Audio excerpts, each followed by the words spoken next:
Good morning, everybody. I am Sunderbraze, and today we're going to be building a forge. This is my live streaming channel, Ginfidel, and normally I do things very chill, just very day by day. We're playing the game, we're having fun. But today I'm going to be sharing the stream with the internet at large and trying to explain my process as I build things out. In fact, let me click the button on that now. Alright, so, if you're watching this in the future, check the pinned comment in the below the video here, and I'll have some timestamps for relevant content.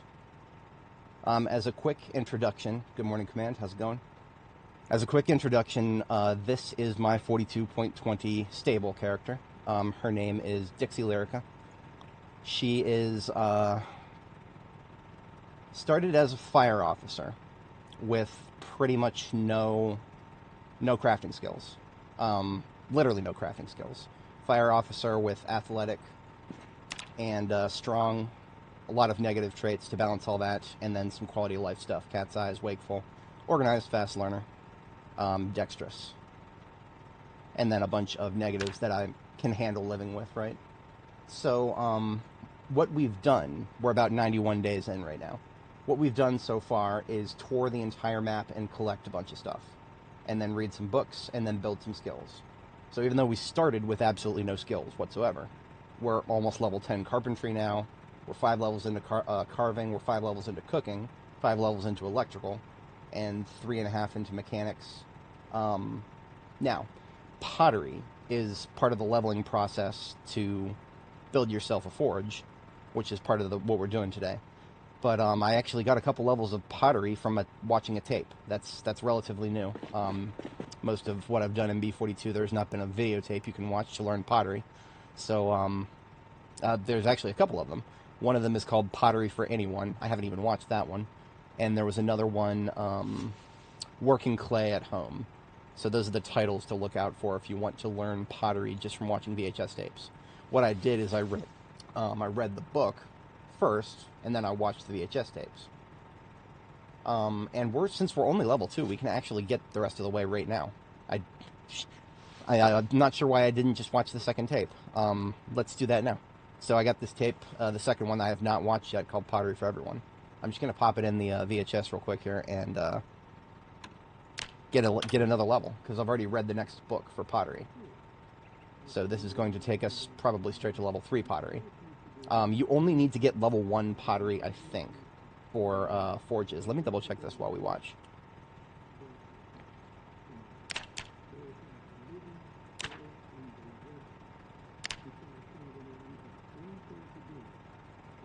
Yes. Yeah, see, there it is. We're level 3 pottery now, thanks to watching the VHS tape, while also having read the book and having the fast learner trait. This is why I don't bother starting with crafting skills, because the way I see it is if you start a character with enough traits and weapon levels, you can just spend all the time you need to level your crafting skills. It's fine. Take your time. You don't need to come crafting out the gate, as it were. But yeah, so we're pottery level 3. We only really needed 1, but I just wanted to do that because it's right in front of us. How's it going, KTO? Good to see you, man. Alright, so first thing before you get started building anything in this game is to try to have a plan. I've been basing here in the Riverside Fire Department for a while now, and every time I go into the garage I think about, okay, where is that forge, furnace, kiln, storage for everything I just described, and then all the pottery, where's it all going? And I have some ideas. I have not fully tested them all out. That's going to be part of the process what we're doing today. Gobaki, good morning. How's it going? Ayo, good morning. Today we are building the forge. The first thing I'm going to do, actually, is get this wrecked ambulance out of the way here. I was planning on rebuilding this at some point. As you can see, I've already yanked all the bad parts off of it. But priorities have shifted a little bit. The current ambulance that I'm rocking right here on the left is still very serviceable. So I've not felt the need to, like, push hard into mechanics to get this fixed up. So I'm just going to get it out of the way, because it's kind of blocking the other side of my garage here. If you've not done any towing in Build 42 Stable yet, be careful. It's a very, I almost used the word unstable, but I can't say that anymore, can I? We're stable now, boys. We're stable. Do you feel unstable? Good morning, Gloria. How's it going? Good to see you. Okay, so we don't need to take it far. I still want to use it. We just need it out of the way for now. So I'm just going to bring it over to Spiffo's parking lot across the street here. Cool. Good morning. How's it going? Alrighty, folks. A little bit on my base organization before we get started. Some things that I have are already like pre-sorted into vehicles. And some vehicles are not yet in use. So on the left here, we've got 2 step vans that we're not currently using for anything. Their trunks are above 90%.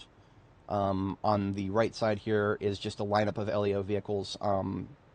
Sheriff's deputy with really good engine power, and the bull driver here. Basically just a weaker ambulance. You know, it's got a light bar and it's got a big trunk, but you can't reach the trunk from inside. So this other ambulance is actually got a slightly better engine than the current one that I'm rocking, but the trunk has been heavily damaged. It doesn't look like it visually, but it has been. So the trunk can't store as much in it. These two, the step vans, anything on this side of the base, on the back side here, is all currently in use for something. The white step van and its trailer over here. The white step van is actually the only step van in the lot right now that is completely undamaged. The trunk is 100% intact. Or close. It's close to that. And because of that, I can fit a lot of log stacks into it. So it's currently my lumber vehicle. So this thing is usually carrying a lot of stacks of logs in it. The butcher truck over here, I believe, is... Hang on, I think this is my ammo carrier. No, the propane. Okay, yes. It's basically just got nothing but full propane tanks in it. Because those are huge, and I like to carry them with me when I build bases in the field. So this lineup over here is mostly firearms related. This one is for loose boxes of ammo. This one is for cartons of ammo. This is the first of the ammo carriers here. It's completely full of nothing but cartons. We've hit 2 gun stores in their entirety so far, along with a couple of police departments like the one across the street here. And the state trooper here is just guns. We also have yet another ambulance. I don't have a problem, okay? I can stop collecting ambulances whenever I want. But yeah, we have another one right here that is slated to be rebuilt. Like I said before, I don't have mechanics leveled up yet, so we need to get this thing out of the way. So I'm just going to reposition my current ambulance to tow the wrecked one out of the way here. Oh yeah, the music, right. I get a little bit tired of the way the music just kind of turns off when you go inside these days. When you spend a lot of time inside, the music goes to low and you can barely hear it anymore. So I just play the game's music myself now.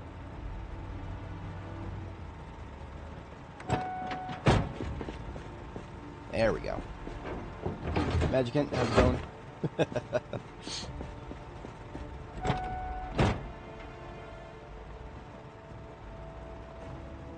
Oh yeah, and these cartons of ammo on the ground right here. Because I already filled up one of my ammo carriers. I actually need to purpose another one of my step vans to be the other ammo carrier for these. I'll go ahead and do that before we get started, just so that I have clean roads. In real life, I would not recommend leaving cartons of ammunition outdoors where it can and has been rained upon. Now, you may notice that I'm tapping the accelerator when I tow this. If I was not going to tap the accelerator, observe what happens when I decelerate. See the way the thing drifts toward me? The moment I lift off the gas pedal. You see how it drifts towards me? Imagine what happens when you're going just a little bit faster. Imagine what happens when... Yeah, like that, only much, much, much faster. Trunk collisions, damaged trunks. Careful with that, folks. It'll get you. Literally me, how you doing this morning? Doesn't sound like you're having a good morning. Hope it gets better, man. Alright, so... Let's make the red step van over here. Actually, no. Let's make the black step van our ammo carrier. So now we have two.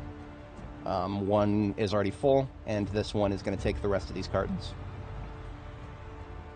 This is something that I probably should have done last time before we got started today.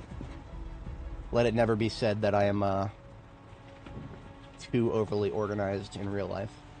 The trait does not mean I'm actually good at organizing things.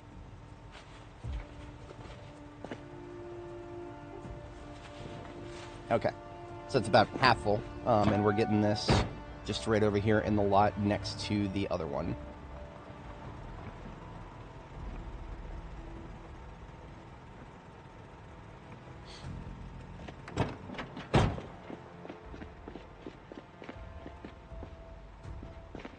Left the ambulance over here. Let's pick it up.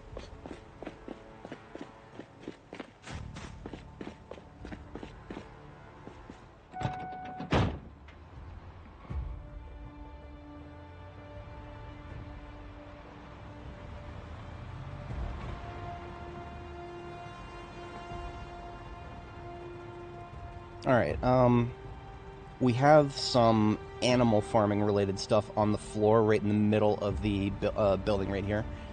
This was because I was thinking about building an animal pen out in the river. Well, I'm not thinking about it, I'm going to do it, but not in the confines of the immediate hour here. We're working on the forge today. So what I'm going to do is just go ahead and get rid of this stuff. I'm just going to move it down to where I intend on building the animal farm later.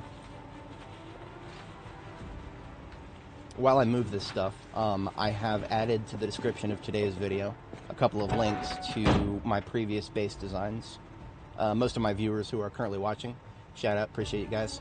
You guys have probably seen this before, but if anybody watching in the future hasn't, I've got a couple of base designs that I really enjoyed.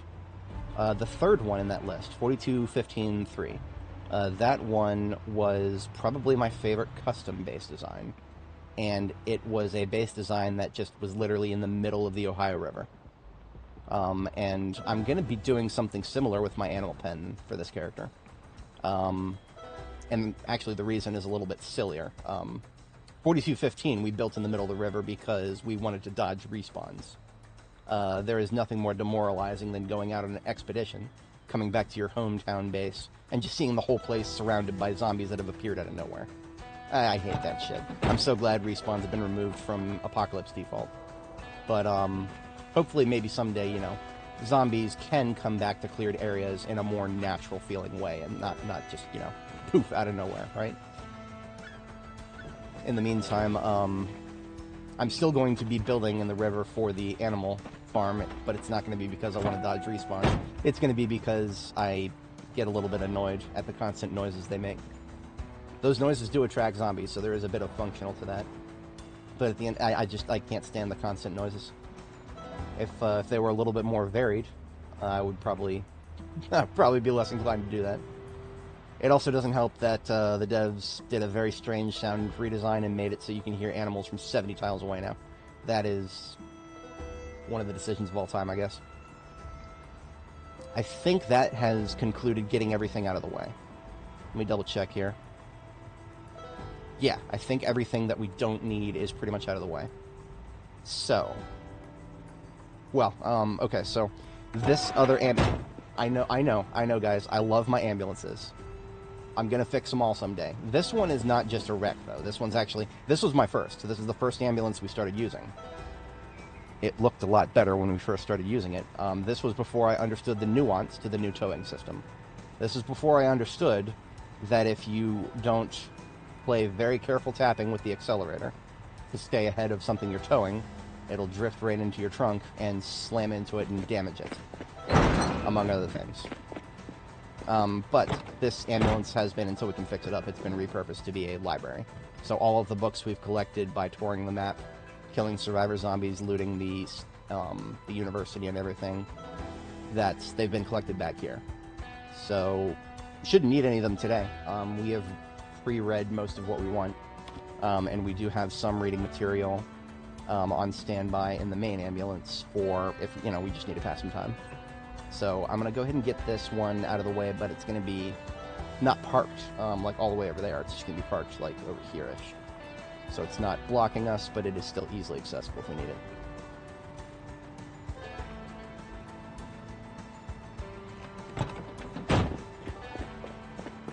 Now the reason I needed to move that is I am thinking about getting the forge furnace and stuff on the right side of the garage here. And I have not exited the thinking phase about that.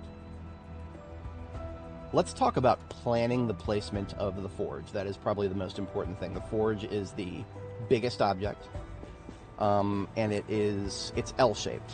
It's L-shaped, and I don't like it. I don't like the fact that it's L-shaped. I have always hated that. But it's mostly because of the bucket. The bucket at the edge of the forge is like, you can't walk through it. It's a part of the forge. You can't get rid of it.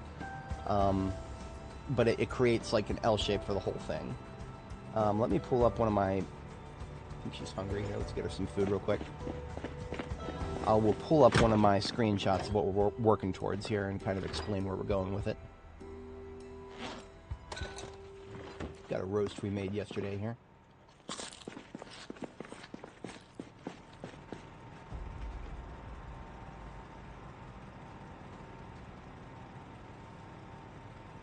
Eeny, meeny, miny, mo. So this is the latest base that I built that is crafting related. This is, I called it Jericho because it's kind of like a walled city. It's in a grocery store back in Louisville, and so slight problem. I have to rotate this in my mind, right? The forge right here, that's up against the wall, kind of dead center here. As you can see, it's kind of facing from left to right. It needs to be facing from right to left, kind of. Yeah. Now, you may notice that everything seems to be sort of in a line, and there's a way that we can drive a truck straight between everything. That is essential to the base design. I don't actually think we have a bull driver on standby right now. Or, sorry, a D6. We don't have a D6 on standby right now. I could have swore I had a D6 somewhere. Now, why do we want a D6 specifically? D6, Chevrolet D6, the truck with the open bed. With trucks, you can access the trunk of the truck from the whole radius of the back there. So what it is it's a moving container for your tools that you can access from multiple places. It's a little bit hard to like articulate verbally. What I'm going to do is I'm going to go get a truck that I know I have, or like that I know is out there. I'm going to go get a truck right now, as we are level 3 mechanics and level 5, level 5 electrical. We are more than capable of hot wiring, so any truck we see is ours.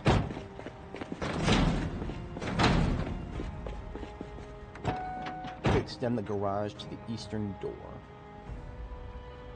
Why not just pick up the forge at Phallus Lake? Oh man, if we could pick up forges, this would be a very different game. I would feel a lot better about building field bases if we could actually just pick up forges and move them. But regrettably, there are no workstations that well, some of the pottery workstations can be picked up and moved.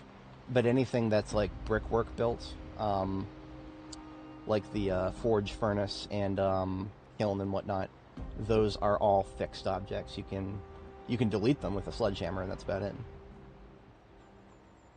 Huh. Oh, the irony. Oh, the irony. These fire trucks here are some of my favorite vehicles in the game. And there's a burnt one here. I didn't even notice that was a fire truck. I registered in my brain meat, oh, there's a burnt D6 in the lot. But no, that's a burnt fire truck. Painful. Okay, so where are we going right now? We're actually going to the farm just outside of Riverside to the northwest. I actually have some animals there. That was one of the bases that I kind of set up as a staging point when I first created this character. But a Chevrolet D6 truck spawned there. I think we actually used it for poo storage, if I'm not mistaken. But we'll find out. I left it behind back in the day because I didn't have the ability to hotwire it. Here it is. Sounds like my bull is still alive. We should probably do a quick recap of my character's history with animals. We've not had very, very good luck with animals. we had a whole host of chickens die. That was kind of due to a skill issue. We left the coop closed for 18 hours. Okay. I guess that's long enough for the birds to shit themselves to death. I'm not exaggerating. I'm pretty sure that's exactly what happened. But I have no excuse for the cows. The cows just keeled over and died. We brought them in here. We butchered them because, so you can hear the bull. There's a bull out there. There used to be a bull and 4 cows. Now there's just a bull. I don't know what happened to the cows, guys. They just, I came out here, 2 of them were dead. I came out here the next stream and 2 more of them were dead. I never have figured out what happened to them. Prevailing theory was the poo. Too much poo in the yard, and they, I guess poo decreases their health or something. I don't know. It doesn't, the game doesn't explain it, so I have no idea. I'm just checking the status of the bull here. He is an adult. He is healthy. He is well fed. He is not thirsty. I see some poo on the ground, guys. I don't think it's the poo that killed them. I think Mother Nature killed them. In any case, he's fine. I mean, honestly, he's set for life here. I mean, based on the mechanics of this game that I understand them, there should be no reason I can't leave him here for a very, very, very, very, very long time. 381 units of food, 613 liters of water in refilling containers. He's basically set for life, guys. The problem is, I have no idea what killed those other cows, so he might not be set to live. Anyway, we came here for a D6. I don't have the capacity to pick up the bull. I just wanted to check on him while we're here. And I do believe this D6's trunk is perfect. So it's got 143 storage capacity as an organized person. It's got a lot of dung in it. What we're going to do is we'll just dump this dung into a composting bin. That's always been the plan ever since I picked it up. The only reason I picked it up was because, you know, somebody in chat was like, "Oh, is there too much poo? Is that why your cows died?" It's like, okay, let's rule it out, guys. Let's rule it out. I don't think that's what happened, but let's try to rule it out. Hearty appetite, isn't it? Oh, yeah, I disagree, man. I disagree. Oidy, how's it going? Good to see you. Kraken, good to see you. How's it going?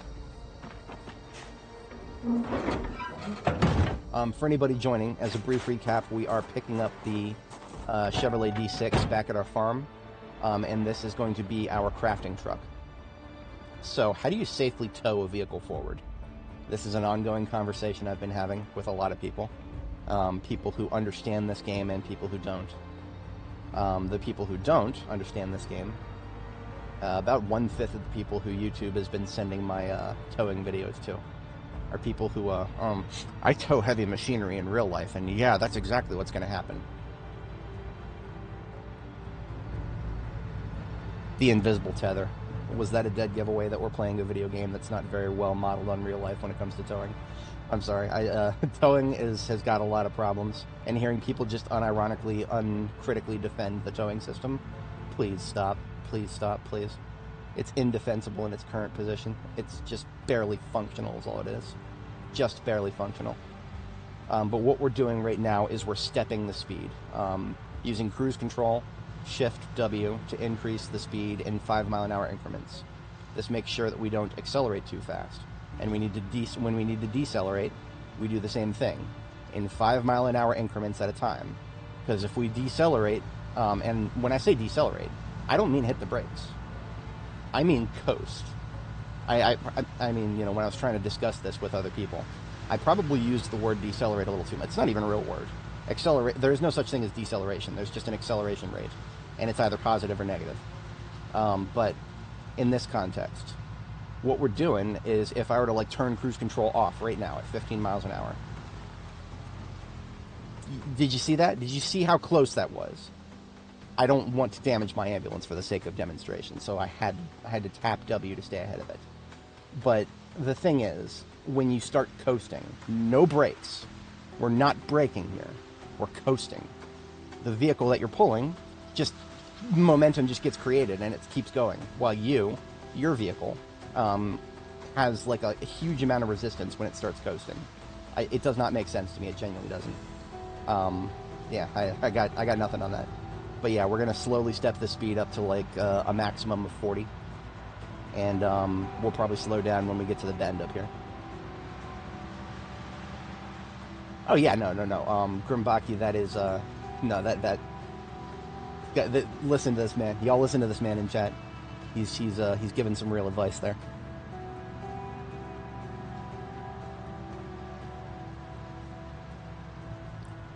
All right, so now that the bend is coming up, we're bringing it down to 30 here.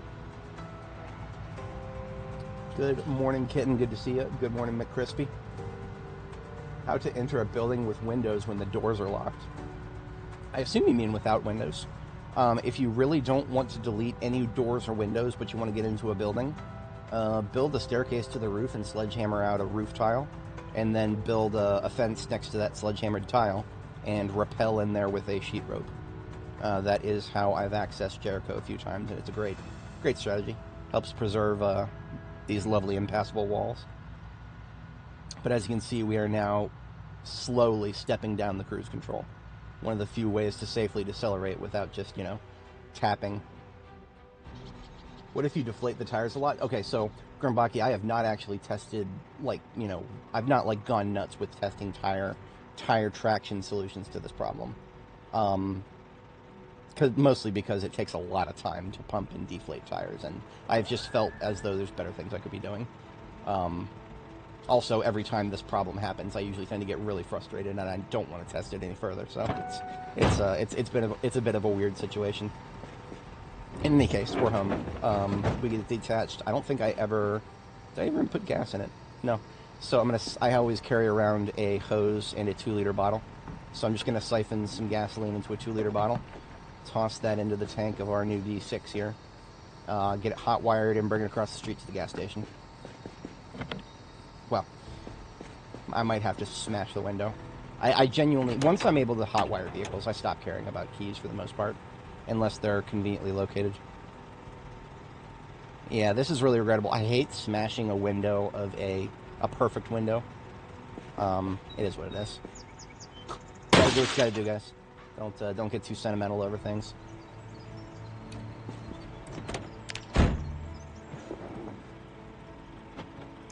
Clear any obstructions from the cab here.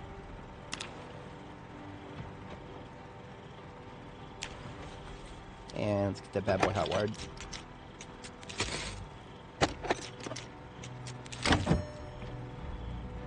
Okay, we got ourselves a tool truck. Henceforth, this D6 is our tool truck. What it's going to carry in the trunk when we get it set up is it's going to carry all the tools that we would want to use at the forge, the furnace, the kiln, and possibly a couple of other things. But the forge, furnace, and kiln are the most important things. Now, what do those three things have in common? They all use charcoal. So when we need to have a lot of charcoal to use at the forge, furnace, and kiln, it all will get stored in the trunk of the truck, or somewhere nearby on standby where we can load it into the truck when we need to. But since charcoal is a thing that you have to go and get, dependent on trees right now, wood charcoal is really the only way to go about it. Taking the truck out to go pick up charcoal that you've burned out in the field is kind of the strategy that I go. So I design my forges around that. I design my bases so that my tool trucks can get in and out of the base very easily, and just go pick up the charcoal out elsewhere. Oysters on pizza. That's an oofy. Go Martia, good to see you. Didn't see you earlier. Good morning. Good morning.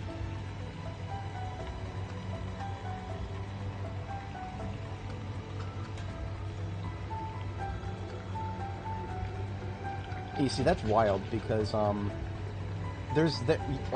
tried using oysters in this game before. I've tried using them in a salad, and my brain is telling me that I couldn't. I could be wrong about that, but I cooked them first, right? And I swear I tried to put them in a salad and it didn't even work. Imagine being able to put oysters not in a salad but only on pizza. That's cancerous.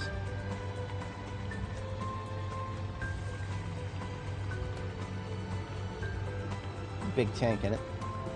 I'm going to leave the generator running because the ambulance itself is going to need a top up. We actually stole some gas from it recently.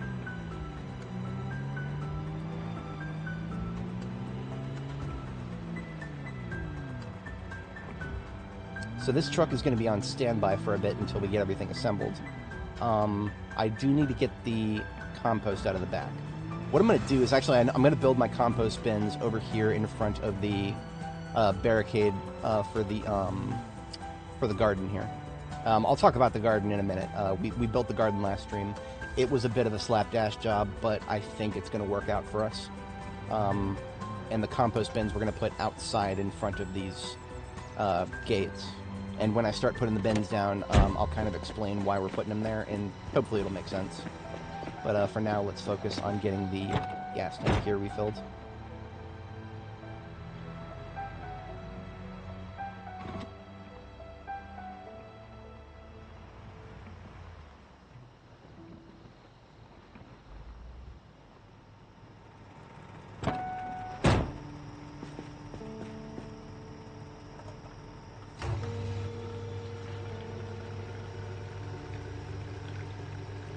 Honestly, okay, so Mr. Crispy,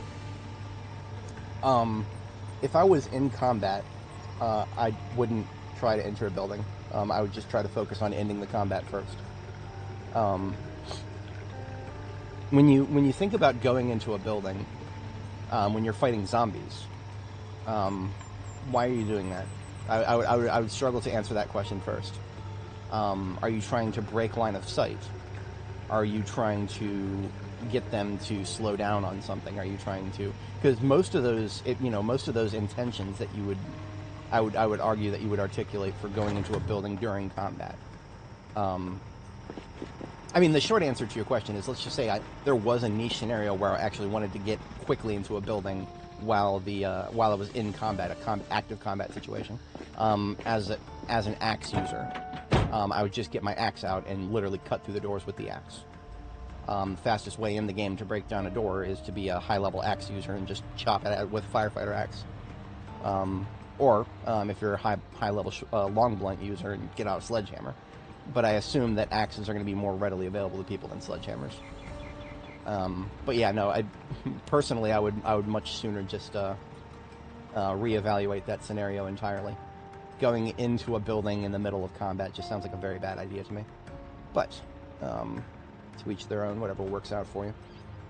Now, I was talking about compost bins because we got to get the stuff that's in the trunk. A lot of poo. We got to get it out of the trunk and into a compost bin so that we can get some compost for our crops. Normally, I'd just saw some logs and build the compost bins myself. But why do that when I can steal them from my neighbors? The lovely, lovely new map design features lots of people with gardens in their backyards. And quite a few of them have their own compost bins. I've spotted one of them already. I drove past it up there, but I know there's another one down here somewhere. Only slight problem is there's actual compost in it, and I don't think I have sacks on me. You can't pick up a bin while the compost is still in it.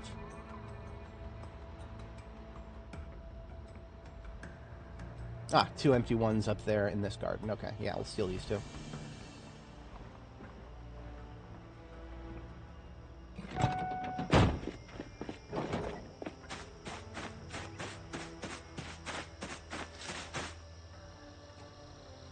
It says it has compost inside, but it doesn't look like it does. Oh, 2% full, 8% full. I'm not that worried about that.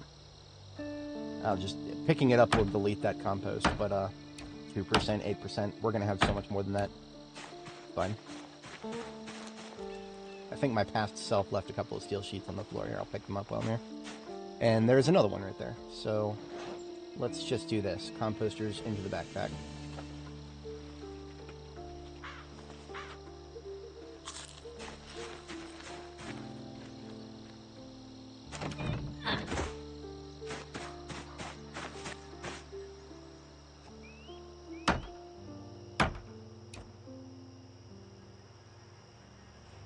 And there is another one up there. Perfect.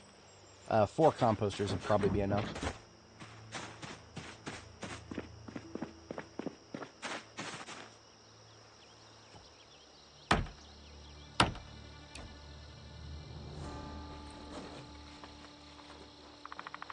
Hey, Crypt Ghoulish, BuildCon. How's it going? Good to see you guys.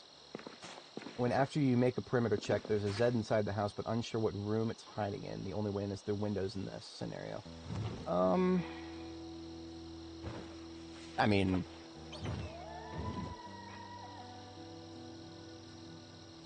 yeah, I mean, so obviously you can look in the windows.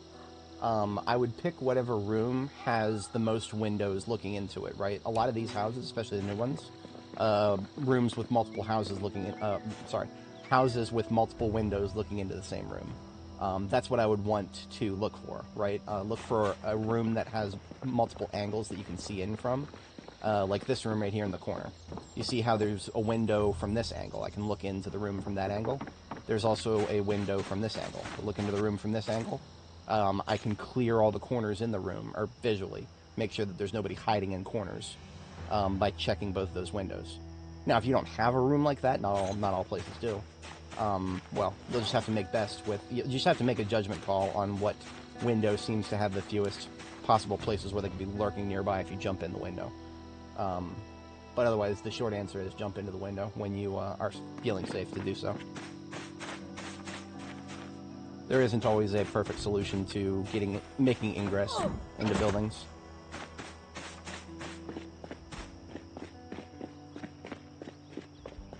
If you know if you know there's a zombie in the building, usually you can echolocate it pretty well. Usually. Is this one? I missed this one earlier too.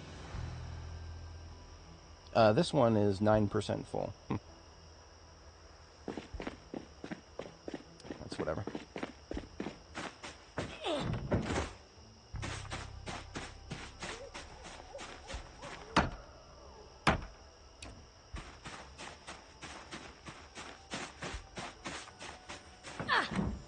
Morning, Benji. How's it going? Good to see you.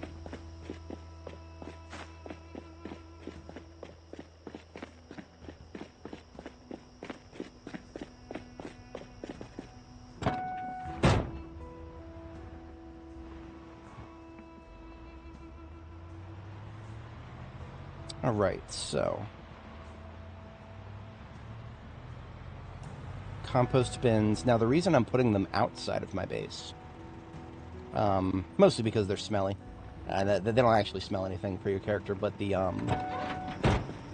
whatchamacallit, compost does smell bad. Trust me. My parents, when I was growing up in the 90s, they actually did have a composter. We put it all the way behind the shed in the backyard. Because you got close to it, you could smell it.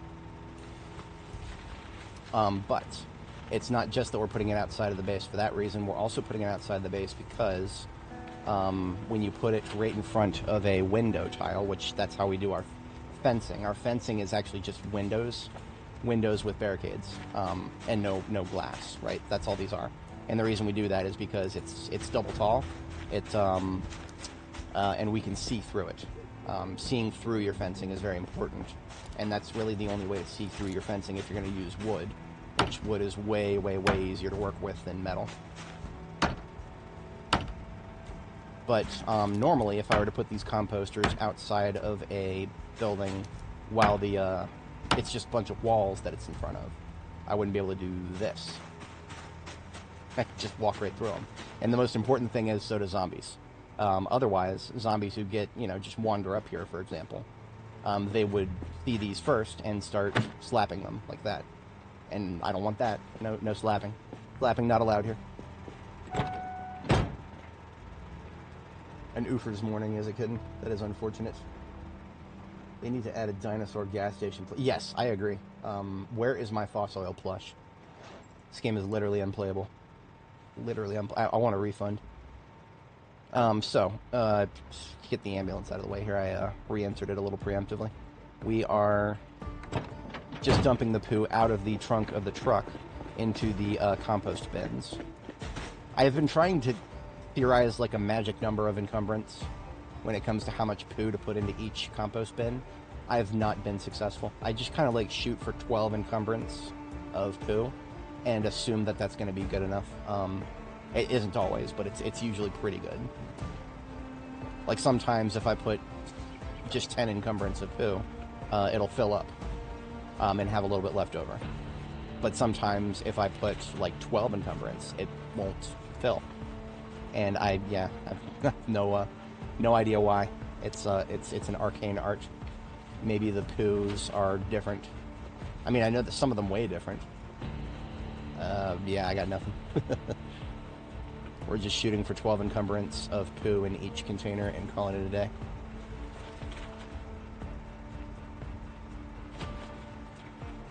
And if we end up with leftover poo, then we'll just distribute it evenly. But you can already see an example of why I like the truck so much. I'm standing next to the trunk, and I can access all 3 of these containers just by standing here. If I move the truck back a little bit, I can access the other 2 as well. We use that principle, we operate by that principle when we are working on the forge itself. Forge, furnace, and kiln.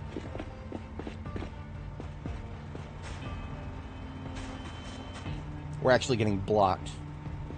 Yeah, we're getting blocked by the trash can here. If I pick the trash can up, I might do that. Yeah, I'm going to do that just so I can more easily access the bins.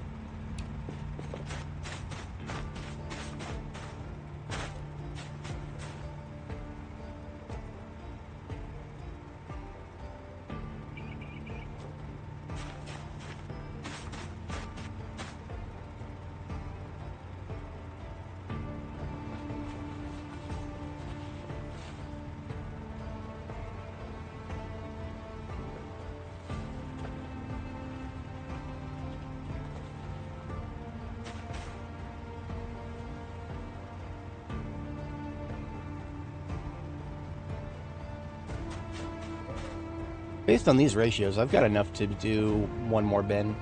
So that's exactly what I'm going to do. I'm just going to go build 1 more.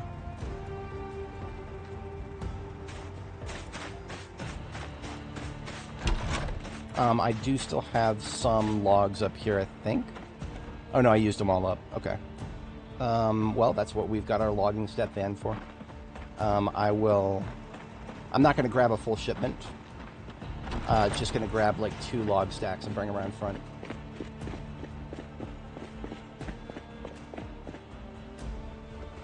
Actually, I think we've used up a huge segment of the logs that we collected. I think the van itself, yeah, the van itself is empty. And there's only 4 stacks left in the trailer. We have absolutely wiped out every container in the van, and the trailer itself were full at one point. So we went a little nuts with the garden yesterday. I feel it's going to be worth it. These are only fall crops that we've planted, so I barely care if they... All I care about is the flax. The flax will be useful, very useful. Everything else, I'm just like, okay. If he dies, he dies.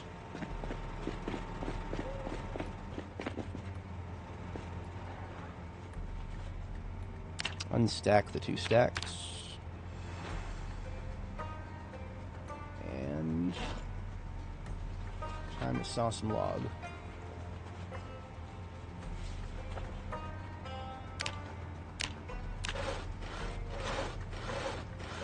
We don't need to like use all these to build. In fact, we're only going to use like 4 of these planks. The rest are going to go towards reinforcing these barricades, or as we need for our construction later. Well, should probably have some nails if I'm going to do this.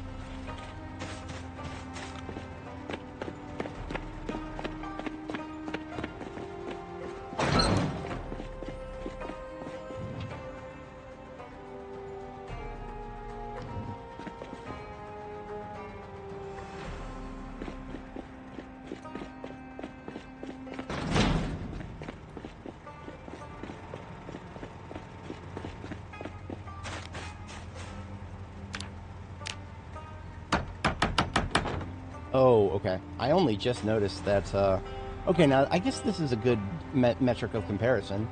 I don't think the Craftsman composter is actually different in any way other than it has a slightly higher increased storage capacity. But after a certain point, I don't think storage capacity matters like it used to. This will be a great way to find out. We're just going to fill it up with the same amount and see if it does anything differently.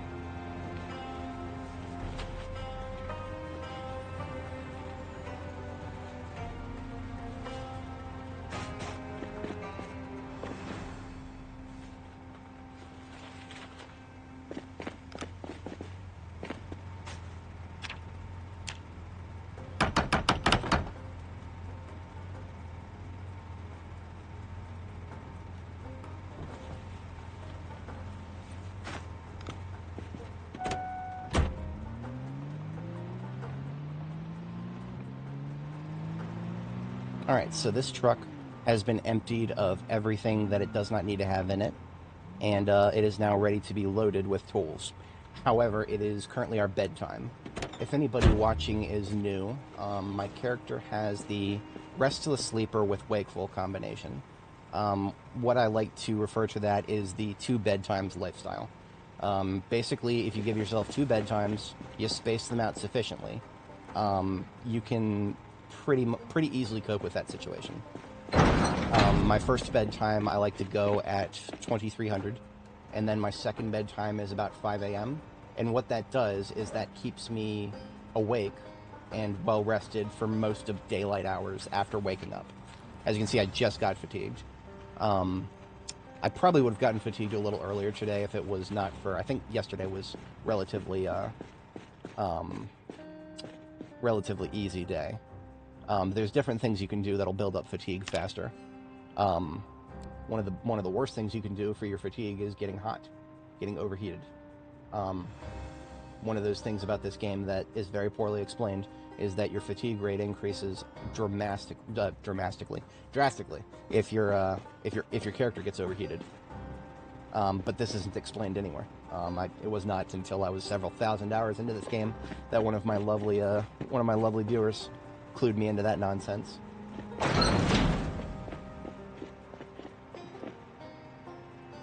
Now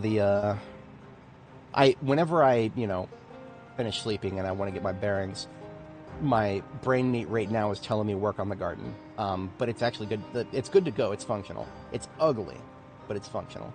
And I need to remove from my brain the fact that it's ugly, because if I try to make it pretty, I will spend the next 11 hours doing so and I'll still be dissatisfied.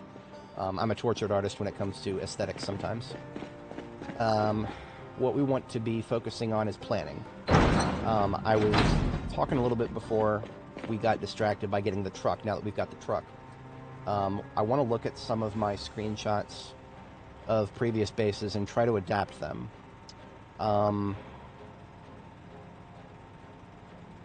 Try to adapt them. This if anybody wasn't here earlier, this is Jericho base from 4219. Probably my best layout so far, but we've got to rotate it, and that's a complicated thing. Now, the truck in this context, that's our tool truck. That's the truck we went and got just now. You can drive any vehicle in this game, not including modded vehicles. I don't know how they work. Any vanilla vehicle in this game can fit through just 2 tiles, if you're very careful about it. Now, I have always been mentally prepared to let go of one of the 2 garage doors in this building.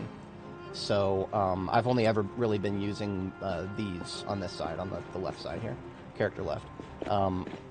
This side is going to be the side that we turn into our entry for the whatchamacallit, for the truck here. So I think that means that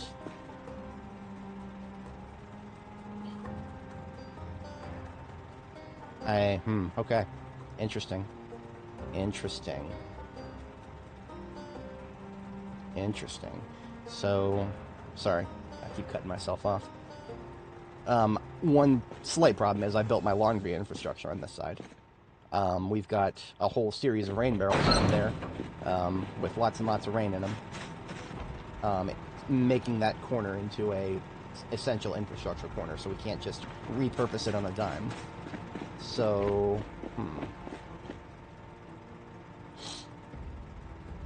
Oh yeah, no, I mean, honestly, Jericho has always been a blank slate that I have never had the willpower to fill out. I've built bases in Jericho 3 times, and I have never once had the willpower to actually transform it from a, it's like an artist who's afraid of blank space. I wouldn't call myself an artist, but if I was, then that's like an artist who's afraid of filling out the whole canvas. If only because this is not, Jericho being the base location that it is. It's a unique canvas that you can't get another one of. So in preparation of using this corner, I don't know if I'm going to use this corner, but if I am, I'm going to need these radios out of the way. I'm just going to put them upstairs. A lot of people may wonder why not just, kind of use some upstairs space for this. That would be a negative, Ghost Rider. We do not want to be carrying materials upstairs. Not for blacksmithing. No way. No way. I have gone up and down enough stairs in Project Zomboid for multiple lifetimes. There's no efficient way to get large amounts of material upstairs in this game. There's no conveyors, there's no elevators. God, man, if we could make, like, vehicle elevators, that would be the most amazing thing ever. But we can't, and I don't expect to be able to. I don't know if we'll ever be able to do that. So, we have to plan accordingly. Let me assume also that we'll let go of our current favorite sitting place. It's our favorite place because when we're right here, we can't hear the generator. The moment we step over here, we can hear the generator to the right.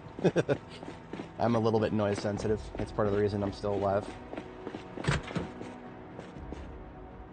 Put the chair away here. It sucks and no positive result. That is very unfortunate. If you're in the middle of testing it right now, what happens if you take 2 of the wheels off? I feel like I've tested that once before, but not on 4220.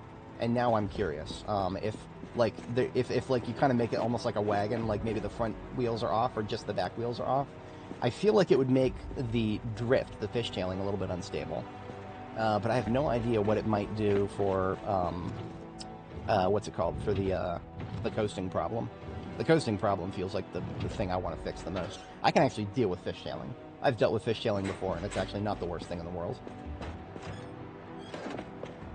This is our collection of JS3Ts. If anybody's not familiar with why I've got certain things on the floor right here, it's mostly just these are limited quantity items that I want to be able to visually see how many I have of them. So I got 2 pre-war hunting knives, 3 firefighter axes, 3 fiberglass hatchets, and a couple of regular hatchets.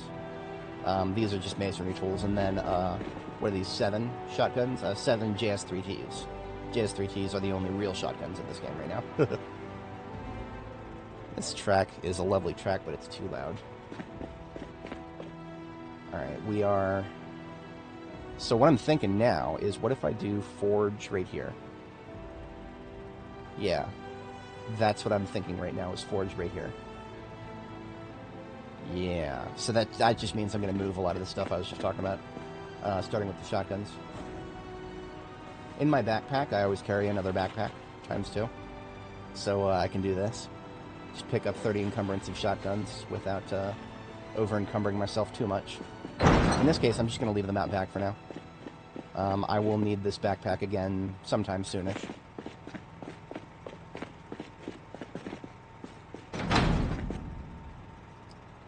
And the weapons over here, let's just get them together in a centralized spot.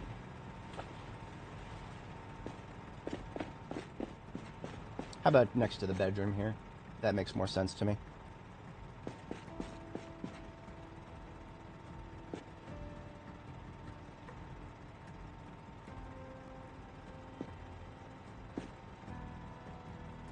Don't do this at home, kids, unless you are 100% sure you'll never trip over something.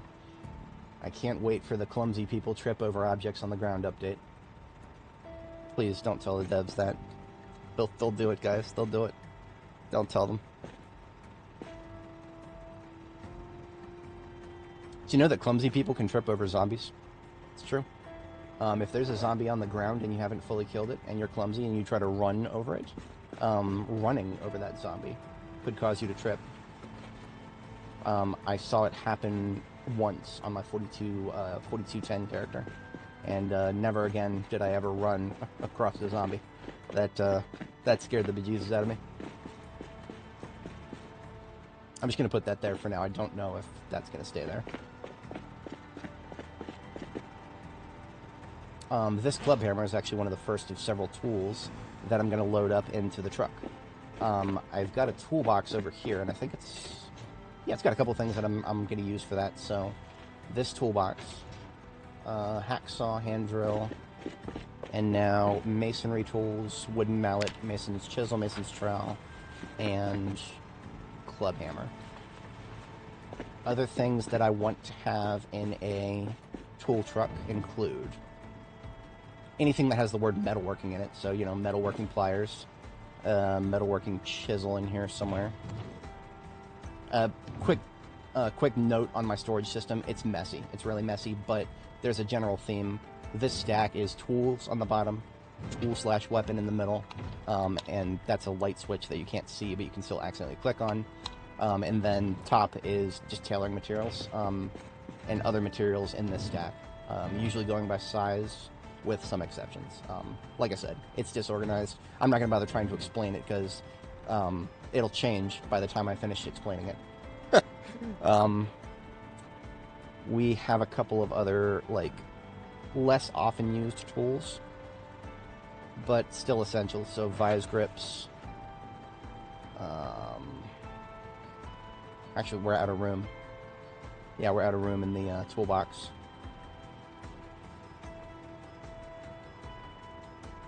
A pair of scissors.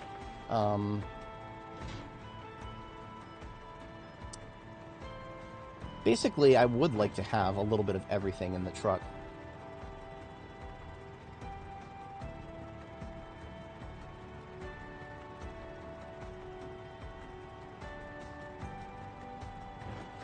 Small file set, punch and chisel set, tongs. Okay, so tongs, these metal tongs right here.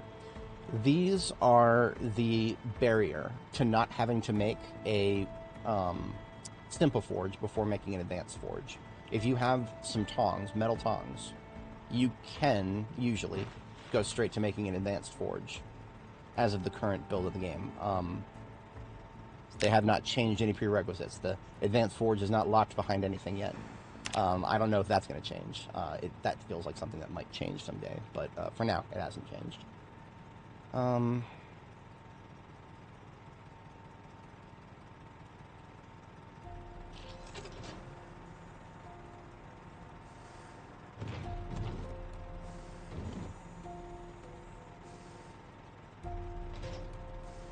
Sheet metal snips.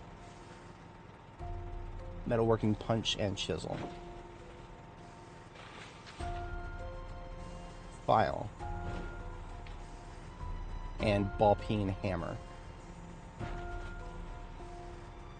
And I think we have a little bit of everything else already. So we're just going to stick all of this stuff into the trunk of the truck. And then we're going to kind of reevaluate the storage capacity and also the clutter, the menu clutter.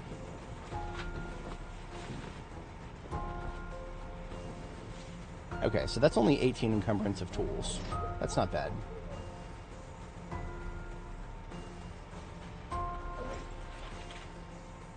I'm going to put all of the tools that are in the trunk right now into a garbage bag.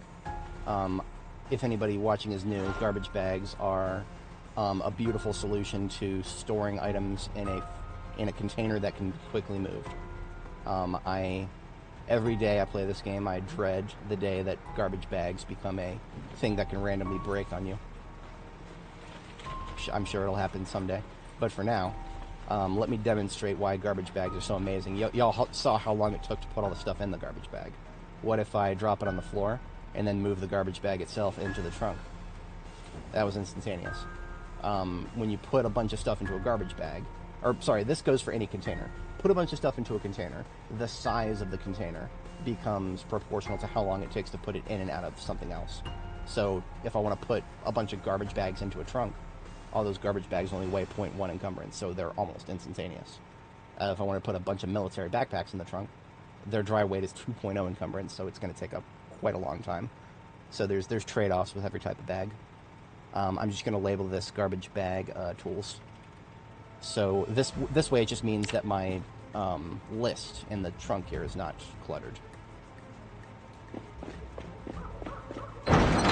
Oh, by the way, it is way past our second bedtime. Our second bedtime was supposed to be 5 a.m. I got a little distracted there.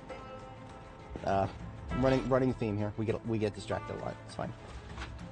Let's hit the sack here. Now, we were getting cold for a second there. That's because we were standing outside. We should be fine inside for now. How do I clear out of town? Separate it into manageable chunks. Clear out each chunk with extreme prejudice, and then move on to the next one.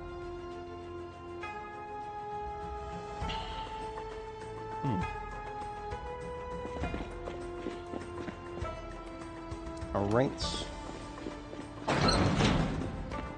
So, with our tool truck is established, for the most part. There might be some tools missing that we want more of later. We'll cross that bridge when we get to it. All the essentials that I can think of. Yeah, all the essentials I can think of are in there now. So where do we get charcoal from?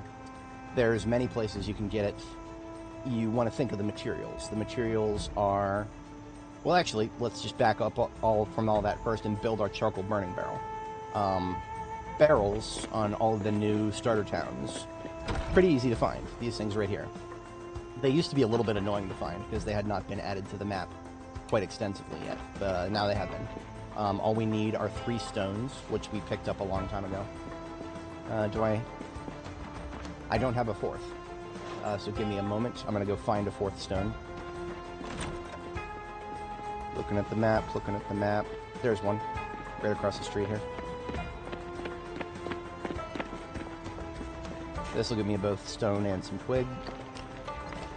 Just need the stone for now. So that's a total of 4 stones. 4 stones and 1 barrel means I can now build a burning barrel. There's an alternative. You can do a burning pit if you have a shovel. Those are good in a pinch, but they're actually kind of they're big and annoying to move. Like you have to use a sledgehammer to get rid of them. It's stupid. So I prefer to just make a barrel that you can pick up and move around. So the barrel will go right here where it was, because we've got all these sticks, not logs, but sticks, heavy branches, and we don't have enough scrap wood. But yeah, large branches and tree branches. These are all for charcoal for the most part. This isn't the most optimal place for it, but this stuff kind of got dumped here before the garden was made. But that's okay. We can get into the garden with the truck. So I'm going to back the truck in here. I'm going to burn the charcoal, and then we'll load it directly into the trunk.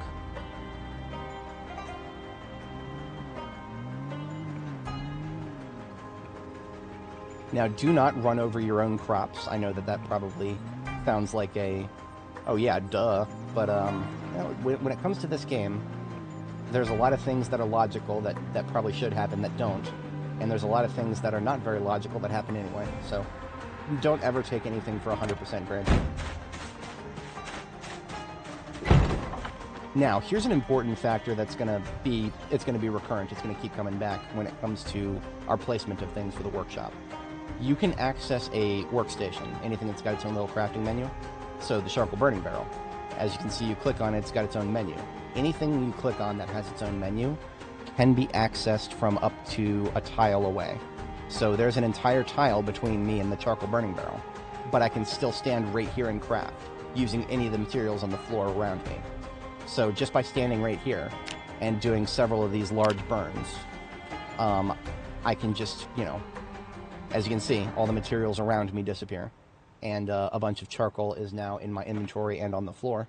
We just dump it straight into the trunk.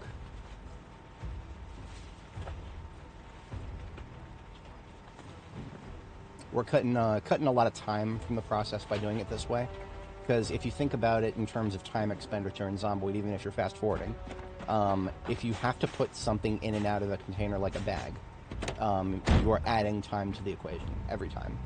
So by trying to do things with fewer transfers, you are saving time.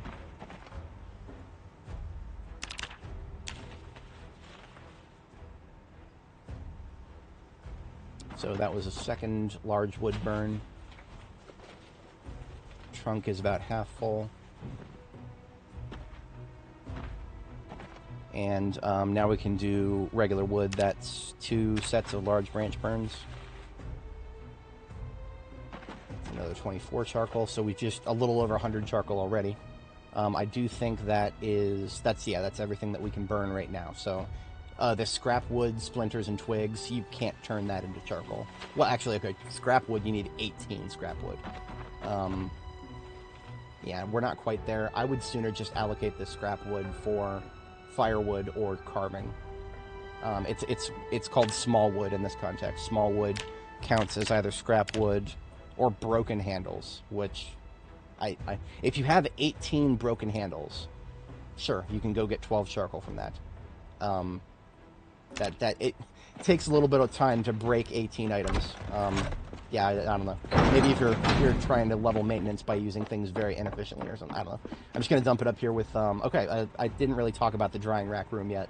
Welcome to the drying rack room. Repurposed the gym into drying rack stuff here. We're not currently using it, so it's not relevant immediately. But I bring firewood and saplings up here because it's getting colder. And when it's cold, you can't dry stuff. And don't let the generator fool you, buddy. We got no sort of electric heating in this universe. I don't know what all those little things are that are stapled onto the side of these buildings. The little big things that are like, I don't know. They make a lot of noise, but they don't seem to do anything. Our only method of climate control in this universe is fires. Whether it's a wood stove or a open fire of some sort. So, drying racks means we've got firewood nearby. We've also got other things. So basically that just means all of my twigs, all of my wood splinters, and pretty much scrap wood since I don't feel like using it for anything else. The saplings, we don't burn those, we carve them into long sticks. So that we can turn around and use those long sticks to make more of these drying racks. These are just small plant drying racks. There's going to need to be leather drying racks, large plant drying racks, 3 different sizes of leather drying racks, so, you know, plenty of sticks to build whatever kind of drying rack we want. Also gets us carving experience. Carving is an essential skill to get yourself new handles for your weapons. Actually, something we probably should have just done right off from the outset. We don't need to dry leather to build our forge because we got lucky. But, for the sake of education, let's go over the process of how we would have to go about it if we needed to get leather, our own large leather, to build the necessary components for the forge. Earlier on, I was talking about this earlier, we had to kill some cows died on us, and we never figured out why. But we found their corpses while they were still fresh, and butchered them on a butcher hook. So that was step 1. Obviously, I don't have any cows that I'm interested in killing right now for the purpose of demonstration, but if I had, I would have to build a butcher hook. Now, a butcher hook, if you're starting from scratch, is actually really annoying because you got to build a large iron hook, which means you got to have a forge first, which, just go loot one. You'll find one eventually. Look in garage or workshop loot tables. You'll find a large iron hook eventually. From there, it's just 2 planks, 2 nails, and you've got yourself a butcher hook. So, when you have a butcher hook, add a cow's corpse or a pig or a sheep. Pig or sheep give you medium leather. Cow gives you large leather. Cow is currently the only animal that gives you large. Large can be split in half into 2 mediums. In order to build a forge and a furnace, you need 2 mediums. So, and I go over this in the flow chart, which is linked in the description. You either need to source 2 medium leathers or 1 large leather that you can split in half. There is no patchworking leather for this. You cannot take like 4 small leathers and then sew them together and then make a patchwork. No. This isn't RimWorld. You cannot patchwork leather in this universe. Not yet, at least. Maybe someday. Devs cite RimWorld all the time as a source of inspiration, so who knows? Maybe we'll get zombie leather hats someday. Anyway, but yeah, I mean, I'm gonna have to dry this leather anyway. So, I've got these cemental hides. All 4 of these hides represent one of my cows that died for no reason. I'm still salty about it, but at least we caught them while they were fresh and butchered them. So I'm going to take 2 of these. Yeah, I'm going to take 2 of these. We're going to go upstairs and build 2 large drying racks. And then we're also going to build the necessary infrastructure to process the leather in addition to the racks.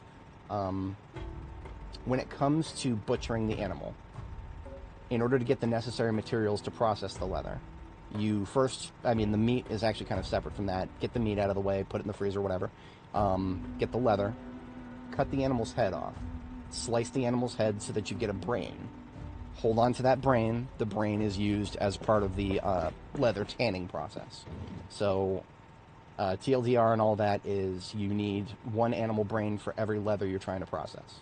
So we're trying to do 2 cemental hides at the moment. I'm getting 2 animal brains. Eventually, I'll just move that upstairs, but for now, 2 animal brains. Also, you need to use a bowl to process the, what's it called? To process the tanning stuff. So I'm going to allocate 2 of the bowls from my kitchen, 2 empty bowls. We'll bring those upstairs, and that should be everything else that I need, other than planks and nails. I don't even remember the totals. I'm just going to come upstairs with like 10 planks and a bunch of nails. That should be enough. Hey man, I know you play vanilla, but which car would I like to see implemented? Okay, so Paradigm asks a very important question right there. Well, important to me. If I could find out, or sorry, if I could add any kind of vehicle that's not in the game right now, that in my opinion should be in the game. First thing I would add, without any, not even stopping to think about it for a second, first thing I would add would be a friggin' tow truck.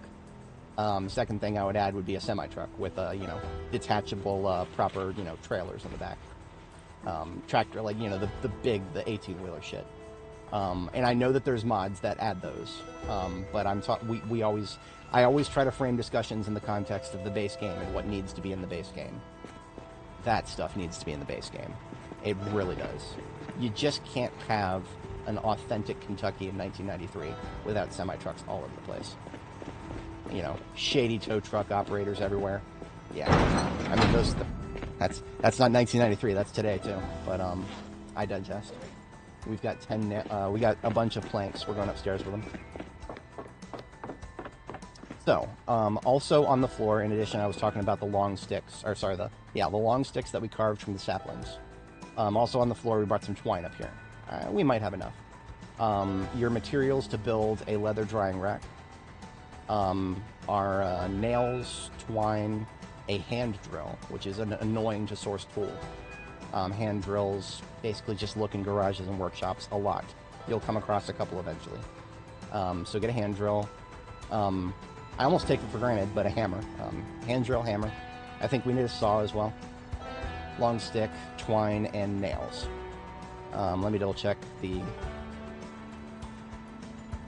Looks like we have everything, but let me make sure I didn't articulate anything I missed. 8 units of twine, so we can make at least 1. Now, here's a very important note. If you are doing medium leather, say you found some pigs or some sheep, you cut them up, you've only got medium leather. Do not build a large leather drying rack. You cannot put smaller leather onto a larger rack. That's not how this works. It's not how any of this works. If you want to do small leather, I'm sorry, you can't do small leather for this purpose. But if you want to do small leather, maybe for tailoring, you need a small leather drying rack. If you want medium leather, you've got to use a medium leather drying rack. Yeah, I'm going to withhold my opinion on that. And we're just going to build 2 large leather drying racks, because that's what we need right now. I cannot build a second because I ran out of twine. Yeah, I can only build a small. So I'm going to go downstairs and bring some twine up here. I've got a little bit left on the floor. I'm going to go get just a little bit more. Maybe split my current stockpile here. Oh god, 49 units of twine down here. Yeah, that, yeah. I went a little nuts collecting twine. Basically every time I saw one, I picked it up. Because it's going to be annoying at some point. This is not prurient to the workshop discussion of today. Someday we're going to need to have a drying room. If you notice, we have a lot of crop plots out here. Every single one of these crop plots is what I like to call a fall season crop. It consists of hemp, hops, rye, barley, wheat, and flax. Flax is the most important. Flax will directly help with your leveling of tailoring. If you plant 30 flax crops and you manage to harvest all of them, you're basically guaranteed to have enough materials to just grind your way to level 10 tailoring. Like just even doing the weakest recipes. Because with flax, you can process it into either thread or cloth, or I think a couple of other things that don't come to mind right now. Flax is a godsend. Only thing you can't make it is twine or rope. For that you need hemp, and hemp is okay. So I've got some planted. It's gonna die. I've got some planted so that I can watch it die and just laugh. because it's been broken for all of B42. It's never been fixed. But I digress. I don't want to complain about that today. Today we're going to do some good things. So here's our large leather drying rack, second one. And now we need to make a couple more things to process the leather that we have. That is going to consist of a softening beam and a tannin barrel. So a softening beam just kind of looks like an inverted cross. Put it right here on this side.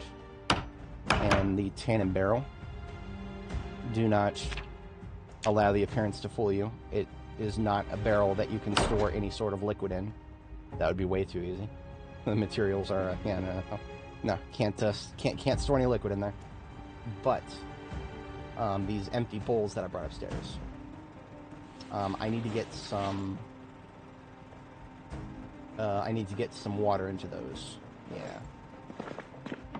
Drop that there for a moment. Bathroom right around the corner here. Still got some pressure in these sinks. This is an acceptable use for toilet water. We have standards here. We do not ever drink toilet water. But if we're making brain tan to dry out some leather, okay, yeah. Well, we can use toilet water to fill up the bowls and turn it into brain tan. So the toilet water doesn't go anywhere near us because we have standards here. I don't care if you guys want to do your miserable apocalypse scenario. No. I take good care of my girls here. They live in semi-decent standards. Maybe they'll be a little miserable while we're focused on something, but shut up, okay? Now we've got a couple bowls of brain tan. We're missing one essential tool that I probably should have talked about before coming up here, but better late than never. It is called a fleshing tool. Early on in B42, these are really annoying to find, but now you can find them. A lot of agricultural areas will just kind of have them on shelves and whatnot. Used to be that one of the only places you could find it was the morgue in Muldraugh Police Department, the basement. The morgue basement of Muldraugh Police. It used to be the only place you could find it. You can still find them there, but there are many sort of agricultural places, like anything that looks like it's got a ranch, or it might have a ranch, probably has a shelf somewhere where there's a chance to have one of these. So we got one, and I'm bringing it up here. I'm going to place it just right here on the floor in front of the softening beam. Because that's really the only time I need it, is when I'm in front of the softening beam.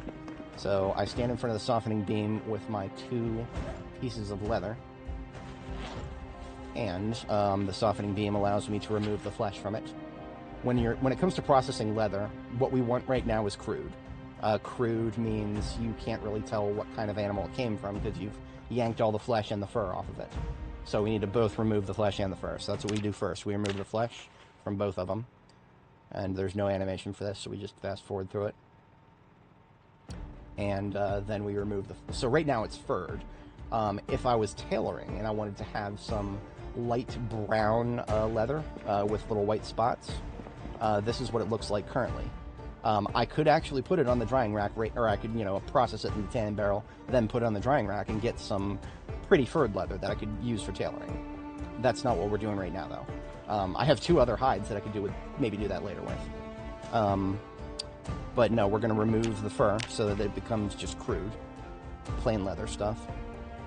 So now we've got 2 pieces of large leather that is crude. Before we put it on the drying rack, we've got to tan it, and that's what the tannin barrel is for. So we done with the softening beam, now using the tannin barrel here. We've already got our 2 bowls of brain tan, which, when we butchered the cows, we kept the brain. Got those bowls, brought them up here. We'll leave them up here when we're done, and just dip them in there. And yeah, this might be one of those things that takes time in the future. Right now, it's a pretty quick process. When I think about the things in this game that probably are going to take time someday, but currently don't, I feel a very, very deep existential dread in the pit of my stomach. If anybody's ever seen Demon Slayer, I like bringing this up. Demon Slayer, very great anime, highly recommended. Tanjiro and his family were charcoal burners. A family of 8 charcoal burners. That's literally all they did for a living before Kibutsuji Muzan came along, and suddenly they weren't a family of 8 anymore. But no, like, imagine being able to support a family of 8 just by selling charcoal. It's because it was a full-time job that you needed a lot of help with. And I I think the Project Zomboid devs are going to turn it into a full-time job. I think you're going to have to babysit the charcoal burners in the future. You're going to have to keep them. You're going to have to keep them at a certain temperature. You're going to have to keep them out of the rain. You're going to have to make sure that it continues burning for 2 weeks. I don't know. I'm despairing. I'm despairing because I know that it's something that can be made more complicated, and because of that, after seeing what they did to leather drying, what we're doing right now, we're just dragging these wet pieces of leather that we've gotten tanned. We're just dragging them onto the drying rack and clicking the craft button. We are now in a process of set it and forget it. 7 days to dry, folks. 7 days to dry this. If this was our only leather, we would be at a standstill for 7 days. Now, thankfully, I got really lucky. I found some leather that was already crude, already processed. So that's what we're going to actually be using today. But if I hadn't got lucky, if I hadn't found that, we would have to just go do something else for, at minimum, 7 days. But the drying rate is temperature dependent. We're currently drying at 0.7 times the regular speed. And it's the middle of the afternoon, which means it's the warmest time it's going to be. When it gets to be nighttime, that's going to get even, that multiplier, that 0.7 is going to get much lower. Right now, optimally, 0.7 times 7, or sorry, it was divided, right? Yeah. 0.7 if you're doing a, yeah. Negative multiplier on the, inverse multiplier on the drying rate is a little weird to think about. 0.7 7 divided by 0.7, yes. Okay, 10 days at the current rate is what it would take. But when it gets cold at night, it'll probably drop down to something like 0.2.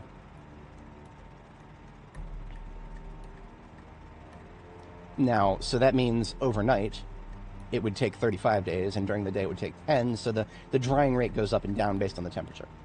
Now, we do have recourse for this, like I was saying. This is why we have firewood up here. But since we have an alternative, and we can just afford to set it and forget it, that's exactly what I'm going to do. I'm going to set it and forget it for now. Perhaps someday, I may come up here and move a stove up here. I'd probably put it somewhere like right here so that it can heat the entire room. And then I would start using this firewood that I brought here.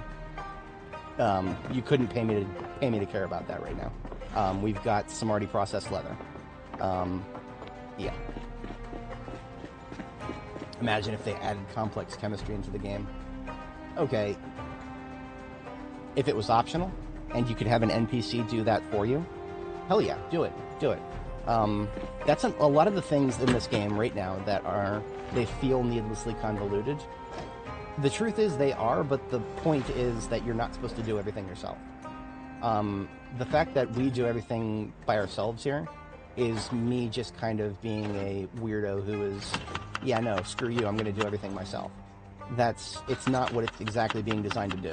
The game is supposed to be either multiplayer or, I always like to call it, this game is a colony simulator with no colonists.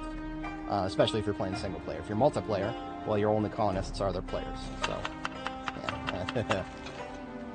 Note down the date so we can take how long it took. Yes, thank you, Gizio. Good idea. If we are able to dry that leather that we put up there today, or on this stream, it was October 8th at 1500.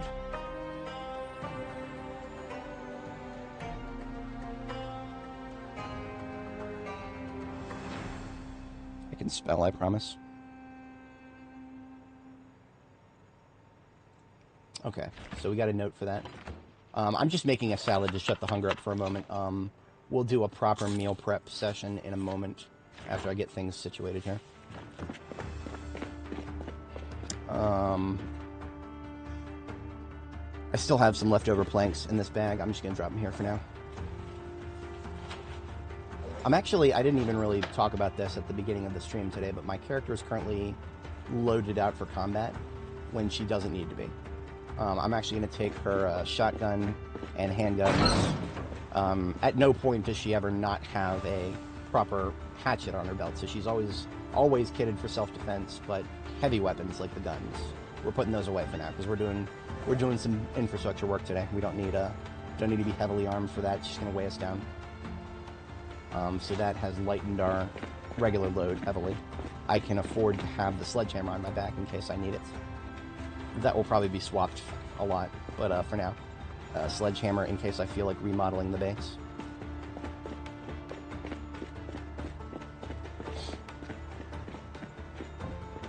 Okay, getting my bearings here. 1,600 hours, so we got about 4 hours to work with. So I was saying this before about mapping out where we're going to put the,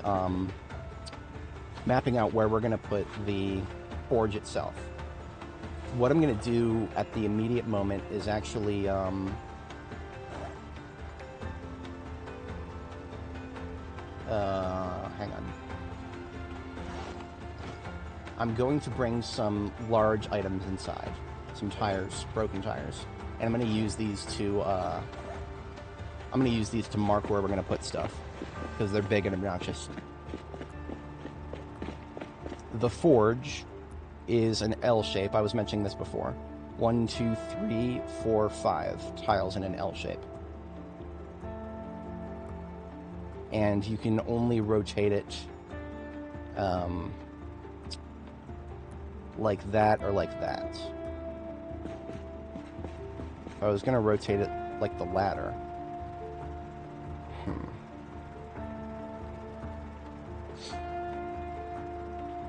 This is my Jericho base. I want to use this for reference.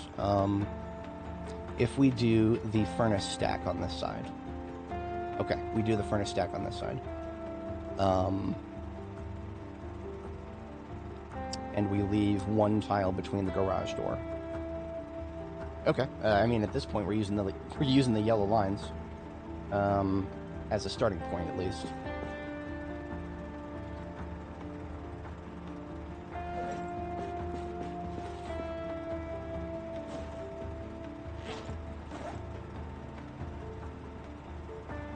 Okay, these tires represent the extent of the forge.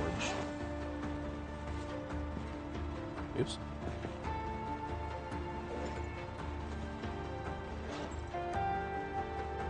No, sorry. Furnace, yes.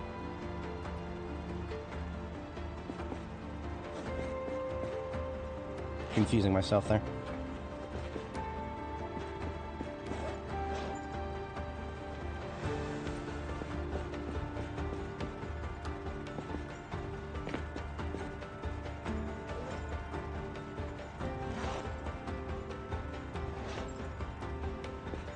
So the furnace is 4 tiles, 2 by 2.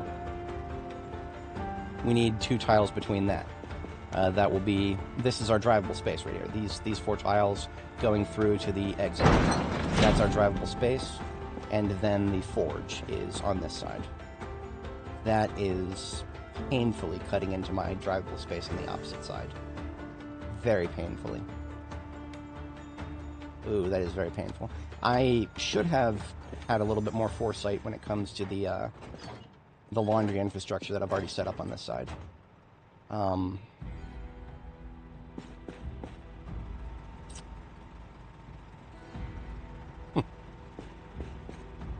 mean, it's not the end of the world if I wanted to move the laundry infrastructure. It'd be really annoying and painful, but I'm considering it. See, if we wanted to do it all the way on this side, the stairs, I need the stairs to be accessible. I could build my own stairs if I wanted to. There is nothing stopping me from going up here and just sledgehammering 3 floor tiles and building a new set of stairs. The problem is, there's not that many other places that I would be interested in building stairs down here. This is actually a fine placement for stairs as far as I'm concerned.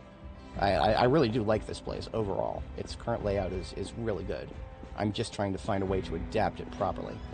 I've been thinking about this a lot, and I'm still, okay. I think I have decided that I'm going to move the laundry infrastructure, because this corner is just too perfect. It's just too perfect. Yeah, I'm going to move the laundry infrastructure. That also means anything else on this side is going to be moved. That's going to include the, now the weapons lockers here. This is just a bunch of guns I found, sorted into various, these were always going to be moved at some point. I literally don't have enough room in these lockers for the various weapons, so these were always going to be moved at some point. It was a question of when, not if.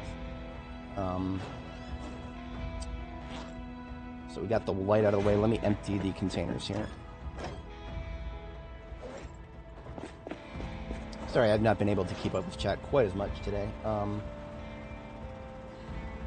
Oh, yeah. Do I have any hope for TES6?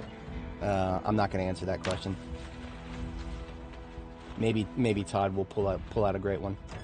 Maybe all of us will be wrong, and I'm not going to doom pill about it. That's probably a good way to put it. I'm not going to doom pill about it. I have fears, but I'm going to say, hey, let's hope they're all going to be wrong.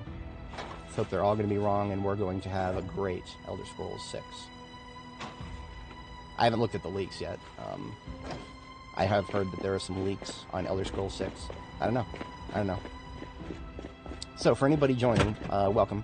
If you are trying to keep up with what we're currently working on, we're currently we're moving a few things around in the garage base here.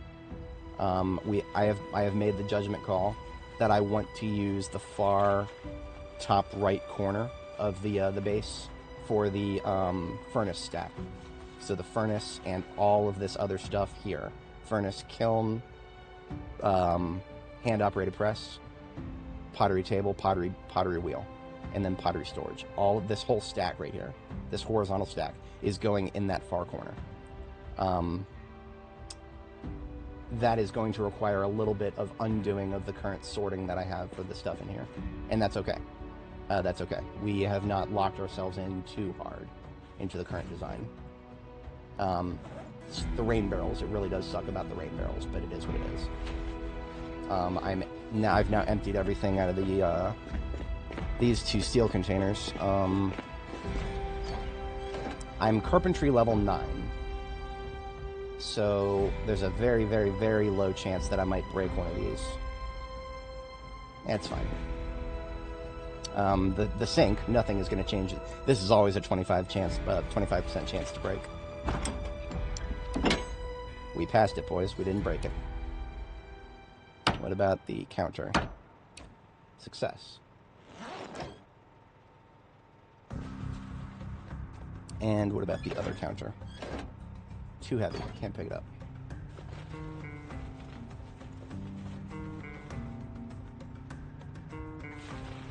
Let's try again.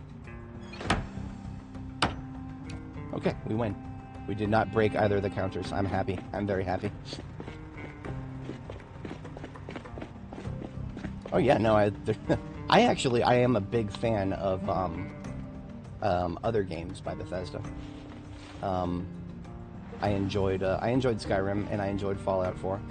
I have not played the earlier Fallout games, and I have heard from many reliable people that they are much better than the current one.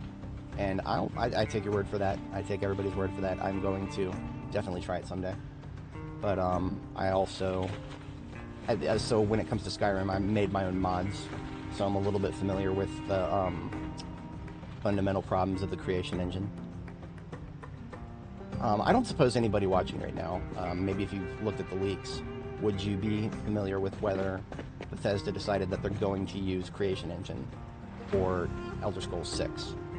Because that was kind of something that I was very eager to find out, is, are they going to stick to creation, or are they going to do the, let's go to Unreal, or let's go to, Unreal feels like the only thing that anybody would ever move to these days, and I don't say that in a good way.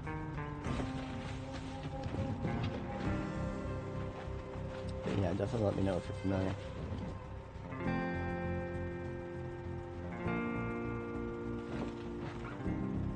Yeah, I do recall hearing that the earlier Fallout games were very different from Bethesda's gameplay version, which is fine. I mean, I'm very, very, very well acquainted with having to compartmentalize things that happen to have the same name. I am a fan of both World War Z the book and Brad Pitt's World War Z movie. I know that if you've seen both and you like one more than the other, you're probably very correct. But it's okay. It's okay, because you just got to compartmentalize them, right? Kind of what I prefer to do is just delete World War Z from the title of Brad Pitt's movie and just focus on it as a decent zombie flick. It's a great decent zombie flick. Just try not to compare it to the book, because obviously the book is way better. So it's an order of magnitude better. And I think it actually, in that way, it does a disservice to the movie. to try to compare it to that. We have a little bit of glass we picked up, broken glass. I've been collecting that in the background. It is not a priority in the slightest. But eventually, our workshop can be used for glass making. We can turn broken glass into glass that we can be used to make our own windows or make our own glass jars to, not to drink water out of. No, that's the other game. To, whatchamacallit, to, preserve food, quote-unquote, preserve food. Actually, jars. I recently identified the niche use case for them that they're actually really good at. Compressing food. You can compress a bunch of food items into a tighter container that way. So jars actually do, from a logistical standpoint, have a decent use case. Currently I'm just emptying stuff that made its way into my backpack here. A little overdue on this.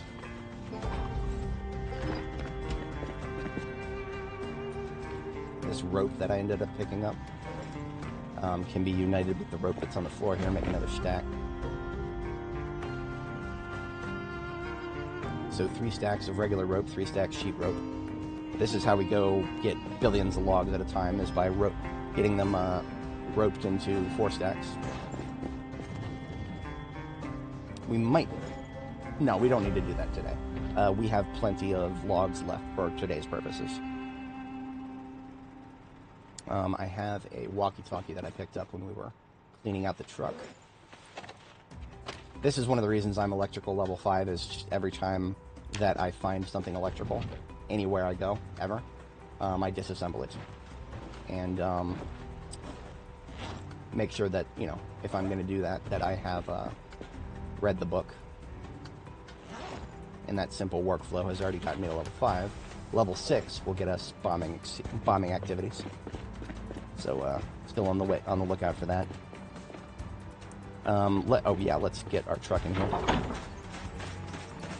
We had the truck backed up here so that we could get charcoal into it, and it's got a lot of charcoal in it now. We'll definitely need more charcoal than what we got, but we've got a great start.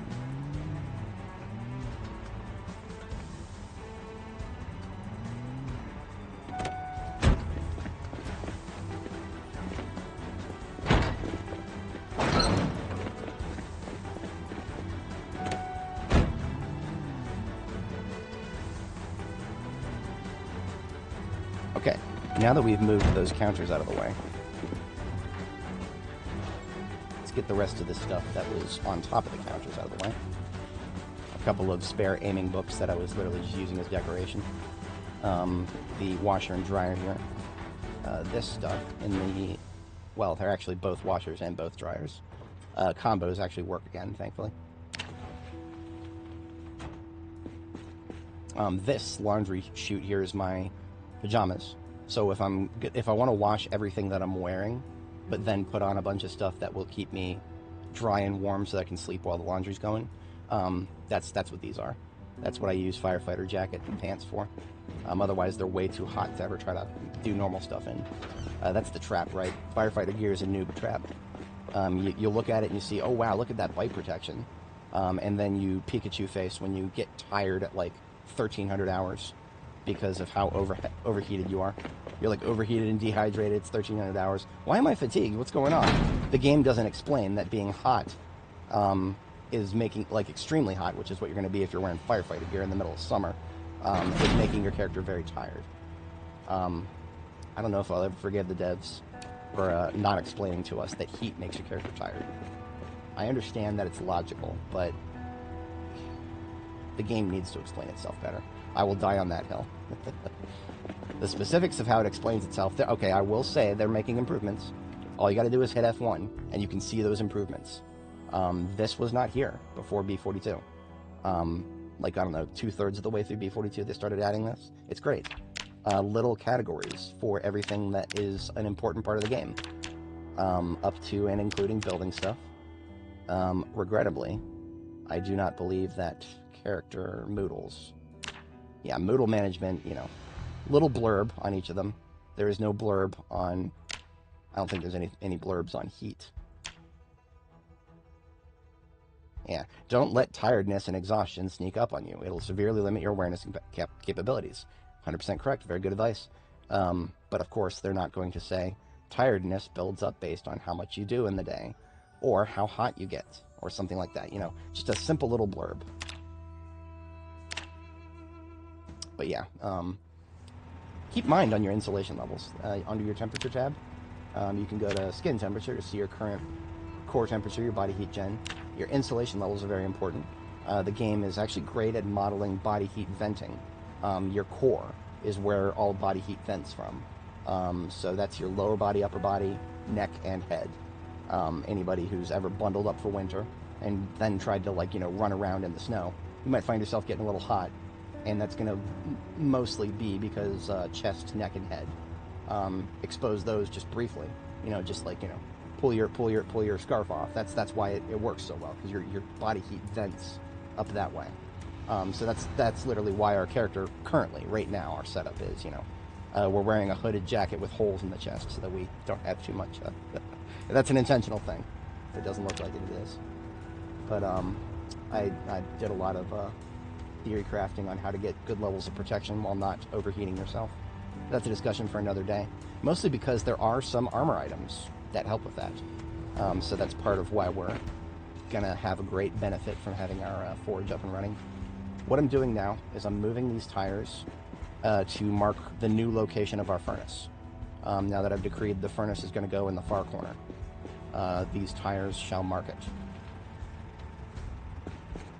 As a 2x2, that is where it goes. Now, this is the most painful part of this refit. Let's get these washers and dryers picked up.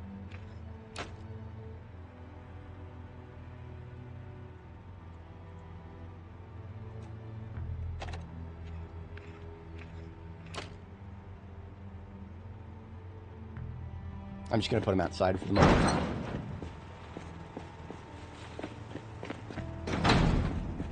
My pajamas here, I would like to keep together. So this is where a random garbage bag. I always carry some around. Garbage bag PJs. And then we can move the laundry chute here.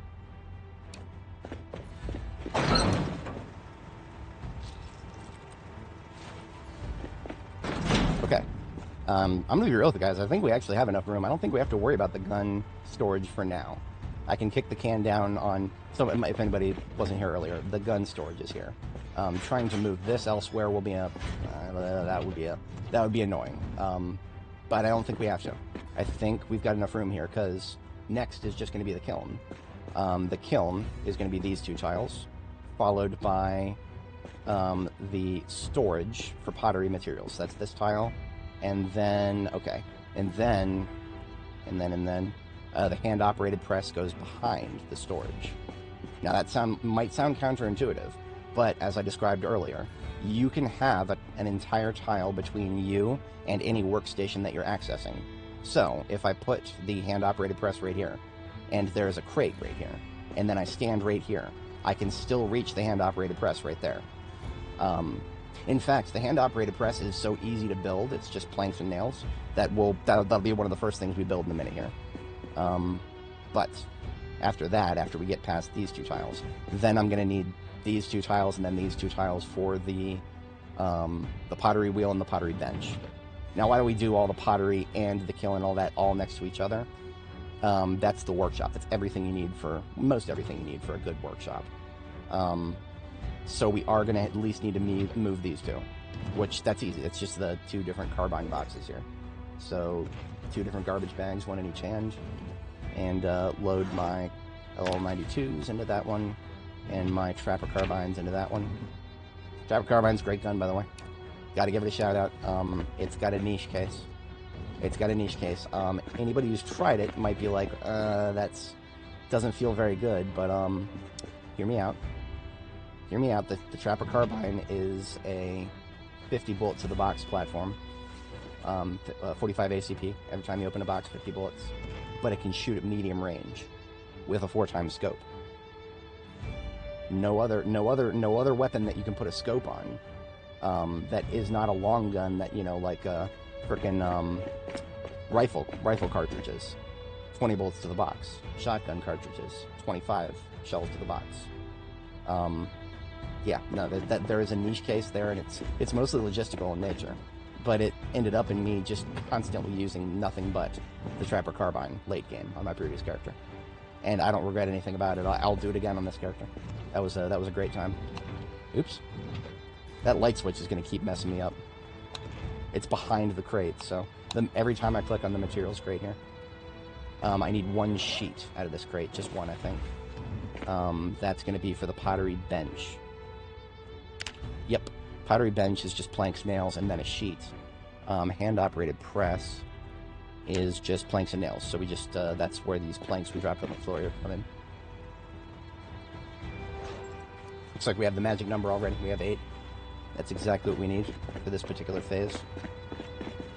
Alright, press first. Now, the hand-operated press, you can move it after you place it. It does weigh as much as a fridge. I have a feeling that the materials required to build this are very placeholder in nature.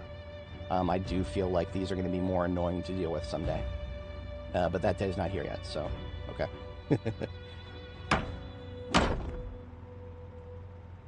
Yeah, okay. Now, for the bench.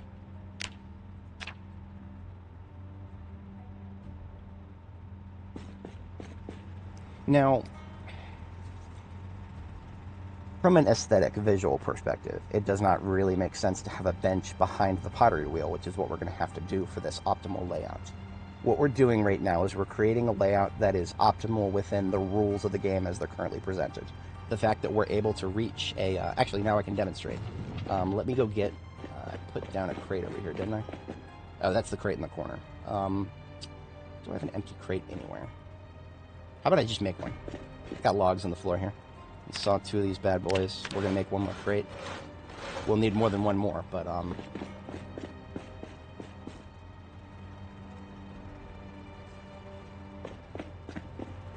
going to build... This is going to be the pottery supplies crate. Someday it'll be upgraded to a metal crate. Those are better. But we're not going to be able to make those for a long time. So, for now, that right there. And, so... Let's say I want to use the hand-operated press from where I'm standing. Look at that, I still can. I want to say, I really want to say that this is functioning exactly as intended.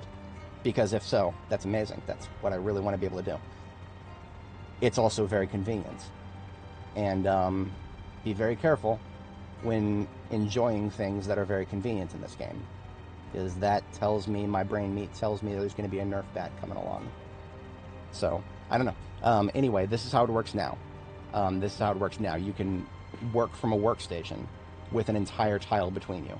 And many times it's very helpful to have that tile be a crate.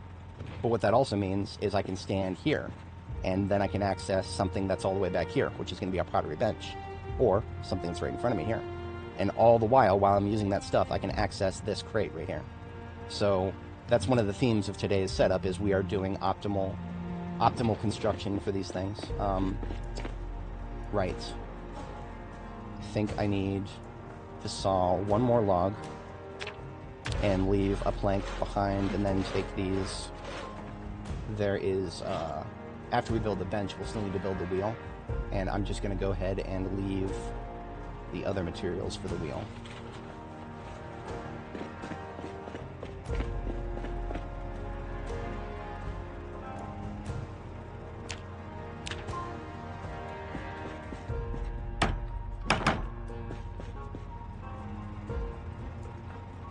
So pottery wheel requires a stone wheel and a small stone wheel.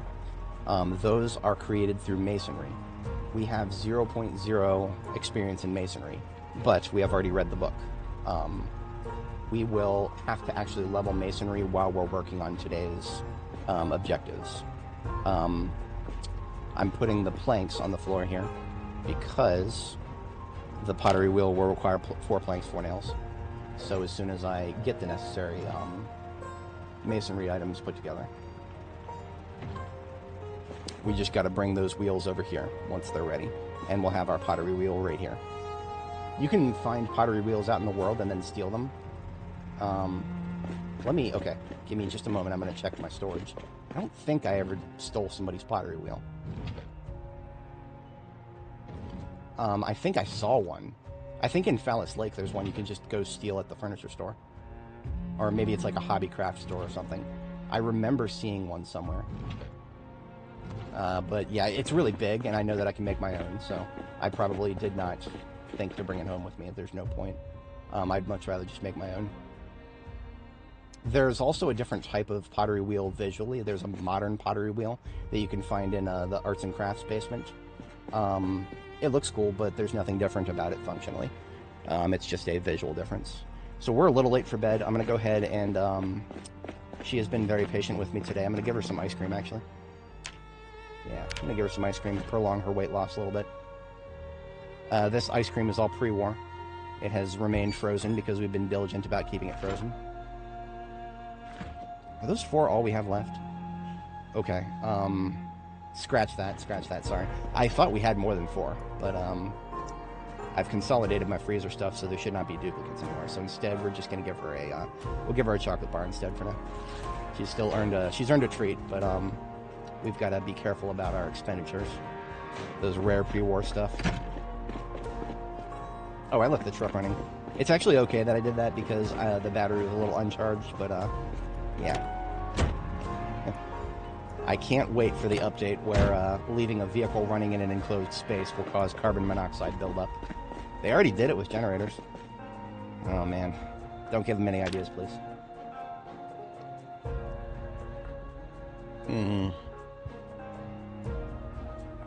So we tried to go to sleep and we instantly got a nightmare. I'm going to deal with that with coffee. If you're a restless sleeper and you sleep twice, but you've gotten one of your sleeps messed up by a nightmare, that is going to be annoying because you won't immediately be able to go to sleep again unless you kind of stand around and waste a bunch of time. So I don't want to do that. I want to get stuff done today. So I'm going to be making a cup of coffee, and what I'm going to do is drink it when I wake up after we try to sleep again. So we're going to go to sleep again at 5 a.m. But instead of proceeding after doing that, we're going to drink this coffee that we're making now.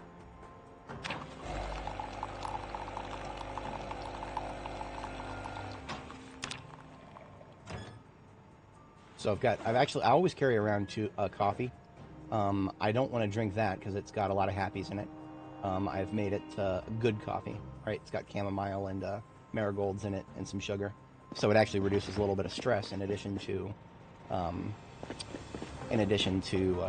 getting rid of the fatigue. Speaking of stress, if I had animals around me, I could go pet them and immediately erase the stress. But now that we're a couple months in, I can actually reread some skill magazines that I initially read, like early on. Like the Carlo Crystal Guide, for example. It's got the check mark, it says already read. But if it doesn't say recently read, then you can read it again and get stress reduction for it. So skill magazines are just like entertainment magazines in that regard. Away go your stress.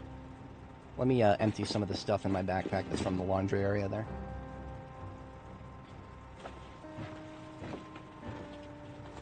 For anybody joining, welcome. We are very much in a crafting mindset today. And what we're going to be doing is a workshop. We've already got some of the early stuff put together. The easy stuff. Hand-operated press, pottery bench. We've got these tires here to position our furnace. Furnace is on this side in the corner. Kiln is going to be right here between furnace and pottery infrastructure, because kiln is for making pottery stuff. So literally just by standing right here in this tile, I will have everything that I need to do pottery with. You may notice that I have extinguishers next to all of my doors. That is not an accident. Fire extinguishers. Okay, so fire, right now, fire has been nerfed into the ground. It does not spread at all, ever. So because of that, fire is not really a threat. But it used to be, and I have a feeling it someday will be again. So because of that, I habituate myself into fire extinguishers in a place that I can reliably remember where they're at. Look for the nearest doorway to my base and see if it's there.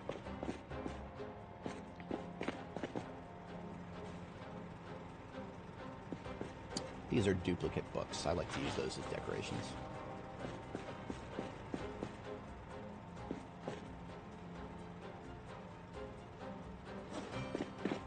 Okay. These wooden rods are actually tools, but they're tailoring related more than anything. You can use a wooden rod with a couple of different crafting menu recipes to make twine out of dog's bane, or like I think you can use it at the scutching board too. Completely irrelevant to what we're working on though. Just need to get them out of my backpack. So if we want to do the pottery wheel, or if we want to get started on the blocks, the building blocks for the forge, both of those are important parts of the process. The pottery wheel is a necessary prerequisite for the forge and furnace. So we just doing them all together, basically. I'm going to move these fire extinguishers over because we're going to be blocking this corner, regrettably.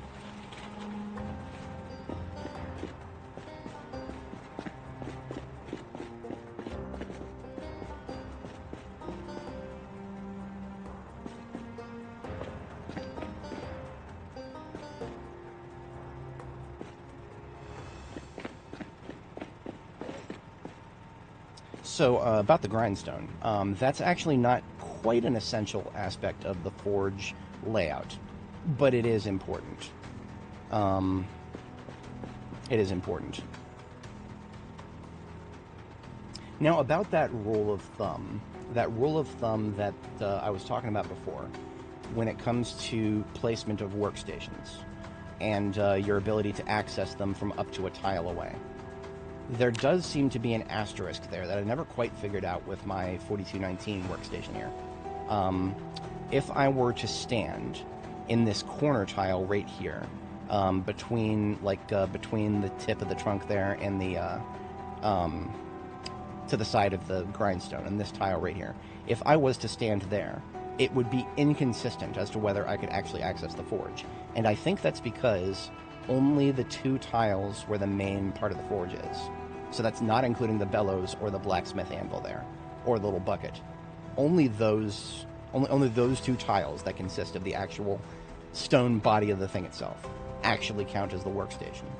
So an optimal layout would probably be a little different from where it's oriented here. I'm 100% confident in the layout of the of the furnace stack here. This is tried and true. This is really well done. I'm actually really proud of myself for that setup. But the forge is an ongoing conversation that I have with myself sometimes. And this is where I would love to have the materials already, but because we don't have any way to preview what it looks like without having the materials already made. Yeah. Well, I suppose at the very least what we can do is go get some of the prerequisites. We'll need masonry tools. Masonry tools, we have some in the trunk of the truck already. So that's going to be a... Let me open my crafting menu real quick here.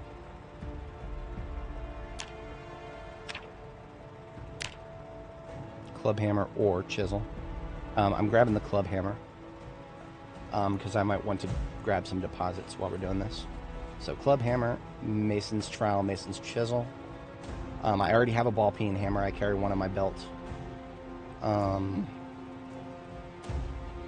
Yeah, that's it for now. I'm going to need a bucket of water. Look at that, just a bucket of water. I actually have a lot of buckets of water. Since we just put in a farm recently, most of them are allocated for agriculture. But I've got some.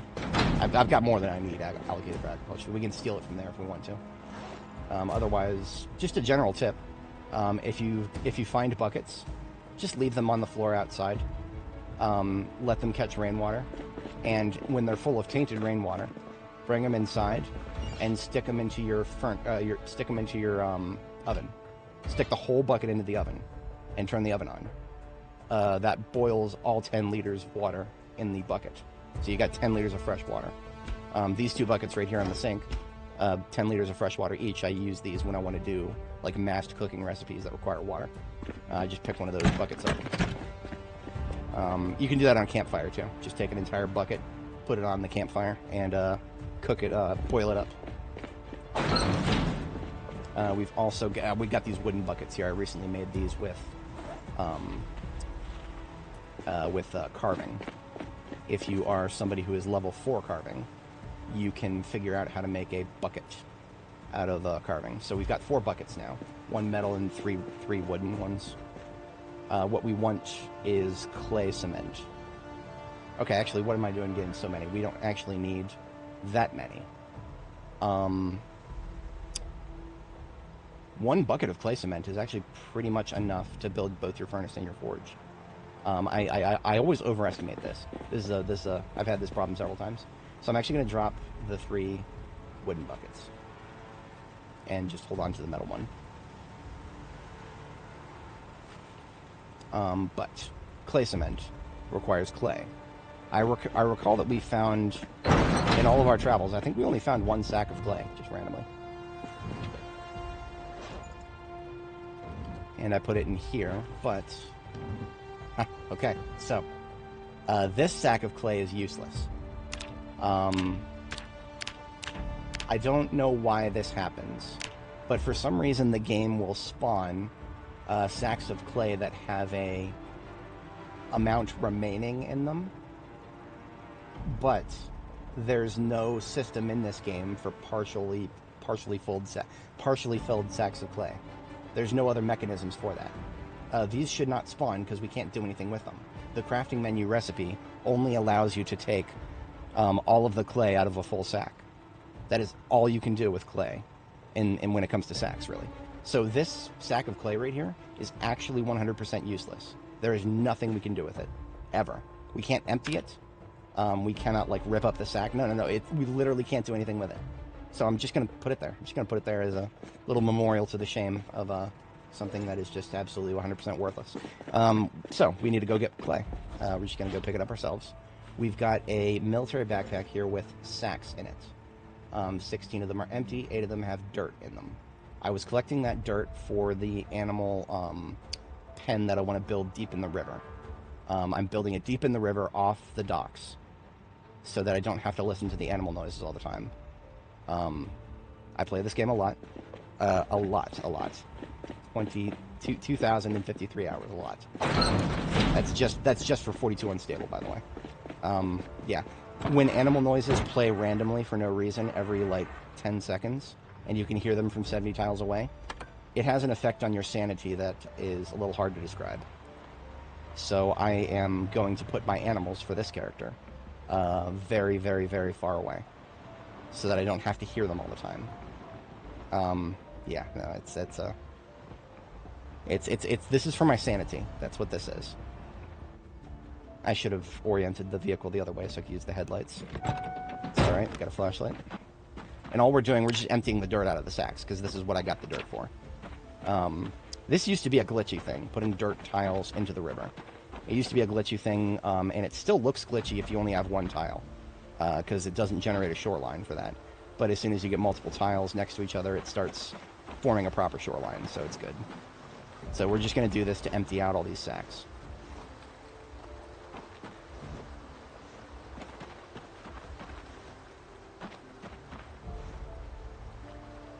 Sanity is overrated. Yeah, it is. Who needs sanity?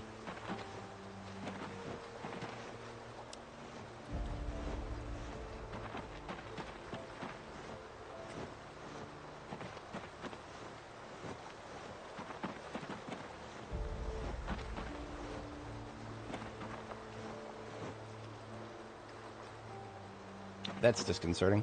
I actually thought I had an even amount. Well, okay. No worries with that then.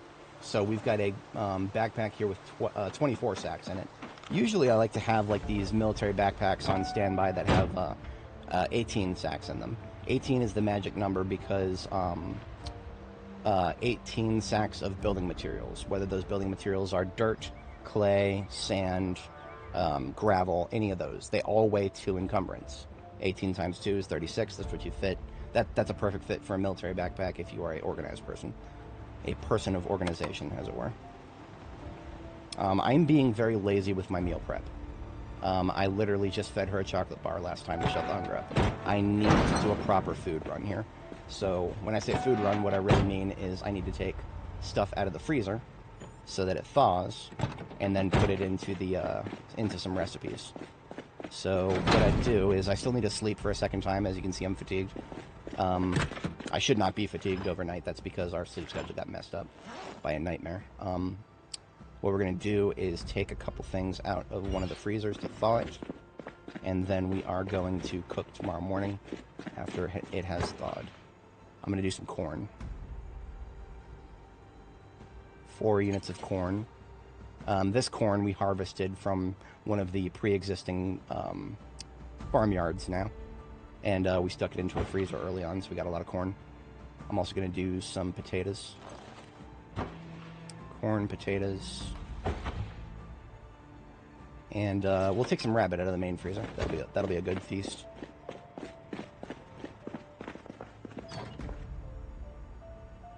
Now this corn, it actually goes bad really fast after it thaws, because I think we froze its decay rate in the freezer very, very, very close to the stale point. So what I'm going to do is leave it in the fridge while it thaws alongside the potatoes there. And then just, how about, we'll do, I'll do 3 slabs of rabbit meat. Rabbit meat is actually, of everything that I have right now, rabbit meat is what I'm going to be able to get more of most reliably. Like if I need to go get more rabbit meat right now, it would not be too difficult. It'd just be a little bit of a side trip. So we're just having a tomato here, re-eating, as it were. Lighten up the hunger so that we can get some sleep. And, yeah, then when we wake up, that stuff is thawed, we'll get it cooked. Like I said, ooh, we got a little cold there. Briefly got cold. Okay. Interesting. I'll have to reevaluate my layers at some point. Anyway. I lost my train of thought for part of that. But I still know that we are cooking. Bro is about to cook. Eeny, meeny, miny.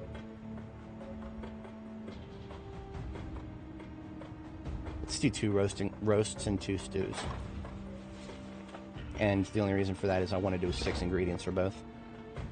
Regrettably, I don't have enough roasting pans. Okay, so corn, fresh uncooked, potato, fresh uncooked, rabbit meat, tomatoes. Those should be enough for something really lovely. Start with a helping of rabbit meat, 1 in each. I'm doing soups because apparently soups can support everything that I want to use right now. The difference between soups and stews is generally the cook time. Stews cook longer because they are, I guess the ingredients need more time. But there's like an overlap. There's a Venn diagram of stuff that you can put in both. Honestly, I think we'll be fine doing 2 of everything. Yeah, we can do 2 of everything here in these.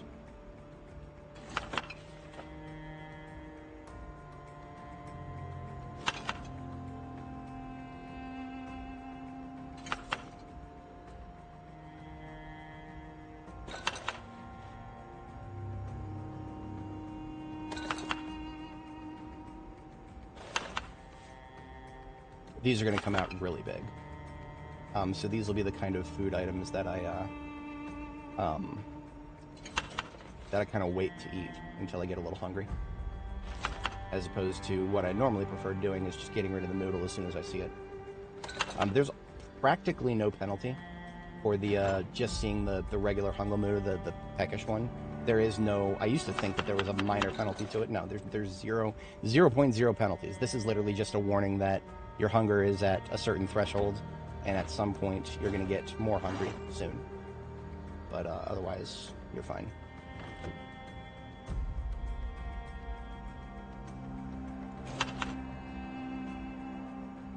At this point, we've got enough material in there. I'm just focusing on different ingredients now.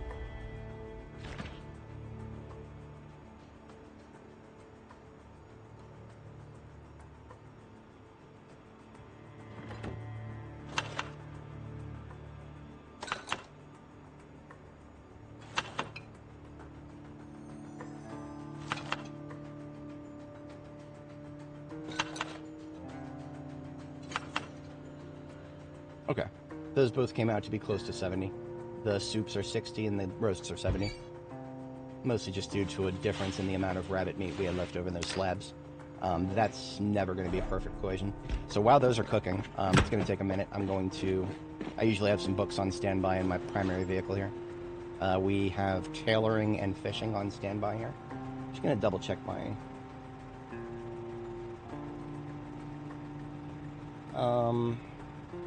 Oh, you know what? Okay, so here's the thing. I'm going to run over to my library ambulance here. I found a videotape that has napping in the title. Napping has historically been one of those annoying things to level early on. It's like there's only one or two things you can do with it. But if we read through the napping book and then watch that tape, we can go probably straight to level 3 with it. Or close to it.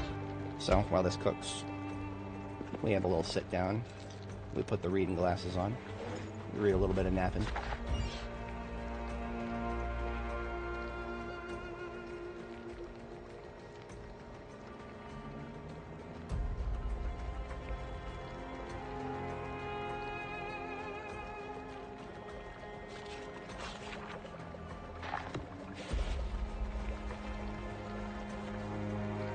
So, my naming convention for food items is based on how much hunger they reduce after I cook them. So these two roasts are 90 roasts. This just helps me ensure that when I start eating like a quarter of it, and I go to eat another quarter of it, at that point I know what it originally was, so I don't have to memorize that. So these are two 90 roasts. I won't need those today, those are for later. And as fate would have it, I'm already hungry enough to eat a large portion. I could split these soups into bowls. These are 80 soups right now, so if I split them, that would be 2 bowls of 40. Now, when you split a soup into a bowl, the weight is actually kind of annoying. So I would never want to do this if I was going to have to go out into the field and go looting or something. You know, that's a lot of stuff to carry with me. But since we're hanging out here at the base, I think I'm going to do it.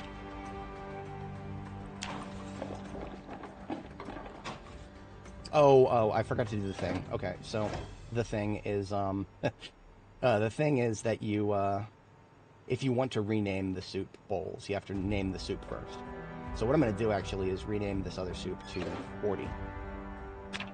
And then I'm going to split it into 2 bowls. So we have 2 bowls of 40. Yeah, that's what I would prefer. We'll just have to remember the total. Putting away the pots, glasses off, book put away. And we'll take these bowls with us. We eat half of one of them. Hunger is sated. Off we go for some work today. We got a little bit distracted, but our goal is clay. Clay is what we need. In order to pick up clay, we are going to need a shovel. Currently, I have a hatchet, self-defense weapon in my hand. On my belt here. Let's replace that with a proper shovel. Or, sorry, an E-tool. So I'm going to put my hatchet into the trunk. And replace it with a E-tool, which... road trails off. Forgot where he put his E-tool again.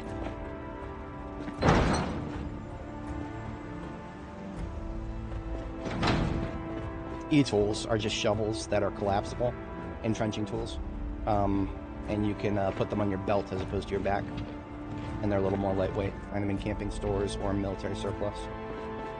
Very, very useful items, but I only have one right now, and I forgot where I put it. Garden was the last place I was using it.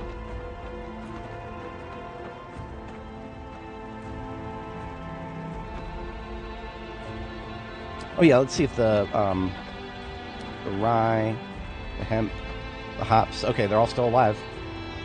They're gonna die for no reason, but we'll see.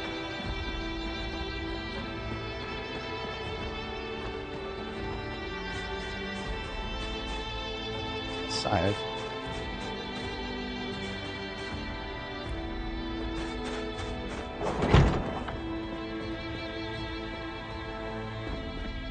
See, usually I leave the E-tool in either, like, you know, usually I carry it with me, or I'll, like, put it in the vehicle that I'm using right now.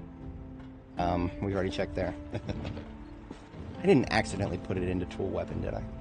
No, it didn't accidentally make its way in here.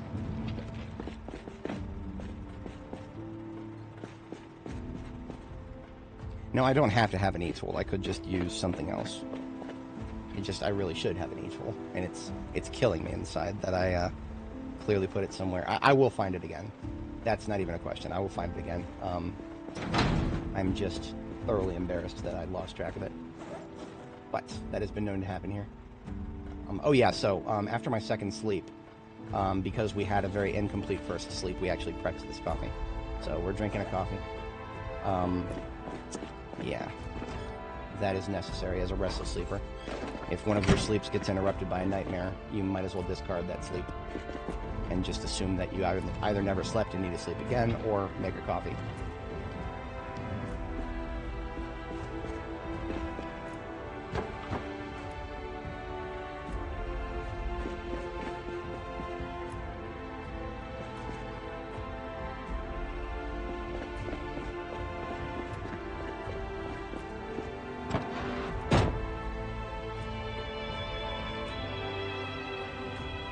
If I was less of a doofus, I would have...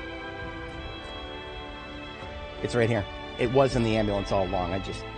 Okay, we're fine. Sorry, guys. I'm an idiot. I'm genuinely an idiot. The entrenching tool, very, very useful thing. It was right there in the ambulance, the first place that I looked. I know you've heard the idiom, it's always in the last place you look. Well, in this case, it was also in the first place I looked. I just missed it. Okay, so quest for clay begins. We're in Riverside. That is the side of a river. Lots of clay to be found on the sides of rivers. I'm going to start with the pond up here. I remember hearing a Zed last time we passed this area. This area up here has not been like 200% cleared. Yeah, there it is, there it is. Let's kill this person here. The E-tool is counted as an axe weapon. So as a firefighter, we're level 7 with axes right now. Easy peasy. I don't want to use that regularly as a weapon for combat. That is, you can't replace those. You can't make those. E-tools are pre-war items to be cherished. Alright, so... clay tiles are sometimes they're a little sus to find. Like this one right here. I think this is a clay tile. Yeah, this is a clay tile, but the only way I was able to tell was this particular shade of brown. If you're looking for clay, you've got to lock in on this particular... You've got to activate your neurons for color recognition. This particular shade of brown right here is clay. That's what you're looking for. So we've got the shovel in our hand. That's the E-tool. That's what we were looking for. We've got the sacks in this backpack here. 24 sacks means we're going to be putting 6 of them in our main backpack and then the other 18 into the handbag. I don't know why that one clay tile was so glitchy looking, but that means I'm going to zoom in a little bit further when we're looking for it, because maybe the tile will be a little messed up. Now where you're looking is going to be either on, right around the lake or body of water itself, or anywhere on dirt nearby. So the path right here, got clay right here. Now, when you pick up clay from a tile, there's going to be that same shade of, brown for the clay on, 2 adjacent tiles. Sometimes, like a little leftover bit of it. It's not clay you can pick up, so don't let that mess your brain up. If you're looking for that color, make sure to discard any little fragments of it from areas you've cleared. Now, you can find clay through foraging. It used to be that you could only find clay through foraging. I'm glad they fixed that. It's a lot less reliable. If you want to use foraging, you would have to set your foraging focus to stones, and just kind of walk around the forest and hope to get lucky. That is... And, when I say hope to get lucky, I mean, when you do come across some clay that way, it'll be like 5 or 6. It'll be less than a single one of these tiles.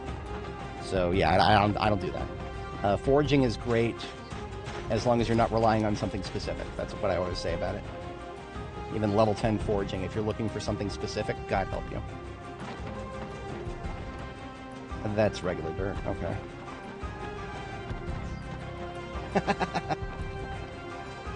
Oh, XSCon, you were asking what crops can't be harvested. Hemp, hops, Those two will die for no reason. That's what we've currently got planted. I think when the temperatures start getting freezing outside, so that's going to be like another couple of, probably a few more weeks from now, maybe into next month or maybe near the end of this month, temperatures will start getting freezing. At that point, hemp and hops will both die. And the only reason I planted at them was to point and laugh when they die. Because I'm pretty sure that they're still going to die, so I need evidence of that. But yeah, there's other crops, much more important crops, that are going to die for no reason when we try to plant them later. Tobacco. Anybody who ever wants to, just take smoker, dude, it's free points. Just take smoker, dude. That's short-term thinking mentality right there, because smoker is a detriment that never goes away. Eventually, you will smoke all the cigarettes on the map. Now, of course, is anybody ever going to do that? Probably not. But the point stands, it's going to get harder and harder to find cigarettes. And after a certain point, you're going to be wishing that you could just grow tobacco, which would, and is probably supposed to be, the long-term solution to that problem. Problem is, tobacco. I'm sorry, it came up, I have to talk about it. Let's look at the agriculture menu here that we've got from our character sheet. Tobacco, where is it? T. Right here. Planting season, March, April, May, June, July. Average time of grow, 180 days. What is 180 divided by 30 days to a month? That's 6 months. How many months is the planting season? March, April, May, June, July. What happens to a plant when it's outside of its growing season? It keels the fuck over and fucking dies within 2 days. And before anybody says anything, yes, we already tried to compost and fertilize it twice every growth phase. You cannot shave an entire month of growth time off of a crop. Tobacco will 100% guaranteed die on default settings for the game right now. It is impossible to grow tobacco right now. It has been since I reported it as a bug in May 18th, 2025. The devs never listened to my bug report then. To this day, I patiently wait their reply. But no, just take smoker, dude. It's free points. Just take smoker. It's free points. The Chad response to that is no. My mom said smoking is bad for you. Because it is. As a smoker in real life, don't do it. It's not good for you. I'm not an actual habitual smoker. I partake in a pipe every once in a while.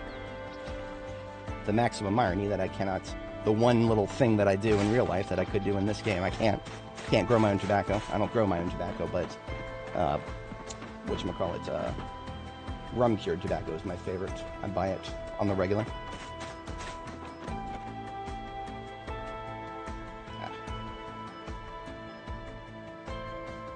There it is, that tile. See, like, it looks like both of these tiles would be clay, but no, just this one.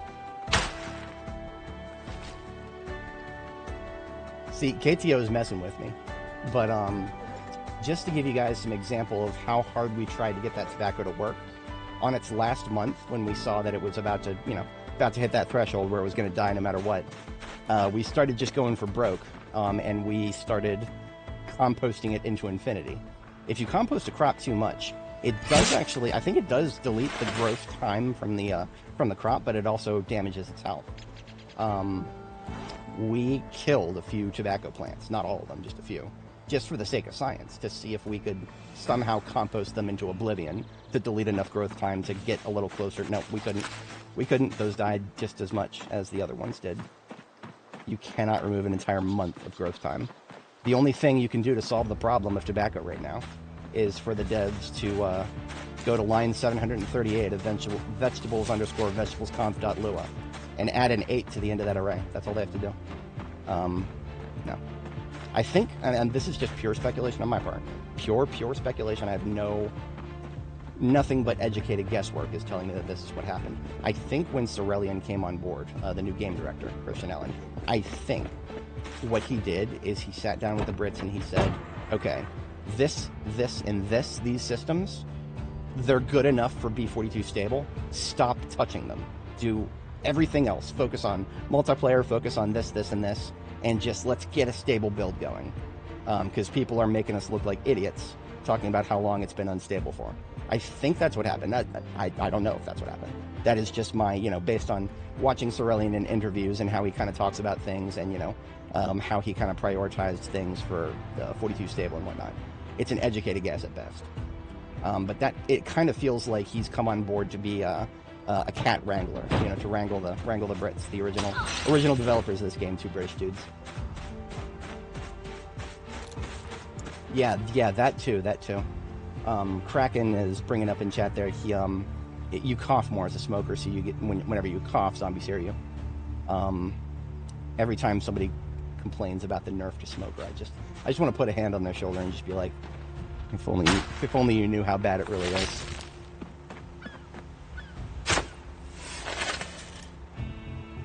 So we're up to 6 plus 3 sacks of clay. We might have enough, actually. Usually, whenever I go to build my infrastructure for workshopping, I actually usually over-collect on clay. Because, I'll use a certain amount to level pottery to... You just need pottery level 1 to make crucibles for the blacksmithing system. That's really what you need clay for at the end of the day. But there's other useful stuff you can do with pottery. Some of it functional, some of it aesthetic.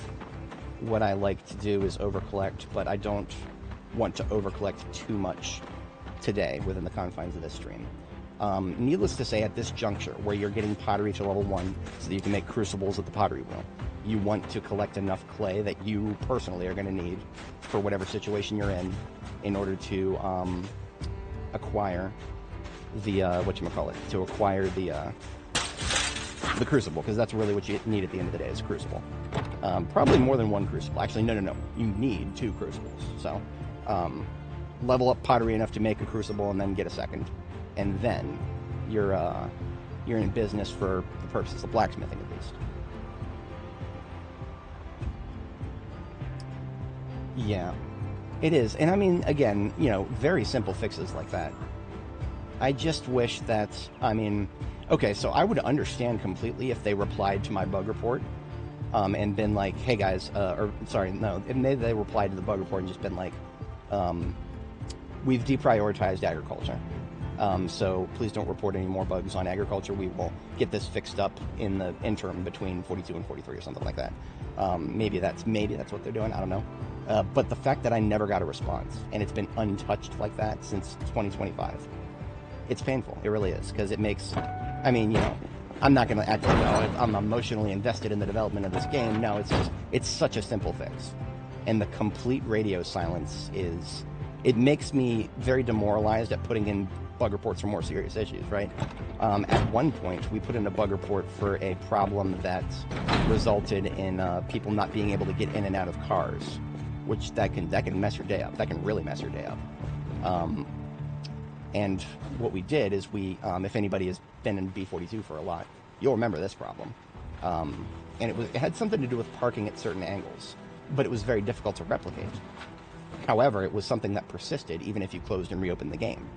So what I did is, when I had it happen to me, I closed... This happened live on stream. I closed the game.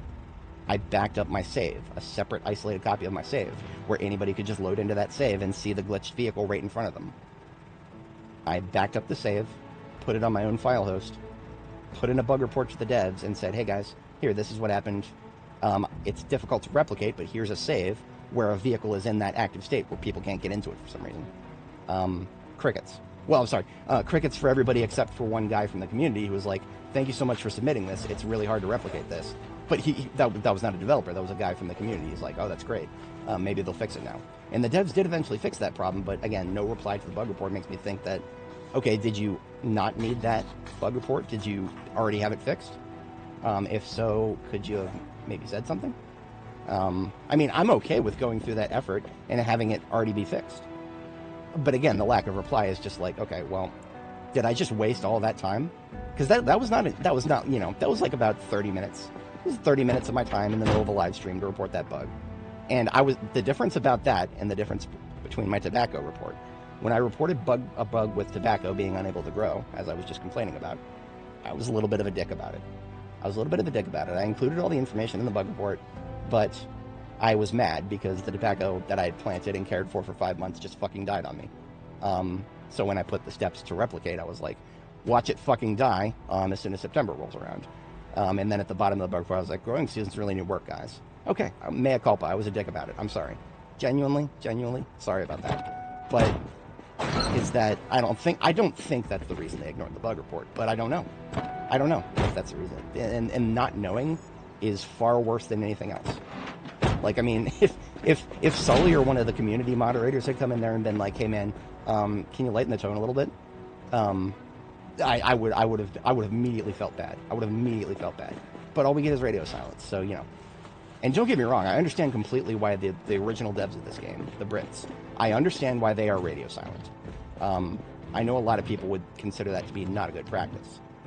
I understand completely why they're like that, because I have not been here for all of Zomboid's history, but I've looked into it. Did you guys know that getting Zomboided used to be slang for somebody taking your Kickstarter money and running off?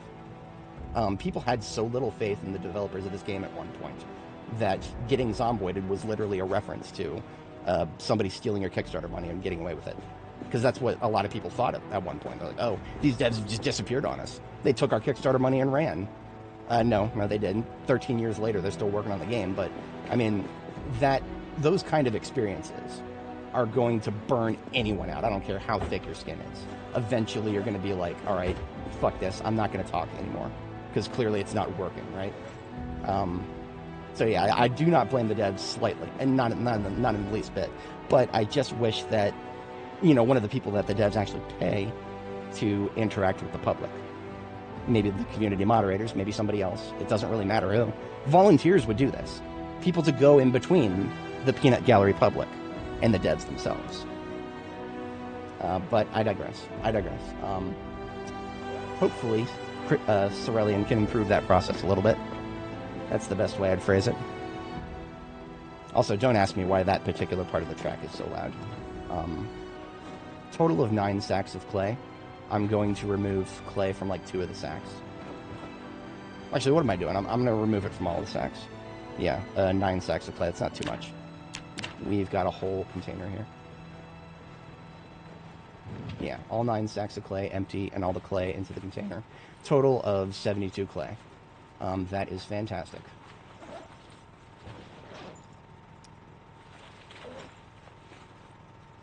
And we probably are not going to need all of that, especially because we leveled pottery already to level 3 just by watching tapes after reading the book. So in our context, we're good with pottery. But situationally, if you guys are at this stage of building your workshop, then you're going to want to collect as much clay as you need, which may be a lot more than what I just got. You know, maybe you're maybe you never found the books, maybe you've never found the tapes, and maybe you're just going to have to grind pottery.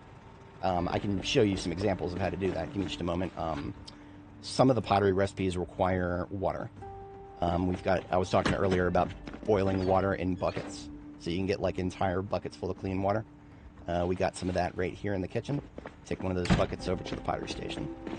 And now at the pottery bench and the hand-operated press, these 2 items. There's a couple things we could... Now, these are higher level recipes, though. One of the real ways to get pottery experience is going to be the pottery wheel.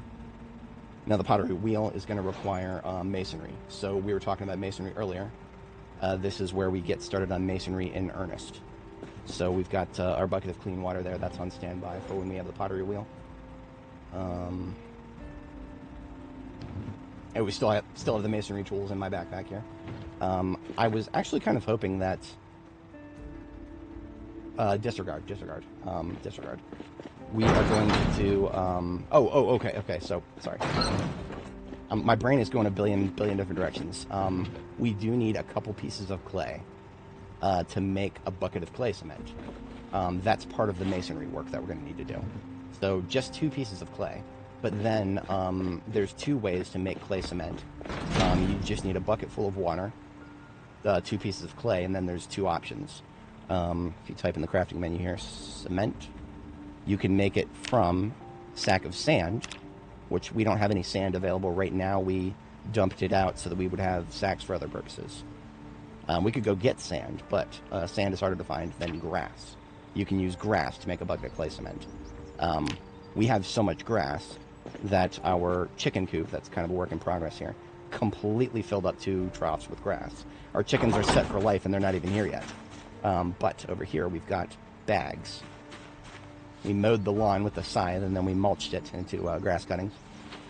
This garbage bag here has 260 grass in it. I'm just going to take 10 out so that it is a divisible by 50 number, so 250. So what this garbage bag is 5 buckets of clay cement worth of grass. So what I can do with that is just dump it on the ground nearby the where we're going to keep the clay. If I just dump it on the ground right here, I don't even have to look at it because it's behind the behind the crate. But I can just make a bucket of clay cement from the grass that's in that bag and the clay that's in the box. And the in my backpack is where this bucket of tainted water was from. The clean water that's on the table there, we want to hold on to that for now. So we've got our bucket of clay cement. We don't need that until we start building forge and furnace. So clay cement can go right here for when we get started on the furnace itself. That's the furnace right here. Furnace will come before the forge. So, okay. Now we are going to get these supplies to do masonry with. Masonry, in this context, we've read the book. I don't think we have any tapes. I'm just going to do a quick scroll through all my VHS tapes just to see if I have anything that looks like it might have a title that is somewhat tangentially related to masonry. Because if I had a masonry tape right now, hypothetically, I don't know if there even one exists. And you don't even need to tell me in the chat if there is one, because if there is one, we'll find it eventually. But if we don't have it right now, then whatever. Yeah, see, like we've got this bag right here was supposed to kind of like be the separate skill bag one. We've got growing fruit and vegetables at home, how electricity works. That was a very important one. There's a VHS tape for making electricity now, or leveling electrical rather. Working clay at home. This is how we leveled pottery. Petting zoo, animal care experience. There's a VHS here called Quiz Shows. I have no idea what that could possibly get us. I'm actually kind of curious now. I'm going to wait until I've read, like, glass making and tailoring and several other things that I haven't currently read the books for. And I'm just going to, because, like, quiz shows. That sounds like something that could be, like, a trivia variety thing that could get you, maybe it could get you experience in several different things. Or maybe nothing. I have no idea. But, yeah, I'm going to wait until I've read some more books for that. That's later on. But yeah, I've scrolled through. This is my entire VHS collection in these garbage bags that are kind of hidden back here. Nothing that jumps out at me. So we can level masonry from the ground up pretty easily. Now that we've read the book, we're a fast learner. We are going to get a vehicle that has more storage than the ambulance here. Ambulance can currently only fit 152 in it, and that's not bad. But we can do better. We can do a lot better. We got a step van up here. The red one is not yet purposed. It is currently completely empty in the trunk. And now the reason we need something bigger than 150 is because masonry can be best accomplished in with large stones. Large stones weigh as much as a fridge, 40 encumbrance each. So you could do the silly thing of removing a bunch of stuff from your inventory so you can carry something that weighs 40 encumbrance. That's a lot of work. No, that's a lot of work. I'm just going to take a vehicle that can fit multiple items that weigh 40, like the step van here, and load them directly from the floor into the trunk. You don't have to have enough room in your inventory to pick something up in your hands if you're just putting it directly into a trunk. And I messed up the location of the gas port here. Backing up right there. Because we kind of just picked up this step van and then left it on the lot to be repurposed later, I never even really put fuel in it. What do you think about seasonal hazards connected to the outbreak? Infectious clouds, slinger. Infectious clouds that linger for a few weeks. That would, okay, so you're getting into 7 Days to Die storms brewing update territory right there. If anybody's ever played 7 Days to Die, and you've tried one of the later builds, especially when you were in 2.0 experimental. Oh boy. Oh boy, that was a fun trip. Now, 7 Days to Die, what they added to the game was storms. Storms that are unique to each biome. If you're in the snowstorm, you hear the air raid siren and the storm's coming in. Oh no! If you don't take shelter, you start taking damage. That's literally all it came out to be. It doesn't matter if it's a blizzard or a rad storm or a whatchamacallit, firestorm in the burnt forest biome, or the sandstorm in the Darude biome. No, it's just you just start taking damage. It was a really disappointing update. So if you want to talk about weather that can seriously mess your character up, you're going to need to talk very specific things with me, because I have seen how it can go bad. 7 Days to Die was a great example of how not to do it. So I'm very reticent to be like, oh, that would be a cool thing. I mean, Fallout 4 with its rad storms, that was pretty fucking cool, dude.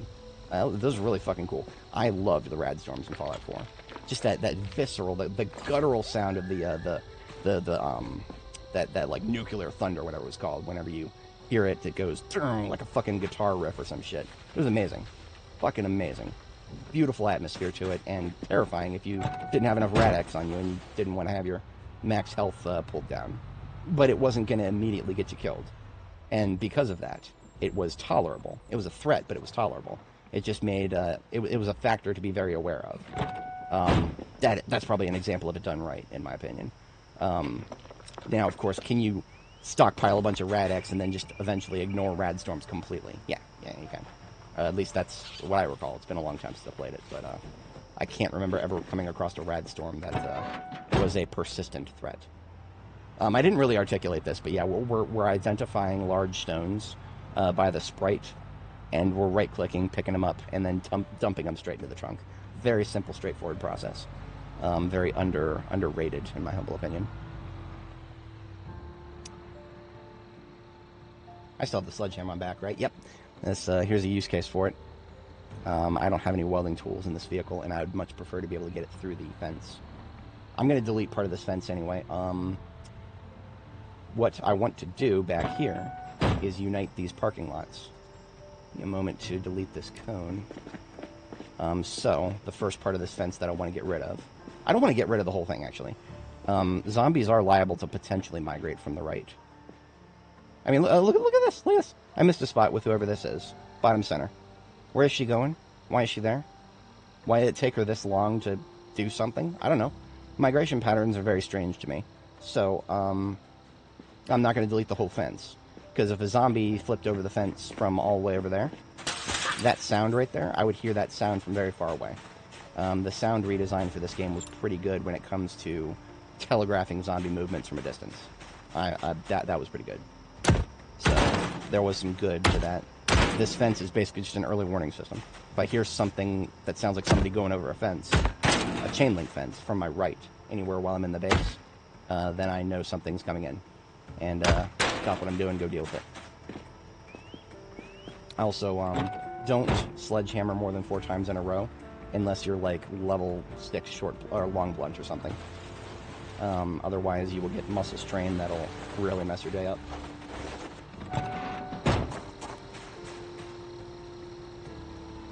Sounded like too much PUBG. No, you're fine. I have encountered some PUBG kids.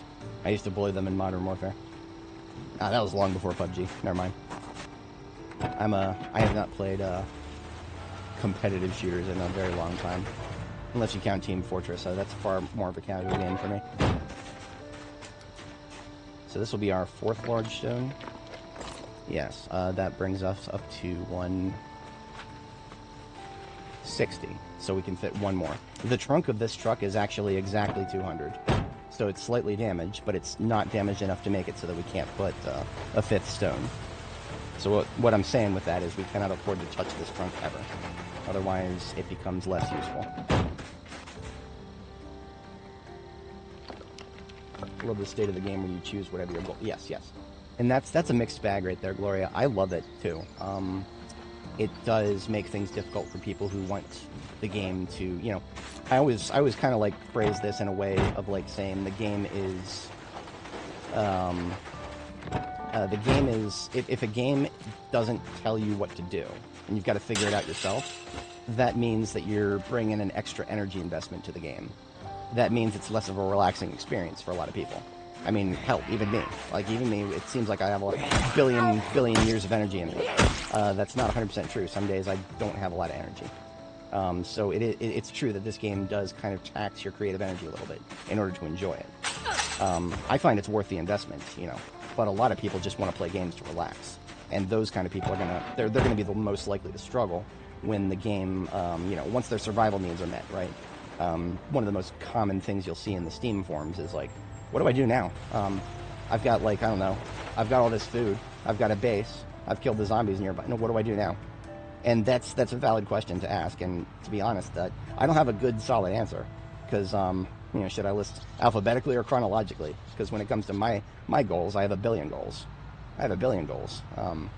Most of them are oriented around exploration. If you don't inherently enjoy exploration, you're going to have an even harder time of enjoying the game. I'm just going to back in instead of going in straight. So what we're doing is, now that we've got all 5 of those large stones in this vehicle, we just need to back the vehicle up to a crafting surface, any crafting surface. And we can do a whole bunch of stone chiselings. Or, actually, hang on just a moment. Okay, so we cannot yet chisel blocks from stones. Curses. We'll have to get level 1 masonry from something else first. If we break a large stone into stones, we get 10 stones each. That's going to be part of the process. I think that'll get us a little bit of experience. I don't think that that's going to get us all the way to level 1. Because once we get level 1, once we can make a stone block from a regular stone, this is us shooting off to the moon in terms of experience gain. Stone blocks from stones are just a great way to masonry experience because you can get a lot of stones. Right here, these 5 large stones, that's 50 stones right there.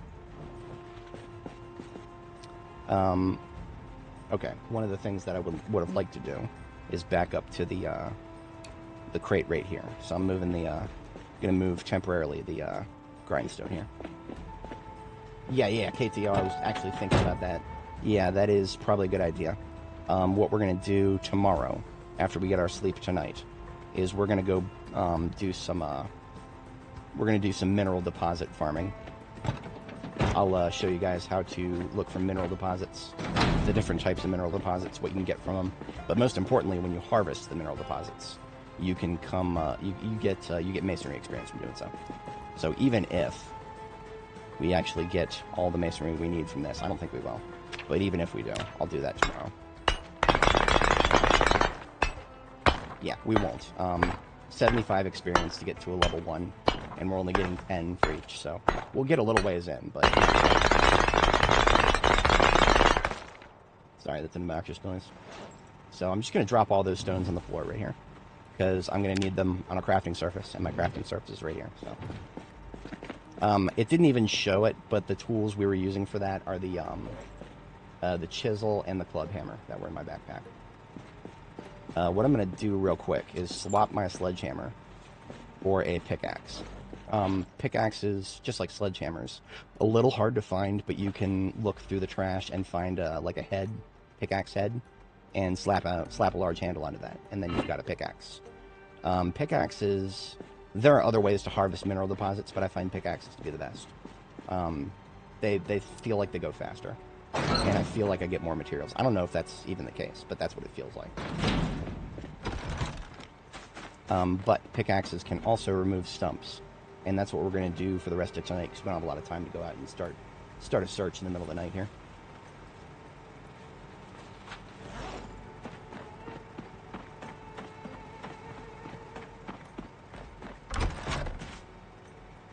Yeah, there's a few stumps that have been slated for removal for a while. This is the only way to remove stumps. So if you have a stump you want to get rid of, pickaxe that's the niche for the pickaxe, the only tool it can do. There is another niche for the pickaxe. If you're in a position where you can make a lot of them, the pickaxe is the only really good, effective weapon against zombies that gets you axe experience, that never needs to be sharpened. So unlike regular axes, you can use this thing until it breaks against zombies, and you don't have to stop and sharpen it ever. It's a really good way to just turn your brain off and level your axe skill. Because otherwise, if you're leveling your axe skill and you're trying to conserve your firefighter axes by sharpening them whenever you get the opportunity. That's a lot of brain cycles right there. That's a lot of thinking. When I'm trying to just turn my brain off and level a skill, that's way more thinking than I want to be doing. So I much prefer to use pickaxes if I'm like in the final stretch of leveling up my axe skill, which we'll be able to make as many pickaxes as we want after we level up our blacksmithing. That's going to be a long time after we build the forge today. The forge we're building today is that's how we level up our blacksmithing. We're not going to be able to level it all the way up today, I don't think. It's not going to be a hard goal, but we'll see how far we get. Once we get it put together, we'll start the leveling process. Where is it? We are going to spend the rest of the evening reading, because I would prefer to have daylight to do our search for mineral deposits.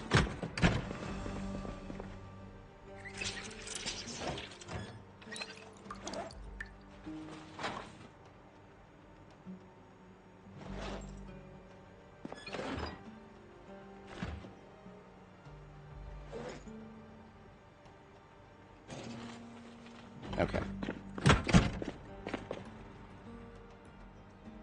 So we're going to read until 2300 and get to bed on time tonight. I forgot to put my glasses on. We will do that overnight tonight. Reading glasses do... I don't know if this is just if you take the slow reader trait. 2 nights in a row with this shit. Okay. Interrupted by a nightmare.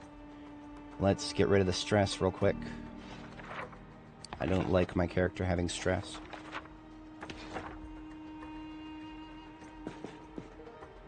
That just means we're going to drink... I'm not going to drink another coffee. I'm just going to deal with the fatigue tomorrow. I think I'm going to be okay. We can also... Okay, so that's another thing where, like... Let's say we wake up tomorrow and it's just pea soup fog outside. The fact that we need to sleep again would work to our benefit in that case. We can just sleep right through the fog. And also, we should have remembered that we're getting cold now. I do have a gray hunting vest in my ambulance. I would wear this all day if it was not for the fact that we're still in that awkward autumn phase where if you wear super warm gear all the time, you'll start sweating your face off during heavy combat during the day, for example. So we're not yet at the point where I can just super insulate myself and just be good all the time. That's later. I was waiting until stage 2 hunger to eat this. And we're going to sleep again at 5 a.m.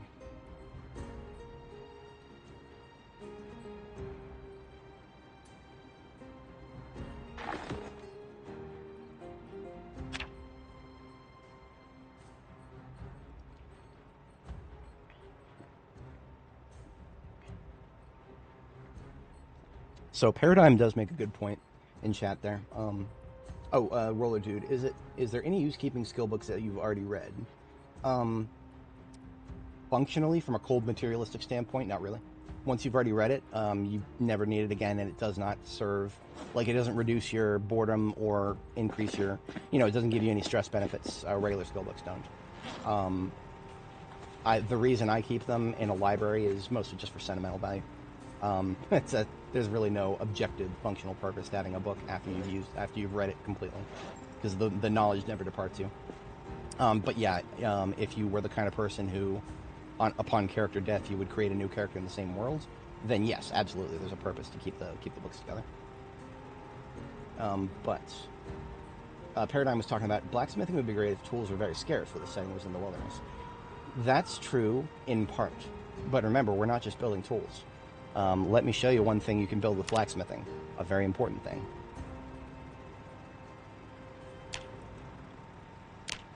Forge sword blade. You cannot.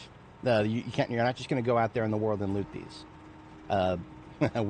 We've been on this character for quite a bit of time now. I have not tallied her hours. We're over 90 days. We have not found a single sword blade, and we will probably not find a single sword blade. You can find some of these low-tier things, like, scrap metal swords every once in a while will be sticking out of the zombie, and you can use those for a little while before they break. Proper swords, This is the end game for blacksmithing. This makes it all worth it. And of course, it requires blacksmithing level 9, so you got to go hard if you want to be able to be a proper medieval knight. Or, sorry, a proper urban knight. Not a medieval knight, an urban knight. Medieval warfare and modern urban warfare. Very, very different concepts. Even if you're talking about just slaying zombies. But, needless to say, very important thing. So, if it had been bad weather this morning, I would have gone back to sleep. But the weather is good. We are proceeding with our... what we need to do is level up... oops, wrong glasses. We need to level up masonry a little bit further. So we're going to go out and grab some mineral deposits. They're not rocks, Marie. They're minerals. What you're looking for is like stones on the ground that are different colors and shapes from the regular stones. So an example of regular stones right here. You can right-click on these and pick these up out of the ground, get a stone. Over here on the other side of this fence, observe. We've got a couple different examples here. This is a large smooth flat stone. A large smooth flat stone. Lightly limited use, and you can't do much with these until you're like higher level masonry or knapping. So I don't even bother fully collecting them. I'm just going to leave them on the side of the road for now. If you are a long blunt or short blunt user, someday these will be extremely important for you, because you can make stone mace heads that will get you a second best in slot for long blunt or short blunt. The same mace head, you can apply it to either a short handle or a long handle, or a short bat or a large handle. You know what? I lied. These are not mineral deposits. These are just stones. And how do I know that? These are the color. The color is the exact same as these other stones. So when I right-click on these, there is no option to do anything with them. They are just decorative stones. You can probably delete them with the sledgehammer, but that's not what we're here for today. I actually, when I first looked at these, based on the shape, I thought we saw some flint. But those are not flint. So I'm just going to kind of parse through these up here. These are all the same.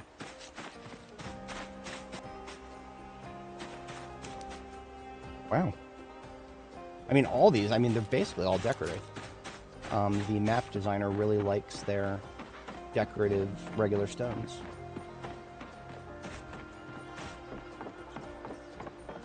Yeah, our glow up designer really loved those, apparently.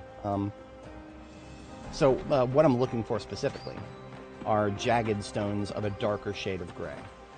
And I was hoping to find an example, but I'm not seeing any.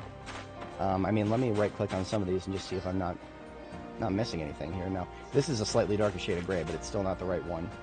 I can hold Alt and click on the ground, but it doesn't actually do anything. That's just to force a ground attack against the zombie.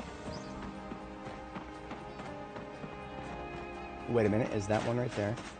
No.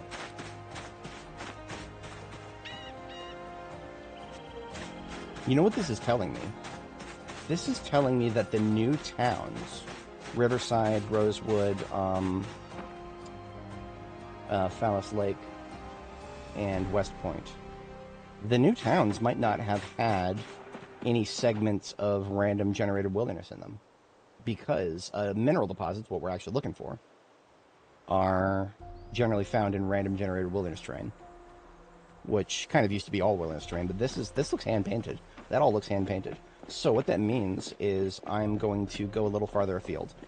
You know, I kind of assumed that this little area over here might have a shot at deposits, and maybe it does. Maybe it does. Maybe we just got really unlucky. I don't know. That is looking very... When I say hand-painted, what I mean is you guys might see the exact same. I keep having to double-check this one right here. This one right here is probably the most deceptive. The one in the dead center here, this one with the marker on it. That one, from a distance, it looks like it could be flint. But nope, no flint. Now limestone is very easy to identify. It has like a slight golden shade to it, like a yellowish rock. If I saw one, there would be no question whatsoever. I'd be able to point out instantly. But flint can be a little tricky. This wilderness right here, don't know. We're coming up on the edge of town, but it's been in between stuff.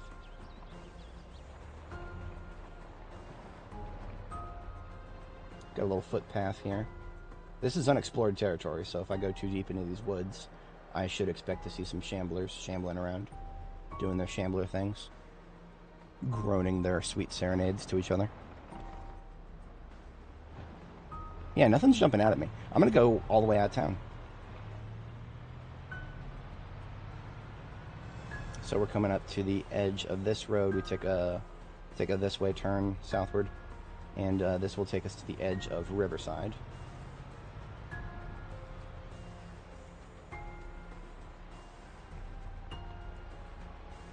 For anybody joining, welcome. What we're currently doing is we're trying to get a little bit of masonry experience, because we need to get masonry level 1 so that we can chisel stone blocks.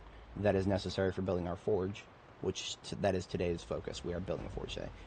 Hang on. This, I do believe, that is part of what we're looking for. Yep. So this is limestone. We right-click on, see the yellowish, versus this is one of those large, smooth, flat stones we picked up earlier. Pretty noticeable contrast. And now we can right-click and hit remove mineral deposit. That's what we've been looking for. So that, it doesn't show like a little green over your head there, but we got masonry experience for that. Probably not like too much. So we can use this limestone for a couple different things. Is that my bull? Yeah, that's my bull right there. I didn't realize we were that far into the field. The farm up here is one of the first places that I went to when I came to Riverside, or when I spawned in, rather. I like ran on foot through the town and ended up at the farm up here. Great place. Great place. Highly recommended for people who want to learn the game and get into agriculture and spawn into the, farming specifically. And you want to get into ranching, that's what I meant to say, ranching. Oh, here we go. This is flint. Jagged and darker gray. Compare that to the regular lighter gray of the large stone here. So this also just gets us some masonry experience. There we go, masonry level 1. So now that we're masonry level 1, the most important masonry recipe that is pretty much in the game, stone blocks. Make stone block from stone. Mason's chisel, we can use stones or flint nodules, and a hammer of some sort. So that's it, that's all we need. Let's have a celebratory sip of our soup here, and get back to work. Actually, while we're out here, I'm going to grab a couple large stones. Oh, okay, so it used to be the case that you could not dismantle these fences without a sledgehammer. Thankfully, that's been fixed. We can actually get through these fences with regular carpentry tools now. So my saw, which I carry with me everywhere, and my hammer, it costs me nothing to get through here. Oh, I lied. We can disassemble the fence posts with carpentry. The stupid ass, the middle parts of the fence needs welding. I don't think I have a torch for regular carry right now. In the future, when I get welding leveled up, welding torch is part of my regular carry. I have one everywhere I go. But since I'm not there yet, I don't have a welding torch. We're gonna have to go all the way around. Hey, alright, that's fine. So we have 5 large stones we already broke up back at base, but we actually still need 2 more large stones just for the wheels, for the pottery wheel. So here's another, yeah, we don't need to go all the way into the field, we're fine.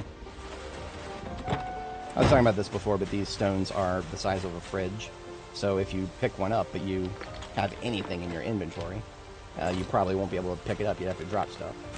Better thing to do is to just dump it straight into the trunk of a vehicle. Like I said before, the ambulance can't carry that many, but we can come home with 2, and that's what we would need. Well, we'd need more than that eventually, but 2 would get us started with the furnace, I think.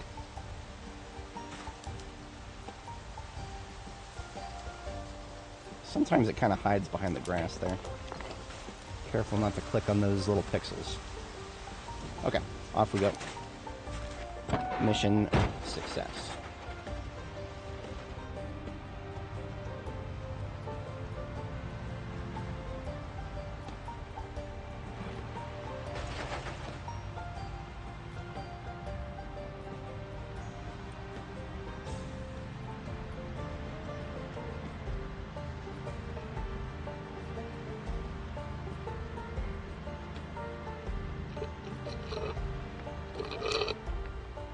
Stay hydrated, my friends.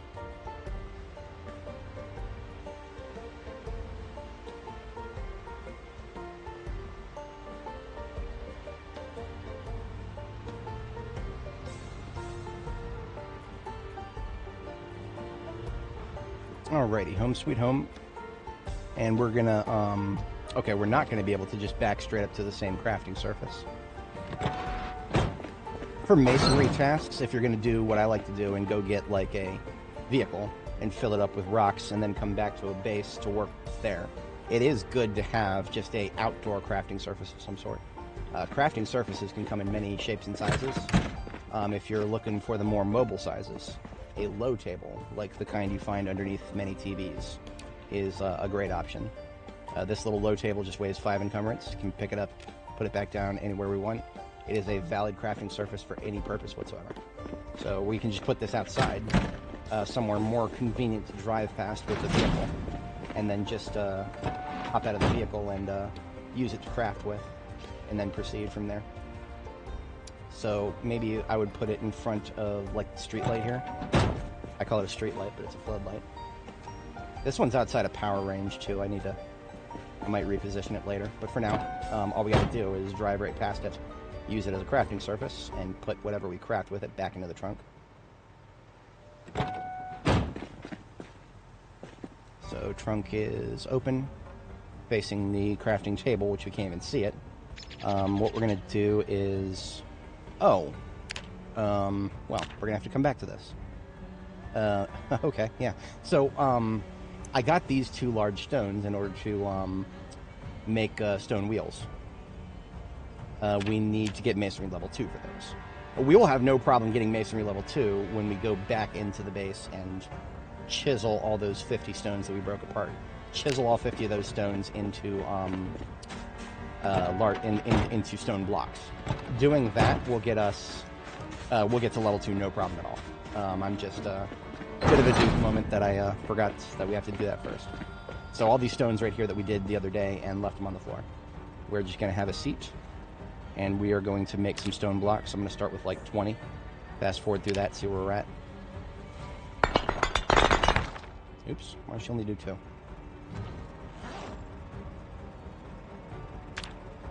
Oh, she used my flint. Okay, oops. You can make stone blocks from multiple different things. I would have preferred to use the stones, but I used the flint instead.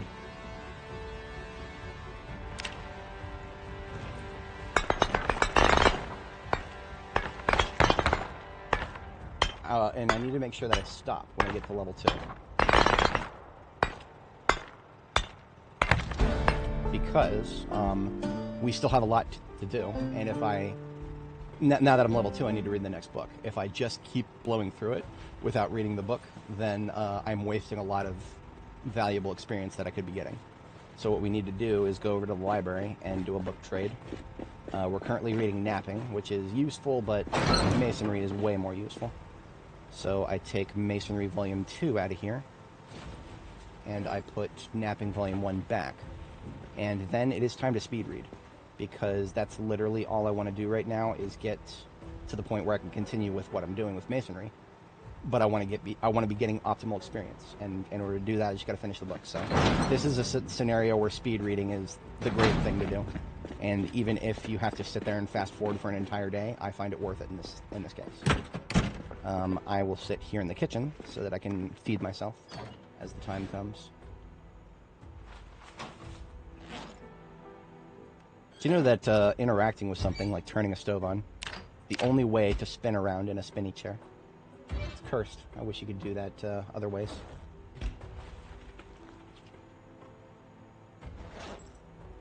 Alright, so we wait until we are hungry to second stage hunger, and then we eat more of the food that we have with us right now. This will take us probably into the evening, and that's okay. It is currently our laser focus to work on this.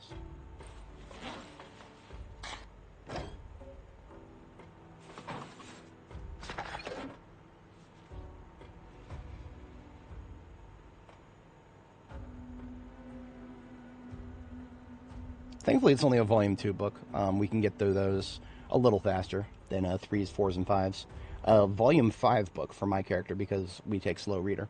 Even with the glasses and the comfy seat, that is still a little bit over a day sometimes. So it is, thankfully, level 5s usually. Usually by the time you're reading a level 5 book, you're in a situation where you can afford to kind of take your time.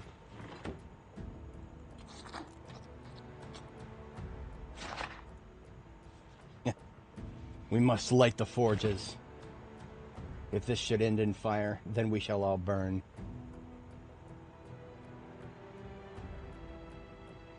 And there we go. Masonry Volume 2. That was I expected this to go after our first sleep. But we're still an hour away from having to sleep here. So, let's go ahead and put Masonry 2 away again. And we can go chisel those wheels, the stone wheels that I wanted to do.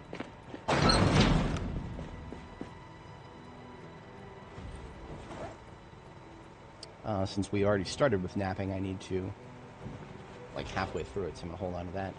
Put my regular glasses back on. Getting glasses away. And we still got the vehicle parked properly in order to do the wheels that we're going to need. Now, this is a niche scenario where I wish I could just turn the light bar in the ambulance into ambient lights. The lights from the light bar are actually bright enough to use for crafting. The problem is they keep blinking. IRL light bars do give you the ability to they give you the ability to like set it to just, you know, ambience. They do that for like construction sites where they want to have the light bar running so that people can see the construction workers better or something, and police presence to discourage potential speeders. But instead I'll just have to use my flashlight. So that was a stone wheel, and then there's a small stone wheel. When you do a small stone wheel, material requirement's the same, but it makes two.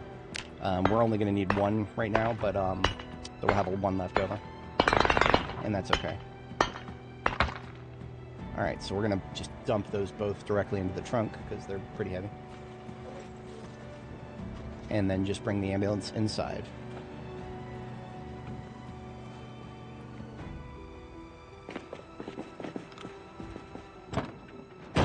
See, if I could just make my own mod right now, that could turn the light bar into just something that doesn't flash, for one of the settings, I would love to do that. The problem is, light bar settings are hard-coded to only have 3 of them available. I think you'd have to go into the Java slop if you want to go beyond 3 settings. I think you could get away with replacing like 2 or replacing 1 with what it currently does with something else. I think you can get away with that. I have not looked too deeply into it. I just kind of looked at some of the settings and I was like, okay. I recognized the limitations and then I just tried to move on with my life. Hey Hassan, how's it going? Good to see you, man. We are currently we're doing pretty good. We're doing some masonry today, or rather, we're building a workshop today. So masonry is the current task. So we got the stone wheel and then a small stone wheel. Combine that with what we left on the floor earlier here, and we can make our pottery wheel rather. Boom. So the pottery wheel. With that made, we can make crucibles now. Or rather, we can sculpt crucibles. We cannot yet fire them. That's a little bit later. Actually, a little bit later. The kiln is... Okay, I think this is a placeholder. In terms of the materials required to make the advanced kiln, you literally just need 20 clay and a mason trowel. I think this is placeholder. I think this is going to be more complicated someday. But right now, because we have the clay in this container right here, we can just build it. Look at that. We got a kiln. We just had to use up 20 of the clay that we had. But we were going to need that regardless, so I'm glad that we were able to just do that. That's one of the reasons we had the trowel. We'll still need it for the rest of this process.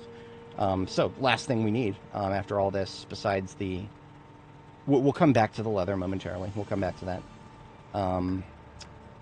We are going to spend the rest of... Actually, it's 2300. That's our bedtime. We're going to go sleep, and then we're going to spend the rest of the evening doing stone blocks.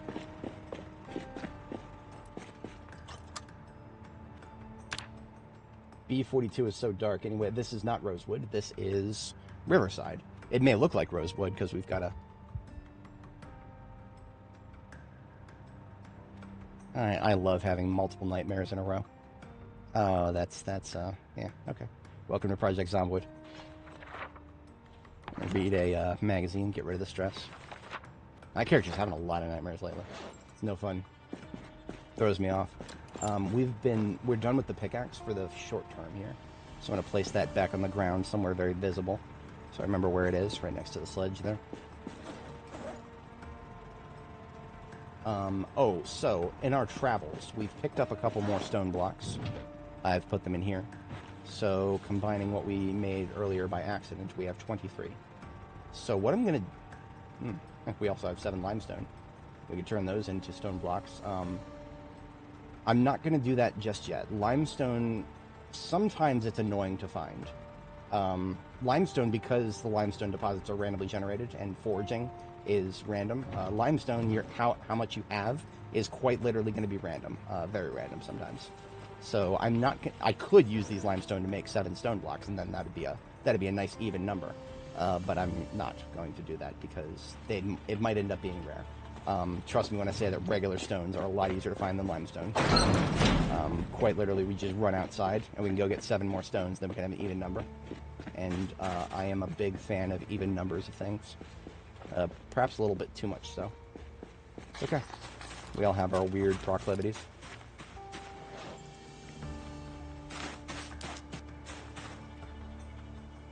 Regular old stone right here.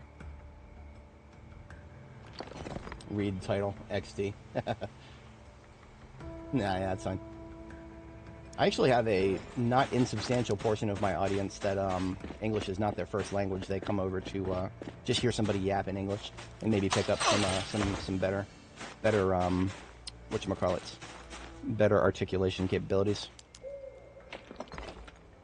If anybody is not familiar, YouTube does actually have auto captions that it generates for every language that's supported, and it takes like 2 or 3 days. So if you see a live stream and you want to see subtitles in your own language, you can do that. What was it, like 5 or 6? 2 or 3 days might be a little too late. It might be 5 or 6 days. It might also depend on how big the stream is. But I know that eventually you can come back to a stream. I got a playlist in the description. If you want to watch like part 1 of this character's journey, I'm pretty sure that one has been processed and you can see subtitles in whatever language you want to see them in. So if you're ever trying to learn another language and you just want to see something in subtitles for it, that is a option here on YouTube.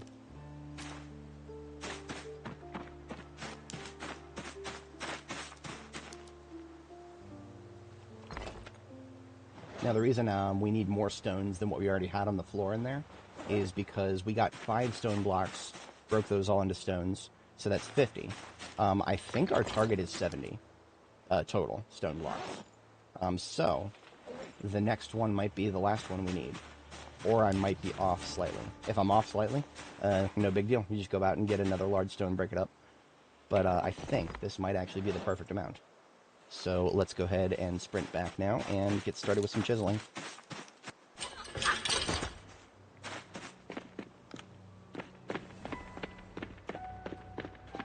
Sorry, you were toxic. No, you're fine. It's toxicity. If I had seen any toxicity in the chat, I would have let you know.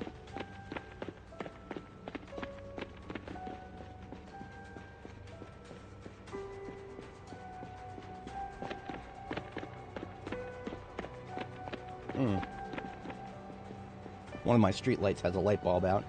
The one over here next to the table, that's outside of generator range because we had to move the generator. This one over here is a burnt bulb. I think I don't have any more leftover bulbs on the floor out here, so I'm gonna go just gonna go replace it real quick with a regular bulb from my stash.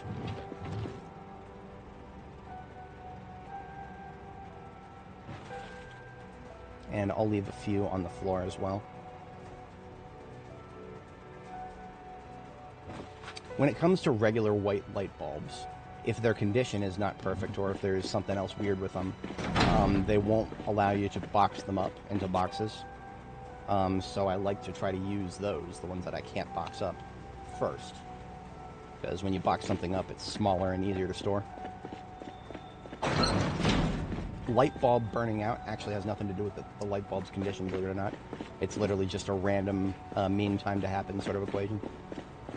For my Paradox game enjoyers, it's an MTTH. I don't know the exact number, but it's you know, it happens. You hear the little light bulb, a little glass breaking sound. So 51 within reach here. This is another one of those annoying sounds.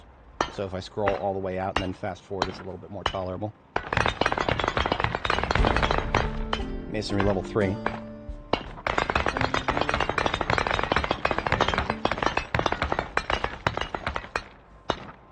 And then we're going to take a break to sleep.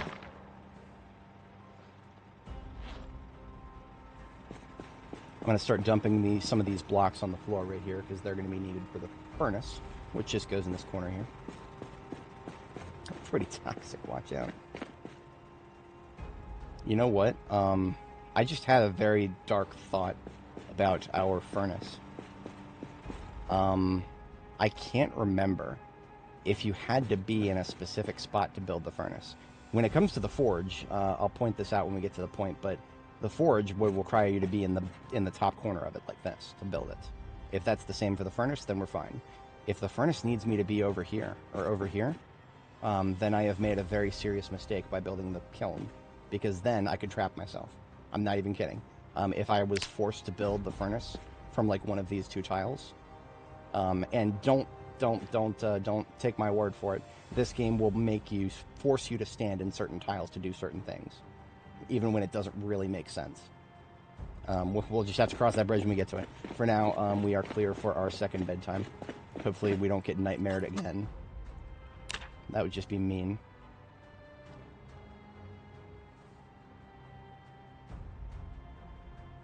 We are good. Putting away our bowl and taking out another roast for today's foodstuffs. We have some corn and potatoes and rabbit meats that are like leftover bits. I'm just going to cook those up real quick, toss them into a salad. Like I was saying before, the corn went stale pretty quick because we didn't use it up right away like the rest of it. But all this stuff here, you can cook it and then you can stick it in a salad.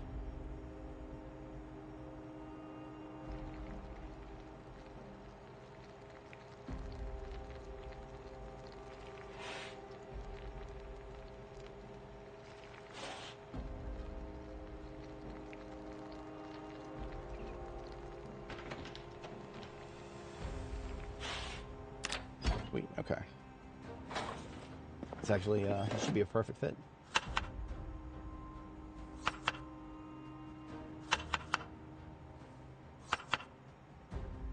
It's a little dry. It'll actually make us thirsty to eat this. But it's a breakfast. It is a breakfast. Definitely one of the breakfasts of all time. The higher level of cooking you get, the more leftovers you have. It can get really annoying to deal with them. Yeah, it's a learning process. There's a silly little learning curve with it, just like everything else in this game. All right, so back on the floor and chisel the rest of these blocks. 23 left to go.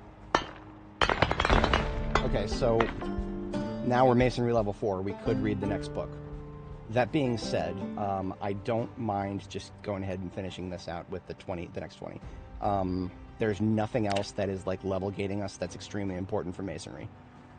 If I was a long blunt or a short blunt enjoyer, masonry level 8 would be an amazing thing to have really fast. I would drop what I'm doing and read the book first. But because I just need masonry to build the forge and furnace, and I'm not focused on anything like acing my way to a second best in slot weapon like the stone maces. I'm just going to ignore this and continue. Otherwise, the most optimal thing for a mason would be to, before doing these next 20 blocks, read the book.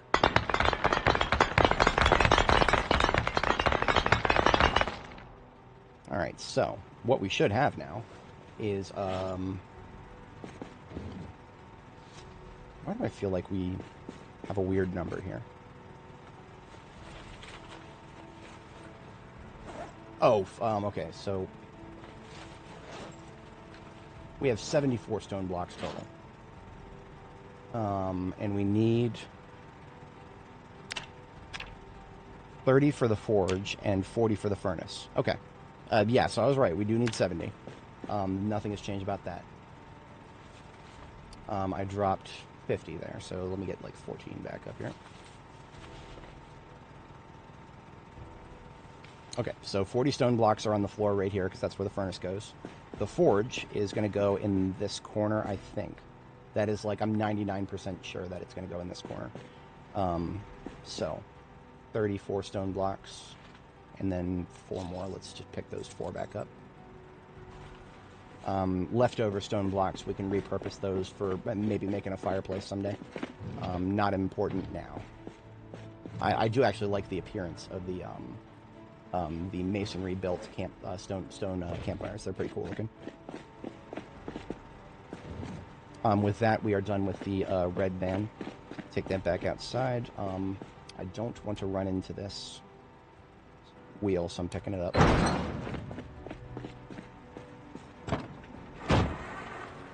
No, you don't. You don't need to make coke. Not yet. Might need to someday. As far as I know, that's not been changed. I could be wrong. I've not done blacksmithing yet. If that is the case, if you actually need coke now, then they've changed that from 19 to 20. Otherwise, you don't need coke. You can do everything with wood charcoal. But I do know that in real life, coke is required for steel work. If that's the case, then my workshop layout is actually not optimal. Because I don't have room for a dome kiln because we've never needed one. Or at least I've never needed one. But in the spirit of future-proofing, we'll have to find that out. I mean, actually, okay, we can find this out right now. What am I talking about? If I do a word search for sword in the crafting menu, show all recipes, and we go to make sword blade.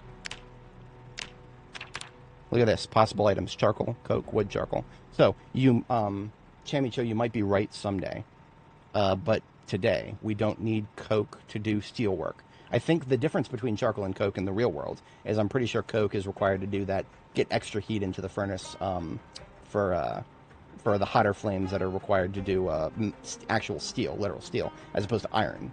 But right now, the game in its current state is very bad at even differentiating the most fundamental things between iron and steel. Like, I think there might still be some crafting recipes in there that mess up the requirements between steel and iron. Yeah, it's always been a little bit silly with the way it's going right now.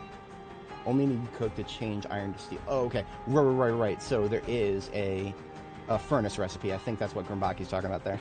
If you really need to change iron into steel, I think, yeah, that would be a niche use case for the dome, whatchamacallit? Dome kiln, that's what it's called.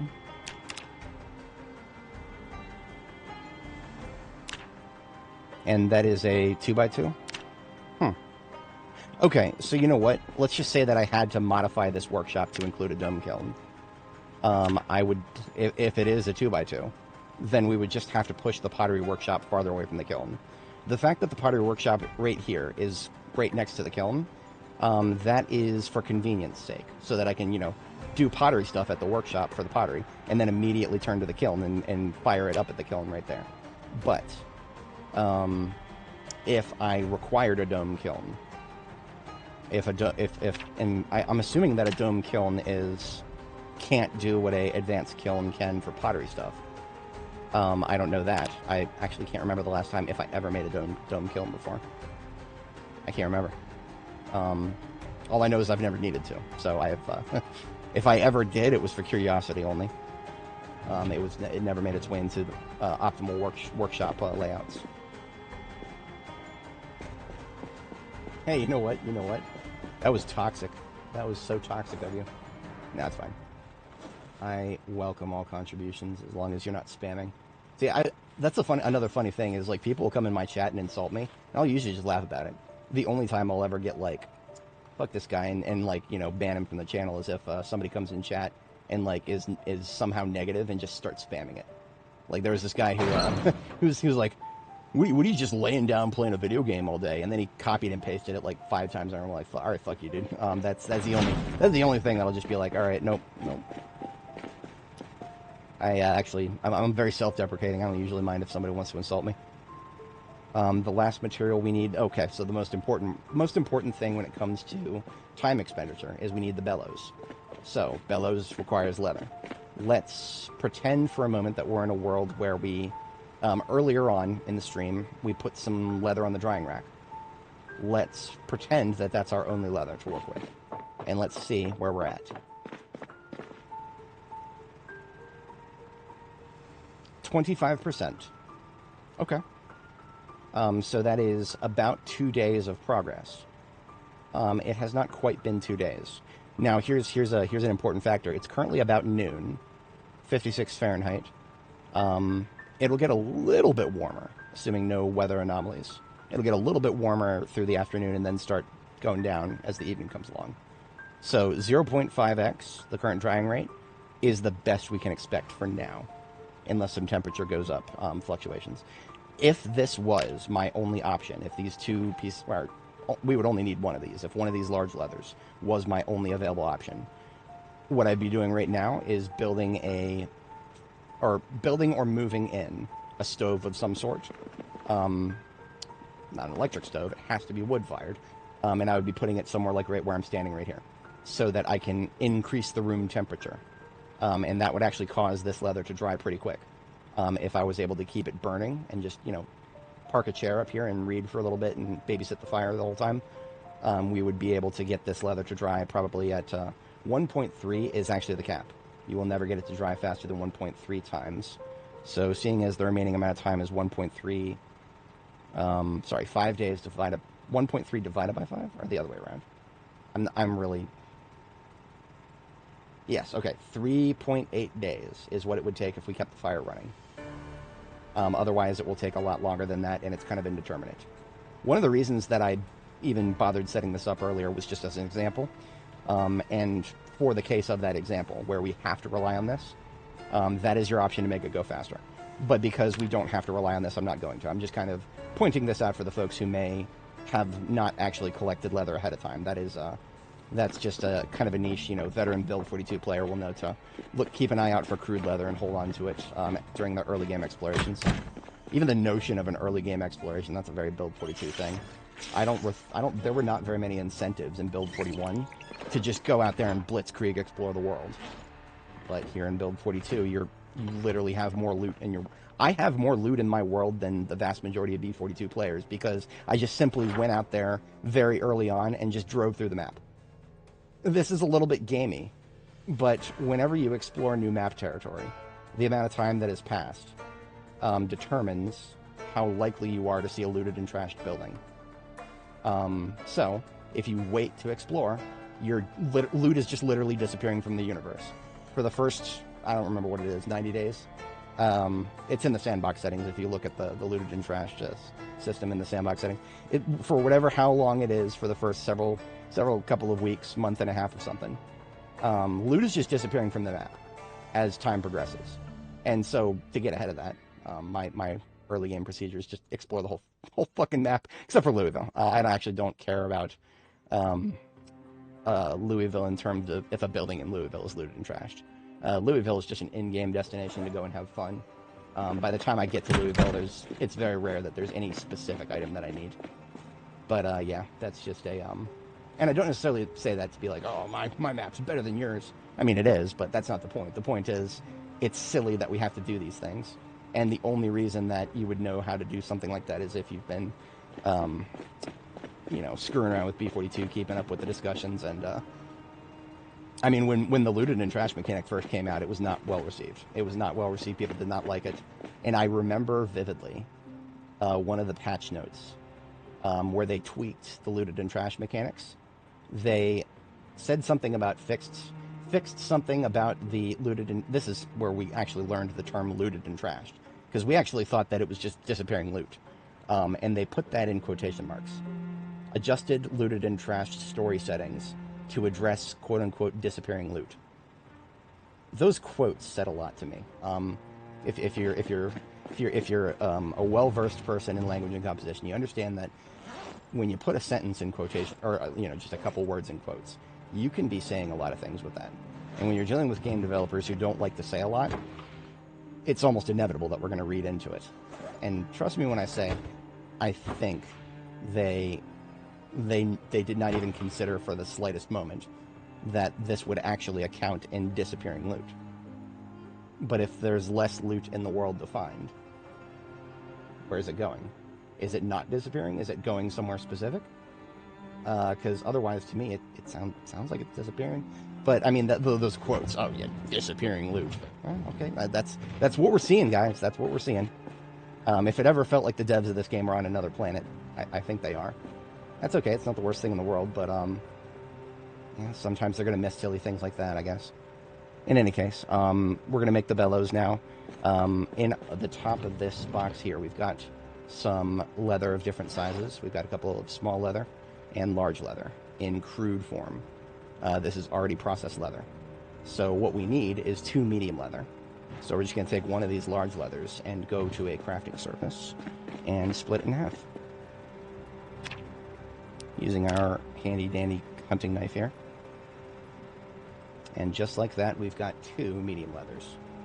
I'll put those in my backpack. We're going to need, for the next stage, some planks and nails to make some bellows. And medium handles. The quality of the medium handles does not matter, so this is an opportunity to get a little bit of carving in. A medium handle will be acquired from tree branches. Hey, look at that. 5 tree branches here. I'm going to take 4, and we're going to carve those into medium handles. Medium handles, the condition does matter if you're trying to get a good weapon handle, but condition gets higher as your skill gets higher. Uno, dos, tres, cuatro. Alright, now we just need those planks. Yes, Grumbaki, that was one of the first things that people were saying. And I do agree with the mentality overall. My approach from the start for looted and trashed stuff was, it doesn't belong in this universe until NPCs are in it. If you're going to tell me that NPCs are using up materials that they've looted from places, okay, cool. Where are they at? I don't see any NPCs in this game. So why is that mechanic in this game? That's kind of the mentality I've had from the very start with this. I understand that B42 is part of the process is meant to prepare the game for the proper reintroduction of NPCs, which is going to start in B43, but it's going to, fully flesh out after that. And I don't... obviously the crafting system rebalance, that makes sense. Because, at least, players can fill the gaps for the NPCs. But there's nothing filling the gaps for the NPCs when it comes to loot disappearing from the map. And, there's other things going on, like the meta events. The meta events are just another thing that's in the same vein as the loot and trash mechanic. When you just play in the game and you hear some random stock sound effect of somebody screaming in the distance, it's literally just added to the game to make it feel like you're not alone. And I understand the atmospheric purpose of that. But because there's a functional aspect to it too, it starts feeling a little bit more insulting to me. Like, you're gonna tell me, oh no, there's somebody screaming and they're just over there somewhere. And then I go over there somewhere and there's nothing. There never will be. The mechanic is not in this game, it doesn't exist. The game's just playing an audio file. Again, if this was an RPG, maybe you could convince me to just, ignore it. But this is not an RPG, and it's a sandbox, and it is required. A lot of things are required to have assistance with in the latest patch. So, anyway, I've yapped enough about that. I've yapped a lot about that shit in the past. I definitely am boring some of my regular viewers with that shit. So I've now got 2 large bellows. These used to weigh as much as a fridge. Simple act of building them would have made them so big I'd have to drop them on the floor. Thankfully they weigh 1 now. Massive overcorrection, but I'll take it. So we have all the materials and tools now to make an advanced furnace. Thankfully I can see the preview and see that one of these flags will be permanently blocked. So I'm just going to go pick up one of these flags. The other one I don't mind because I can still see part of it. So that's cool. Okay, my fears about needing to build it from a certain angle are assuaged. So all of the materials that were on the ground... Oh, those tires that I left on the ground are there forever now. Oops. They were literally just garbage tires. I was going to throw them away anyway. So we now have 2 tires that are stuck underneath the forge or the furnace on that side. The ones on this side, I can still pick them up. And this bucket of clay cement, it only used 1 charge. So for the forge itself, we just move the clay cement bucket over here. And then I'm going to put the bellows on the ground too. So for the forge itself, we have everything except for we need a log, a wooden bucket, and a blacksmith anvil. Blacksmith anvil is the hardest part, but in order to build it, we have one of the most critical parts right here, which is the furnace. So that's why we build that first. Let me just put the flag into furniture storage, and we'll reassess the situation for the next phase.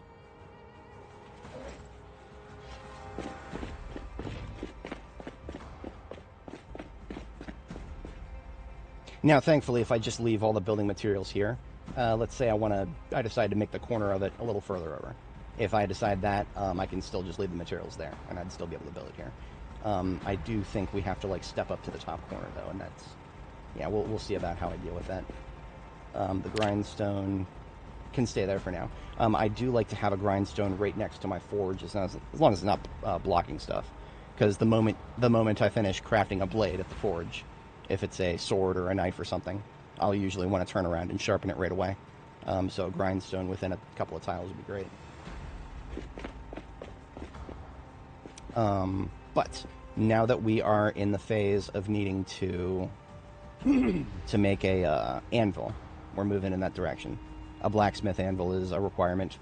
Do not confuse a blacksmith anvil, which is required to build an advanced forge, with a bench anvil.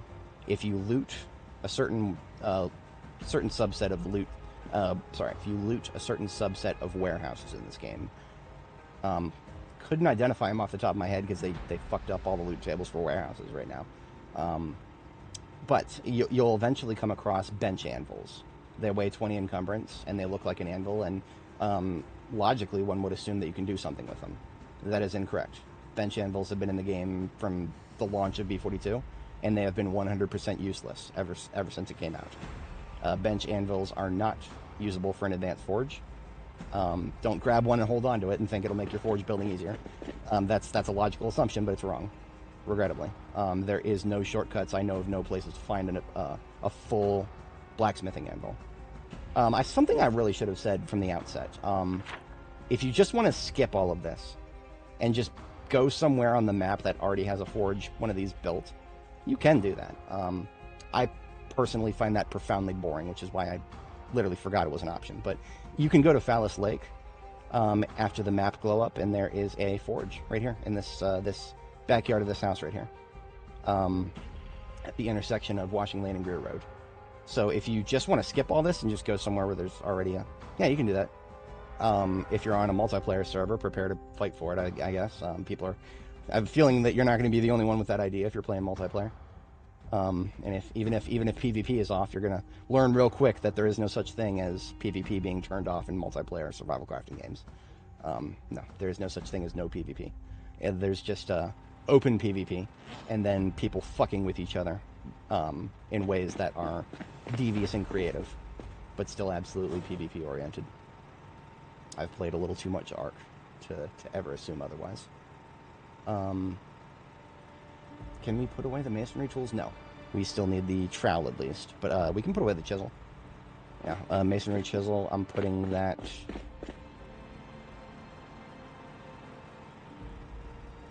in masonry chisel and club hammer, putting into the tool bag in the truck.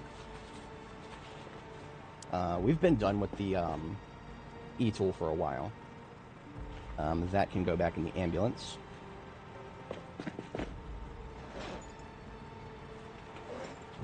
Okay, got the mason trowel, that's what we need. We're hungry, but we're waiting until we're hungrier. Tires, these garbage tires I was using as placeholders. Back out here, slated for deletion later. You can use tires to craft some tailoring related stuff. Problem is, all those recipes also require you to use duct tape. So I do not recommend using tire armor. It looks cool. It's extremely uncomfortable. It's less effective than metal armor. And it slows you down more than metal armor. It's literally a stepping stone to metal armor. I already don't recommend armor, but if you're going to do armor, tire armor is a pathetic half measure to metal armor. If you're going to go armor, make yourself the good shit. Don't settle for the half-ass stuff. Just checking my library real quick. Yeah, no, we're good. Oh, okay. So, the specter of welding is currently hovering over my head. I feel this. I feel my hair standing on end. We found out recently that there is a VHS tape out there called Adelpho's Fencing something or other. I don't remember the full name. I just remember that it has the word fencing in it and starts with Adelpho, so it would be A's in the list, and it would have the word fencing in it. Initially, I thought it might be Longblade, fencing as in, melee fencing. No, it's, teaches you, making fences out of metal, apparently. So, despite the silly name, it has to do with welding, and if we could just watch a videotape for welding, we could go straight to level 2 welding right now from 0. We have 0 welding experience, but because we've read the book, we'd go straight to level 2. Alternatively, we could make metal floors. Now, metal floors are the only welding recipe in this menu that does not have red text under it right now. To call welding unfinished and half-assed is, that's putting it very kindly. And that's how I would put it, because, a little kindness can probably go a long way. The devs of this game have had a lot of unkindness thrown at them, and we should keep that in mind when we're trying to think about how we would interact with them, hypothetically. Even the new guy, Cerelian, he's actually been great ever since he's joined the team. He's been interviewed by Atomic Duck and Big Bad Beaver. In those interviews, he just came across as a great, affable guy. I have nothing bad to say about him. I would have maybe a few hard questions for him if I ever got to interview him myself, but by and large, he seemed like a great addition to the team. But the original devs of the game, I kind of feel like he's a good go-between between them. I have to imagine that being a project lead for them is kind of like herding cats.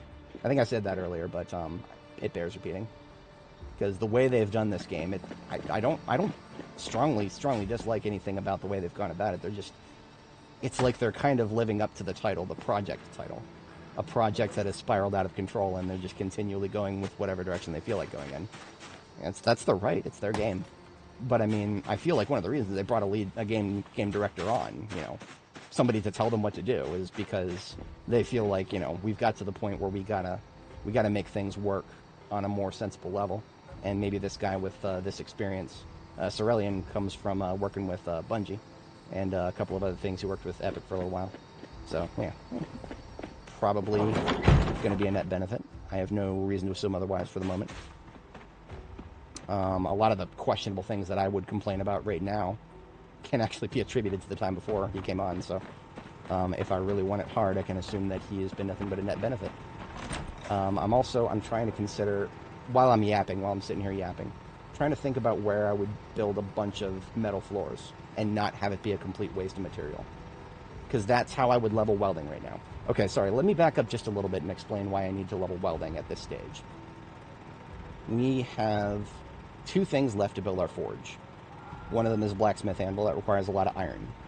One of them is a bucket, a large wooden bucket, that requires a large iron band. Large iron bands can be made with a forge, but we're trying to make a forge. And I'm not trying to make the primitive shit first. I want to go straight to the advanced shit. In order to do that, welding is almost a prerequisite. Almost. I mean, you can get really lucky and just find a bunch of iron tools and scrap them all to get your iron for your blacksmith anvil, and then get really lucky and find a couple of iron bands and make your bucket. But those are not very reliable things to just go out and find. And so now, what you can do though, as an alternative, is a somewhat decent leveled welder can go disassemble vehicle wrecks and get iron bands and other iron scrap stuff that you can turn around, smelt at your furnace, which we just finished building, and get everything you need from that. I have a little flow chart that I put together for the whole thing we're doing today. That is pretty much a guaranteed route. It's just that when I wrote that, welding used to be easier to level. 42.12.3. was when I wrote that guide. Or guide, it's just a little flow chart, very disorganized. I can't remember if that was before or after the welding nerf. I call it a nerf. It was a soft nerf because they actually added a lot of cool shit. But when they added all that cool shit, they also added all this red text. All this red text that says requires welding level 3 or requires welding level 5. But most importantly, the barricades. This used to be how you leveled welding. Steel sheet on the window, remove it. Steel sheet on the window, remove it. Steel sheet on the... It was stupid, but it worked. And you could make the argument that that was representative of you learning how to, you know, how to handle the welding torch, how to make sure you're not staring directly at the arc, how to properly position the rods while you're doing it. Except it didn't used to cost rods, now it does. And this is why I'm being so standoffish about just picking up some steel sheets and welding them onto the floor. I could do that right now. Problem is, I'd have to use welding rods. Welding rods are a finite quantity item that you cannot craft. One stack of welding rods will give me 20 floors. I will never get those welding rods back. I can disassemble the floors. I'll get scrap metal if I do. There will be no rods to come back to me. Once you've cleared a town, you know, go to a town, clear all the loot tables, steal all the welding rods. That's it. That town's empty of its welding rods. That's why I call them dub rods, because they start with W, and picking them up as a dub. Take the dub. Just take the dub, guys. Currently we have 5.5 stacks of welding rods. On my 4219 character, I had probably about 60 stacks because we looted the entire map, and I miss it. I miss that sorely. Can't take it with you though. 42 unstable is done. We are now stable. Do you guys feel stable? Legit question. Now, here's a problem. Oh, here we go. Okay, so we can't do 20 metal floors right now because we only have like 5 small steel sheets. But we got 1 billion large steel sheets. You know, steel sheet, regular steel sheet. What we can do is, there's a couple different things. We could snip them with snips right here. That is a very time intrusive thing. That takes a long period of time. We could use a hacksaw and blow all the durability on our hacksaws. Or we could go out into the world and find a bandsaw and saw every single one of these steel sheets into quadrants. I'm going to do that.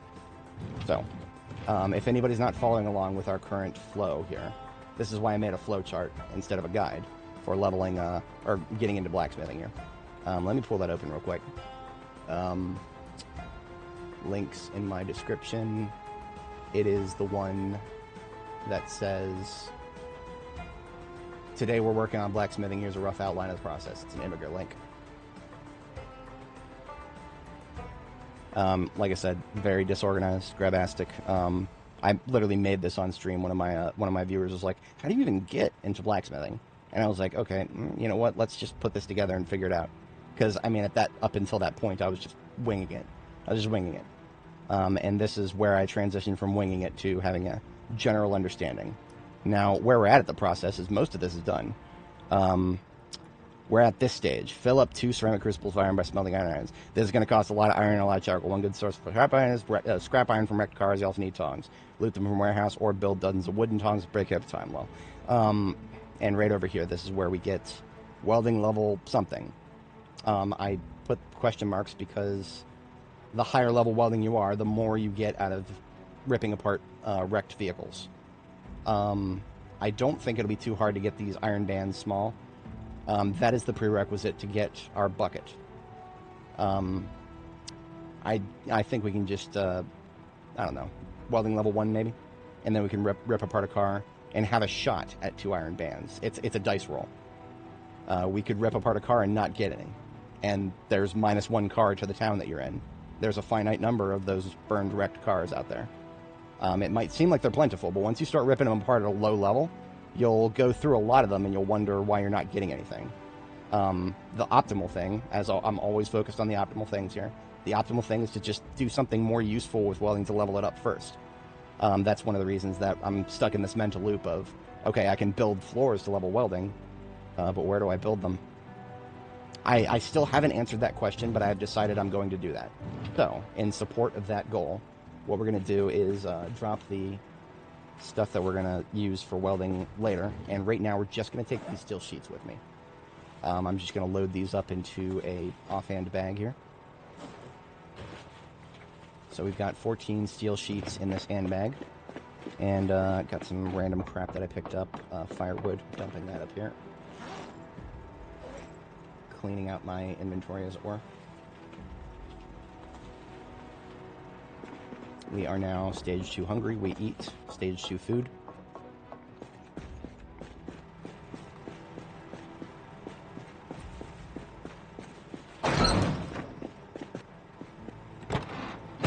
Daylight is a minor concern. It's about to be 1900 hours. It is possible I'll get fatigued relatively soon. You know what? I don't care. If I get fatigued, this is why I carry around a coffee with me everywhere I go.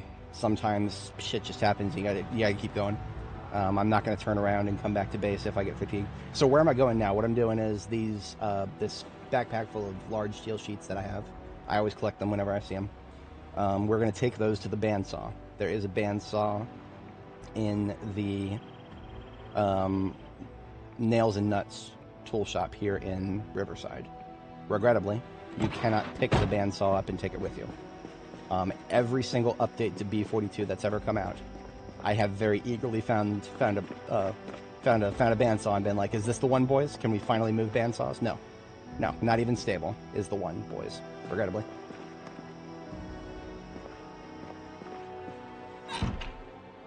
Now, at some point, this is the Nails and Nuts. It's got a basement here.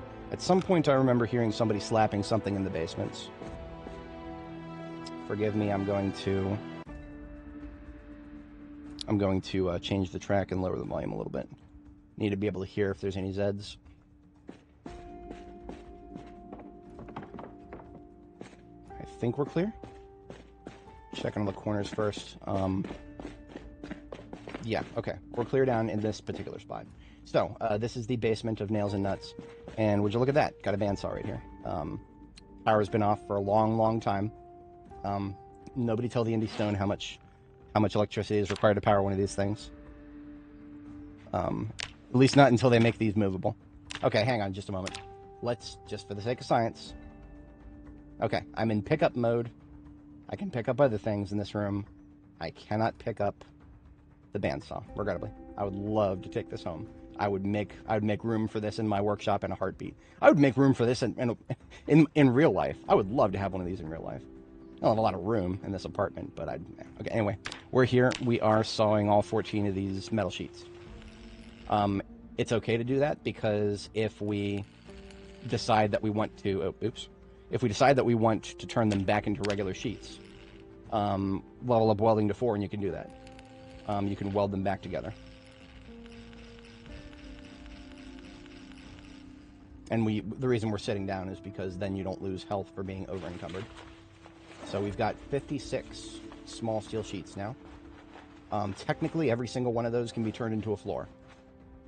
I would really prefer not to use 56. That would be 2.5. 56, yeah, about that. It would be about 2.5 stacks of welding rods to make 56 floors. It's not the steel, it's not the propane, it's the welding rods. Now, since I haven't been in this basement, we actually could find welding rods on one of these shelves, so that would be a very nice thing to find. I think we already blew our shot. And hey, okay, so here's something we did find that is actually relevant. There's a crucible right here. This is what we leveled pottery in order to build. Now we need 2 of these, so even if we were in we're gonna, do it the right way anyway, but if you wanted to just bypass pottery entirely, you would have to get really lucky and find one of these. 2 of them, actually. You need 2 full crucibles of iron. You need 2 of them to build a blacksmith anvil. So the only surefire solution to that is to just level pottery so you can make as many crucibles as you need. Otherwise, you are at the subject of RNG as to whether you'll ever find one of those. Okay. Regrettably, nothing No dub rods down here. I will take a few things that seem like I would like to have them. A couple bags of plaster powder. While we're here, of course. Actually, my wood saw, the one I've been using since the start, it is now very close to breaking. I am going to leave it here and get a new one that's on the shelf right there. It has served me well. It is time to get another one. I put these in my Alice kit and I keep them there forever till they break.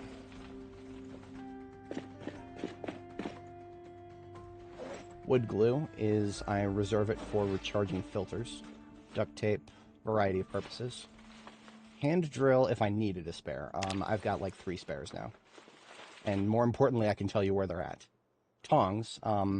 If we did not have tongs already, I showed this earlier, we have like several tongs because we've been vigilantly collecting them. If we did not already have metal tongs, we would have to go and build a primitive forge first to get them. But because we already found metal tongs, we don't have to do that.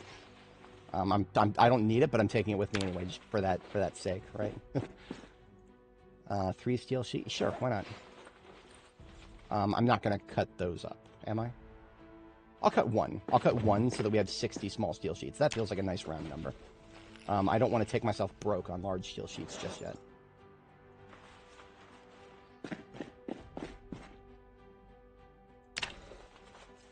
Coveralls. What is this, another gunmetal gray? Ooh, that's lighter than my other pair of coveralls. I kind of like that. I like to use these as pajamas while I'm doing laundry and I don't want to get too cold. I'm taking that with me for sure.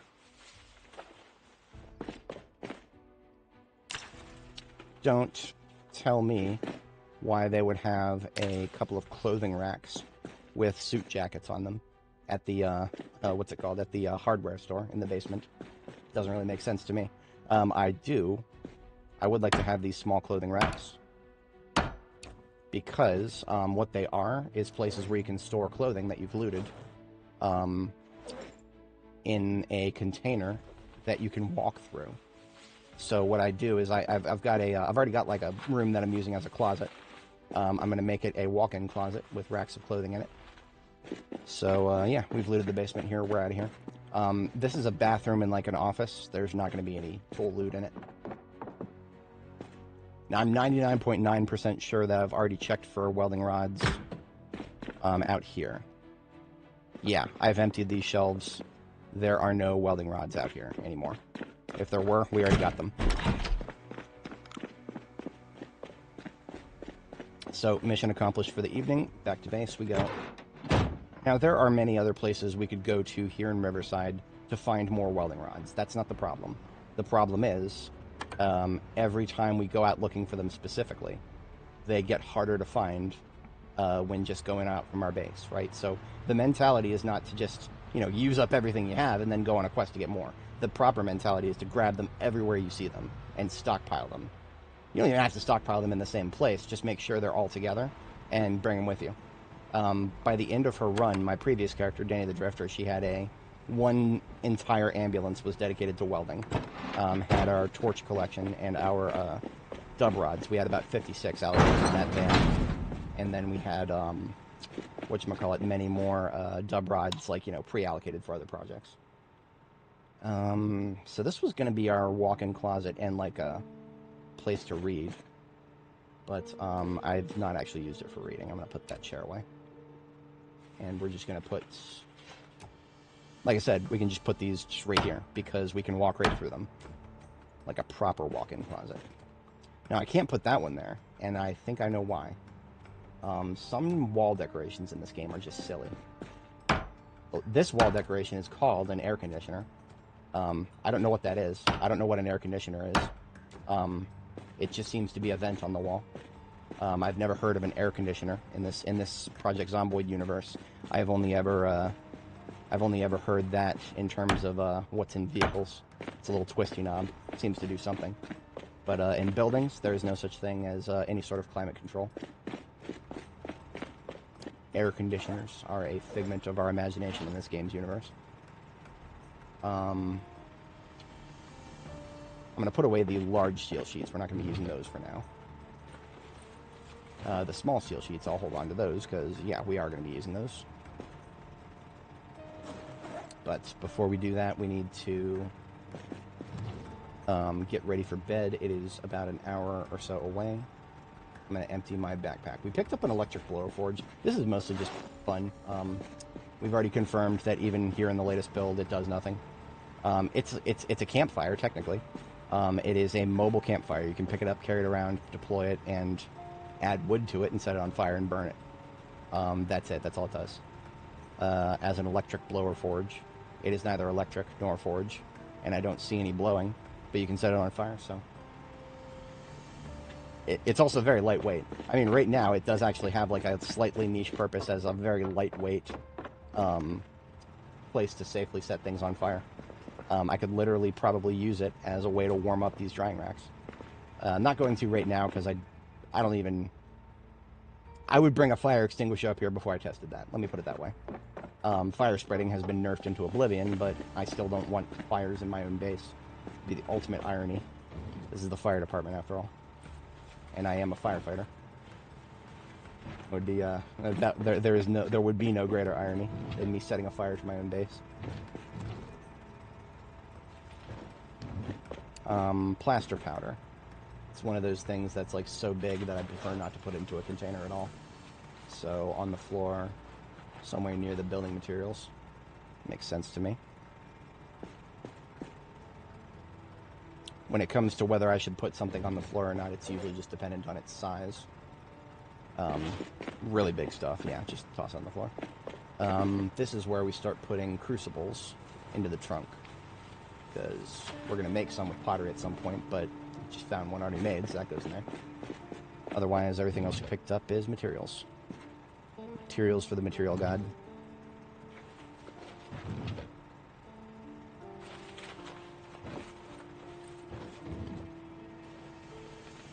And we have some more tongs, but we've already allocated one for our first use until they break.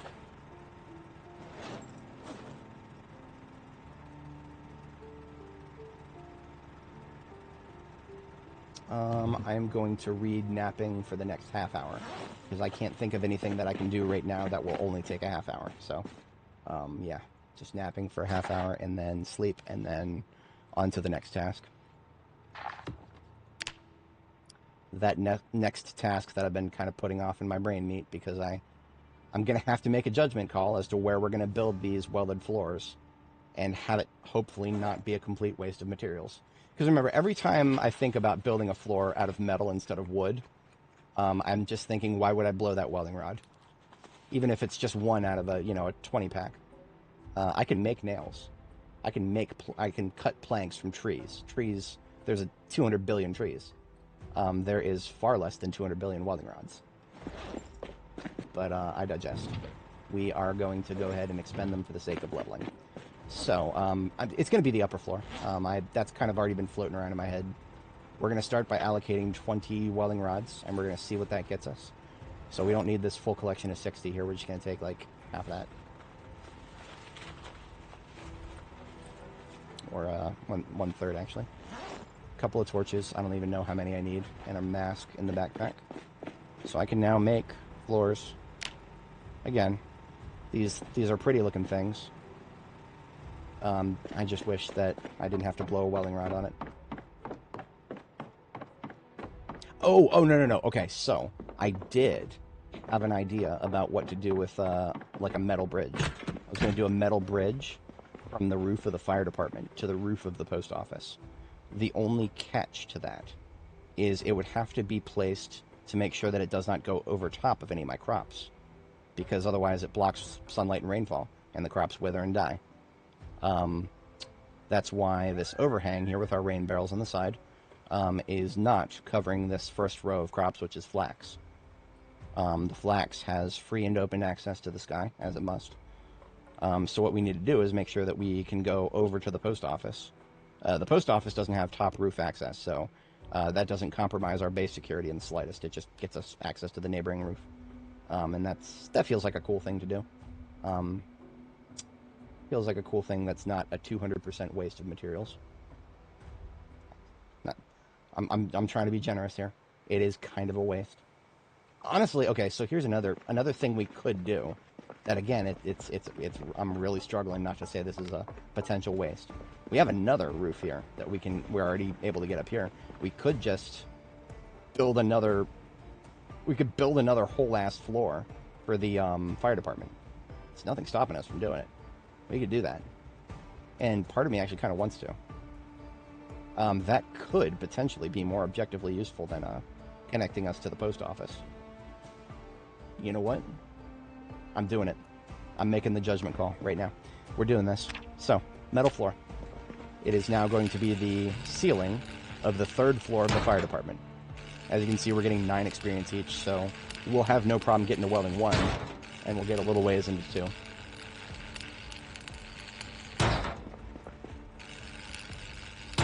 Welding is one of those things that generates a lot of body heat, and since I'm wearing the vest, I actually expect that we're probably going to get hot.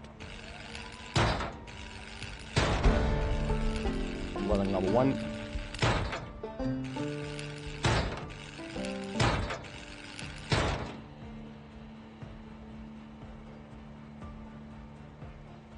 Okay, already a 3rd into welding level 2. 8 more sheets. Let's just see how far we get. Because again, this will use up all the rods in this first pack.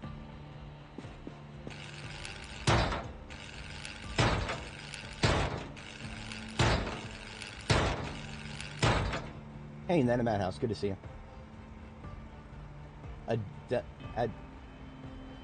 Adfope Fencing. Special Home Welding Guide Z-Squad. Z-Squad, really? Oh, okay. Nofvid, I have seen Nofvid before. I actually have seen that on different characters, not on this character. Interesting. Very interesting. Thanks for sharing that. I've actually not looked at the wiki for the new tapes yet. Skill issue. Wiki is a great resource. I should have looked at it. But regardless, we expended 1 full stack of welding rods with this project. As you can see, we're nowhere near doing a full roof, but that's not the problem. In the past, I've actually done similar things where I've like built part of a roof with metal, and then built the rest of it with wood, so that we've got like, you know, a little hybrid of both, and it, you know, it's not aesthetically jarring too badly. So here's what I'm going to try to do. Let's get to welding level 2 by doing this. And then let's read the next book. And then let's go roll the dice at disassembling a car. And see what we can get. I think level 3 will get us... we'll find out. That's what we're going to find out. So, more welding rods then.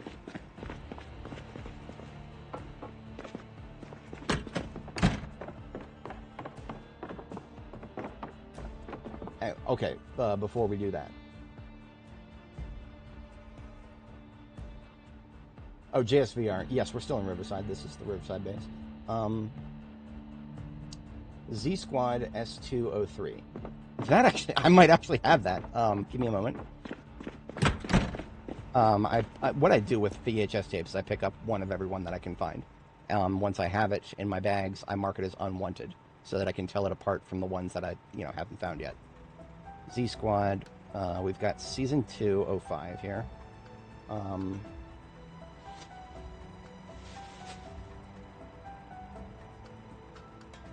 Okay. We do not have any more episodes of Z Squad.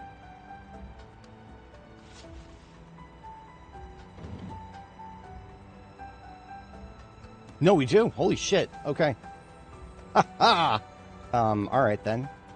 So, we would just need another 30 experience. And we're getting 9.8 for each floor. So if we do 4 more floors, we'll get to the next level, we can read the book, and then we can watch that tape and get all the way to level 3 welding. Yeah, let's do it like that. Okay. That feels like a decent way of going about it. So, that just means we need half a pack of welding rods. Look at that, 4 sheets already on the floor here. And let's go on upstairs, and we're out of welding torches.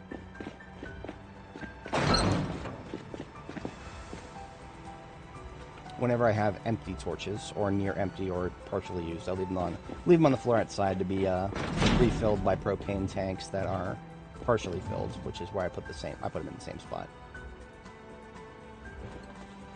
That should be everything we need. Okay.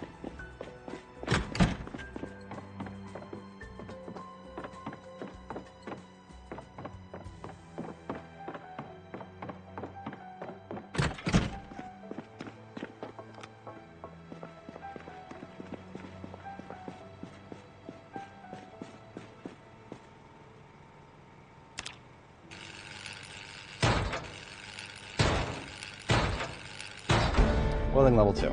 Now we read the book, and then we watch the tape. And we'll be welding level 3, at which point tapes could no longer help us anyway, so.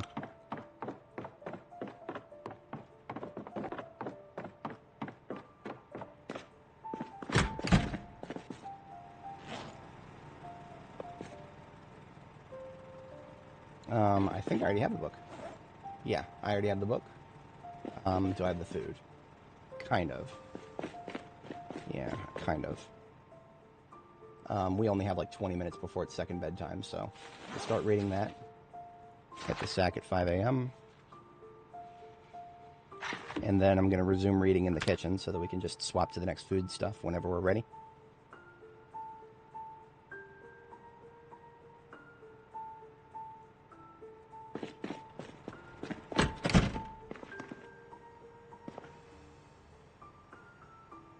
Wheeled metal stool. Hello. Come on now. There we go. It's really just a couple of ticks. Hey, that's all we need. And what we're doing is we're making the best of it. Literally every dub rod that I don't have to spend is money in my pocket as far as I'm concerned. It's literal cash money in my pocket. Dub rods are just the nectar of the gods by my current logistical analysis of this game. Like, let's say I ran out of something that isn't dub rods. I can already think of, like, let's say I ran out of propane. This van up here, we can't see it from the kitchen. Just to point out, this step van up here has 11 full propane tanks in it. There it is. This one here, the butcher's one. 11 full propane tanks in that one. I'm not running out of propane anytime soon. Let's say I run out of steel. There are houses all over the map here with garages that'll have partial steel sheets or full steel sheets on the racks in their garages. If I need to go out and get more of that stuff, there are reliable places that I could go to find what I need. That is not the case with dub rods. Dub rods are a slim chance in places like garages. Far slimmer than metal. And it's kind of sad how slim the chance is. But that's the game we're playing right now. And I'll never stress this enough. You can't make them. If push came to shove, once we get our blacksmithing infrastructure up and running, I can make my own steel sheets. We can't make our own propane. I had some theories about how we might be able to do that someday if they wanted to do advanced petroleum processing on the map. Now, hold on. I know you... the informed individual might be like, well, you can't do advanced petroleum processing in a post-apocalyptic... Oh, hold your horses, buddy. Hold your horses, buddy. If you go to Louisville, I know a lot of people haven't been to Louisville yet. If you go to Louisville, there's an entire industrial park there where they do petroleum refining, where they take crude and process it into refined gasoline. Processing crude into gasoline creates propane as a byproduct. Propane gas is literally a byproduct of creating gasoline. Now, of course, the game itself doesn't have any infrastructure to do any of that stuff. Just because the buildings are there doesn't mean you can actually use them. But if the devs aren't going to do it, maybe a modder could someday. I wrote a thesis on that, of how we could do propane crude sourcing here in the state of Kentucky. Now, regrettably, in real life, there are proven reserves of oil untapped here in Kentucky. They're all by the Appalachians. There is practically nothing this close to the Ohio River. So the fact that this game is set close to the Ohio River, yeah, okay, you're gonna have to use some creative license. But if you want to just, stretch reality a little bit and say, hey, we're in Kentucky. Kentucky does have proven oil reserves that have not been tapped as of 1993. You can... Now, of course, a lot of people have had some back and forth on whether that would ever be a realistic option when you can just do biofuel. Just grow an entire field of corn and create some shit that's low grade that'll damage your engine. We got a liquid system, don't we? maybe you could mix it with some pre-war gasoline, and kind of like we do in real life, you know, certain percent ethanol, certain percent regular, or certain percent whatever the fuck it is. I'm not no vehicle nut. I don't know much about that. All I know is there's options, and currently we don't have any, and this would be a great game to have them. Anyway, back to reading. Nose to the book. Banana skin methane.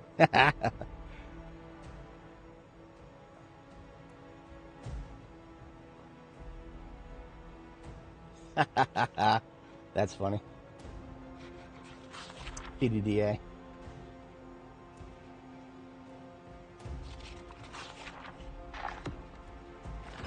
Alright, so we have completed reading Welding Volume 2. What we do now is watch a little bit of Z-Squad. Now, homie in chat was saying that there's probably only going to be a few ticks from that. And you know what? That's fine. It's a few ticks.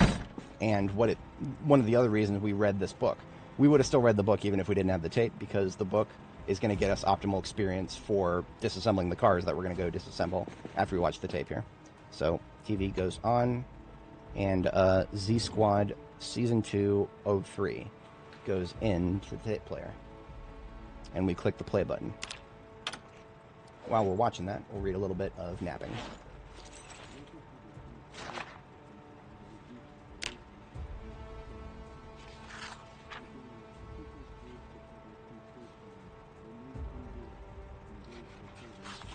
Yeah, there is in North Africa specifically, there are some there's some shady oil production going on up there. And yeah, that is there it is, a little bit of welding. That's almost a third of a level right there. Is that it, or is it another tick? Give me another tick, give me halfway there.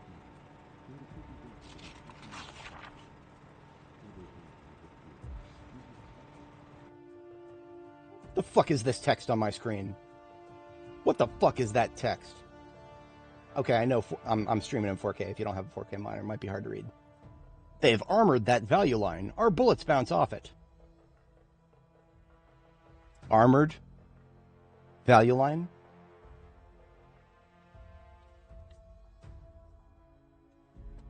Can we armor our value lines, Andy Stone? Can we do that? Can you let us armor our vehicles, Andy Stone? Oh, well, no, that's why it's a fiction. It's a fictional movie that we're watching. It's a fictional movie. Do not attempt in real life. No, really, value lines are they're already really heavy and bulky, and they have a terrible engine. If you put armor on them, they probably wouldn't even move. I just sorry, that particular line just that slayed me. That slayed me right there.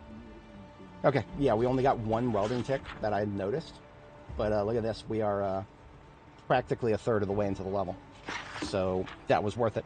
It was absolutely worth it. I'm glad that we had that. Thank you so much. I always appreciate my chat. They, like I said, I always say I learn just as much from chat as chat can learn from me. Let me put away welding here. Volume 2 book. Our flashlight battery is almost dead, so let's just do that real quick before we forget about it.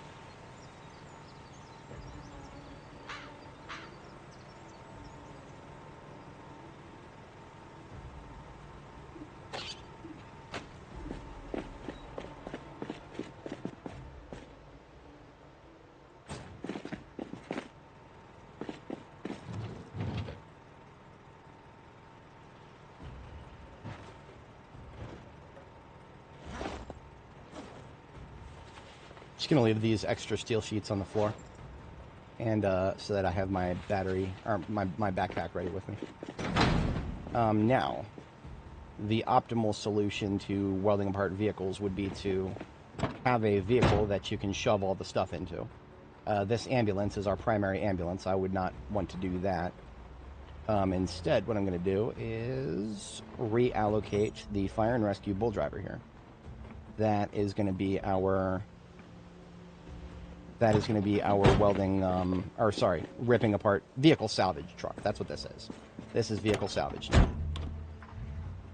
Engine, it is good. We've cleaned out the seats. What about the trunk? It does have a good one, right? That's fine. That's fine. Higher level welding we get, the more trunk repairs we can start doing. We're not there yet. 3, but soon. TM. Now we just need... So for every car you disassemble, you need a full welding torch. So the welding torch we have right now is not full. You would be a fool to assume that you could. So, leaving that behind. Pop it back inside real quick. I'm just going to take all the torches I have, which is 7, which is a great round number. 7 full refills out of a full propane tank. Alright, so, immediately here in Riverside, regardless of your world settings, there is a junkyard. Right in the general this way direction. That is the first place we're going to look. I know for a fact there's at least one burned wreck there. Might be a couple more. And what we're looking for specifically when we rip these apart, not just welding experience, but iron bands. Very difficult and annoying to source. But if you get 2 of them, you do not need to make a simple forge. You can go straight to advanced.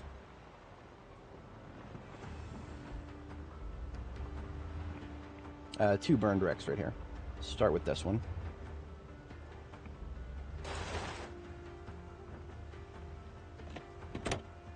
Now, I used to be welding level 10 on my previous character, so I am used to, this used to be a very fast process, but now that I'm only 2, this is going to be a very slow process. Luckily, I cleared the Zeds from this place a long time ago, so I feel a little bit safer fast forwarding. That actually wasn't that bad. Iron band small, we got 1. We do need 2. Yeah, we need 2 of those, so, hey.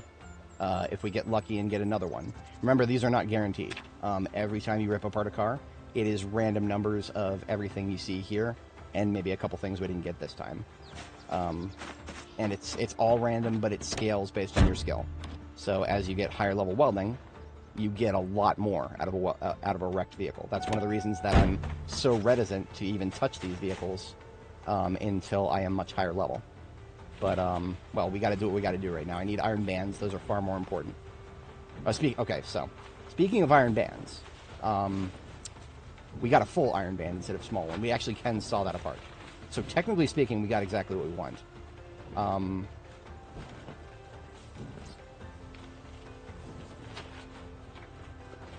Technically speaking, we've already got what we need. You know what? Okay, so... at a bit of a crossroads here. Let me go ahead and take this mask off. It's keeping my vision very terribly narrow. Now, iron... Remember, you cannot use steel to make the anvil. You need iron. Specifically iron. And that actually poses a slight issue for me, because a lot of the things I collect that I have extra of is steel.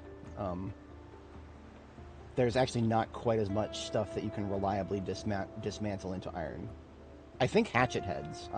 The hatchets that I've been using a lot and breaking a lot as I level up axe skills and defend myself and whatnot, I think we'll get a fair bit of iron from that, but that'll fall off real quick. Again, there's another burned wreck right there. It's just that if I just wait a little bit and hit it after I level welding a little further, I'll get so much more out of it. It just doesn't... Like, I would sooner... Let me just kind of, like, take a peek in the welding... or the salvage shop here. Just see if there's anything in there that could help me out.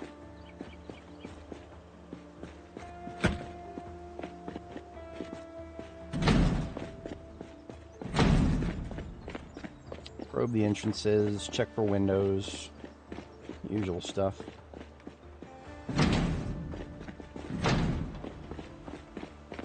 There we go. No immediate threats.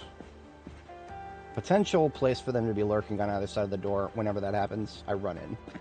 The zombie doesn't know you're there. You'll surprise it as much as they would surprise you.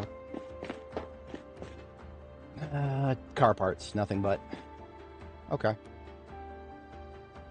Just grabbing electrical then, secondary and tertiary loot. You know, a heavy chain. Heavy chain, 10 encumbrance. Looks like it'd be made out of iron. Wouldn't know. Wouldn't know. Can't do anything with them. Ooh, large hooks. Okay.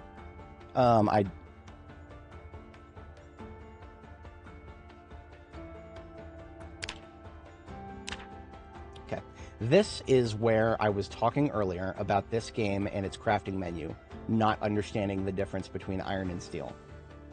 To this day, apparently, you can smelt iron from a large item and have that large item be the hook. Or you can smelt steel from a large iron. And you get... Oh, okay, sorry. This actually does make sense because you're adding limestone and coke to it. Okay, sorry, never mind. This actually does make sense. You are transmuting iron to steel, but you're expending the resources that are necessary to do so. You're coking it up, you're adding limestone, and the fire is burning hotter. So, okay, so this is a transmutation from iron to steel. So, I was about to make a point. Historically, the game has been a little weird when it comes to iron and steel. I maintain we'll probably still run into a weird situation with that, but that was not it. That was not it. I am pleasantly surprised to see that's the case. We're still just kind of looking mostly for secondary loot. I don't expect to get too lucky with more iron hooks like that. It'd be nice, but I don't expect it. Tools, like all these tools, this lug wrench, that's steel. Calculator, that's electrical. I actually really want that. This is like, what is this, office? Steel bar half, more steel. Hooks, hell yeah. Okay. Car battery charger, sure.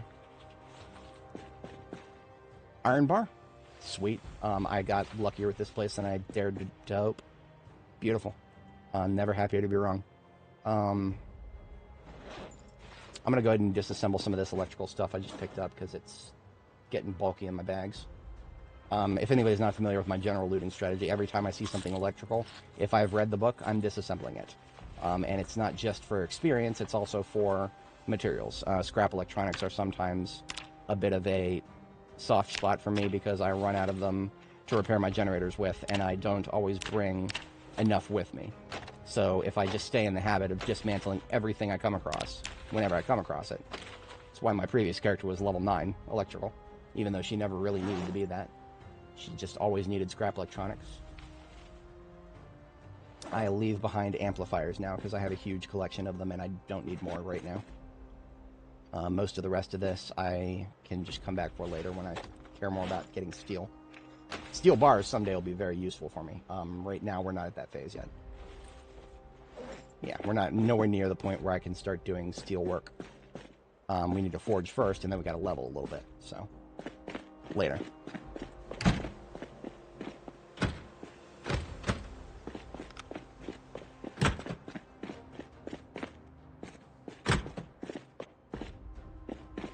Just popping all the doors. Not gonna have a building in my own town that I can't get in and out of. I mean, honestly, with the double garages, this is not a bad spot.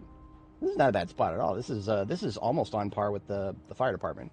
It's uglier and there's less stuff in it, but I mean, functionally speaking, fire department with its double garages, fantastic. I like it.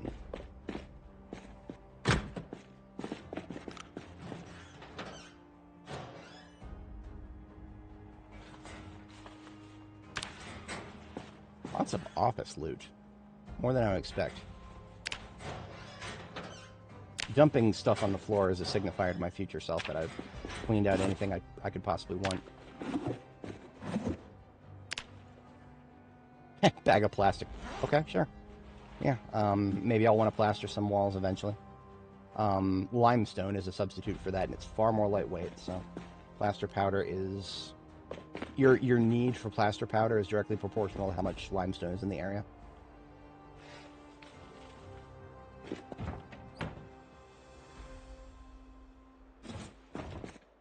And gas cans, sure. Okay, we're out of here. Anything that I didn't pick up is something we can come back to later. Oh, right. Someday we'll be able to make our own doorknobs and hinges, but that is very high level. That's very high level blacksmithing. Since we're nowhere near that, and knobs and hinges have been a bit of a sore spot, we're taking them. Otherwise, we're out of here. And we've picked up enough large iron hooks just now that we might have like half as much iron as we need already. What we're going to do is finally get started with smelting it, and we'll see what we get. We'll combine that with the iron we've already collected and see how many miles per iron we get. Remember, our target is 400 miles per iron to see if diamond is indeed the hardest metal known to man.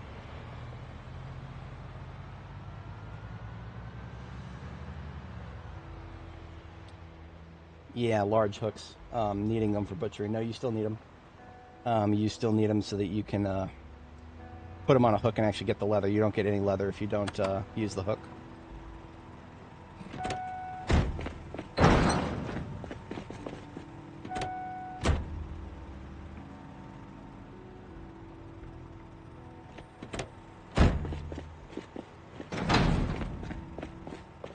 Okay, so what I'm actually going to do before we start unloading everything else, 5 large hooks just chilling here in my boxes because I collect them in case I want to like build some whatchamacallits, butcher hooks at field bases. But right now, far more pressing concern is just having some iron. So all the hooks that I have right now, just gonna drop them on the floor next to the furnace here, including this iron bar quarter and all these large hooks. We have a total of 12 large hooks.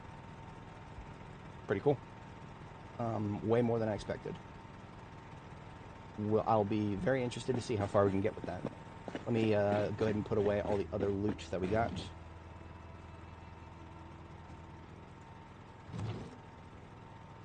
This is just sort of, this box is just sort of general welding stuff. There is a crossover between welding and metalworking. I'm sorry, welding and blacksmithing. So steel sheets, iron pipe, steel bars, steel rods, a lot of this might eventually be moved to blacksmithing. But until we have a forge, it just stays over here. The forge, the placement of the forge is going to determine where our storage for any of that stuff would be anyway.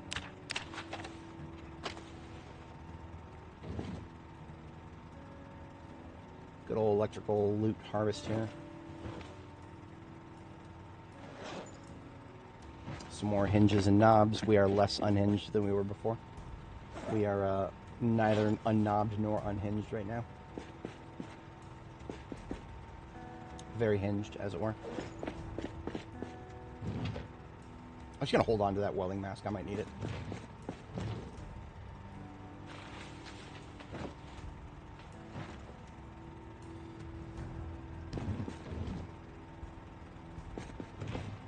I like to separate the dub rod pack that I'm currently using from the stockpile. So this one, it's got like, I don't know, 8 charges left maybe. 7 or 8, while the ones in the crate here are completely full. And you can combine them so that you're not wasting any space. Another car battery charger for the collection. These are no longer within range of the generator. Yeah, ever since I had to move the generator down there, I never really got around to getting the... I'll just do that now. Car battery chargers are not necessary for the early game experience. Even to this day, we're like 95 days in now. To this day, I can probably still find cars with a little bit of charge in the battery. But at some point, we're going to hit a point where all the cars we find in the world have too little or just 0 charge in their batteries.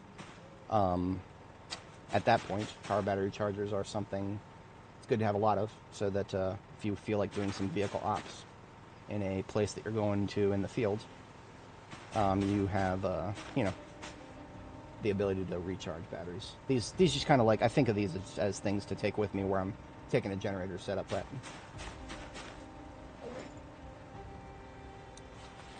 I have one in my expedition ambulance on my previous characters. We don't have an expedition ambulance set up yet. We do have a primary one, but eventually, as I get into the mature game phases for my characters, we kind of transition from thinking about a primary vehicle and start thinking about, you know, it's a combat vehicle versus a all-purpose vehicle versus a specific something else vehicle, right? We have not hit that point yet. Basically everything I would ever need currently is in the one ambulance that is around the corner up there.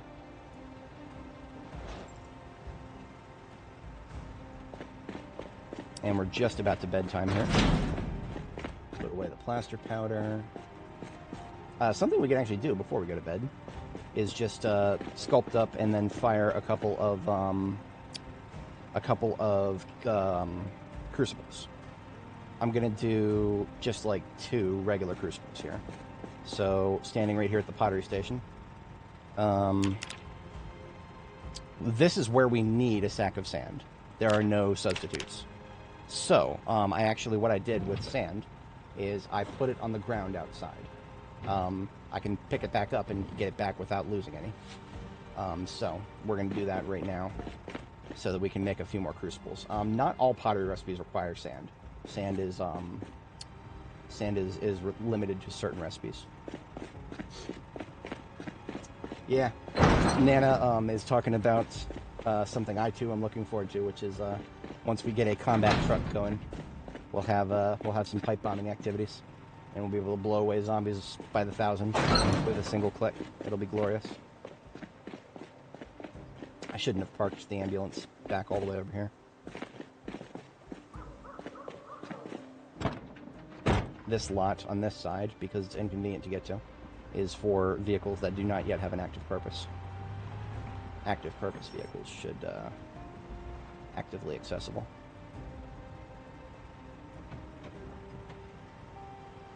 E-tool, only one I got right now. Actually, I think it's one of my only shovels.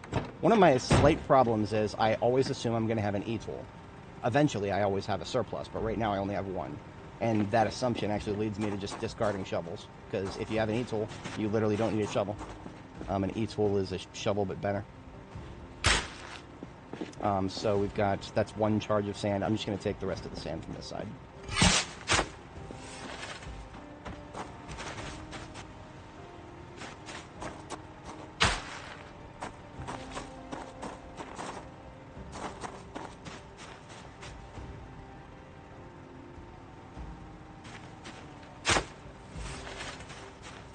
So one of the reasons I kind of like put the sand down, it was partially just to get it out of the bags without deleting it. It was also part of just kind of, you know, lining the area that I wouldn't want to bother driving on. If you drive on sand, it's slower than gravel. So drivable surfaces I reserve the gravel for. Sand is, I mean, you can drive on sand, it's just really slow.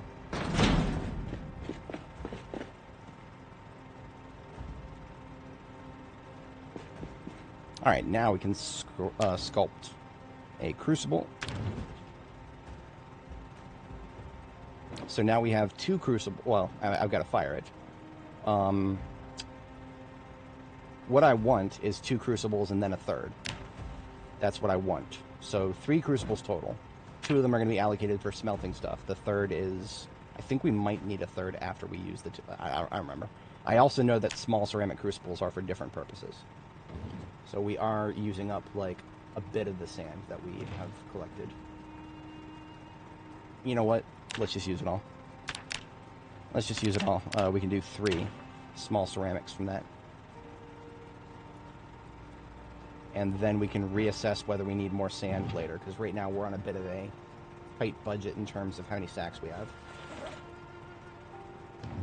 We're a little late for bed here. That's okay. Let me get some charcoal so I can fire these. Okay, so this is another point where I would like to have some of my storage system change up here. Right now I've just been dumping fire sources into general materials here. So lighters, disposable lighters, matches. I'm going to consolidate the matches so that we can start using those at the kiln. For some reason, the kiln requires matches to light it. Furnace and forge don't. Don't ask me why, I have no idea. But yeah, we store those over here now that this is all set up. And after that, we just need charcoal. I would move the truck into place, but I don't want to move the truck into place until we've got the rest of the stuff built. Otherwise, it's just blocking me. I'm going to have to move it again. So, what do we need? 5 charcoal? Should be 1 each, yeah.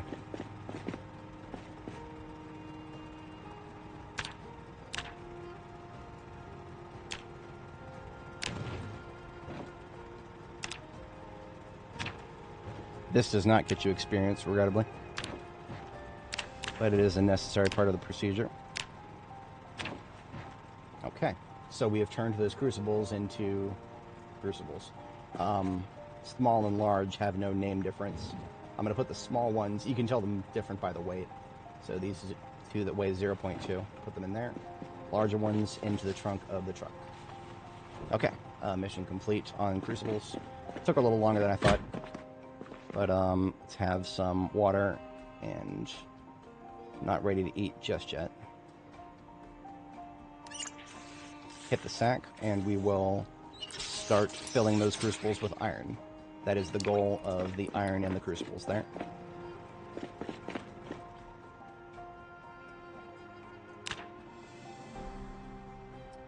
D-Sims 3, how's it going?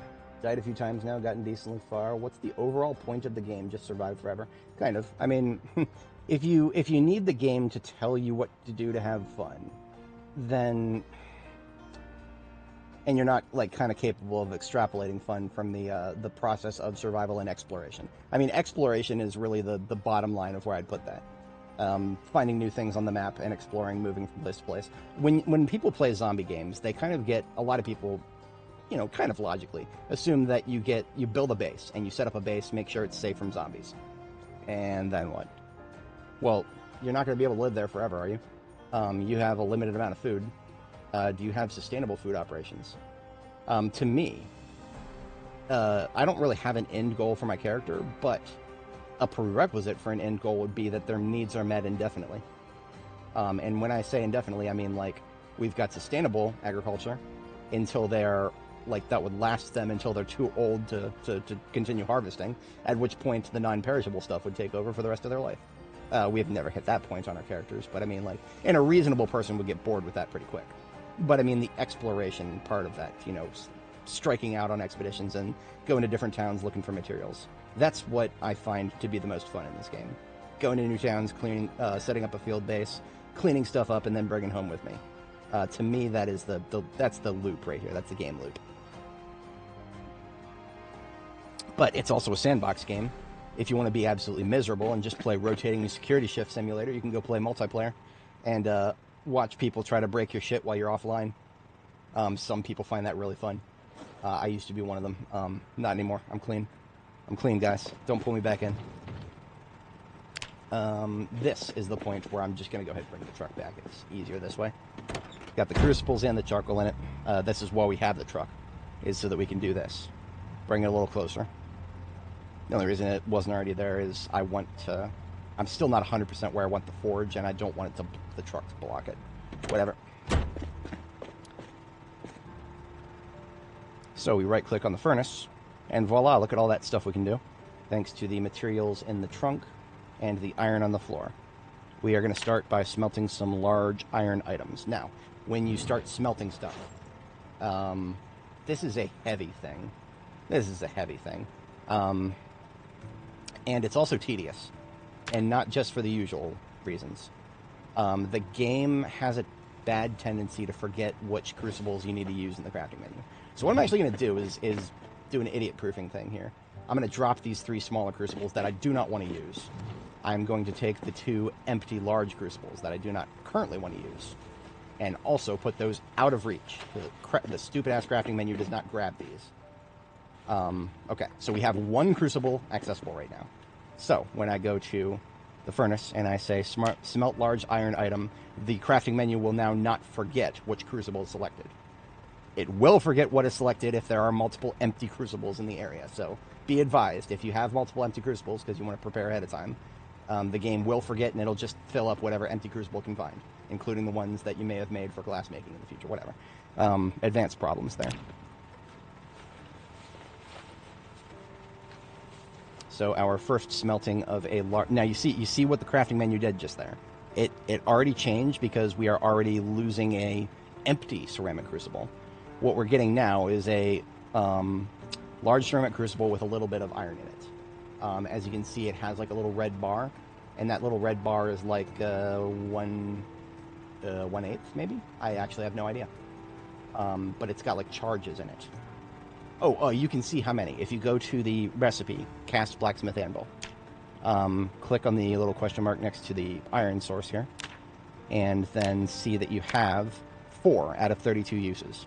Now, this is just prior knowledge. There's no way to intuit this necessarily because the stupid UI doesn't tell you how many uses you have. This is the only way to find out, is by going to try to build something that you don't have enough of. I found out through trial and error that it is 20 uses for a full ceramic crucible. This is why we needed to make a minimum of 2. So we have 2 ceramic crucibles. 1 is getting filled up now. This is got 4, so it got 4 from the iron hook. So what that tells me is I need to smelt another 4 iron hooks for a total of 5. That's 20. That's a full ceramic crucible. Then we can put that aside, go grab the other one, and continue. Before we do that, we eat because she's hungry, and my girl eats when she's hungry.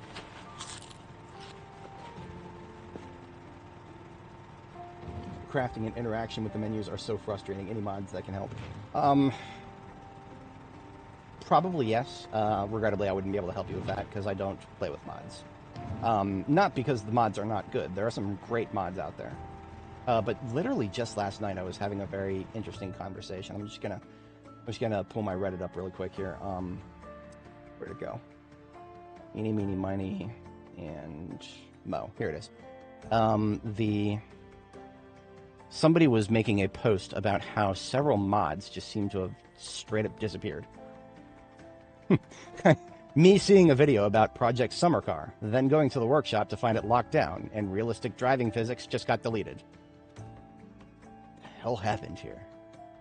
I mean, it's mods for games like this are great, often very great. But modders are a very mixed bag. If you start reading into the description of some of the most popular mods in the workshop, you might find some involuntary facial twitches moving in the direction of a cringe. It's okay. That's okay. Don't fight that feeling. There is a lot of cringe in the modding community. There is a lot of cringe. And I'm saying this as a cringe lord myself, okay? Captain Cringe right here is calling you cringe. There's a lot of cringe in the modding community, right? People will take their shit down from the workshop for no reason, break everybody's saves. They'll be like, you can't steal my code. You can't, I'm gonna put a DMCA on you in your workshop, but you're stealing my code. Again, it's like, you know, normal players often can just install a mod and have a great time. And then one day that mod's gonna disappear, and suddenly their save doesn't work anymore. And they're gonna be like, what the hell happened? And some people never find out. Like, some people just don't necessarily want to go start digging through the logs, find out what happened. But those who do find out exactly what happened probably are reasonably disappointed. I know I would be. I have never played B42 with mods. When I started playing B42 back when it first dropped, I was like, okay, yeah, there's very few mods that I know can reliably continue working during the unstable process.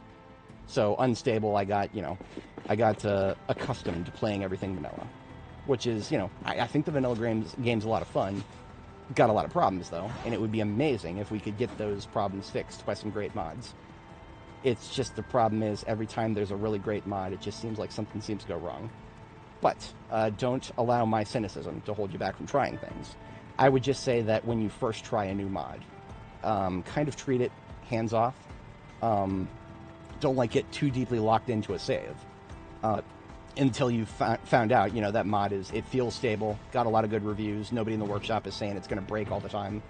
Read the workshop comments, and if the workshop comments are disabled, treat that as the red flag that it is. Do not be afraid to see disabled comments as a red flag, because there are people who will be like, the mod developers just don't want to deal with the toxic Steam community. Shut the fuck up, dude. People need to be able to report problems with mods if they're going to be available in the workshop. But when the modder disables the comment section, they give the comment section disabilities, suddenly you're like, okay, well, how do I even know if there's a problem? How do I know? What do I rate it 1 star?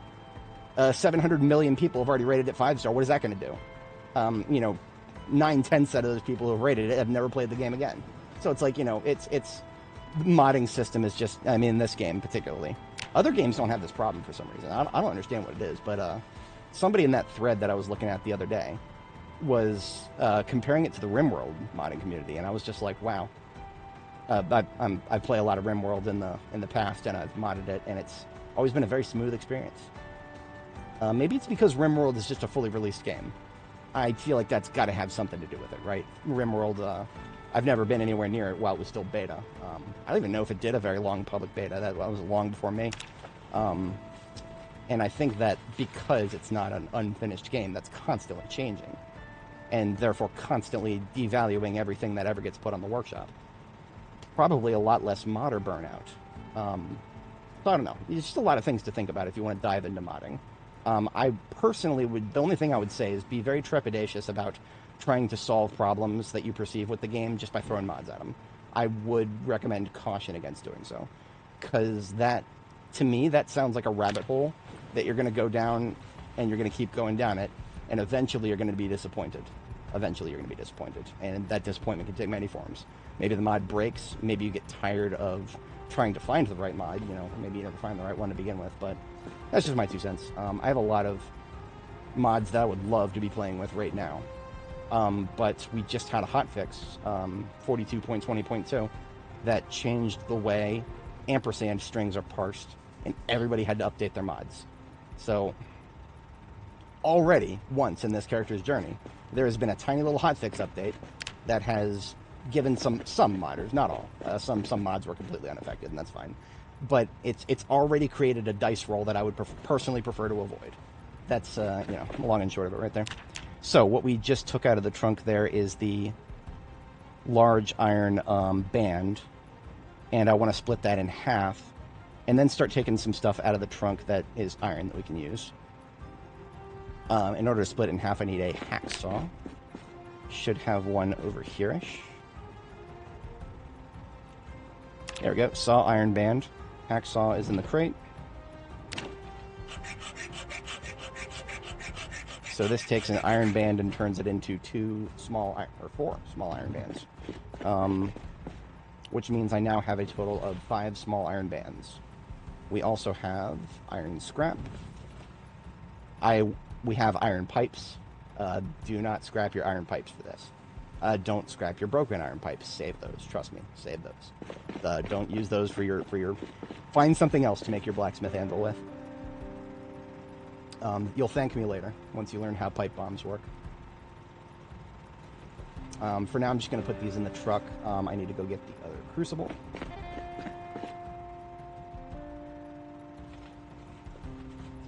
So funny that reloading is a skill. I know. Well, okay, so it's not just magazines. It's also revolvers. Revolvers are my favorite right now.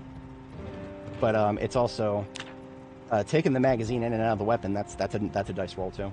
One of the silliest, but one of the most effective ways to level high level aiming and reloading is to use a trapper carbine. Trapper carbine, and every time you need to reload it, just tap R. Character pulls the magazine out, shoves bullets in the magazine, puts the magazine back in. That's many actions all at once that give you a dice roll at reloading experience.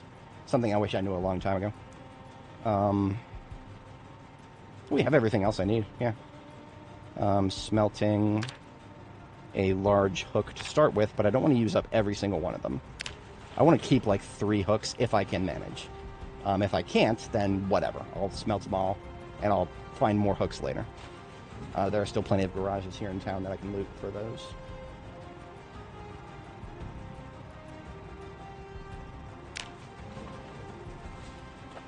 Remember, we need like, what was it, 1.5? I think they changed it, hang on. Give me a moment to check check the furnace recipe for... Okay, yes, it is only 1.5, or a little bit more than 1.5. Something like that. Yeah, sorry, it's like 1 point whatever. It's you need 20 uses, which is a full ceramic crucible. Then you need 12 more uses, so just a little more than half more. So I'm going to do 1 more hook, and then we'll do those scrap iron pieces.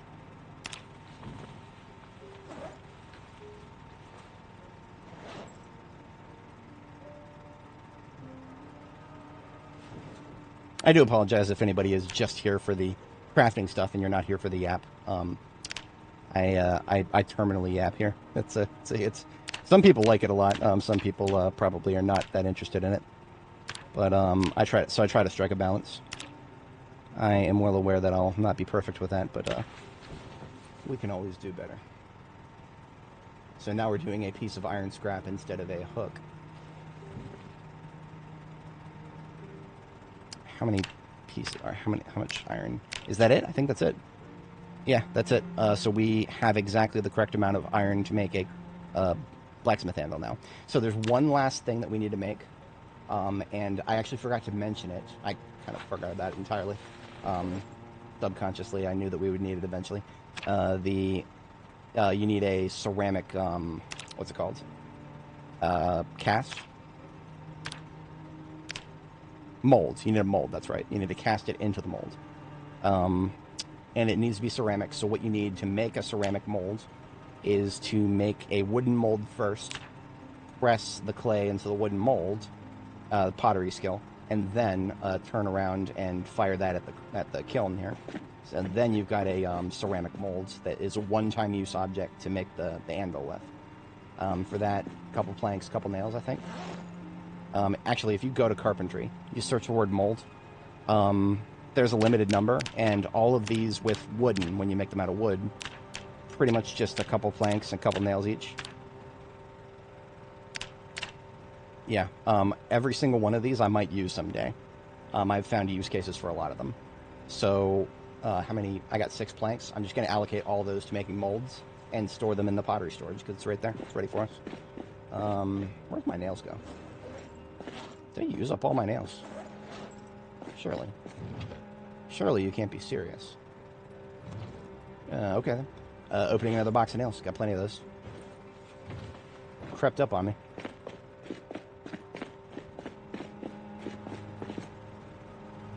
Now, I actually recall hearing that this was a decent way to level your carpentry experience. Personally, I find a lot of things to build. This entire garden out here, that was a lot of carpentry experience. We're almost 10. Actually, we might get 10 just by building these. I'm going to start with a oil press. That's for many other things, not quite yet. What we actually need, wooden blacksmith anvil molds.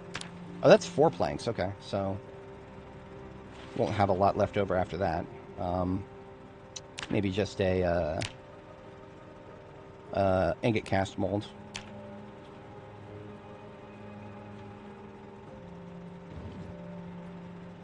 I do kind of want to make a couple more molds. See if that gets me. Oh no, we need like 1,000 more. Never mind. We're not going to get carpentry level 10 from that. Can't underestimate the last level of a skill. That is 9,000 experience required. I just want to complete my mold collection if I can here. We got a blacksmith anvil, ingot, oil press, tile mold, brick mold, bar mold, and ingot mold, perhaps.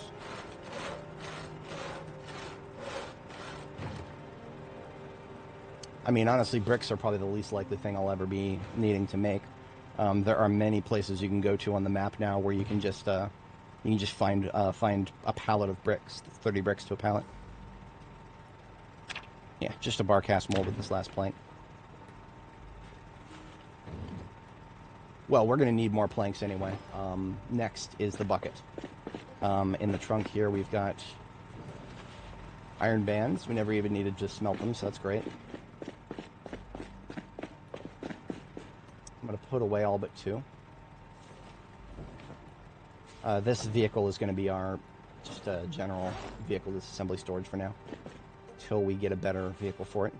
I'm going to cut 2 of these logs.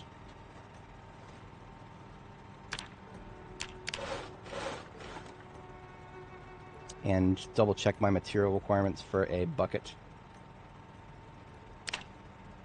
Small handle and wire is all that's missing. We already have some wire on standby. Small handles I've been putting. I actually carved a bunch upstairs, but I got one right here. And here's our last incomplete set of wire. Grabbing that. Crafting surface, and we can make a wooden bucket.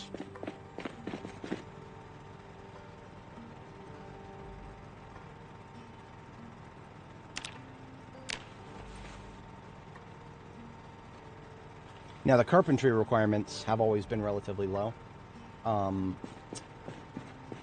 I probably shouldn't need to explain how to level carpentry. It is one of the Zomboid basics. There's plenty of other videos out there that are probably better edited than anything I would want to make that can explain it. Carpentry is one of the fundamentals of this game. If you don't have any carpentry skill, you probably are letting somebody else handle it. That's probably I can see that happening.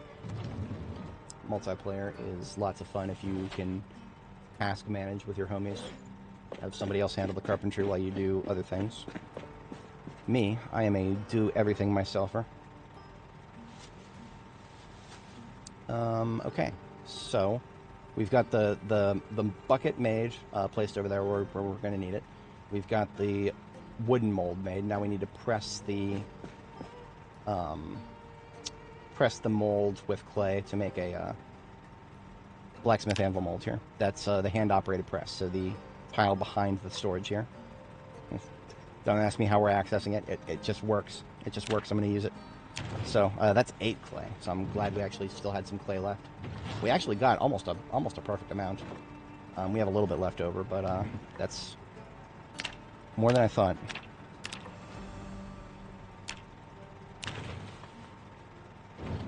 Okay, so we have a ceramic blacksmith anvil mold that is a one-time use item with which we will put these whole-ass cauldrons of iron. There's 1 and there's 2. I'm putting them in both my hands. These are so heavy that they sometimes might not fit in your inventory. So putting both those straight in my hands. Standing in the magic spot. Right-clicking on that furnace. Cast blacksmith anvil. Now, these things weigh as much as a fridge. So I already know that I don't have enough room in my inventory for it. That's fine. It'll just drop on the floor. We might actually have enough room in the truck. So there it is. We have built it, and it is now on the floor right here. We're going to take a quick lunch break here. And then we are going to put the crucibles back where we found them.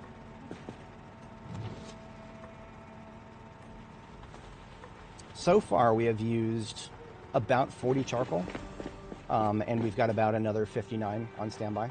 So in terms of how much charcoal we used to build just the anvil, we did great in that regard.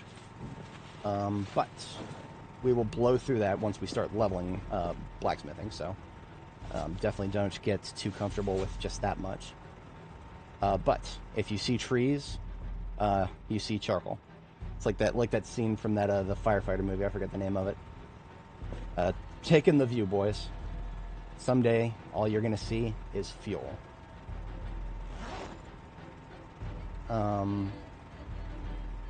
Right, I need to, the truck has plenty of room. We can put the blacksmith anvil directly into the trunk. And then I'm just going to move the truck a little bit so that we can dump the blacksmith anvil on the floor in the right spot. This is why having a truck in your crafting area is just such a godsend. One of many, many reasons.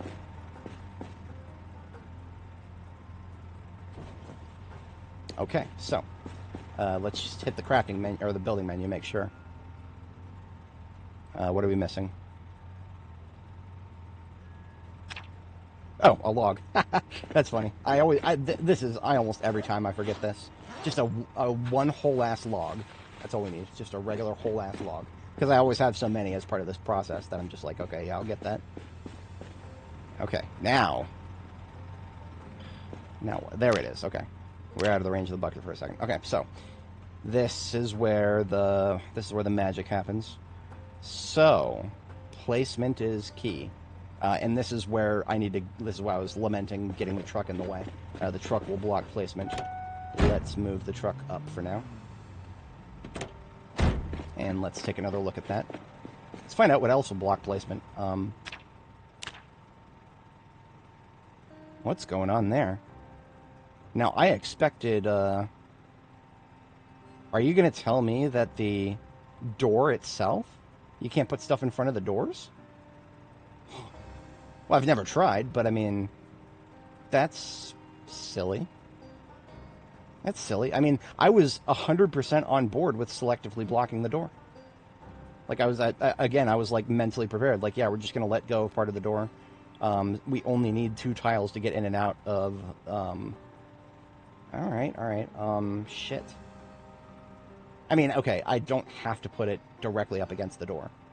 I just kind of wanted to, because that would have made the most sense to me.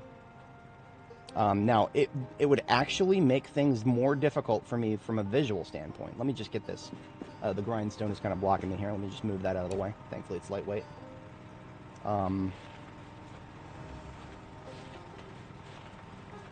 and also we're having trouble reaching the bucket, so I just put that in my backpack.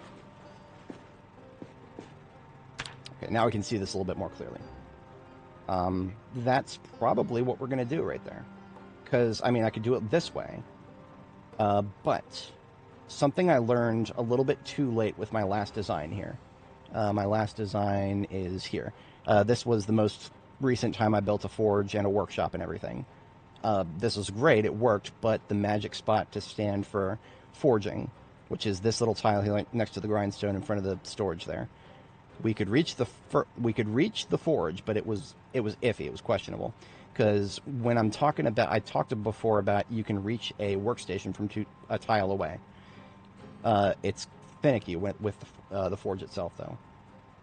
When I say that you can reach a workstation from a tile away, in the case of the forge itself, it has to be the part that's made out of stone there.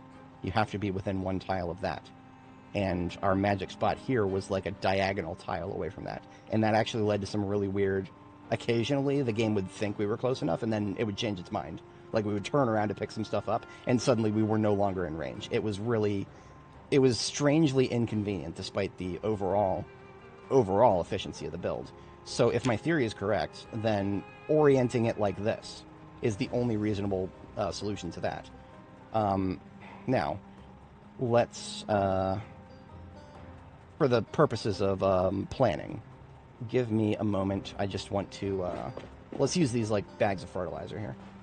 Now that we know exactly where I'm thinking about putting it, we can put these bags on the floor to mark the extent of where we'll be able to drive or, run around on foot in the future after building it.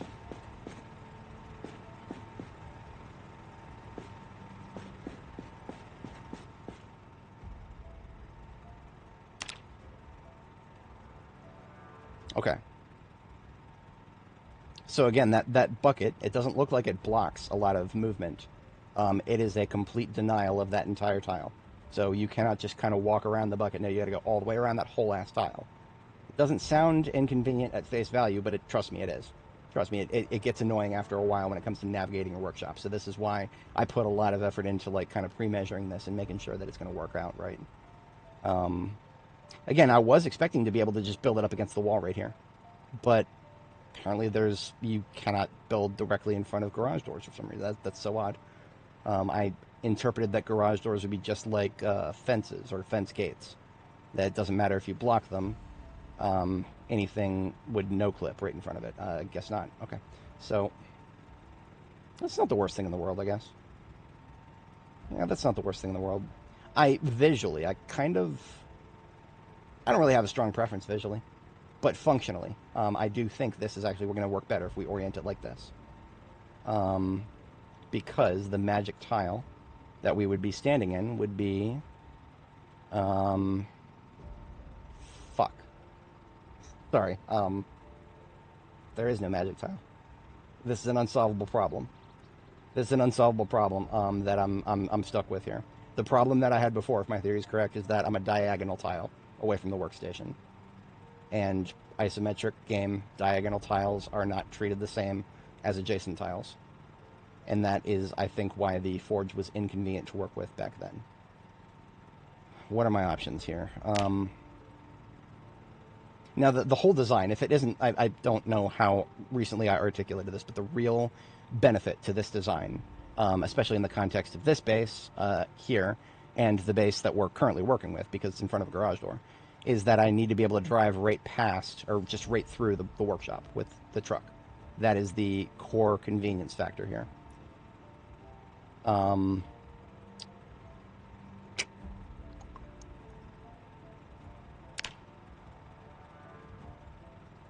It's the goddamn bucket, guys. It is that bucket. The bucket or the bellows. One of those two things. God, man, it's so inconvenient from a placement perspective, right? I feel like there's so many things that I could do if I could just reposition the bucket or the anvil or something. But no, this is what we're stuck with right now.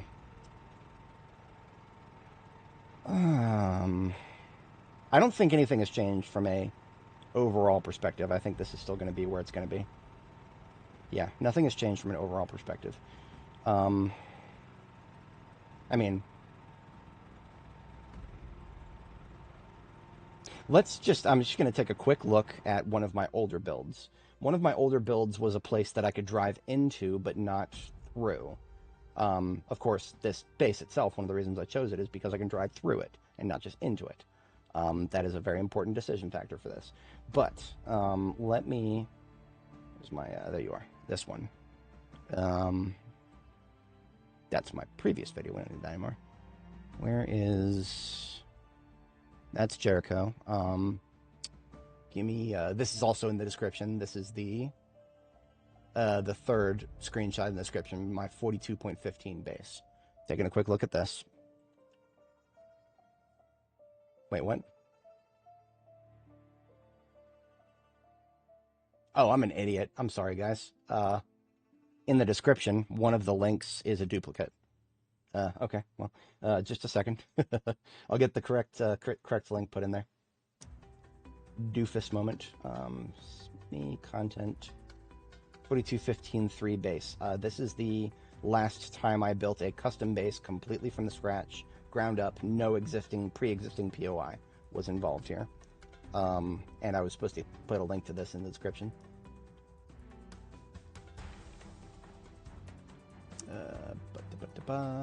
Stream settings. Can't even access it from the right spot there. 42.15.3. That is my screenshot there. So refresh the page in a couple of moments and you'll see the updated link for that. My apologies if it caused any confusion. Okay, now we can actually look at this and say that we have the link in the description if anybody wants to look at it closer.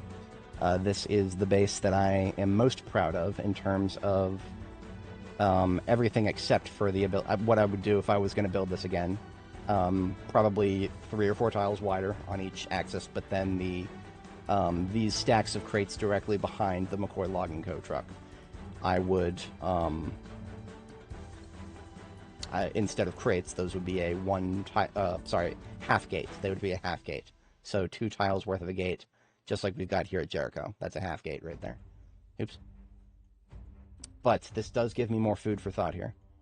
I forgot. Okay, so what we've done here actually, we left 3 tiles open, and we made that work. So instead of right now, I've been allocating for 2 tiles because that felt like a great solution for Jericho, minus that silly little problem that we had with not being able to access things. I didn't have that problem with my other design in 42.15.3, and it was because of how we oriented the truck when we parked it. Okay, interesting.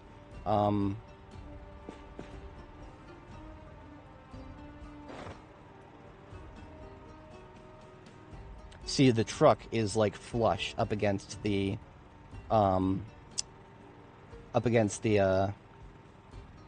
bellows and the storage and other crap, decorative crap on that side. Because that is the way it's placed, we can access the trunk from either side. We just have to run around the workshop. And I remember not liking that. But what I'm trying to do is dig back into my memories here and try to compare, was it more annoying to have to go all the way around from one side of the truck to the other? Or was it more annoying to try to start using the forge and have a problem with being too far away from the truck? That's a difficult ask. I don't know if I could even answer that. But I think we could build it and find out. Because, I mean, honestly, the difference between those two things is really just where we park the truck. Which, that's the great thing about the truck. It's got wheels. We can move it wherever we want. So, honestly, and I know I'm sorry that it took me so long to just click the button here. But y'all saw how much effort we had to go through to build this anvil. Once you place this, there's no moving it. Thankfully, you can actually redo the floors directly underneath it. I did quite enjoy putting down, you know, gunmetal tiles or something like that. Just some prettier flooring beneath it. You can redo the floors underneath it without being forced to pick it up. So that's a good thing. But if it is going to be the case that we're just going to... I might orient it like this then. Yeah. I'm just going to orient it like...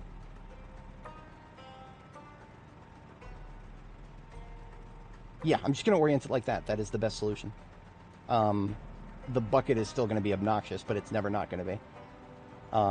Yeah, there is no getting around the obnoxiousness of the bucket. The fact that it blocks the entire tile that it's on from any sort of movement, even foot movement. Yeah, it's silly. But, okay, I'm clicking the button. Clicking the button at, what are we at? 5 hours, 20 minutes. Took us quite a bit of time to set this up, mostly because we had a couple of sidetracks, and I was trying to explain what I was doing as I was doing it. Definitely let me know, guys, if you have any questions on what we've done for the forge specifically. I had, sorry, I've not been paying attention to the chat. Somebody wanted to see my base and farming field. I can give a more general tour after we get this placed. So I'm going to go ahead and click the button. Kabuski. We are now in the forge territory here. So I can pick up all the stuff I was using as markers.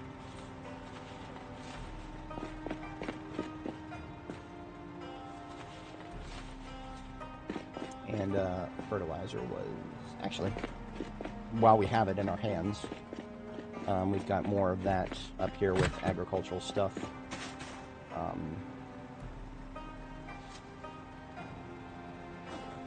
Just put it over here with the rest, and we'll get it into the gardening area at some point soon.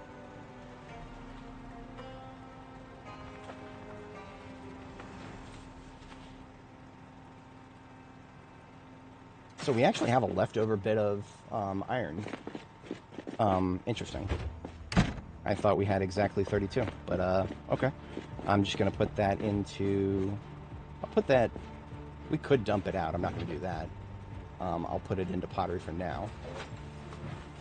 So, when it comes to using the forge, usually I'll want to make a blade and then make the... sharpen the blade.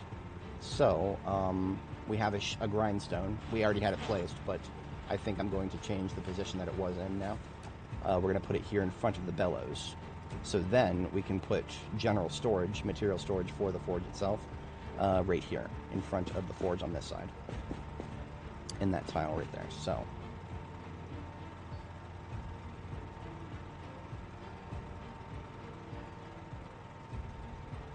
from a visual standpoint, I might actually like it a little better if it was over. If I put it here and then I put the crates right there, that might feel a little better. That wouldn't work. I would trap myself. Remember, this bucket blocks the entire tile. You've got to look at this bucket, and you've got to imagine I cannot go around that.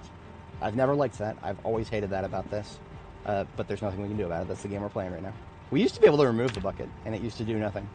That's not the case anymore. The bucket is literally just... You know... I got a sledgehammer right here. I'm not going to do it. But... I'm not going to do it. I find it really funny that I could select that one tile. I get the feeling that it might, like, kind of fuck the rest of the thing up if I did that. So I'm not gonna do it. There is an alternate universe where you could do that and just get away with it. But don't take my word for it. If you're going to do something like that, open up the game in debug mode and screw around with it there. I would never recommend on a live game where you're trying to keep everything above board. If anybody suspects that I didn't keep this character above board from the start, the playlist is in the description, guys. Everything I do on any of my Zomboid characters is out here in the open publicly. And I don't know, I'm just a little bit weird when it comes to... I used to think in my head that certain live streamers were cheaters. Like, this is a long time ago when I was younger. And because they couldn't prove that they weren't, it kind of turned me off of the whole concept. So not only can you see every single second I've spent on this character, you can also see over my shoulder. You can see my screen. You can see my entire desktop. You can't see my second monitor. There's nothing up there of particular interest, but that wouldn't help me screw around with Zomboid, really. We have actually eaten all of our food. So we prepped several days worth of food. We are now out of food, and we are hungry. So we're going to fix that. Celebratory meals in order before we get started. How's about 81 kilo losing? What the hell? Sorry, I only just checked what literally made mentioned in chat there. Sorry, this is my pause button. Apparently towing is working as intended. I'm going to come back to that. I'm going to come back to that because I don't want to be mad right now. I want to be happy. I don't want to get mad. I'm going to be happy right now. I'm just going to make I'm going to make my character a really nice bit of food here. And we're not going to be... No. Just going to make some food here. How about 2 potatoes and 2 corn? And I think we got some tomatoes up front. I did not forget Homie and Chad who wanted a base tour, just a general operations tour. I would love to do that, but please stick around. We will do it. That is a order of operations. I actually have to step away briefly, IRL. I've been at this without even standing up for quite a long time now. Step away briefly. And this is a great time to do it, but also I do want to see what literally me is talking about. Oh, Chammy Cho found out how guns are. Yes, they're amazing. Definitely don't underestimate guns. They're great. And they've gotten better. If anybody tried B42 early on and they didn't like the new aiming system, I can say with a straight face, without any sort of irony, it has gotten better. Now, is it where it should be? There's plenty of room for improvement. But on the topic of things that there is room for improvement for, I need to see what Homie is talking about here with towing functioning as intended.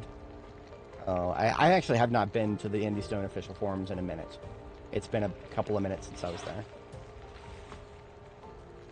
So any conversations that are going on right there would be I'd be a little bit behind on. Oops, I'm too close to the spice rack there.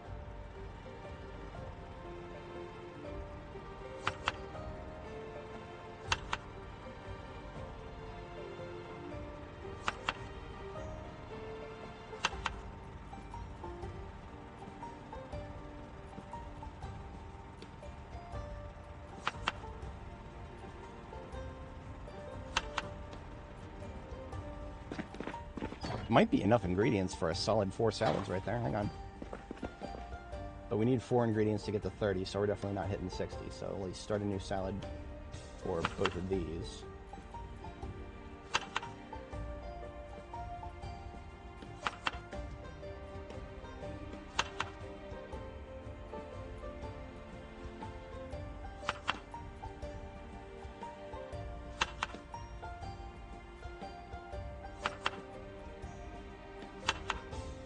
Sweet. That's 2 30 salads. That's actually an amazing combo right there. I have a little bit leftover tomato here, but that's fine. Okay, so why do I like 30 as such a good round number? I like my food increments to be in 15s, because whenever this moodle pops up as a picky eater, whenever you see this moodle, that means 15 hunger. Makes it go away completely. You're back to 100. So I've got 4 salads now. Each of them give 29, which is, you know, that's basically 15 if I eat half. So half, boom, away it goes in a perfect amount. So it pops up again. We eat right on time. We don't have to wait a little bit. That is prurient to my interests. But otherwise, I did say earlier I have to step away briefly, IRL. Won't be gone long. Just stretch my legs for a minute. I've been at this for, what are we up to? Like I said, 5 hours, 30 minutes. Yeah. Don't do that to yourselves. This is a very comfortable chair. But yeah, stretch every once in a while. I won't be gone long. Just a minute or 2 tops, and we'll get back to it. I will go down whatever rabbit hole awaits me with the Indie Stones forum. We're going to see what's going on with towing. Somebody wanted a tour of the base. We can do a little bit of that. And then we'll be diving into blacksmithing. We've built all the infrastructure, but we haven't actually made anything that gives us blacksmithing experience. Smelting stuff at the forge does not count as blacksmithing experience. You got to keep that in mind. If you want to know, like, kind of, you know, compartmentalize in your brain what actually gives experience, you have to make something functional. So we're talking like, you know, make a tool, a part of a tool, or like sometimes making a material, like an iron bar. Sometimes it's inconsistent though when you're talking about materials. Generally speaking, tools or weapons always give experience. Materials, So, all right, be right back, folks. Just a moment.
Alrighty, folks, I'm back. I appreciate everybody sticking around.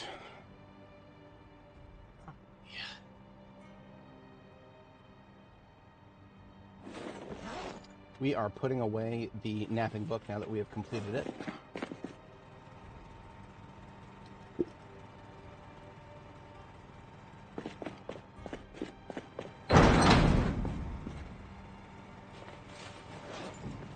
And you know what we're going to do? We're going to take the next napping book, Napping Volume 2, put it straight in my backpack if we get to that point. The reason I think we're going to get to that point is because all we got to do is pop in a tape right now.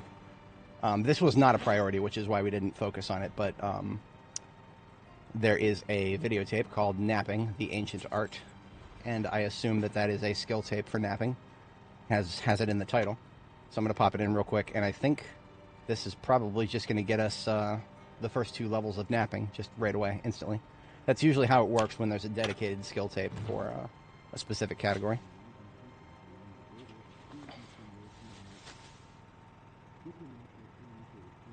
We are, having fully read the book, and we are fast learner.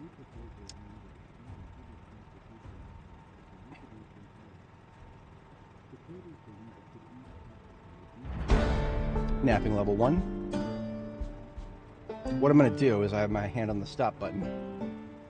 If we get to napping level 2, which I suspect we might, I'm going to stop the tape.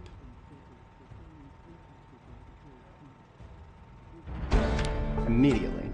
And the reason for that is the tape's not done. If we wait to continue it until we read the next book, which we're not going to like blitz read it or anything. I just did that because that justifies having the second book out of the library here. We checked it out of the library. It's going to go in the ambulance, actually. As just, I like to keep the regular ambulance that we're using stock with somewhat relevant reading material, which is why, you know, fishing 1, tailoring 1. None of them are immediate priorities, but I want them set aside for the day when it comes. Same with Napping 2 now. When it comes to immediate priorities, I'm actually going to I'm going to check out another book now. It's going to be, what's it called? It is going to be Blacksmithing Volume 2. We've already read Blacksmithing Volume 1 cover to cover. That was a while ago. Having Volume 2 on hand is for after we've made a few things.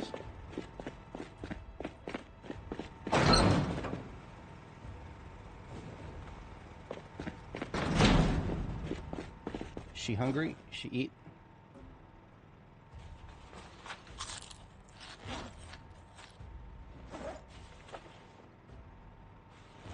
Let's just take a look at our options. What we're going to do is build a couple of crates so that we have storage.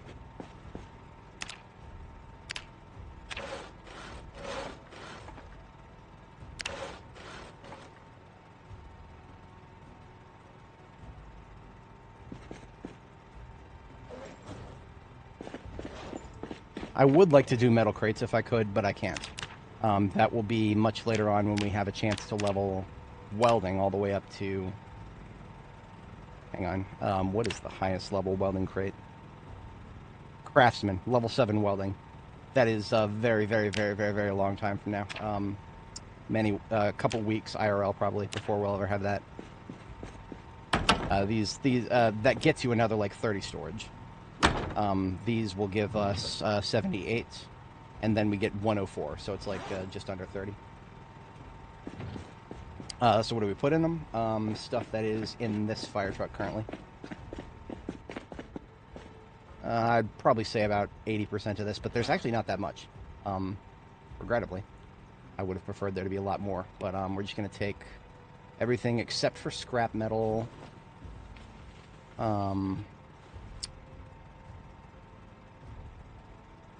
And spare engine parts and the iron pipe, broken iron pipe. Sheet metal scrap, specifically, is actually 100% useless unless you're trying to make an improvised weapon, which, I mean, look at all these weapons we got right here. We don't need improvised weapons. I'm literally just going to throw it in the trash. There's nothing else you can do with it. You can't even smelt it.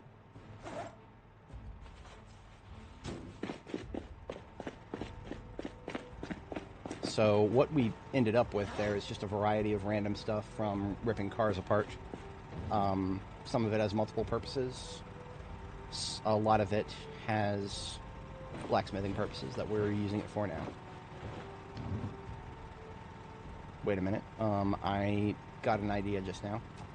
The grindstone is a workstation. So, okay, now why is it that I can put the grindstone in front of the door, but not the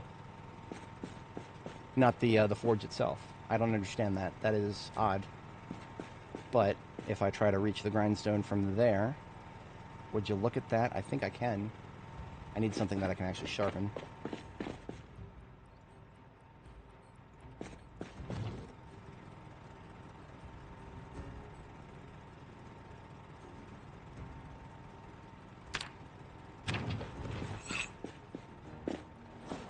I just opened the crafting menu and went to my tool storage, found a pocket knife.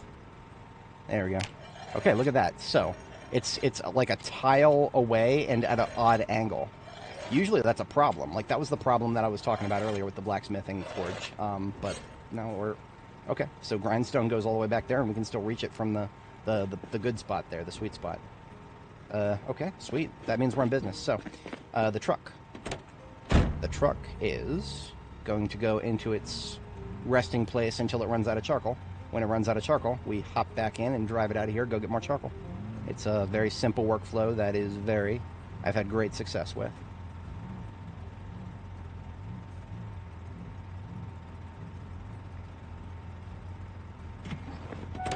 Okay, she couldn't get out from that side, so our positioning is off. Once we find the perfect spot for the truck, we can mark it with some objects of some sort. I think I would use like duffel bags where the tires are, something like that. Oops. See, that's too far on that side. We bump into the stupid bucket. Let's try this one more time. There we go. Okay. We have enough room to get out of the driver's seat. That is the important part. Meanwhile, on this side, we walk right here. We can access the trunk, we can access the materials, and we can access the forge without any competition. Okay. I think this is now the best workstation design I've ever come up with. Because basically what it's doing is it's solving the two problems with my last two best designs, if that makes sense, right? It's basically similar to this, only instead of the bellows, it's the bucket that's blocking the truck on that side. But this one did not have an ability to drive straight into position, right? I had to back it in. I had to go around, I had to be real careful about backing it in. But now, when I'm ready to come in, I can just open the garage door, drive right in. It's beautiful.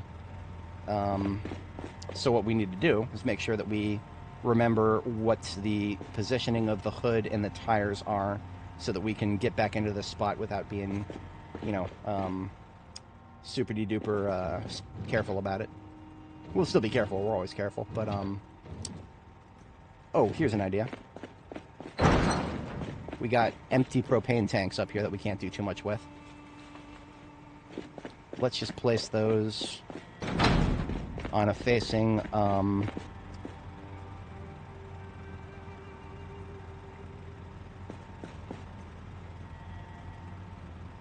Okay. That actually feels like that'll work for me. Basically, I need to position the truck so that the bumper is directly over top of the propane tanks. I think that might work. Let's test it. Very easy to test. Pop both of the doors and try to drive through and see if on our second way through... Okay, here's a problem.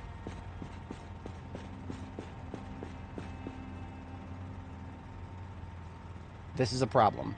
Why is this a problem? Because this is how we got out of the truck. We got out of the truck on this side and then walked around it. But now we can't get back in that side. Yeah, again, this is when you're operating with a vehicle and you only have two tiles. See, again, how did we get here? If we walk out, okay, so we walk like that, and we can't get back in. Okay, yeah, it's a problem that, you could say that I could avoid this problem by pulling forward farther, and you'd be correct. However, this is where I think we run into some weird spacing issues with the forge. And you see, if I do it like that, what I can do is also kind of make it diagonal. I can make it slightly diagonal so that the trunk is accessible at like a weird... Let's just try it. Let's try it. See what happens. So I can walk. I cannot go all the way around the vehicle. That's okay.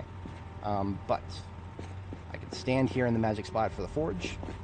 I can get around here properly, but can I go... Nope. Okay, so... It's not an exact science, let me put it that way. It is not an exact science. If I park it like this...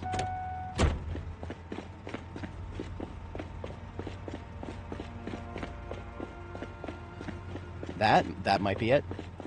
That might be it. This is what I want to see. This is what... Okay, now we just got to check to make sure, can we...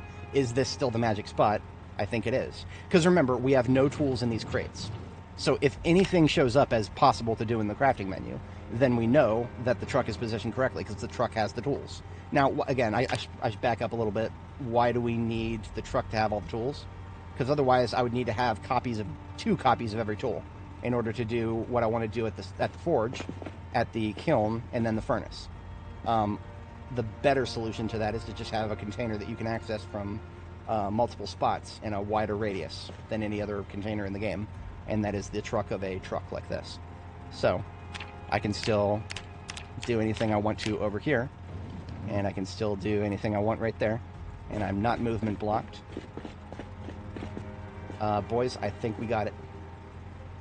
I think we got it. And let's just test something really quick with the forge here. One of the early game recipes that's a really easy win is to forge a simple blade. Because not only does this get you some blacksmithing, I think this gets you maintenance when you sharpen it. So that's what it looks like when we start doing blacksmithing. We click the button and she picks stuff up out of both the truck and the crates of materials. And then she puts them back. I love it. I love it. So that was a simple blade. We get, I didn't even look. That was 24 experience blacksmithing. That's great. And then we turn around and sharpen the blade. And would you look at that? That's maintenance experience too.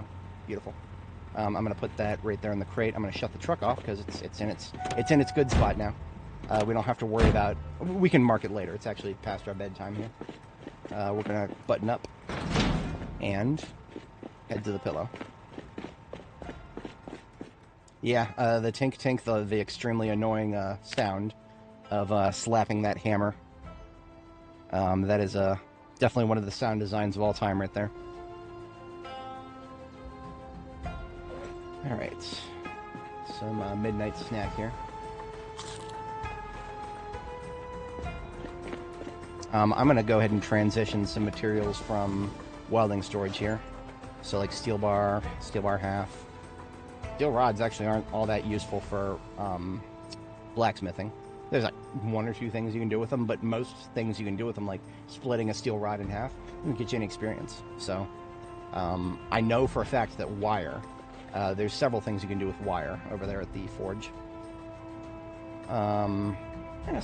One of each steel sheet, just in case we run into something. I would much prefer not to use steel sheets for blacksmithing at this stage, but maybe later.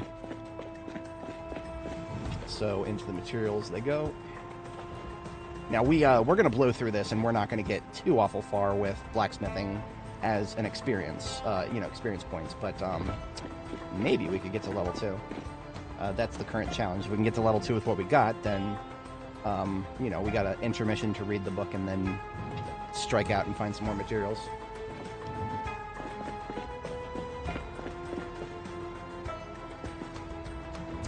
So, before I stepped away, I didn't necessarily forget.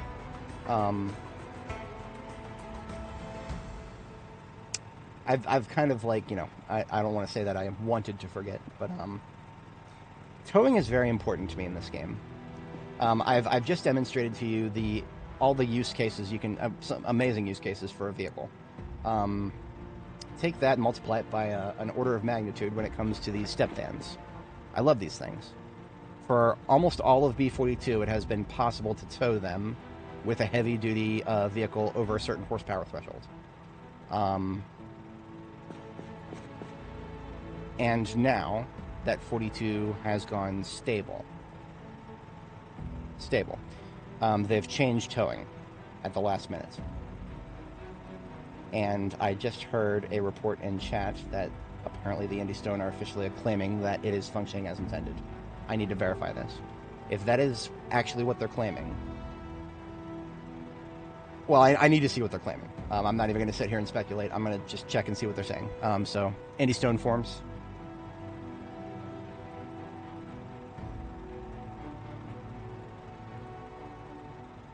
Just going to do a search for the word towing.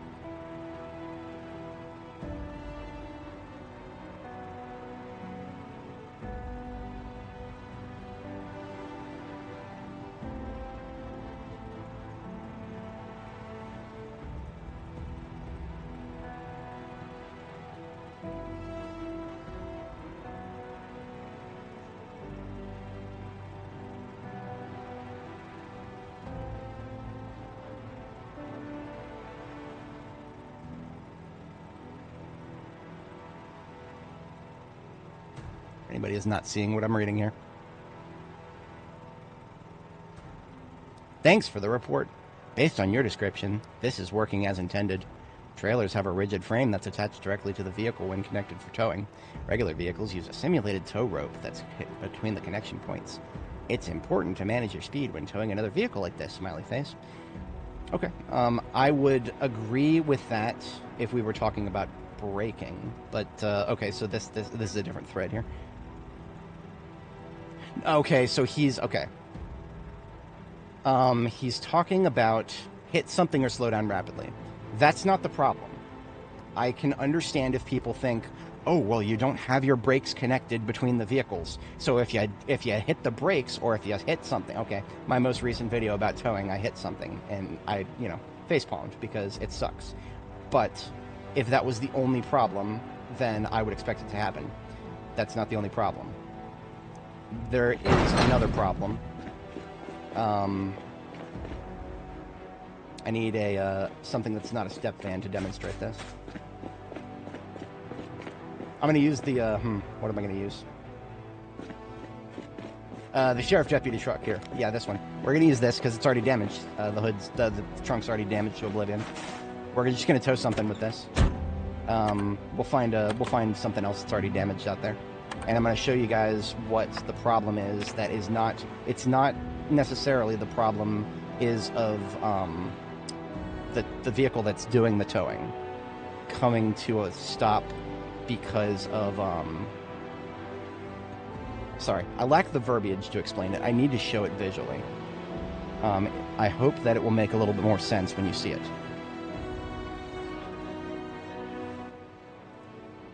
Levels on that track are really loud.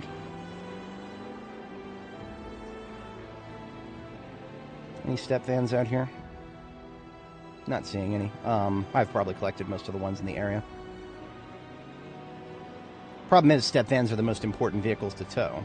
And if you want to try to use a different vehicle that behaves a little bit differently, then you might not see the exact same effect. I know for a fact that not all vehicles do this.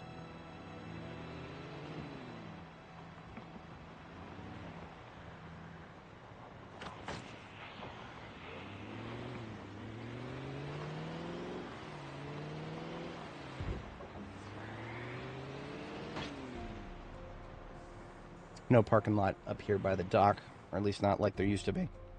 Well, actually, no, I was looking in the wrong spot.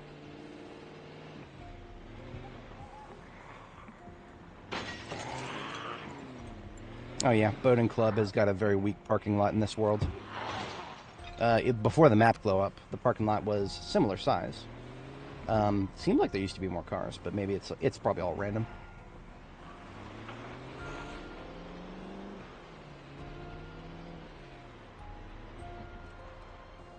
I don't know if I ever checked Spiffo. This is like a kids' hospital, Spiffo Kids Hospital. I don't know if I ever checked the parking lot back here. Nothing to see, even if there was. Okay, well, you know what? Let's just grab a taxi really quick and see if the effect is the same. Because, I mean, if I damage a taxi, I don't really care about it. And this car is already damaged, so making the point is not going to hurt anything. So, we attach the vehicle. Now, of course, this is a Meade County Sheriff truck or car. It is a, it's got a powerful engine in it. Okay, look at that. Look at that. Now, here is what the problem is. Remember, I understand completely if I were to hit the brakes, and the act of hitting the brakes would cause the car that I am towing to rear-end me. That makes sense. The momentum of my vehicle will be canceled by my own brakes, but the momentum of the vehicle behind me is not. That, again, perfect sense. The problem is, and I gotta stress this, look at OBS overlay in the bottom right-hand corner there. You can see all of my keystrokes down there. I will not hit S a single time on the way home here. S is the, okay, so S is reverse, and spacebar is the brakes, right? I will not hit either of them a single time, and then I want you guys to look at what the taxi does.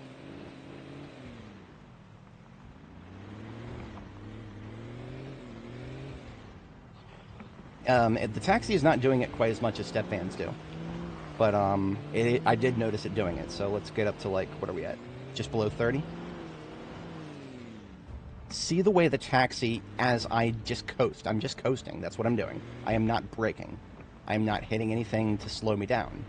It's just that the vehicle that I'm in is coasting. But the vehicle behind me is coasting faster. Why are the coast speeds between these vehicles different? Is it a weight issue? I heard some people suggest it's a weight issue. I don't think it's a weight issue, guys. I'm going to look at the weights right now. The overall, the weight, 1110. I don't even know what those numbers mean. I don't think it's kilograms. It's not a 1-ton car. That's going to be a little bit more than a ton. Okay. This one weighs 1110. This one weighs 1107. So the taxi is... Sorry. I had my brain skipped a beat, you know, like CD trip skipping a.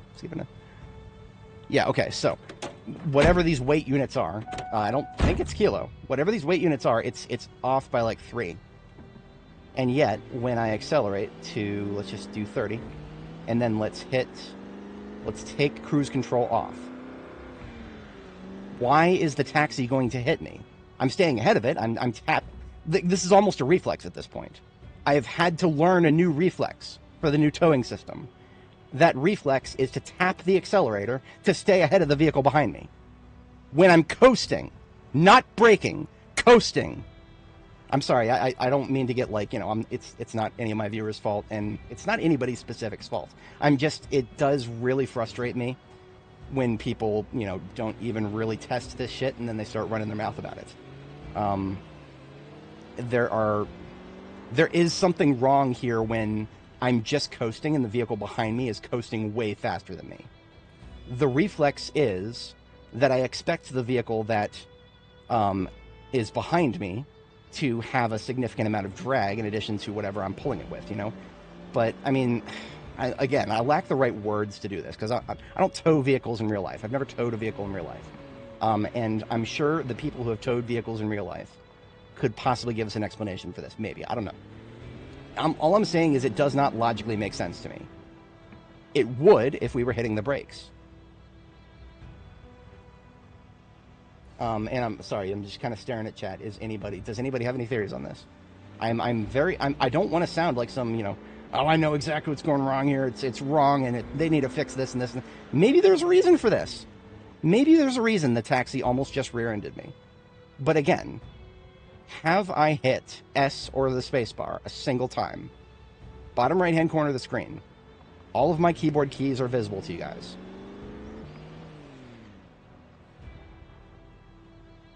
Why is it drifting into me? Is this functioning as it... Okay, so the guy who's sitting there saying QA, I didn't recognize him. I feel like I need to reply to him with a GIF of this, with my input overlay. Maybe even like a little picture of my hand, like maybe a live feed of my hand. Do I need to have a live feed of my hand to show that I'm not hitting the brakes?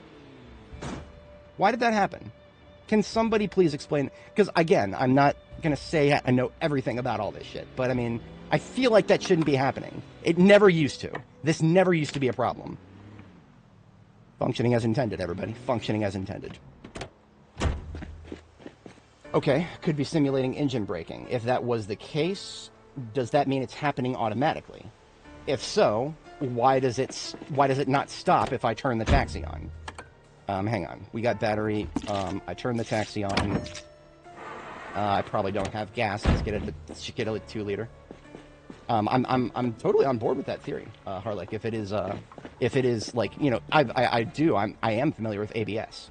I've felt what my car feels like when ABS kicks in and it does things that have nothing to do with what my foot is doing to the pedal.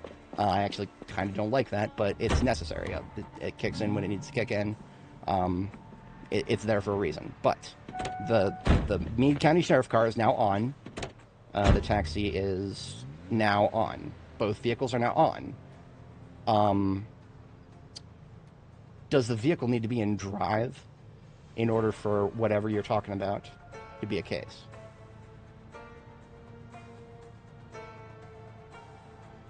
No, okay, so literally me, when you use the word decelerate, I need you to explain to me why I am decelerating to 20, but the car behind me is not decelerating to 20. Again, I cannot stress this enough. I have not touched the brakes. I have not touched the brakes. I'm sitting here, I'm getting heated about this because people don't seem to understand. There are no brakes involved in this. This W key right here is the accelerator. I'm going to hold it up a little bit so you can see that I'm only touching the W key. Okay? Well, our experiment just fizzled out there. Hang on. The taxi ran out of gas, or did it just engine cut out? Engine cut out. If the engine quality is a little too low, then it'll just run. For the purposes of this, I'll leave the taxi running to see if it still does it. So again, holding up the keyboard, only touching the W key. Okay. Tapping A to get a straightaway here for taxi shut off again. Whatever. Okay. Just touching the W key. No longer touching the keyboard. Why? I just don't understand it, guys. I understand people are saying, oh, if you decelerate the front vehicle and the back vehicle doesn't decelerate, why though? The front vehicle has not had its brakes applied. What is slowing down the front vehicle?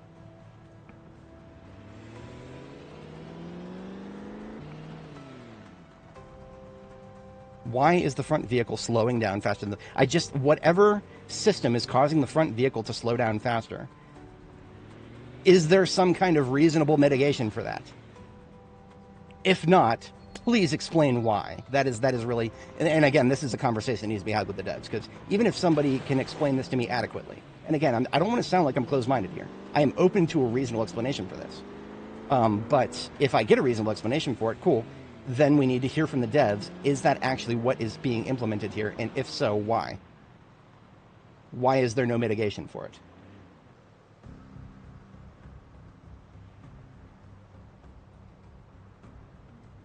Because the car behind you is being pulled by a rope, so even if you don't hit the brakes, you take your foot off the pedal, you know, your car is the first to slow down before the car. Why though? Again, because it's being towed by a rope.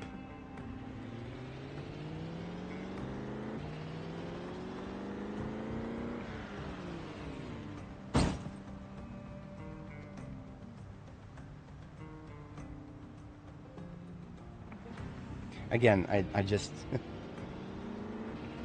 Okay, he's spot... Okay, so this is just functioning completely as intended then.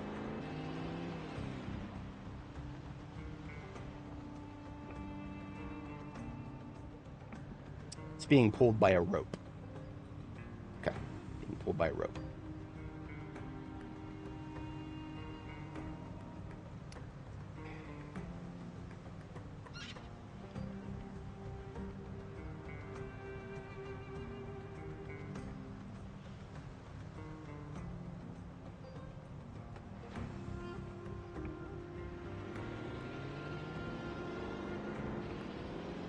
Well, I'm not like, I'm just, you're not the only one who's saying this.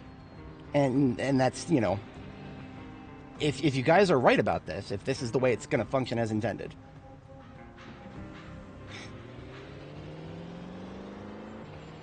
Two objects of equal mass I mean, okay, so I lift my foot off the pedal. My brain tells me that when I lift my foot off the pedal, that both vehicles of the same mass going the same speed prior to lifting my foot off the pedal. Why is it that one of them slows down faster than the other?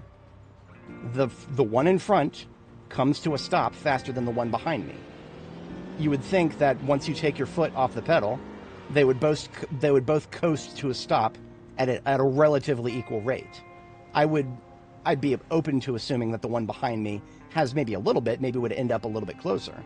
But I mean, that much closer and that quickly?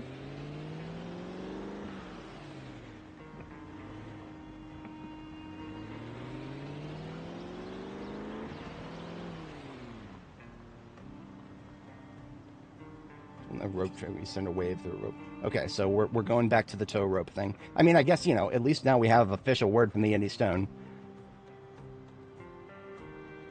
Simulated tow. They can't even make a call.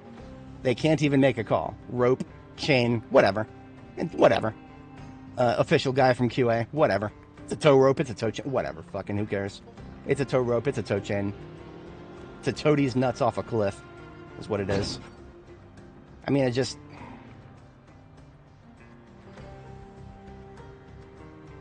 this is causing me to shut down a little bit. That's like something this fucking stupid with no recourse. If it's realistic, okay, fine. In the real world, we've got tow bars, we've got linked brakes, we've got all sorts of mitigations for this kind of shit. Tow trucks are a real thing. And last time I've had my car towed a few times. It sucks. I live in a apartment complex where they are kind of, they're stupid sometimes about parking restrictions. My car's been towed 3 times since I moved here. And I've never had my car get a damaged hood. Carve my hood is immaculate. There is not a single scratch on it. The hood of my car has never drifted into somebody else's vehicle. So why is this fucking mechanic in the game? Again, okay, sure. Let's just accept this. This is realistic. This is realistic. This is what would happen in IRL. 200% IRL in real life. This is exactly what would happen. Why is this in the game without there being actual tow trucks? Because you see, if this is what would happen in real life, clearly we have some sort of mitigation for that in real life. Clearly there is some sort of thing in real life that makes it so that when a car gets towed, it doesn't immediately drift into the car that's doing the towing. Clearly there's fucking...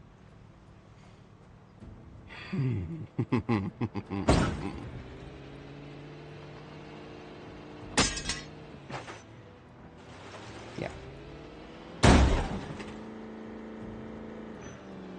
I'm losing it, guys. I'm losing it. It's not... I don't want to make it seem like I'm getting mad at chat. I really don't, because it's not your fault that the devs of this game have such interesting priorities. Very, very interesting priorities. Very interesting priorities. The priorities are just so interesting.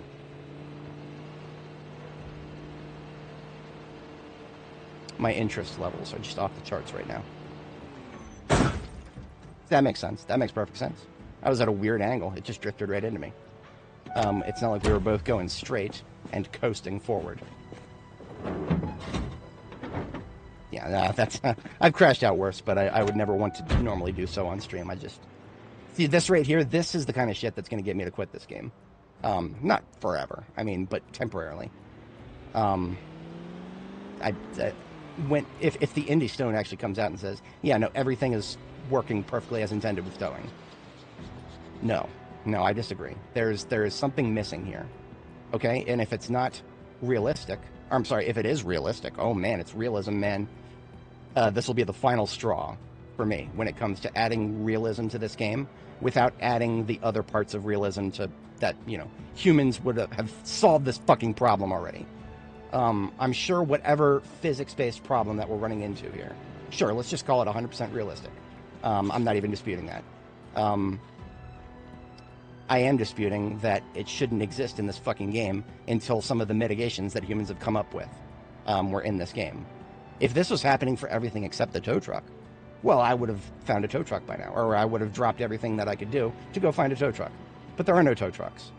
There's just vehicles that can tow each other with an invisible tow rope, tow chain. Who the fuck cares, right? I mean, that's literally what QA here has told us. Tow rope / tow chain between the connection points. What connection points, by the way? I had some people in my comments saying, oh yeah, man, you're just going to yank the bumper right off. I don't think you would want to hook somebody up to your bumper. It'd probably be the chassis of the undercarriage. Or whatever the bottom of the vehicle is. Where the axles are. But yes, okay, and again, thank you, Paradigm, for bringing up that aspect. I'm so lost in the sauce when it comes to dealing with Zomboid's ridiculous mechanics that it almost completely escaped me that the fact that a vehicle behind me drifts into the vehicle in front of me. Okay, sure, I would expect that you bump into the trunk of Sheriff Deputy here. His trunk gets a little bit more mashed up. You can fit a little bit less stuff in it. Okay, fine.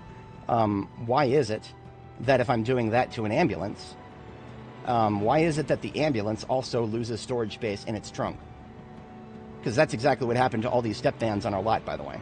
Every single step van in this lot, with the exception of the leftmost black one in this lineup. There is only one step van on this lot that still has a perfect trunk. Every single step van on this lot started with a perfect trunk when we found it. Don't quote me on the green one. Every other, except for the green one. I can't remember the green one. The green one was a long time ago. Both black step vans, Butcher step van, the white one, and the red one. Every single one of them had a perfect trunk. Not a single one of them has taken a direct collision to the trunk. But while towing them, they've drifted, the hood of the vehicle has drifted into the vehicle that was towing it. And yet, I've lost storage space. All these factors coming together. The devs adding this mechanic into the game without adding any... Okay, it's an IRL mechanic. This is how it would be IRL. That's totally realistic, bro. Adding all that shit into the game without adding the realistic things that humans have come up with to mitigate it. That plus creating a completely unrealistic consequence, which is the only case in this entire game that I'm aware of a front collision causing trunk damage. I've been playing Zomboid for many, many thousands of hours. It is only after 4220 that I have ever seen a front collision cause trunk damage. Again, I've already harped on this way too much. For those who are just here for blacksmithing, I'm sorry, I really am, because that was, I mean, you know, I gave you guys the forge. We built a forge. That particular aspect has been satisfied, but I also kind of wanted to get started with it. When I saw QA there,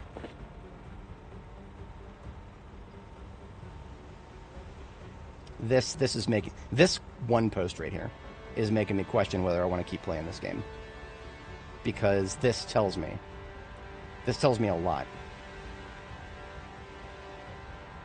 This tells me a lot. I'm just going to put that out of my mind for a minute. I mean, I've already employed a mitigation for this problem. You know what that mitigation? Just don't fucking tow. Just don't fucking tow other vehicles. That's my mitigation right now. That's what I've been doing. I just stopped towing vehicles forward. Because otherwise, this is what happens.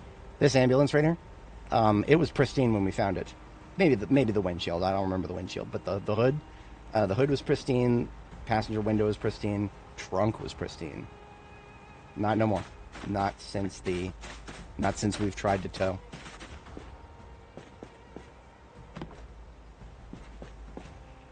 Yeah. Those are questions that I would have for the developers. I'm not even gonna jump into this thread. I'm not even gonna jump into that thread. I would have things to say about it.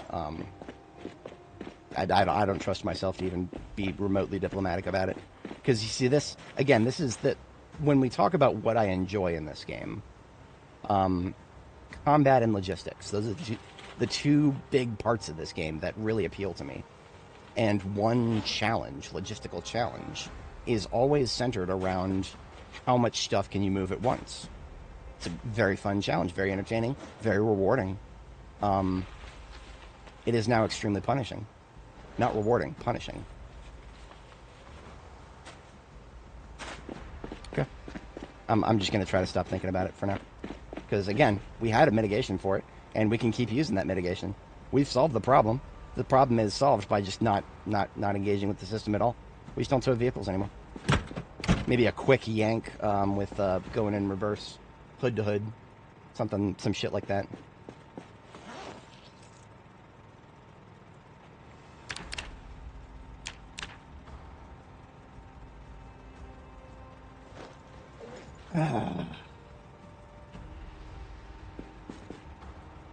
If anybody's new here, I don't usually crash out playing this game. Not usually.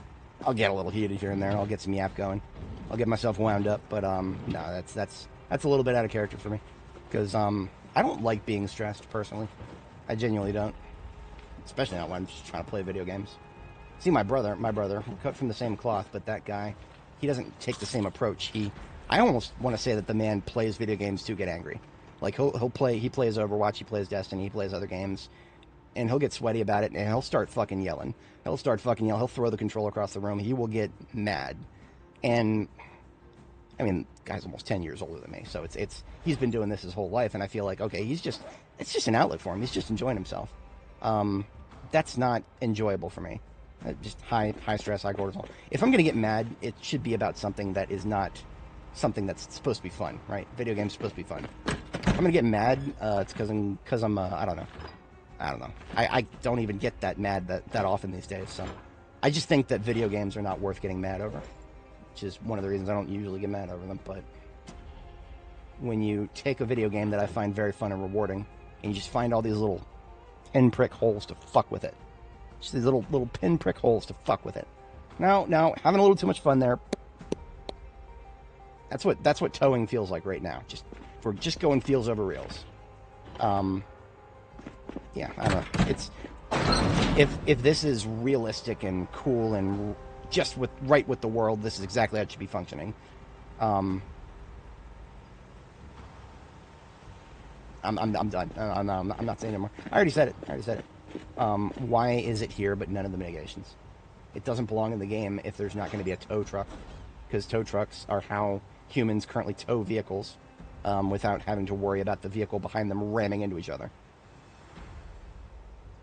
3 times my car has been towed. Not a single bump. I've not lost any storage space to its trunk. It's not like it's gone that far. You know, it's only like 8 miles down the road. But, whatever. Like I said, let's do some blacksmithing. I'm looking at the material stash here, and I'm thinking we're gonna probably run out. But we might be able to get a level or two here. Let's do a couple more simple blades. We've got a couple more steel quarters.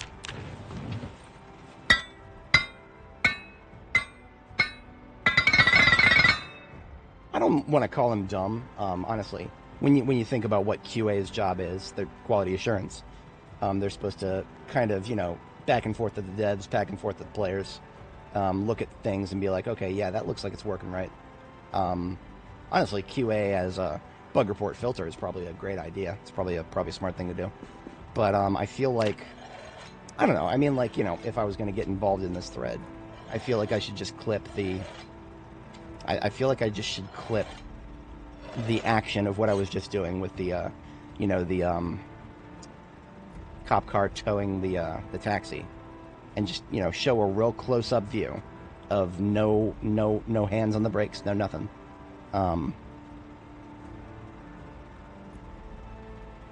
You see, this is some good corpo speak right here. He didn't use the word decelerate. And I think, some folks in chat were using the word decelerate. Deceleration implies, I mean, it's negative acceleration. There's no such thing as deceleration. There's just positive acceleration. All movement is relative. But, I mean, in the context of going back and forth on the road, you've got acceleration moving in one direction, acceleration moving you in another direction, countering that. Brakes are one vector of counter acceleration. There are other factors to it, but no, like I said, I'm not.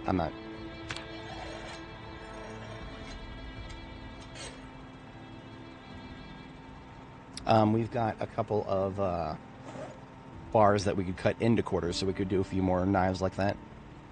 For that, I would use a saw to saw this steel bar half, probably both of them, into quarters.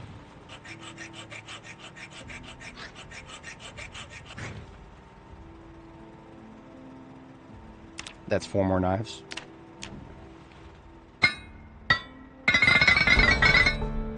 Blacksmithing level 1. I'm actually going to cancel. We've only made 2.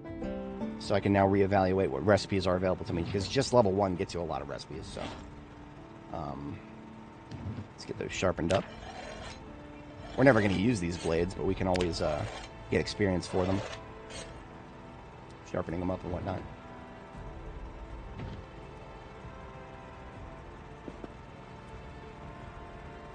You know, the best part, every once in a while I do have a crash out on the stream here. My microphone actually peaks very quickly, and it just cuts me off. So I'm pretty sure, I mean, correct me if I'm wrong, I'm guessing that if I was wrong and people didn't like it, it's not like me yelling loud is actually something you can really hear. It's just, the mic goes into the red and it just cuts me off if I get too loud, which works great for me because I don't like getting loud and I shouldn't be getting loud. But yeah. Anyway, taking a look at the blacksmithing menu now, seeing we've got, okay, so heading tool. Heading tool is how you get nails. Now, this is the first thing that we would need a recipe to do. During our early game travels, we hit quite a few resources. It's how we got all the books in our collection. It's how we got a lot of magazines. Magazines have gone up here. As you can see, we have a lot of them.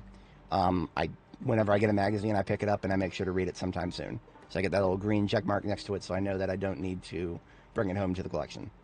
Of what I picked up, we've got things like, this one's called Blunt Forge, Medieval Armory, Modern Blacksmithing at Home,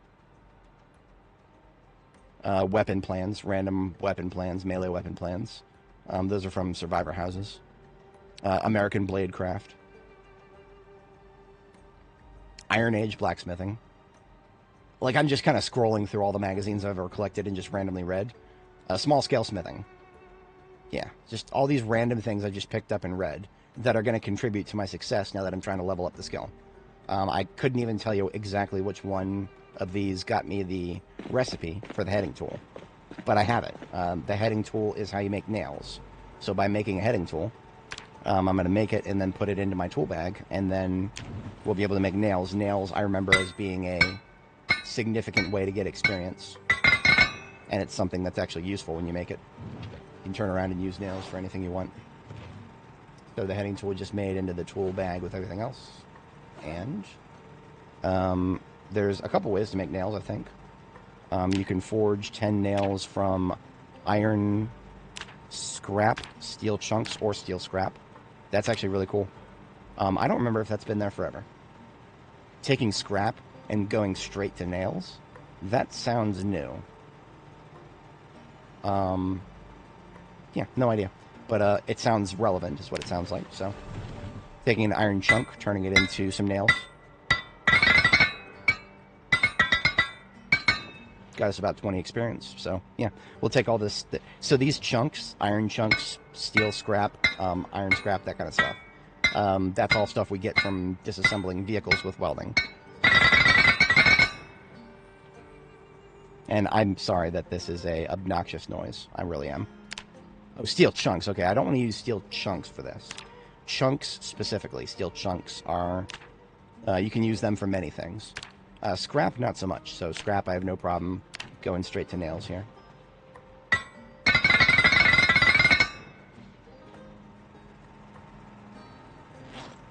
And again, if anybody is uncomfortable with that noise, I'm sorry. I'm not going to be turning the volume down every time I need to do something.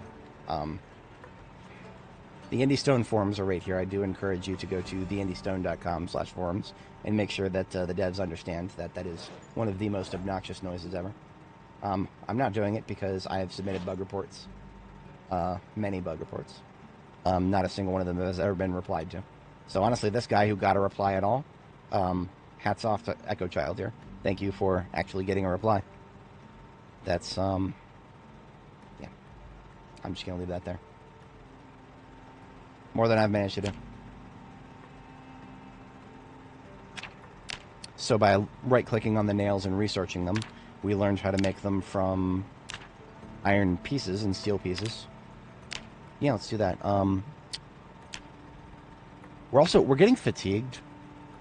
It's, our sleep schedule got messed up. I forget I forgot to sleep. Yeah, I forgot to sleep. You know what? I'm just gonna deal with it. I don't think that affects our experience gain. So we're gonna do some nails from iron and steel pieces here. A few of those. We only need one. So, we are now blacksmithing level 2. What that means is we are ready to read the book. Beautiful.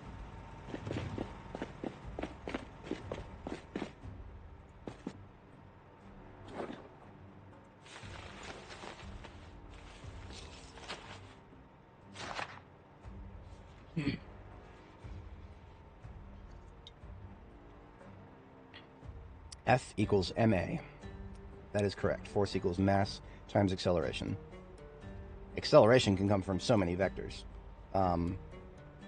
If someone was going to tell me that having the engine on, which causes auto brakes to kick in during coasting, that I actually find that plausible. And it would be an interesting thing to be like, okay, yeah, if you want to tow a vehicle, vehicle-to-vehicle towing, and you want it to be safe, make sure that you turn on the other vehicle.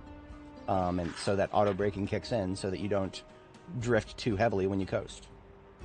I'd be okay with that. That's something that I can account for. That's a mitigation. I don't mind realistic mechanics that are negative to our experience as long as there is some kind of mitigation. As far as I can tell, the only mitigation is to tap the accelerator to stay ahead of the vehicle. That's not a mitigation. My most recent video on this channel, how it feels towing in B42. That mitigation just leads to really stupid shit that damages your vehicle. Because that video was a confluence of two really stupid things from this current build. One, we couldn't see a zombie directly in front of our character because some tree 6 meters from the roadside was tall enough that the isometric view completely blocked the fucking thing. And I'm sorry, we weren't right-clicking on the road at the time. Mea culpa. I should have right-clicked on the fucking road while I was driving. Oh man, I'm sorry. I know. I said the crash out is done. There's chamomile in this tea, by the way. It's supposed to calm you down.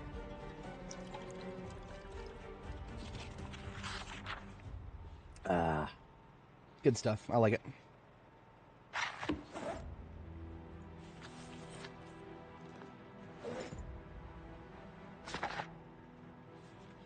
I'm going to need to do some more cooking. I'm going to save that for the overnight hour. So we'll read and continue reading until it is 2300. And then as an overnight task, we create more foodstuffs. Yeah.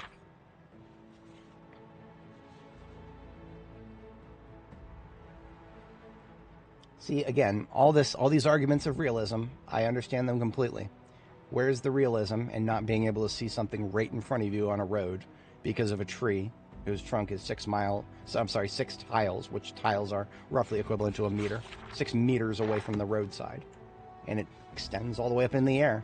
But because of this top-down isometric shit, I can't see a goddamn thing that's right in front of my character. Realism, everybody. Most IRL that's ever IRL'd. You have no idea how in real life we are right now. We're so in real life. It's realer than life. My life is just so real right now.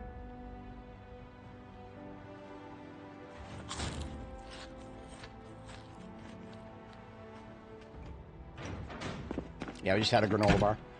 We're very, very tired, so I'm not going to stay up late just to cook.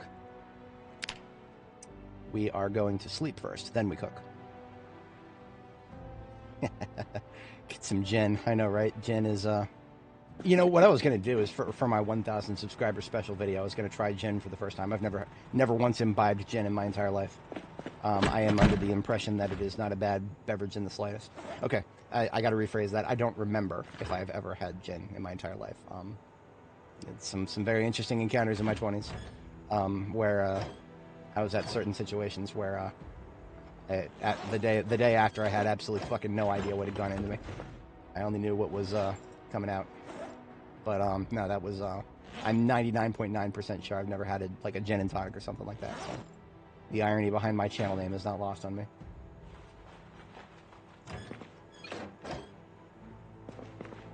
You know, the best part's when we level up blacksmithing just a little more, we can fill out some of my missing cookware repertoire. I can make another frying pan. I can make another roasting pan. I can even research the craft right now. That's going to teach me how to make one, but I don't think I'm high enough level yet. Oh, it's a level 2 recipe. Never mind. Never mind, boys. We're going to do 4 roasts. YOLO. We haven't finished the book yet, but I don't care. I want to have 4 roasts. We have 3 roasting pans. I want to make 4 roasts. I've got recipes that work. This costs an entire steel sheet, but we do have one on standby, so YOLO. Machine gun blacksmithing. Imagine if you were playing multiplayer and you couldn't fast forward. Ah, man, that would suck, wouldn't it? Just sitting there listening to the bing, bing, bing, bing.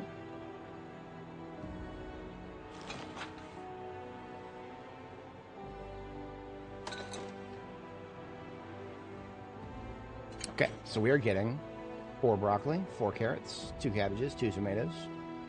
How about a slab of rabbit meat? 2 slabs of rabbit meat. Each of them is worth about 20. Okay. And we're going to defrost them. Apparently defrosting in the microwave is faster. Microwave is set to the max temperature. Too late. The microwave is on the wrong side of the kitchen. Because we moved the generator, so it's out of range now. The kitchen is kind of a tight ship in terms of generator range. I think that might be close enough. Yes.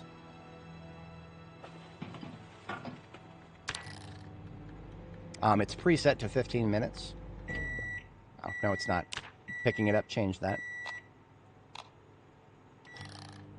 15 minutes at the top setting, I think, is actually the magic ticket to thawing anything that's frozen.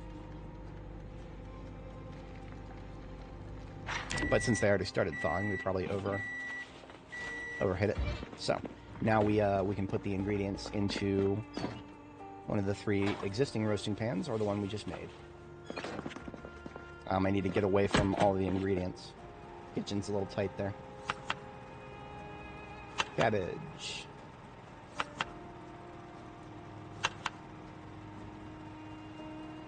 Is broccoli still being used up? Yes.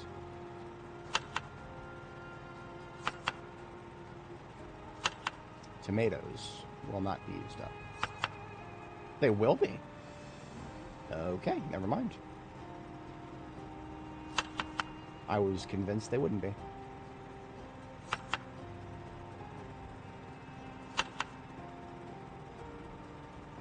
Maybe it's been that long since I've made a proper roast.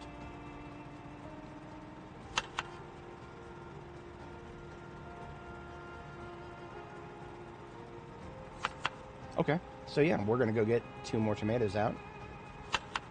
And then 2 more slabs of rabbit meat. Hell yeah. And you know what? I'm gonna make this, I'm gonna add some happies. Put a little bit of basil on these 2.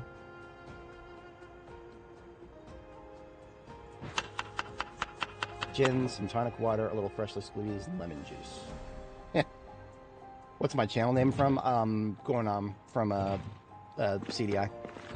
It's a very obscure thing if you're not into silly YouTube videos from like the early 2000s. Back when YTP first took off, there was a gameplay video of Quebec Gamers did this little recording of a Philips CDI game from a long, long time ago, where Philips briefly had the rights to The Legend of Zelda, and they made some really, really, really cringy games where Link actually had a voice, and he said some really silly lines. Great! I can't wait to bomb some Dodongos! And one of the characters from that was named Guonam. He was just this dude, the graybeard dude with a really silly looking face. I don't know, for some reason I identified with the guy. So for the longest time I just made up the name Ginfidel. And I was like, yeah, gin drinking infidel, let's go. I wasn't even thinking of that at the time, but in hindsight I was like, yeah, that works. We're thawing 2 tomatoes, just 2.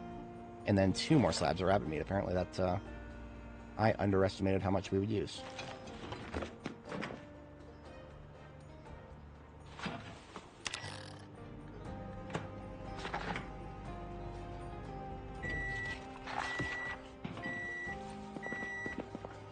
So these other roasts without the spices, finish those up.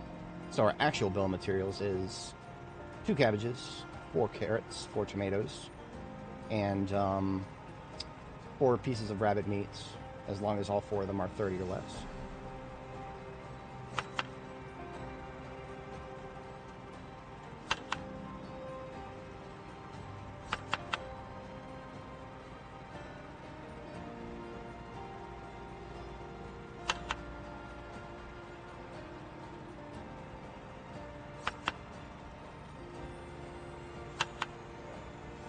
And the reason we use different ingredients where possible, all part of a balanced breakfast, but also because that makes it a happier roast. The character likes it better. We take good care of our girl here. Don't know if you noticed. Y'all can accuse me of being a cringy crash out all you want. You'll never be able to accuse me of not taking care of my girl. Haven't had a character death in well over a year at this point. Knock on wood. Dumb shit can always happen. And I'm sure it will someday, but that's why we do our best to make sure it doesn't. Okay, you know what? I hate leftovers so much, but I'm not going to get mad about it right now. I've decided that I'm not going to get mad anymore. And you know what? I'm not going to let anything change that.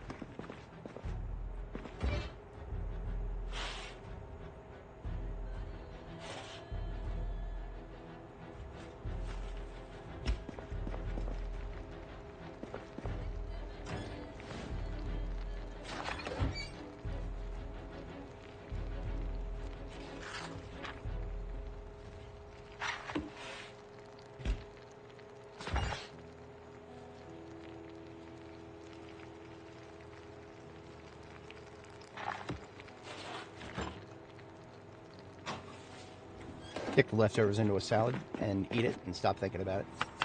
Works for me.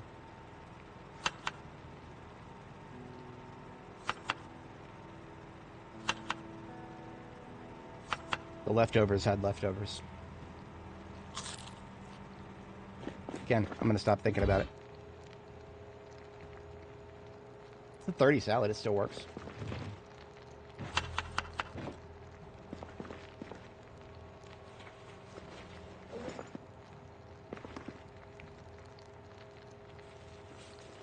Dude, how's it going? Good to see you.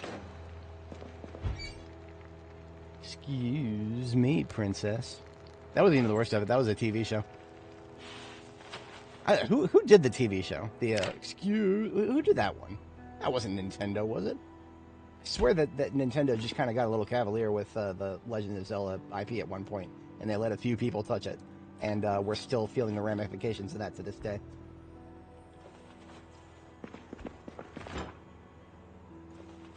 That's meal prep for several days right there. It's great. And we still need to get our second sleep, but then we've only got a little bit of blacksmithing left to read.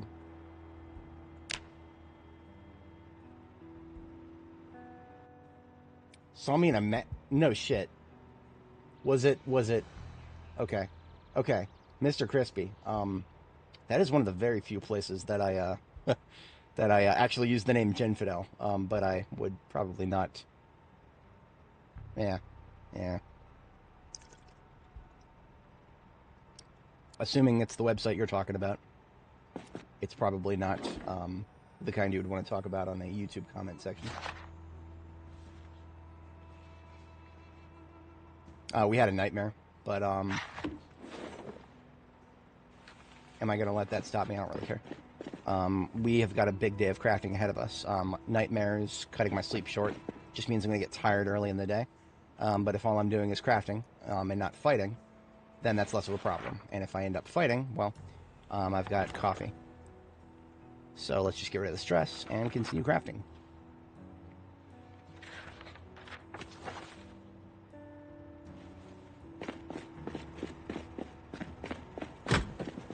And you know what? I'm just going to go get out the next blacksmithing book now.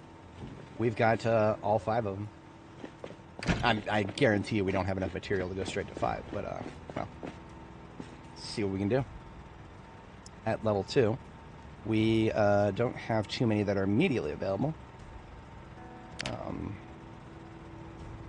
Of course, the roasting pan that we just made was a level 2 recipe, but very material hungry. I don't want to be using an entire steel sheet just to grind skills. Now, that's a horrible ROI. Masonry Trials looks to be a good solution for what's available to us right now. Through the magazines we've looked at, we have the ability to make that. However, it costs a steel bar and 4 charcoal.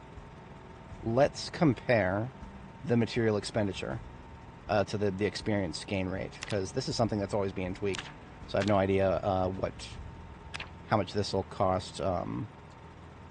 Cost benefit, right? Let's just we're going to forge a nail from a wire, a bit of wire here, because we have a lot of wire. And I fast forwarded too fast. I didn't see how much. I think that was 22.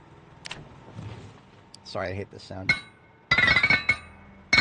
32. Okay, so 32 experience for a single piece of wire. Let's contrast that to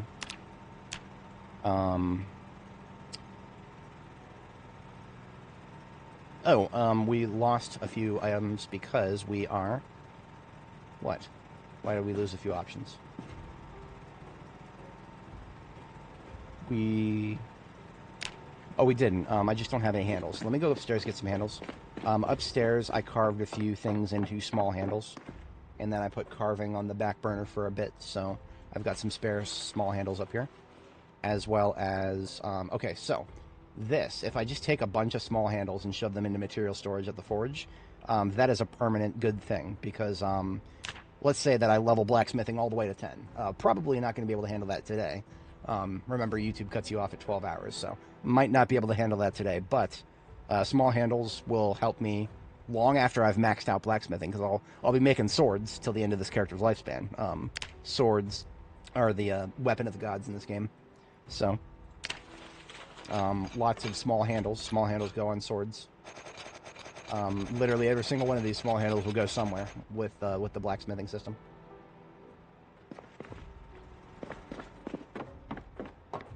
Our leather is about halfway there. No, that's about 60%, so it's just over half. Yeah, so... If we were relying on just weather and we could, if we had to dry leather to get started with blacksmithing, we would not have been able to make a bellows yet. Just to kind of drive that point home. All these handles I just made can go on this side. I like to keep things like that separate from the metal. So we can start making a few of those. Now, I don't think I have too many bar quarters at the moment.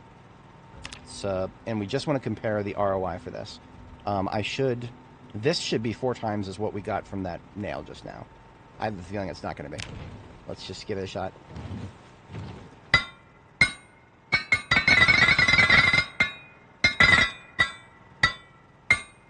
Not even close. That was less. We got less experience for making an entire tool than making a single nail. Okay. I'm not even going to question it. I'm just going to make some more nails. And we're using wire to make the nails. So wire, you can sometimes find entire spools of this. They have like 10 uses or 20. I don't remember the exact number. 10 probably. You know what? Let's make 10 and see what happens. Yeah, I know what'll happen. We'll get a level, but after that.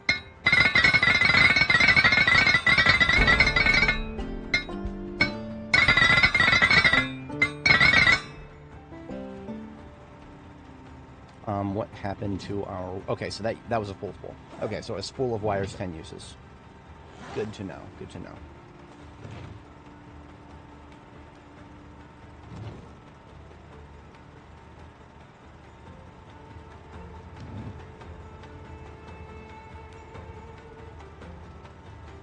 Checking through the recipes now to see if anything interesting shows up here at level 3. You can do masonry chisels now, thankfully. Almost guaranteed that those are not worth the ROI, or experience, rather. We can split metal sheets now. I know for a fact this doesn't give experience. Never has. Probably never will.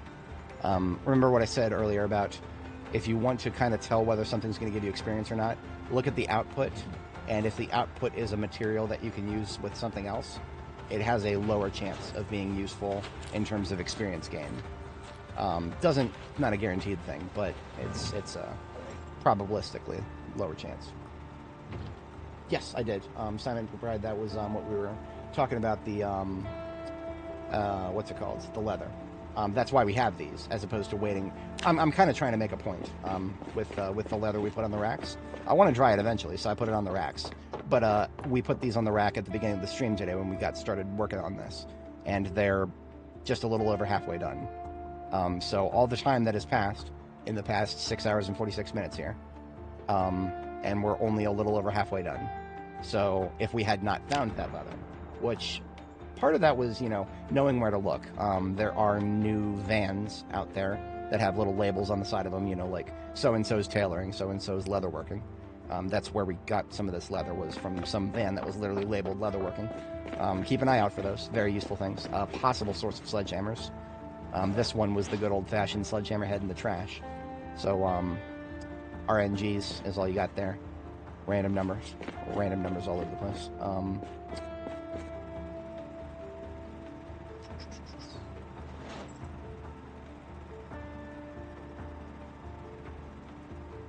My brain took a freeze there, and it unfroze, and I missed something. Oh, fishing hooks. Yes, I knew something had changed. So, also craftable with wire is fishing hooks. I don't know which magazine taught me this, but we can do fishing hooks. It is a magazine recipe. So one of those ones I showed earlier. We can do 5 of these because we have 1 spool of wire left. This will probably have no problem taking us close to level 4. Let's just see. Bro's the guy. Thank you for that, Dennis. Appreciate that. We're doing pretty good today. We have successfully built a forge, and then we promptly crashed out over towering. But I'm past that. I'm over that.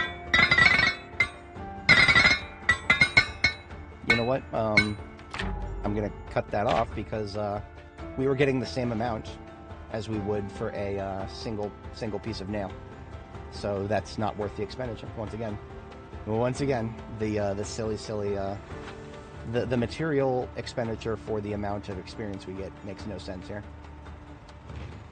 These fishing hooks cost 2 uses of wire, and yet they gave the same amount of experience as nails, which costs 1 piece of wire. So nails, once again, best way to level still. I know at some point we'll find something better, but for now. It's nails, or it's not really anything else. Fishing stuff is going up here with camping. And back to nails till we run out of wire. This might be our last spool of wire, actually. I'll go check materials after we hit these.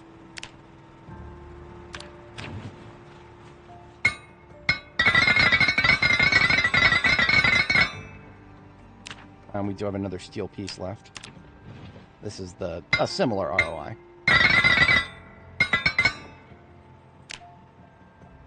Okay, so now we're out of wire, we're out of pieces.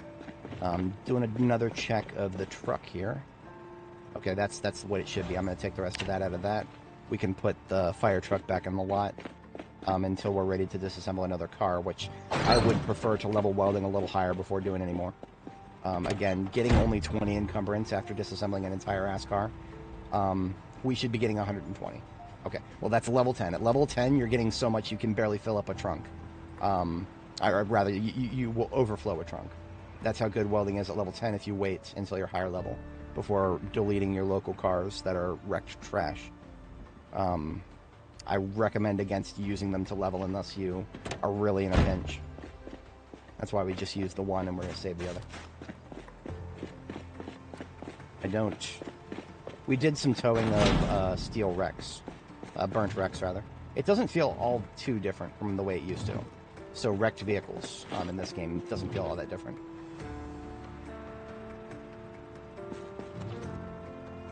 I'm going to cease and desist discussion of towing now. We do have 1 spool of wire left. Let's just use it up, see what happens. Otherwise, that'll be our next, we'll take a break from leveling blacksmithing and go out in search of more wire. There's many places that could have it that I probably would have left it on the floor, or yeah, we'll look for it. Basically, I'm going to keep going until I hear that level up sound, or if we run out.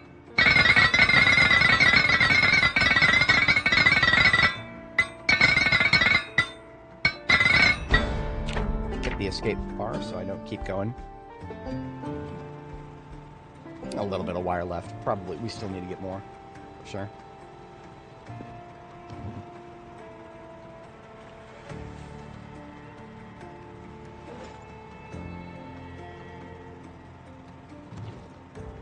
So now that we're level 4 blacksmithing,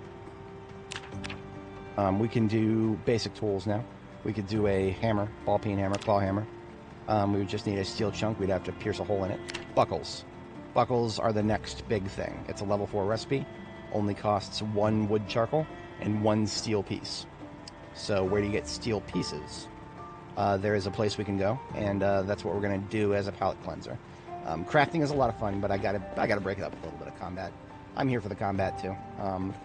We've made so many nails that I can pack them into a box and still have a fair bit left over for random construction here. Dump the random bits and boxed into storage. And what we're going to do is we're going to take the... I think the red step van is on deck if we need to get large amounts of stuff. Actually, the white step van, if we're very careful. If we're very careful, the white step van is fine. My brain meat is telling me, don't risk it. Brain meat's telling me don't risk it. We also just got tired because of our... Yeah, we just got tired because of the nightmare. So instead of deploying to go get stuff, I'm going to start reading the next book. And just pass through the evening here. And tomorrow morning, we will deploy to go get the next... shipment of materials. I know exactly where to go for them.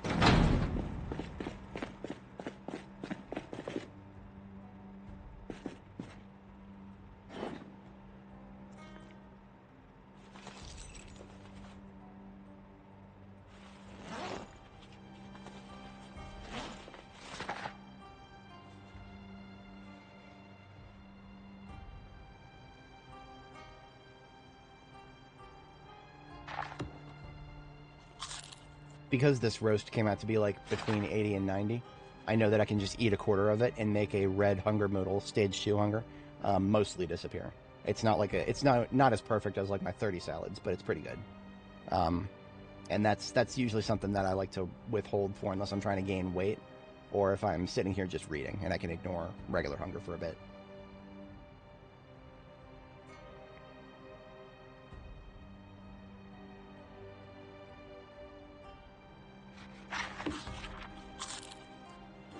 Put away the roast pan and go get another one.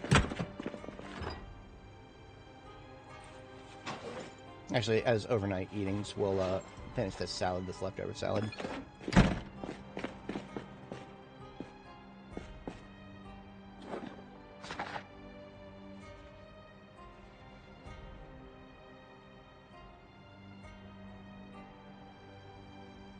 Bedtime.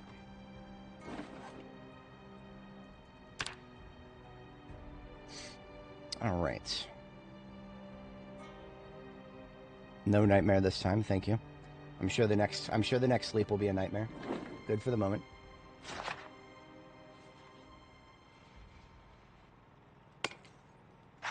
Gotta love that sound of a light bulb breaking somewhere. We'll figure that out later. Got something on our mind at the moment. We're gonna finish that first. It's actually gonna line up pretty good. We're gonna finish this book right around 5 a.m. Hell yeah. Doesn't always work out that way. Away into the library with that one and Blacksmithing Volume 4. So we're chugging right along. We're Blacksmithing Level 4. And we're going to keep going. I'm going to assume that we're not far from being hungry. I'm just going to eat the rest of this salad now. We can deploy tomorrow. I'll take the roast with me.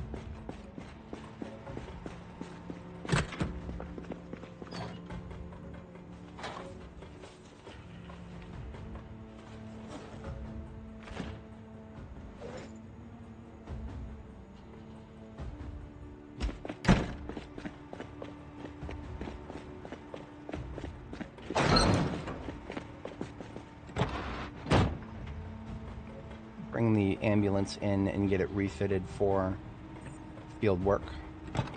Stuff that should be in it is kind of scattered for a minute. Sledgehammer, passenger seat, mask, pickaxe too, why not? We're trying to level masonry.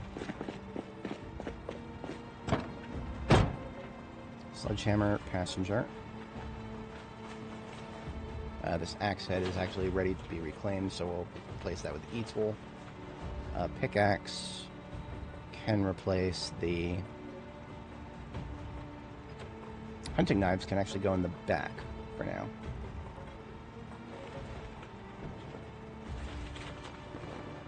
Okay. Passenger seat is going to be an ongoing discussion as I start getting more and more things available to me. Welder mask in the glove is already a thing. I need to get a torch in the glove.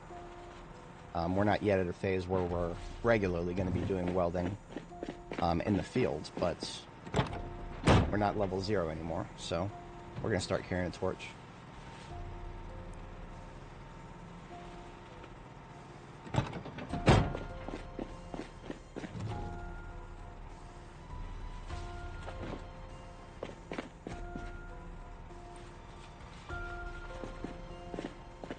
Okay, van's prepped. We can go ahead and sleep.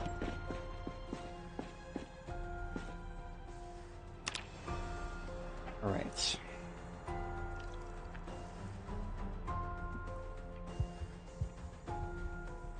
It's got to be the 7th nightmare we've had in this session. It gets really irritating after a while because restless sleepers are uniquely punished by this. Because if we sit around and try to go to sleep again after what you know, the order of events that just happened, we will not be able to sleep for quite a while, but we will still have built up enough fatigue that we'll get tired early. That is the checkmate for, you know, this is where I have to say that this is not free points.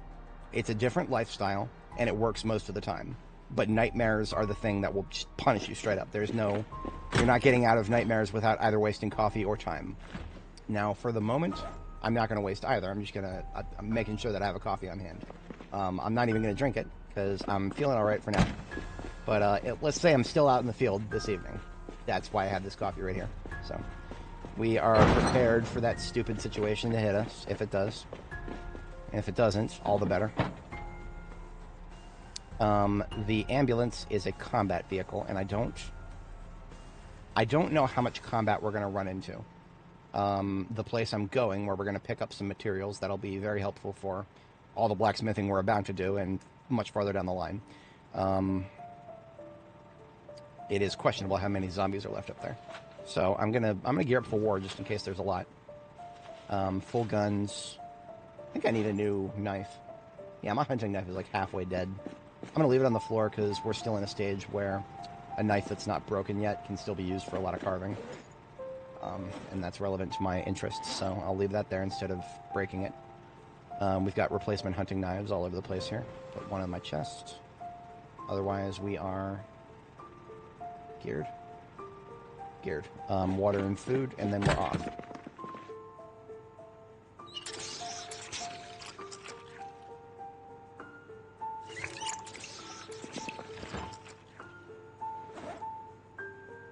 And these are 80 roasts.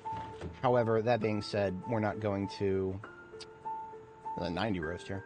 I'm not going to be like super crazy about making sure I'm only eating as much as I need to. I'm going to overeat a little bit if I'm going to be in the field. It's fine. Last but not least, we need to reload our bandolier.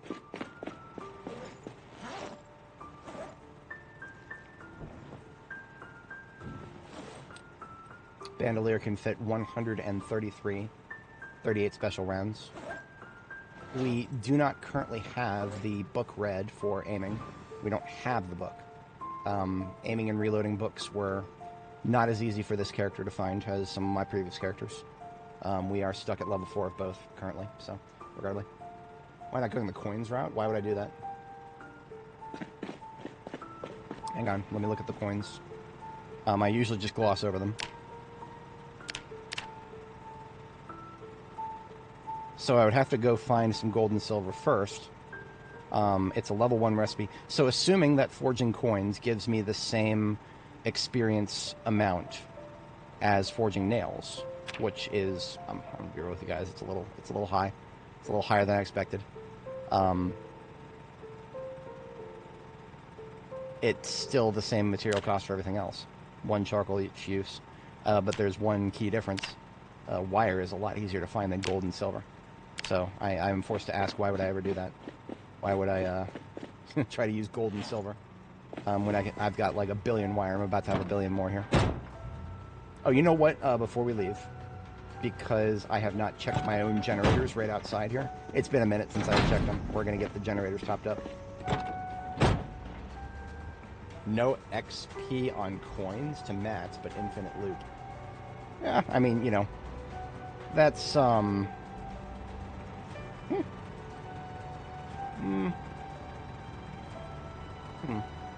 see what you're talking about. There's other infinite loops. I mean, if we were interested in not expending any materials, there's other infinite loops that I can think of right off the top of my head, like, there's a couple of other things, but honestly, anytime I hear infinite loop, my brain immediately says, oh yeah, okay, so the Indie Stone just haven't nerfed that yet. Oh wow, we let the generators get down to 20% fuel. That's not good. Fill these bad boys up.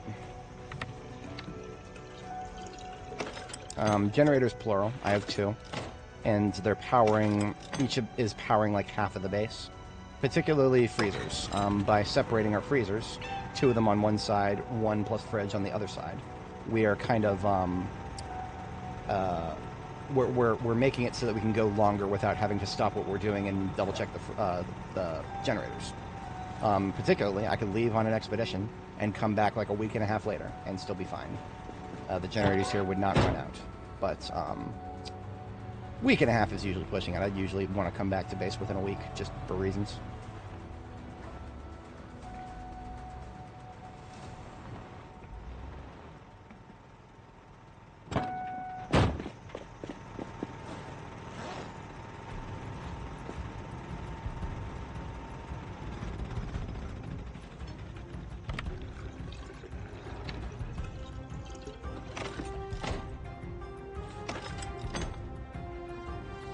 We ran out of gas. Yeah, the can is empty. Let's top it up real quick.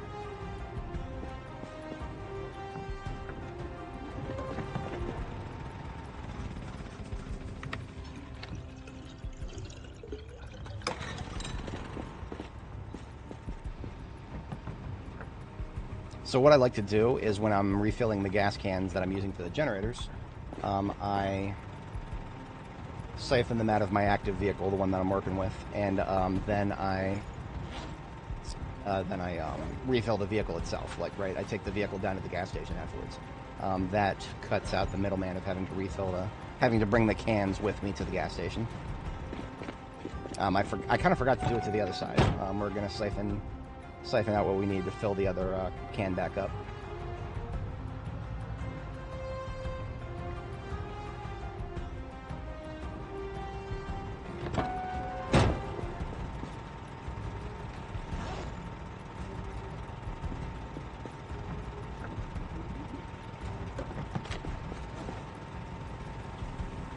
Okay, now we are fit to deploy.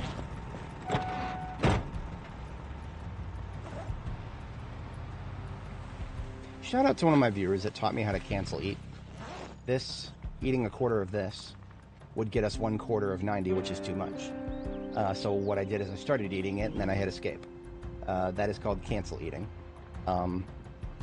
That did not eat a full 1/4 portion, but it shut the hunger up, and it got us stuffed. I don't do that too much because it's not an exact science. Difficult to time, but you could think of it as a mini game to improve the efficiency of your food.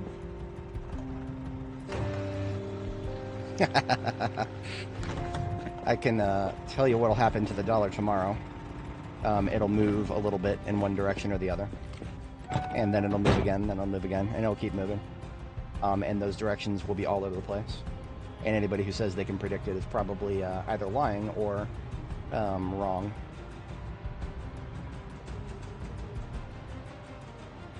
I think there are one too many market forces operating on the dollar to ever truly say that you can predict it. And what you're really saying, if you think the dollar is going to collapse, which, okay, sure, I'm not even saying it couldn't happen, but what you're really saying there is that means the United States military is going to collapse. See, people call it the petrodollar, but what it really is it's the U.S. military dollar. And the U.S. because the U.S. military is how the petrol gets pumped. If anybody's not familiar with the way the world actually works here, oil is what makes it go around.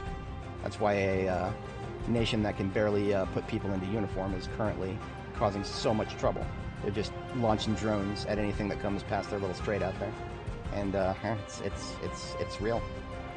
Let it never be assumed that terrorism does not actually work. It does, regrettably.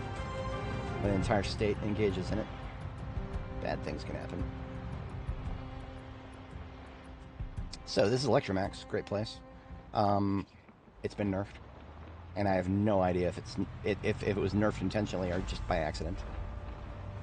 The warehouse down here, this building, this beautiful big building, all these crates in here, they used to be filled with tools, materials, anything a homie could ask for. You know what they're filled with now? Planks and sheets, and that's about it. Steel sheets are okay. You can never convince me to use 100 steel sheets to try level blacksmithing, though. Steel sheets are way too valuable for that. So what these are is, when I level up welding, these are vehicle repairs is what these steel sheets are. But all the tools that used to be in these boxes, all the random variable materials that are not planks or sheets, 90% gone now. And I have no idea if that's intentional or not. Couldn't even begin to guess. All I know is that's how it is right now. So we do have a couple of Zeds. What I would like to do is flush out any more that we have than what we can see. And we can do that easily. One little toot of the horn, that's it. Now, people who may have been to this area before, you may have noticed that we've got some ugly little trees and bushes popping up out of nowhere. That is the erosion mechanic. Takes about 200 days on Apocalypse, but eventually, fields like these that started out completely empty, devoid of obstructions, become no longer empty and loaded with obstructions. And navigation of off-roading becomes a nightmare. Entirely by design. So, with that gunshot, we should be pulling quite a few in our general direction here.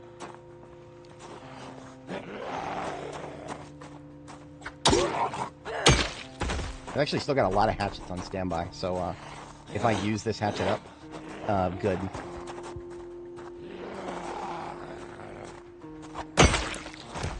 I want to secure this area because I'd like to be able to come in and out of here with a towing situation. Towing makes a lot of noise, and noise attracts zombies, so I'd rather just make the noise now, get them all out of the way. That guy's camping the ambulance coming up. Speaking of noise.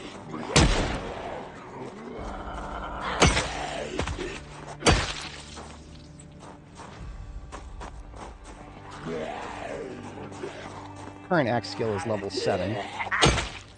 So there's room to improve, but it's a lot slower than it used to be. We got to level 7 way faster than I ever thought we would. Being as we're in an outdoor open area situation here, we're really not going to get a lot of good use out of the shotgun. I put it on my back, but I mean, it's a noisemaker is what it is right now. Having a shotgun go off is kind of like having a vehicle horn on your person. It is the loudest noise in the game, bar none.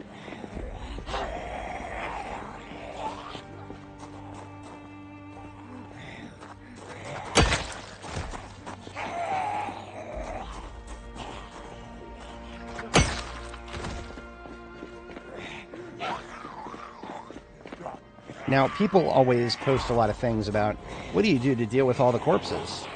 That's my secret, Captain. I don't deal with the corpses. I get them all in one pile, and then I avoid the pile. Imagine trying to burn or bury them and putting all that effort into it. Why would you do that? The corpses move. Just make them move where you want them to go, and then kill them there. Don't just kill them on the floor right in front of your base, and then Pikachu face when things start getting smelly. No, don't do that.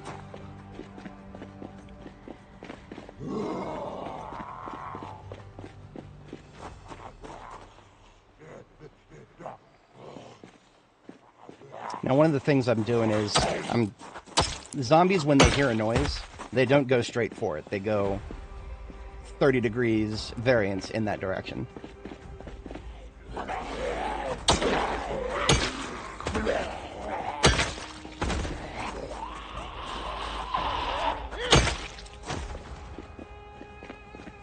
So I'm preventing those guys from flanking me from that angle. Now I'm going to go hit these two from hitting me from this angle because, yeah, the 30-degree random variance is a very intentional thing to make sure that if you just kind of periodically make noise, you end up getting yourself surrounded. Oh no, I'm surrounded. Whatever should I do? Maybe just don't get surrounded. I like to imagine that the zombies' ears are just kind of partially broken, so they cannot echolocate very well, but they can definitely use their tandem senses to figure out where you're at. The ambulance is not helping, actually. I left it running, so of course, as you can see, it's a mini Z magnet. You can use that to your advantage sometimes, but right now it's just annoying me. Actually, how about that? It's actually, I didn't even really think about it this way. We've got the quietest gun in the game right here, SN38, and the loudest gun in the game right here, shotgun. It's actually, I didn't really think about that, but I got two noise makers that are two very, very different sound radiuses.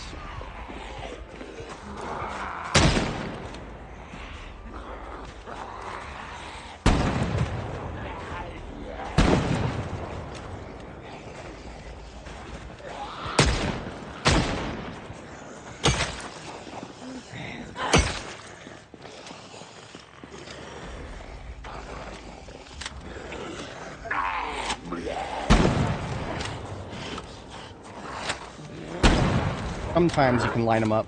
Doesn't always work. So this is an example of using the vehicle to your advantage. I know a lot of them are going to come from the top rightish area, so the vehicle's between us. Some of them will get distracted by the vehicle.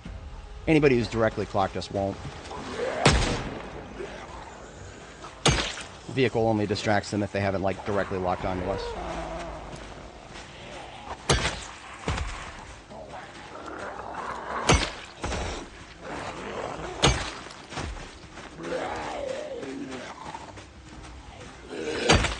Now, sometimes these guys with the high vis, I have seen them with duct tape on them before, so I will quickly check their corpses. Otherwise, there's not that much loot to be found here. Yeah, nails, I don't really care about. I'm past the point of sentimentality on collecting wallets and name tags at the moment. We are ready for a sharpen of the hatchet, so we'll kill the last one here, we'll sharpen, and then we'll push up. Disappear quickly. It's 2 weeks. I don't think much has changed about that. It's 2 weeks. 2 weeks to slow the spread of corpse sickness. Alright, falling back so that we don't get corpse sickness. And we're hitting the R button to reload our blade. Never mind. I guess that last swipe of the hatchet degraded it, so we can't sharpen it no more.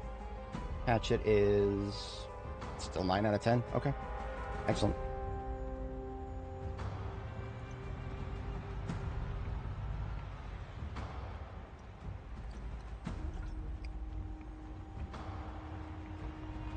Now, because of all that noise we made, and because we no longer see anybody coming, those two combinations tell me that no matter how much noise I make in this parking lot, for now, highly unlikely to have anybody roll up on me. Except these guys down here, they're still coming. So people coming from this direction, probably either coming from across the road, or they finally went all the way around the storage unit fence down here. Fences, sometimes they'll get stuck slapping them, sometimes they'll just eventually figure out their way around.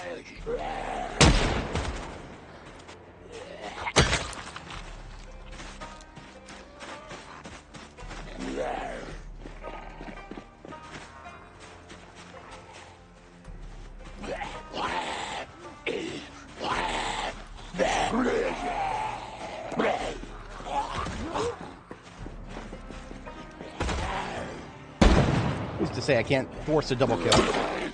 You can do it. It's silly, but you can do it. It's just outdoors, you're not going to get very many opportunities. Except those. That's great. Now, why am I using the sawed-off shotgun, sawed-off double barrel specifically? At low-level aiming, your chance of a jam is much higher, unless you're using a gun that physically cannot jam. Two types of guns physically cannot jam. That would be the double barrel shotgun and revolvers. Everything else in the game can jam. So because of that.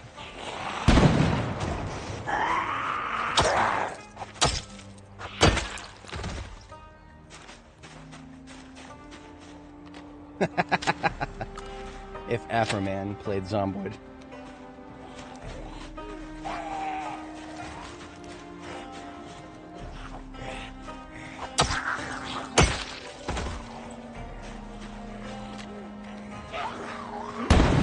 Yeah. Now, every time you shoot a shotgun shell, there's 9 pellets in this game, in this universe. It is, in theory, on paper, possible to get a... I don't know what the Latin prefix even is for a 9 zombie kill. 1 pellet for each zombie. Theoretically possible, on paper. I've never done it. An octo kill. I am 99% sure we got an octo kill on a couple of occasions when we were clearing Bateman office building on my previous character. But, not something reliably repeatable unless you're really, really, really tunneling them, which is dangerous for many other reasons. Careful when tunneling the zombies together, because sometimes you just cannot buckshot them hard enough and they'll just spill through. Or, even at level 10 on a perfect gun, you'll still jam. You know that zombie hasn't noticed me, so I'm just going to keep sharpening. Just because I can't see it, I don't hear any aggro noises, so I don't care. Hang on, I think she got me. Yeah, she's on me, and nope, damn it! Fuck. So close. We canceled that like the last millisecond. She took it personally that we were trying to sharpen. Darn it.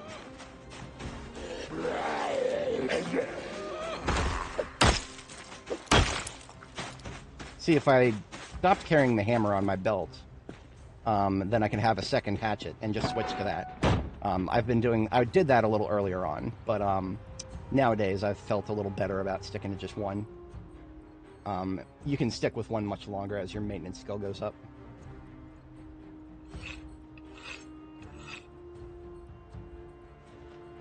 Alright, it's back to it. Cancel it a little more here.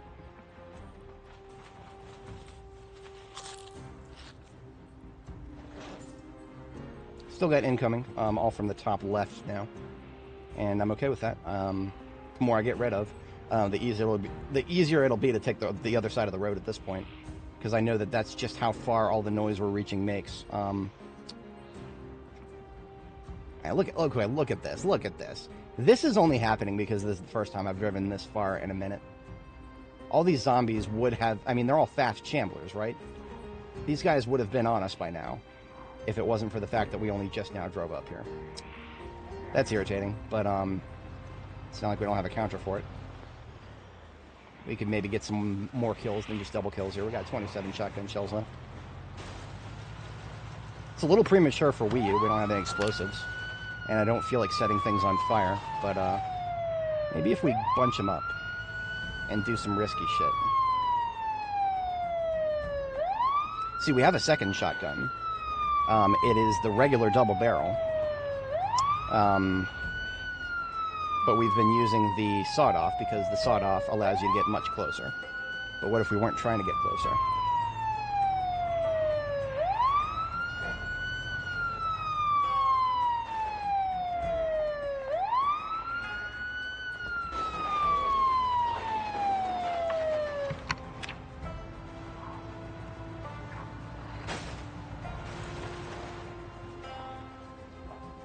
It's a lot of zombies.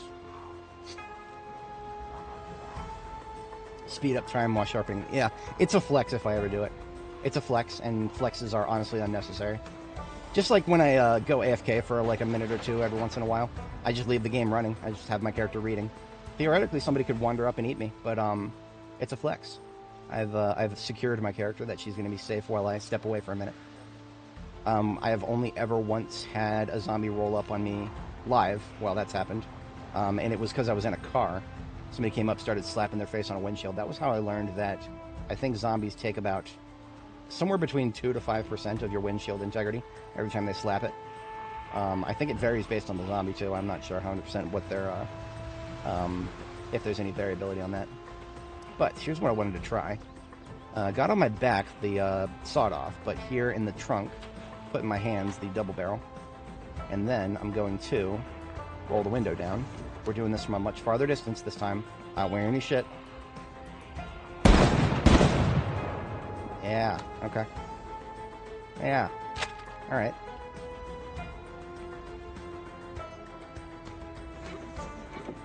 Roll them up.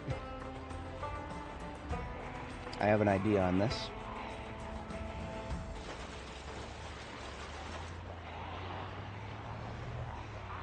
See, we have a tactic, a very well tried and true tactic, about how to get zombies into a tight group. Usually then we just detonate an explosive with that tight group. But we don't have any explosives at the moment. That's later.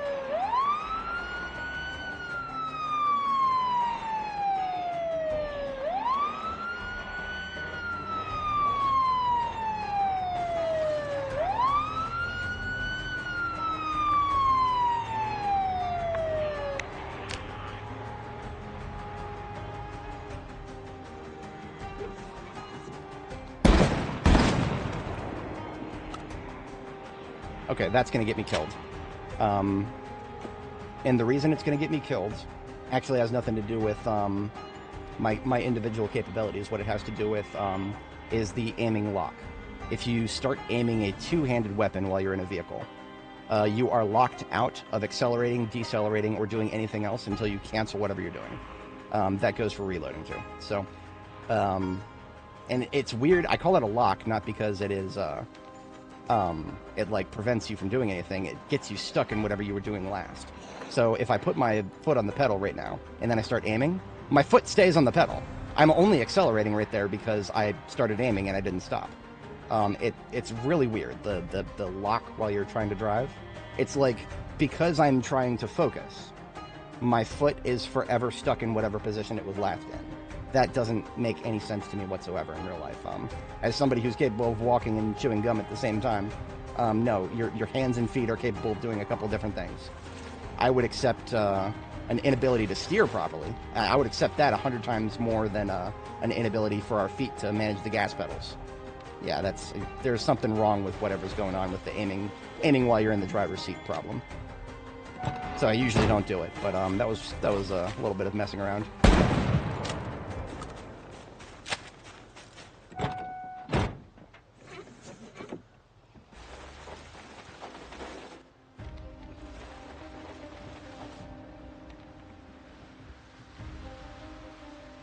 Unfortunately, we really just scattered everybody back to the wind up here. And that's okay. That turned him into more manageable for melee combat. I'm going to go ahead and put the shotguns away. I don't have that many shells. If we're not going to be able to get some really, really thick shots, this group is way too big for 22 shells. Even at level 10 aiming, I couldn't handle a group that big with just 22 shells. I would go right back to melee combat, just like I'm going to do now. The more things change, the more they stay the same in certain regards. I'm going to get my firefighter axe off the passenger seat, and that is going to be... I'm not going to get my... Oh, there it is, there it is. I have a machete. I have a machete, and I've read Longblade Volume 1, and we're not that far. I mean, well, we can make our own swords and machetes at level 9, so... Is it time, boys? I think it might be time. This machete's going on my belt. I will leave the firefighter axe on my back. Maybe the machete just doesn't work out that well. It's been a while since I've tried to use a machete at level 0. And I have no idea if they changed anything. So, hatchet getting put away. Machete on the belt. Let's see what this feels like. Long blade is one of the only weapons in the game, aside from aiming, that you actually get a book for. Alright, so 2 hits. It's at... Once you're like in the mid-levels, it's almost a guaranteed one-shot on most zombies. After that, it's just the tough ones and then the ones wearing the jackets and whatnot.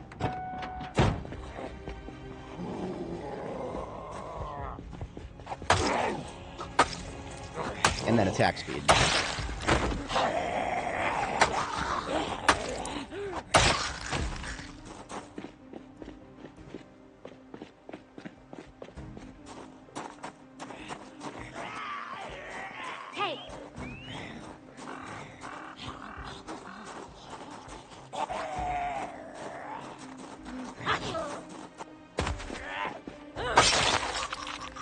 Officer, no gun for me today. R.I.P.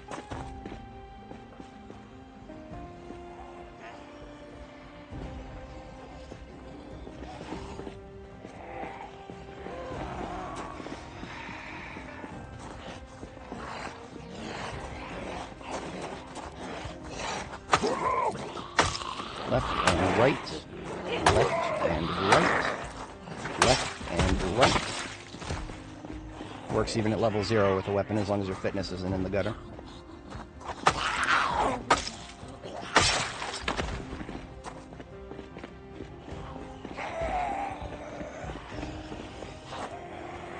Again, don't move the corpses, make them move to you.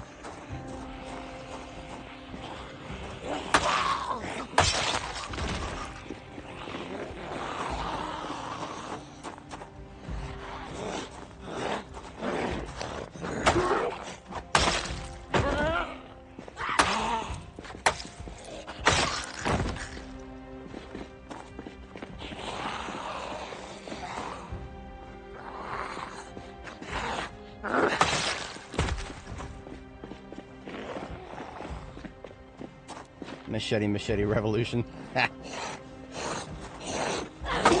You ever seen the that remix of that Nas song? Or I'm sorry, Tachyon song that 4chan did at that one juncture, and everybody to this day is still using it as a excuse to Fed post. It's like that. I mean, instead of become ungovernable, it's become unbiteable.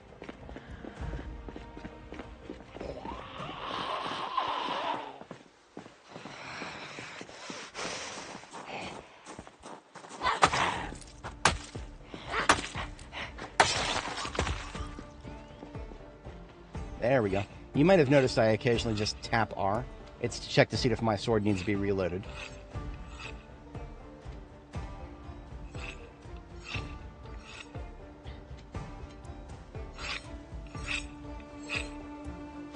No license for that, mate. I ain't got a license for this shetty. UK Net's coming after me, man. I wonder where I got a knife this big. I'm gonna do a little noisemaker here. How do we get? Split them apart. Yeah, I split them apart. Some people never even reacted. But we're closing in from both sides here, so we're gonna reposition. It's getting a little corpsey over on the right here.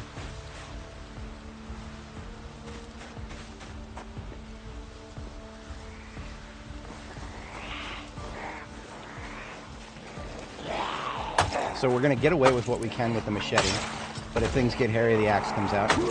It's our safe fallback.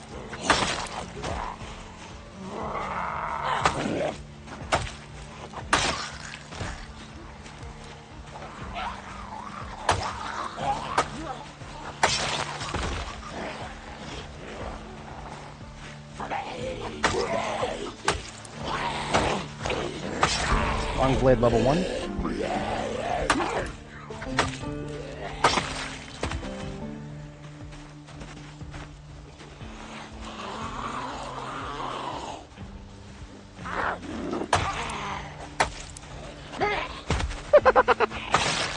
Side push calls a ragdoll. We don't have melee ragdolls yet. That's just a bit of a weird situation there where if you push them from like the side or the behind, you can sometimes straight up ragdoll them.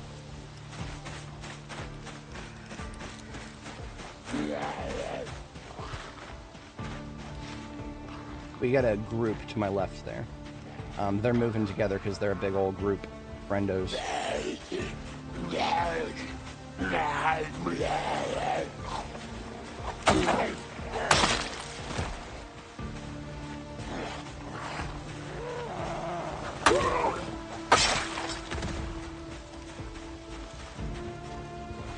Split them apart with a lunge.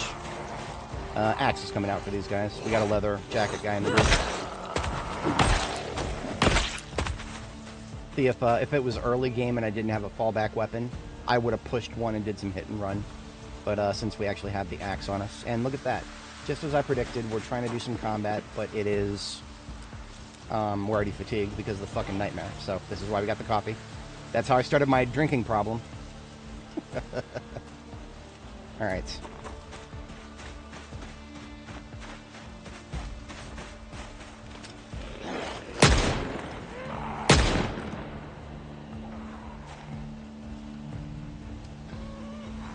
Oh, I need to sharpen on the machete.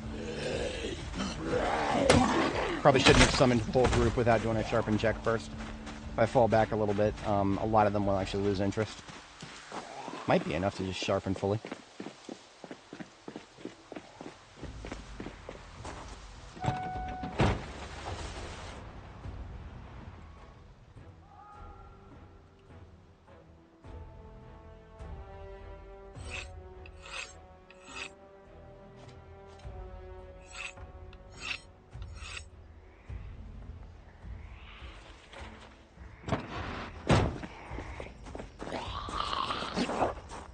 Remember, if you sharpen your blades, they do more damage and they also last longer.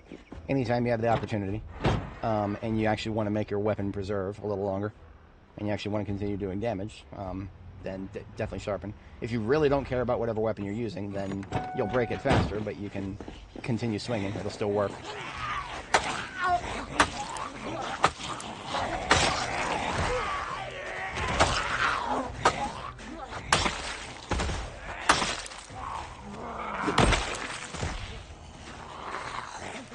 One bottom left.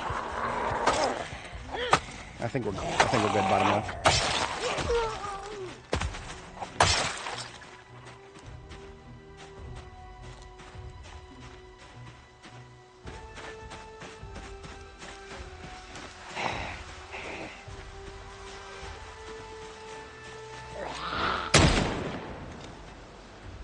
Anybody to heed that call? Nope. This gun is too quiet. One or two people with good hearing may have heard that, but everybody else didn't even react. So that's cool. 70 tiles for this gun. I think it's on par with the 45 ACP, so that's also the Trapper Carbine.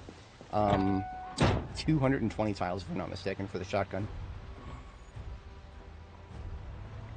There's a little trick you can do if you don't want to ramming a zombie with your vehicle damages the vehicle, of course.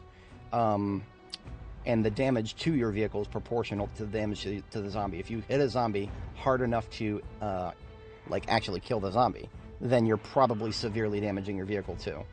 Unnecessarily damaging your vehicle, let's call it that. But if you do one of these maneuvers, a very light tap, and then a double tap. That's an early game strategy I use a lot. Still, sometimes even in late game, I'll just do it for convenience. Like to split a group apart. Now, I don't always like hitting directly with the hood, so I'll also sometimes do some shenanigans like this. I'll sideswipe them. Creates crawlers, be advised. It's a variable amount of time before they start crawling, but sometimes it's quick like that guy. Now, you gotta be, if you're gonna do that little sideswipe nonsense, make sure that you're not going to accidentally hit it with the side or the trunk, because then you're just causing problems that are the kind of thing I normally would want to complain about.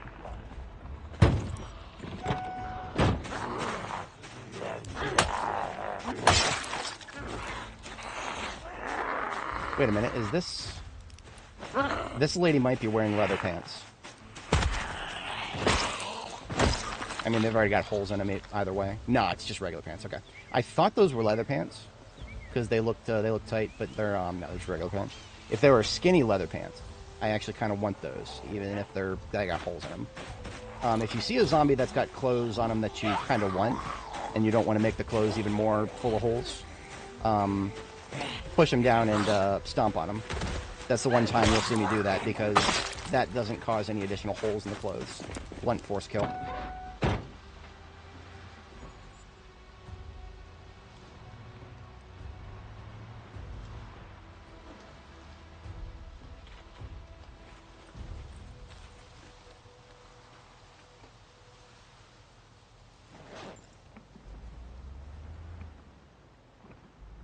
I did see another guy moseying across the two of them here. Look at that.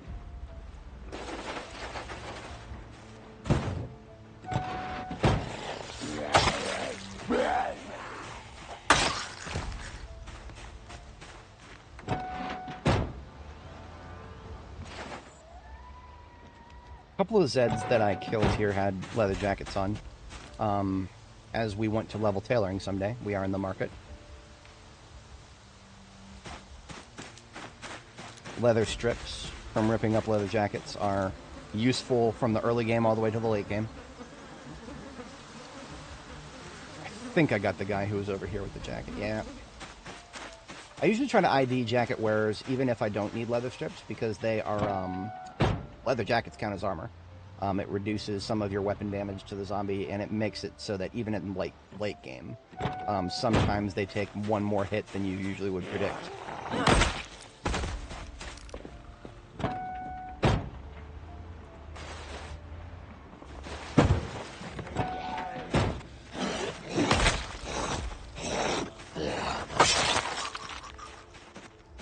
I've been wanting to practice that for a minute. I'm just kind of blowing off some steam right now after all that nonsense with throwing. Just want to have a little fun.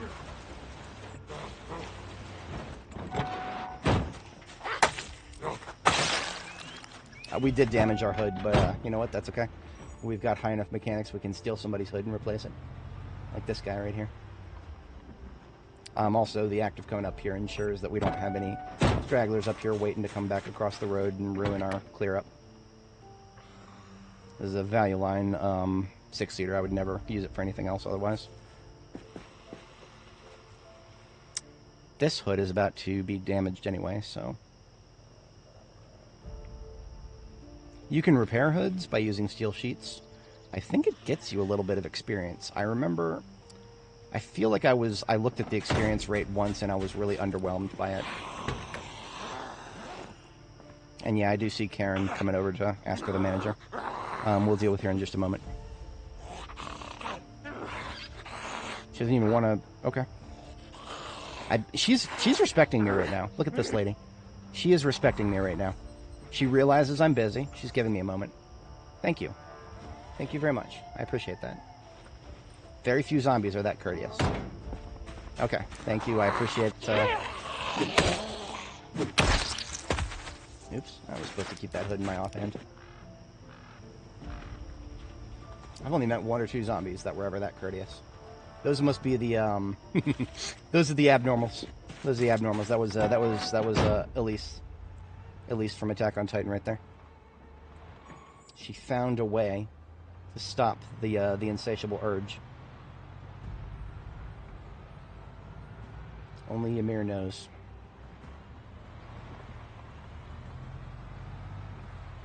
I would be criminal if I didn't take a look at the engine quality of this D6 here. At least for the note.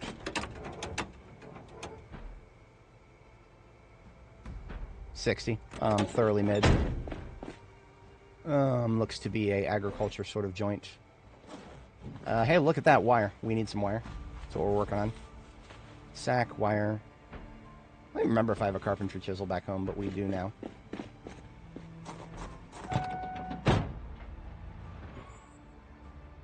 So, I want to say that this parking lot over here is going to be clearer than it could have been for a long time now. We have been very prejudicial. Extreme prejudice when it comes to clearing this area out. Some of this stuff on the floor here was actually here when we got here because we left it on the floor a long time ago. Like, we're talking first couple days of the game. I made a beeline for this area because we... This used to be one of the best places to go get some tools. It's still not the worst place to go to for tools, but your chances are, like, diminished into the floor. That all being said, I have thoroughly checked the building to the bottom here, the warehouse. I have not thoroughly checked the factory. The factory is the bigger one up to the top here. Now, the size does not mean they're more loot, necessarily. There's different parts of the factory. The loading docks.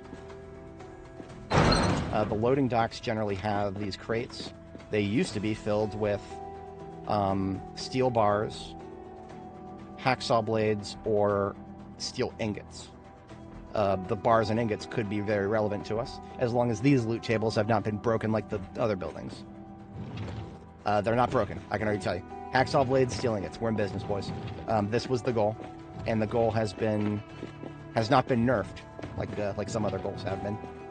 So hacksaw blades, I don't care about. Handles, I don't care about. I'm IDing Steel bars, yes please. Blacksmither's dream. What I'm going to do real quick is fall back and cut up all these leather coats that we picked up, because that will severely reduce the amount of storage space I got to allocate to them. Now these buckets here, I think early game I found them and just dumped them on the ground. I can use those to clean up these leather strips we're about to get.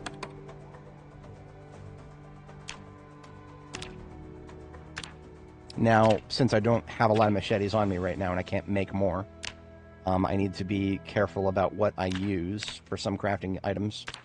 The game will default to using the machete for certain things, like cutting up clothing, which has a chance to damage it. Don't do that. That's no good. So what I can do now is I've got this entire ass bucket of water on the floor here. I can use that to clean these leather strips.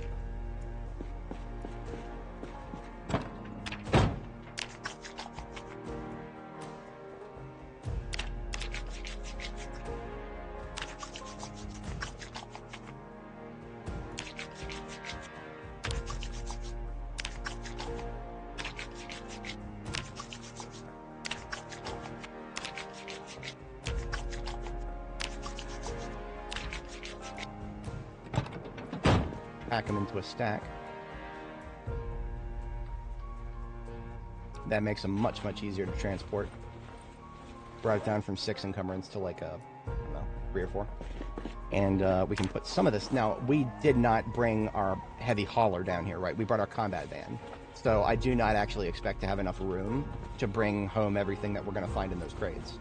Actually, I'm probably going to bring home just as many crates as I am everything else, because we could use a few more crates back at base. So let's get that stuff in there.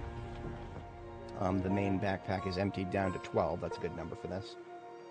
Let's put the offhand bag in the hand here. Drop that bucket of water. Take this torch home with us. And let's just load up whatever we can fit in the van.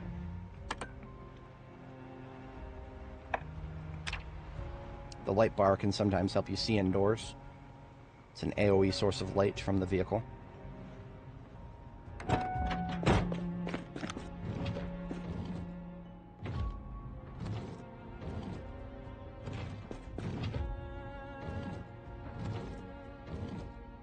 I don't know who's slapping what. It sounds like a bathroom door. I don't really care. They can keep slapping until we go in that direction later. Much later. Not for this trip.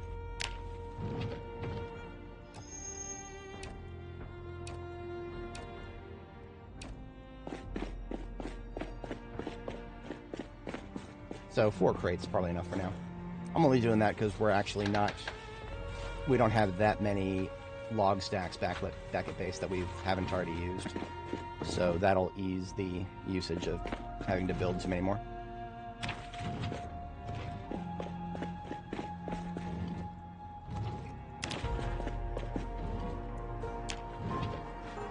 So steel ingots weigh 6 encumbrance each. So I can fit exactly 6 into a military backpack. And I saw 5 of them in one crate over there. So that is a target for our handbag here.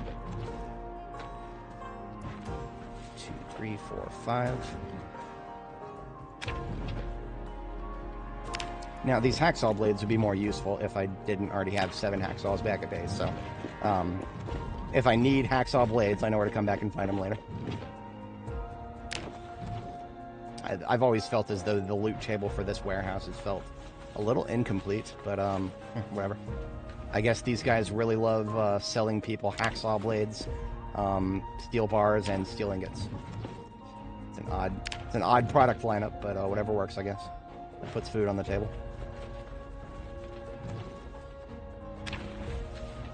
Only at Electromax can you find the world's greatest assortment of steel bars, steel ingots, and hacksaw blades. Dramatic commercial music.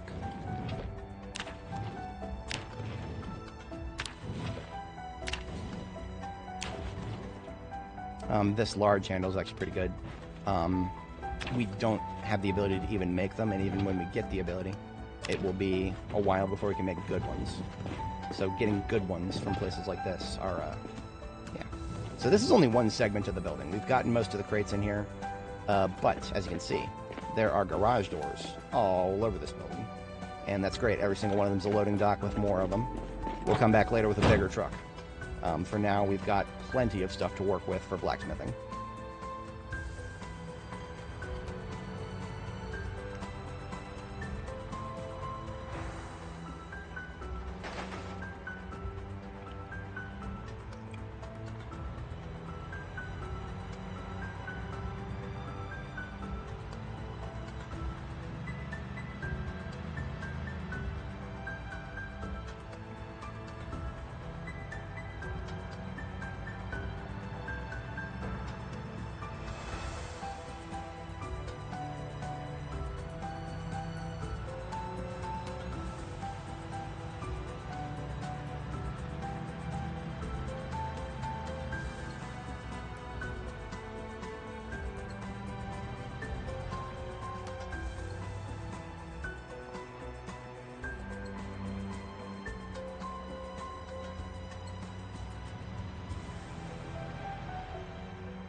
Oops, wrong button.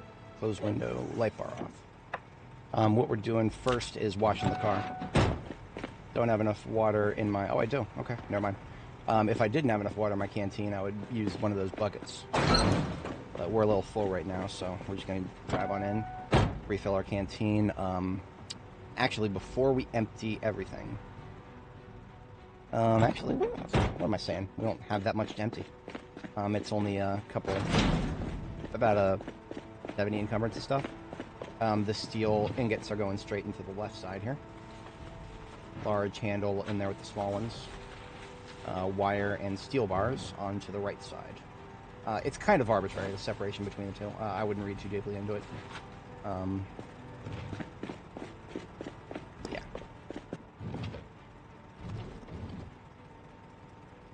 I did already have a few carpentry chisels. I don't know why I thought I didn't. For memorabilia like name tags, I got a separate box from non-specific things like money and decoratives, fungible decoratives.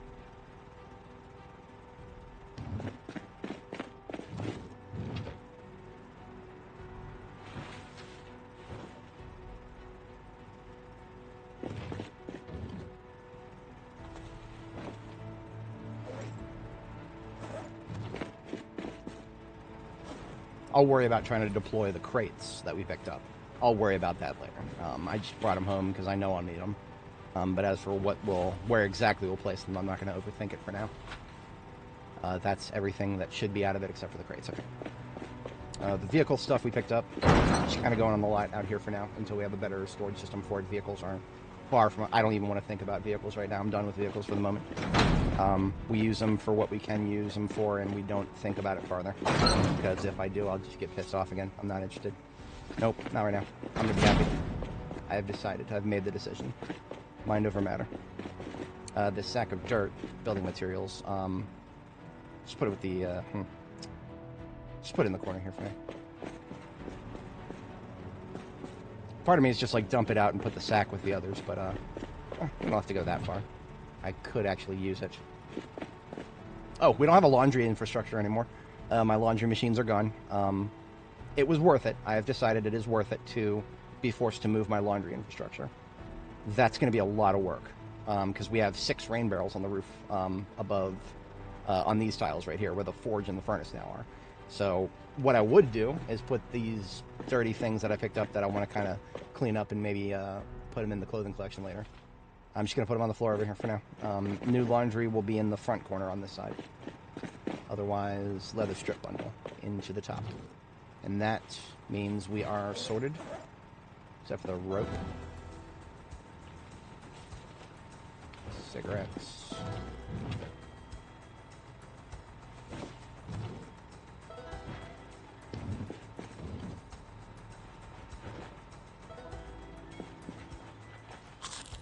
Okay, we're a little late for bed, but we are good to go.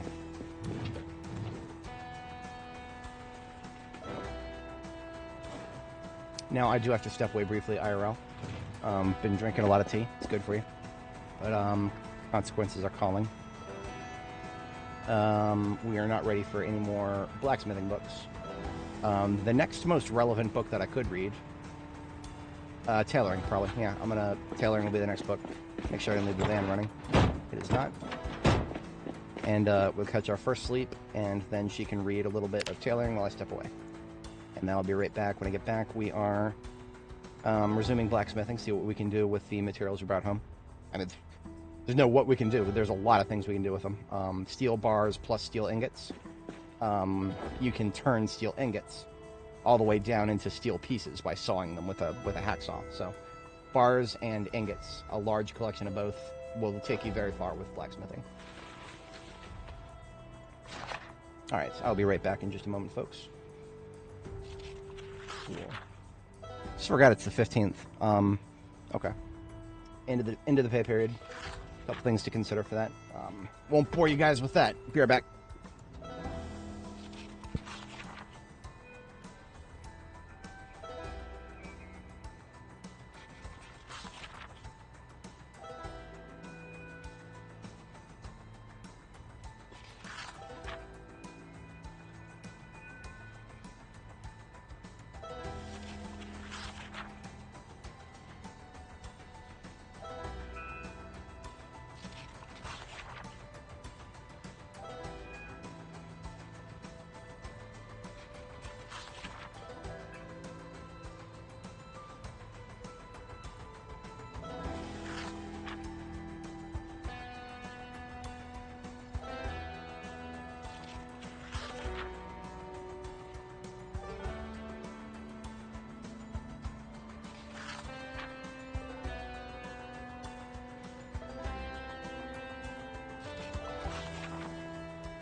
Alrighty, I've returned. Appreciate everybody sticking around.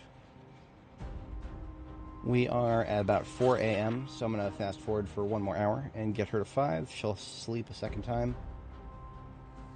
And we'll proceed with some more blacksmithings.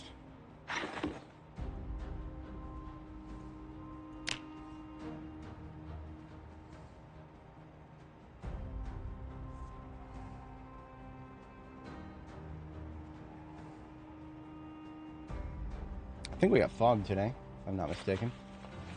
Nope. Nope, that was just the, it's definitely cloudy. Whenever I see this change of contrast, or the change of color balance, I'm always like, does that mean we're in for some fog? No, we're good. So I had to drink my coffee that I carry with me, or regular carry coffee. So I'm going to go ahead and brew another one here.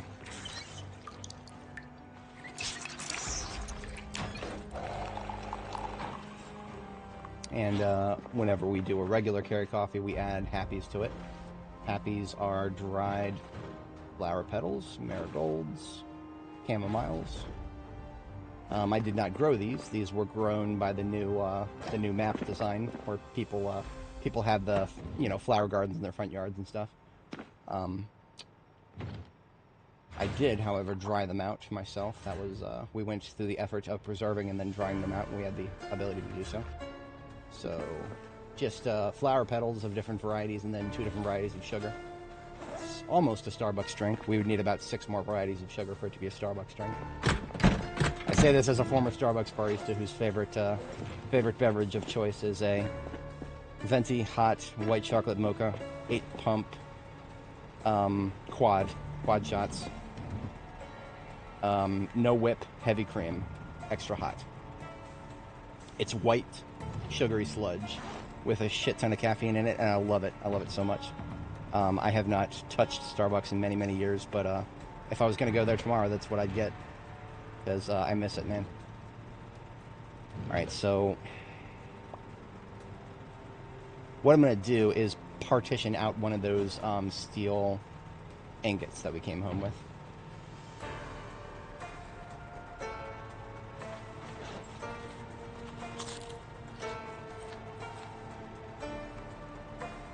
Okay, I tried to cancel eat that, and she just ate the whole thing. Okay, whatever.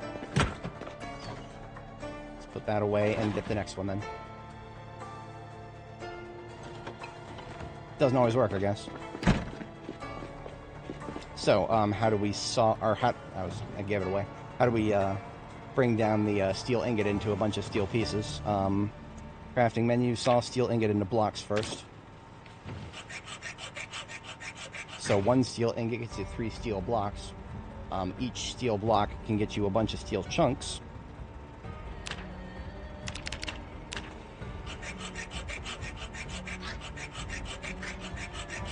So we're now up to 12 steel chunks, and then we can saw down the chunks into pieces. I'm not going to do that for all the chunks. Chunks are the most versatile. So we're going to do 2 chunks into 10 pieces.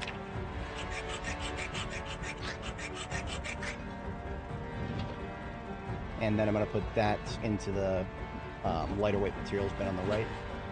And we're going to see what we can do with those materials. Buckles, that's right, buckles are where we're at. We're going to start with 10 buckles, just straight up.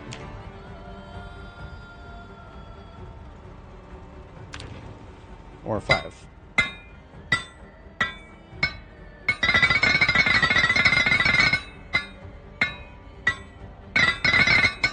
Okay, I think we're out of charcoal.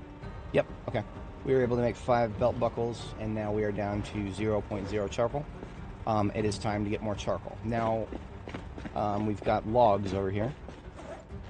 The logs are 16 in number.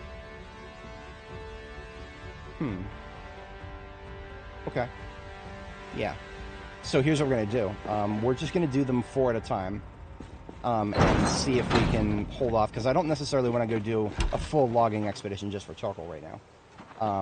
Honestly, we managed to make the charcoal that we had, which was, we started with about 100. We spent about 40 to build the furnace itself, or sorry, to build the forge itself with the thingamajig, and then so that was about 60 charcoal or so that we used to get to level 4 and a quarter. I'm feeling like we're going to be fine with what we have here, but I'm going to move the barrel right here so that we just stand where the logs already are and burn. Like I said, we'll do it in 4s, so we'll do 2 12s there. So that's 24 charcoal. Let's do it in increments of 24, see what we get. Otherwise, we'll just take the truck out and start getting more. Just because I have a truck that I can take out and go get more charcoal doesn't mean I necessarily want to go do a full refill. That's a lot of work. I don't want to see what we can get away with just because, I mean, 1 charcoal to get 104 experience. That's an amazing ROI with these belt buckles. These buckles also, we can eventually turn around and use these for armor crafting later on. Much later on, but yeah.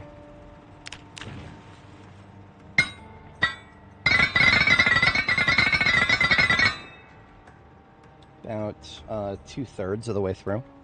So I'm gonna do another one of those saw ups. We're gonna saw another chunk into pieces. Just do 2 chunks into 10 pieces again.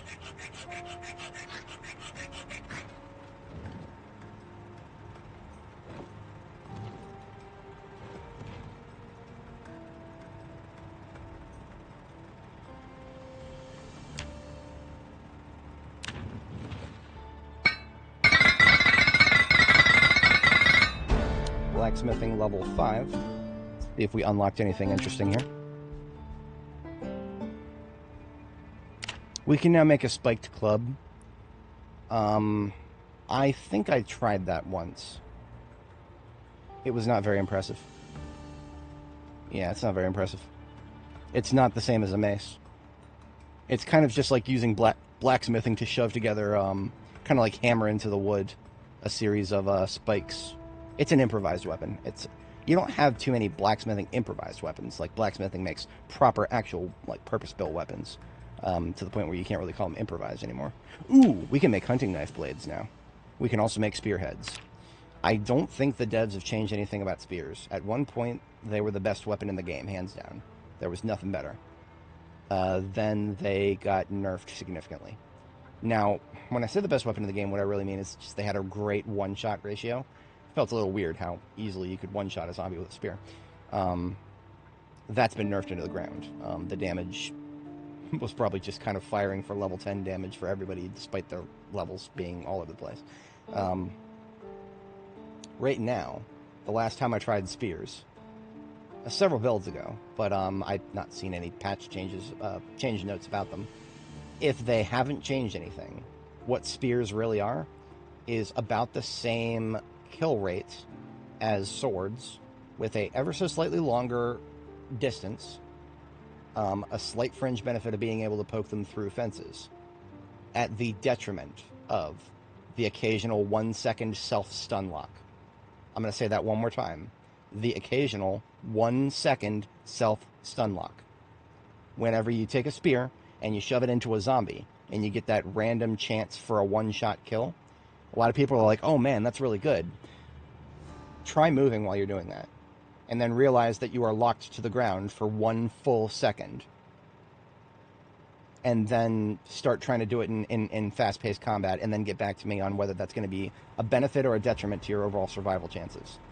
The moment I understood just how that the one-shot mechanic works, it doesn't get better. It doesn't make it like, the one-shot, the insta-kill. The animation doesn't get faster as you get higher level.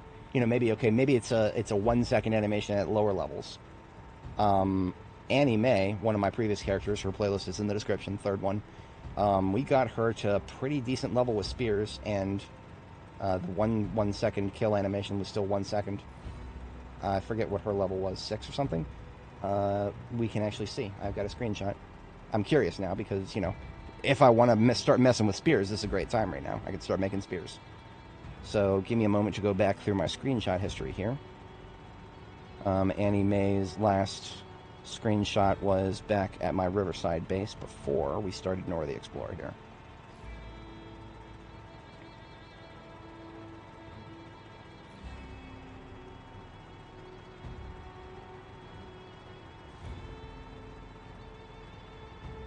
Here it is. That's the Riverside Complex before we went into the river. So this is one of the last screenshots of Anime, my 42.12 character. We were only level 4. Okay. This is some of the highest I've ever gotten with Spear. But as you can see, I just kind of stopped. And it was because of the animation lock. Anybody in chat, if you're familiar with Spears, do let me know if that 1 second animation lock has ever been corrected. If it has been, I would love to get a reconsideration for Spears. But otherwise, as far as I know, that random chance for a 1 second self-stun lock is just not worth it, ever, under any circumstances whatsoever. Because, what if it happens and you just need to step away? Just take 1 step forward to ensure that somebody you didn't know behind you was not there. There's so many things that I can think of that I would just rather, if you look with any other weapon, you can keep moving while you swing. You slow down, but you can keep moving. Your movement speed here scales with your nimble skill. But to be able to not do this, to simply do a simple sidestep, or a simple back step, or a simple push forward even, to just lock your feet to the ground for 1 full second. Never. Not willingly. But anyway, I digest. That means we're not building any spearheads, as far as I can tell. I have no incentive to right now. Not till I see some patch notes. So we came home with a half spool of wire from that loot job. Just make a few nails out of wire. It's still a great ROI. 1 chunk of wire for 52 experience. Okay, now we will go back to buckles. And we'll do that till we get level 6. Then we got another book to read. It's great. We're coming right along with blacksmithing.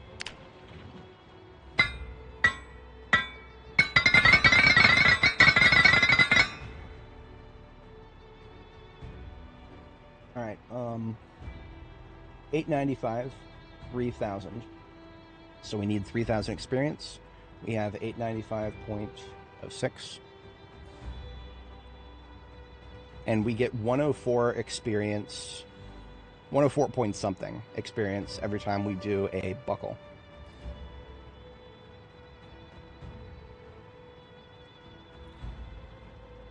Wait, what? Oh, I missed a number.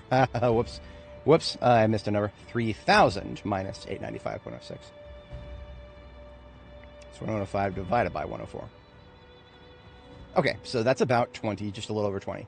So what that tells me is we're going to go ahead and saw another 4 chunks into steel pieces. 4 chunks down into steel pieces. That's 20 steel pieces. That's 20 belt buckles. And then we'll do something else for the last hurdle if we still need to.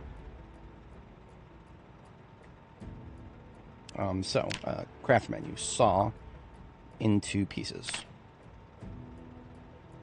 Yeah, no? There you are.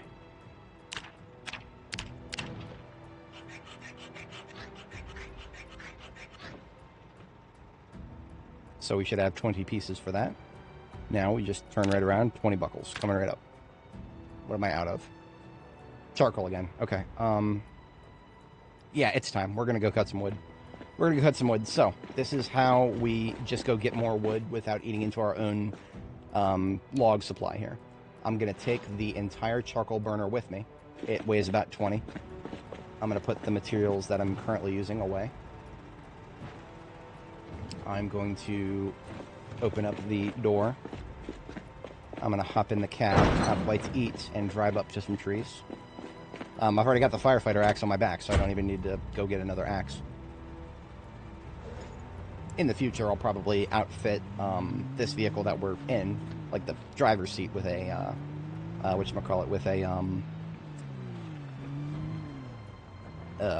driver's seat with like a wood axe or something. I talked about this before, but the trees, when it comes to cutting them, wood axes are kind of there's a niche for them. The stamina cost is ridiculous. It's never going to be efficient, even if you get to level 10 axes. Level 10 axe, level 10 strength, level 10 fitness. It is still ridiculously stamina inefficient to use a wood axe. That's a problem that starts at level 0 and never goes away. Firefighter axes or regular axes made with the forge are always better for sustained usage. However, if you need to nail a couple of small trees very quickly, situationally, a couple of obstructions and you want to use a parking lot, just clear all the trees out of the way. That is a niche use case that actually is really good for you. Speaking of stamina wasting, I wasted a little bit of stamina there. Hang on. Like an idiot, I had the charcoal burner in my hand, and then I equipped the axe. So I had the thing out of my hand. Alright. I'm putting it there so we can just pick up the logs, bring them with us, drop them, and then cut the next tree, burn them all at once.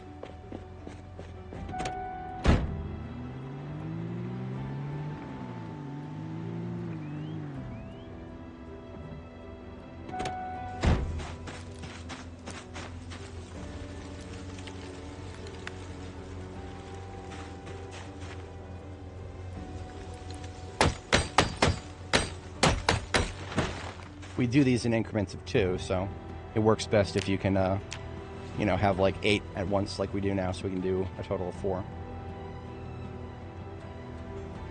Voila, we've got a metric lot of charcoal. And we'll do that one or two more times. That'll get us mostly a full trunk.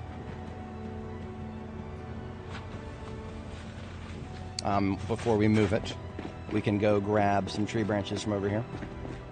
The tree branches, you burn them in increments of 9. So every time you cut down a big tree, you get yourself 5. So we've already got 10. So there's another big burn.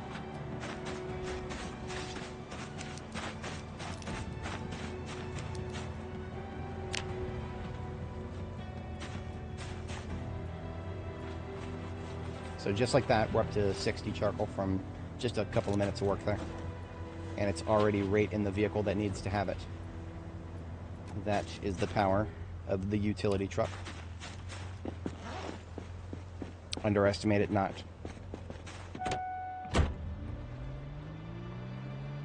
I don't have a lot of experience with the new super big trees introduced out of the latest patch.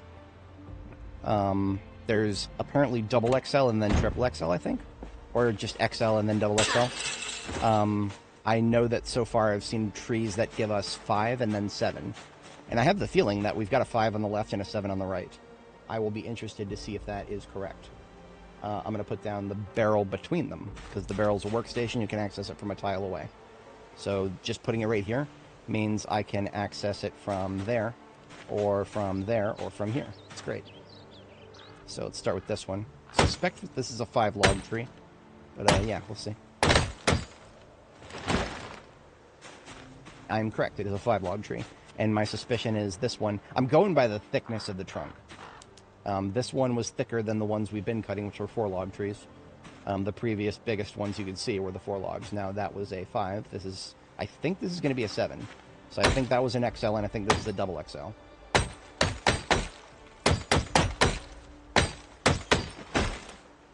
And look at that. I am correct. Beautiful. My inference from prior experience in this game is served me all right.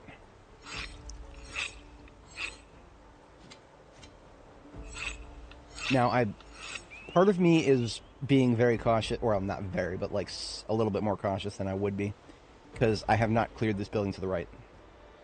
However, I'm pretty sure, even if there were any zombies over to the right, they would have to go all the way around this fence first. Yeah, look at that. There is no way around that fence. Whoa! Okay, then. I was correct, but yeah, that's doesn't make that less terrifying. Shush. Oh, you gotta be kidding me. Okay. I got a jaw stab, an instant kill. My knife got stuck in her throat, so now my knife is on the other side of the fence. Tried to be slick, and I got hoisted. Oh well. Friggin' thing. I don't need the knife right now, but I mean, it's a hunting knife. It's kind of valuable. I'll want to go get that before the zombie despawns. Are you running mods? I talk about mods in the description, buddy. Just a couple texture replacements, really. A couple reasons for that.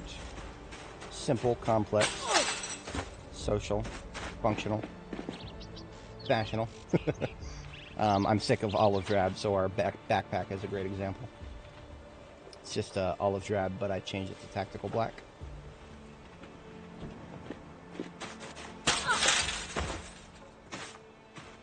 take these 3 logs over to the other side. We'll do a large burn. The tactical black backpack, somebody else did it for B41, and that was cool. As far as I could tell, and they never ported it to B42. What I did is I ported it to B42 and then added a couple of other things to match. Because B41 didn't have Alice belt and suspenders, but this version does, so I did a little color match-up in Photoshop. Because of the fence, I can't drive all the way in there and put it directly in the trunk. Would prefer to do that. You might actually have enough to fill the trunk all the way up from this.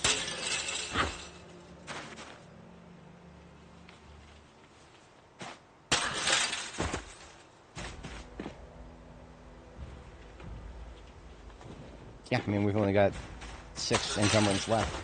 And there's, we burned the logs, but now there's some smaller burns we can do. We've got these 4 large branches here. Those get burned in increments of 3, and we've got 2 in our backpack, and there's another on the ground.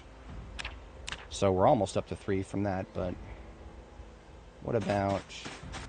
Ah, yes, there's a couple over here. So we're actually going to come home with more charcoal than we can fit in the trunk, and that's okay, because we're going to use what's in the trunk. It behooves me not to forget that there's a bunch of large and small branches all over the ground up here. Everywhere where there's a stump, that used to be a tree from my prior logging expedition. So if I had not forgotten about that, I could have just brought the charcoal burner up here and put it on the ground in the midst of all these things on the floor. That would have been efficient, but it's alright. Still coming home with lots of stuff. A trick that I like to do sometimes also, if I am going to get more charcoal than I immediately have room for, I'll fill a garbage bag full of that charcoal and put it in the passenger seat of the truck. So it's still in the truck. I just got to get it out of the passenger seat, toss it in the back when we're done.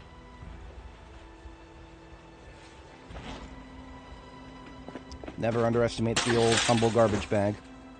Until the devs add code to make them break, they're the best in slot for moving large items in high quantities.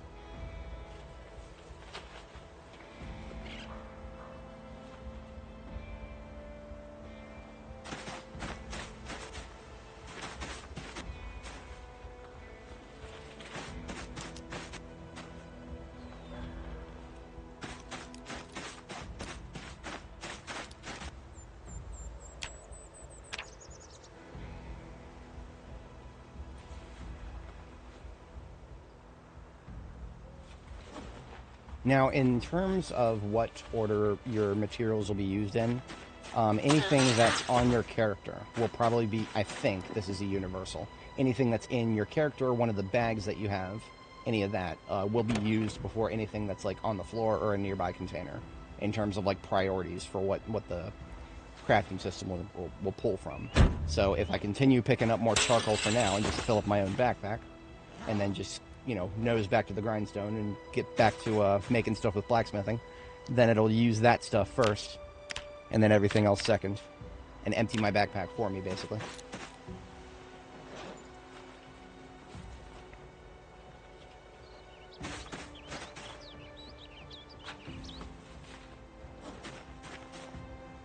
Whenever I'm doing burns of large wood, quote-unquote, at the burning barrel, large wood means you can either use tree branches or saplings. I only want to be using tree branches. I want saplings saved for carving them into long sticks. Under no circumstances should I be burning saplings unless I have, like, every drying rack that I could ever need built. Like, if you ever saw me doing that on my previous character, Danny, that was because we already had an entire room, an entire building full of sapling-built drying racks.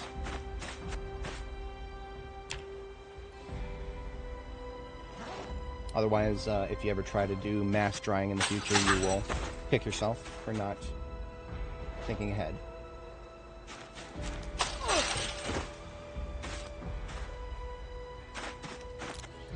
Four saplings on the floor. Not letting those go to waste. Well,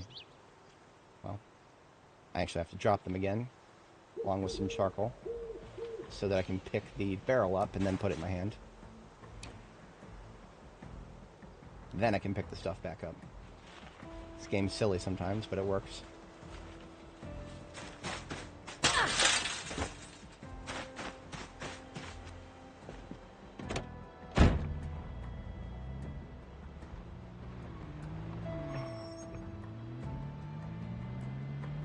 Now, those were not the closest trees to the building that I'm operating out of. They were pretty close, though.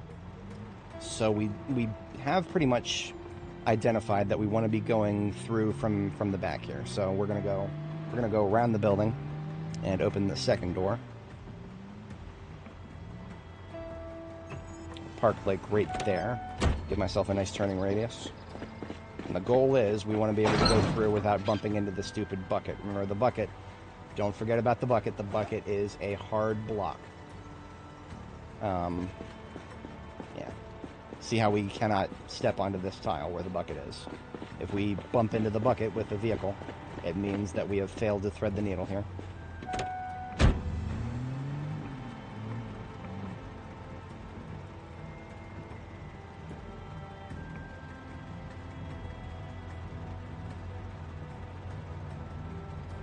Success. I want to say that's a good heading right there. Let's try it. Yep. The test we need to pass is we need to be able to go around the vehicle while being able to access its trunks easily. First thing we're going to do real quick is any charcoal in my hands, I'm just going to drop it over here on the floor in front of the forge. Anything else, I need to take these saplings upstairs. Hey, Kraus, how's it going? Good to see you. We are currently leveling the blacksmithing phase. Got our forge and furnace and everything.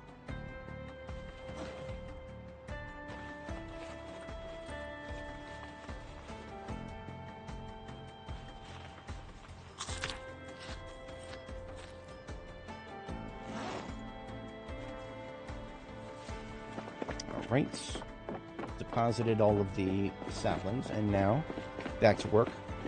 We were just gonna go nuts with belt buckles again. This should take us straight to level 6.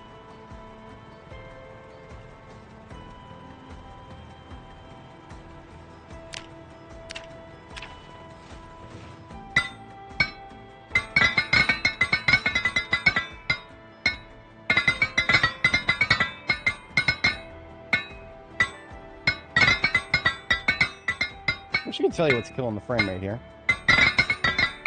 Suddenly the game really doesn't want to fast forward.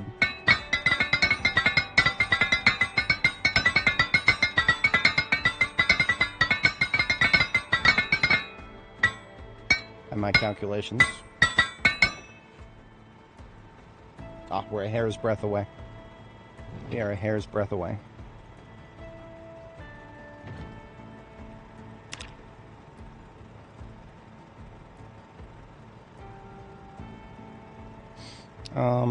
Do I get any credit for making a copper sheet?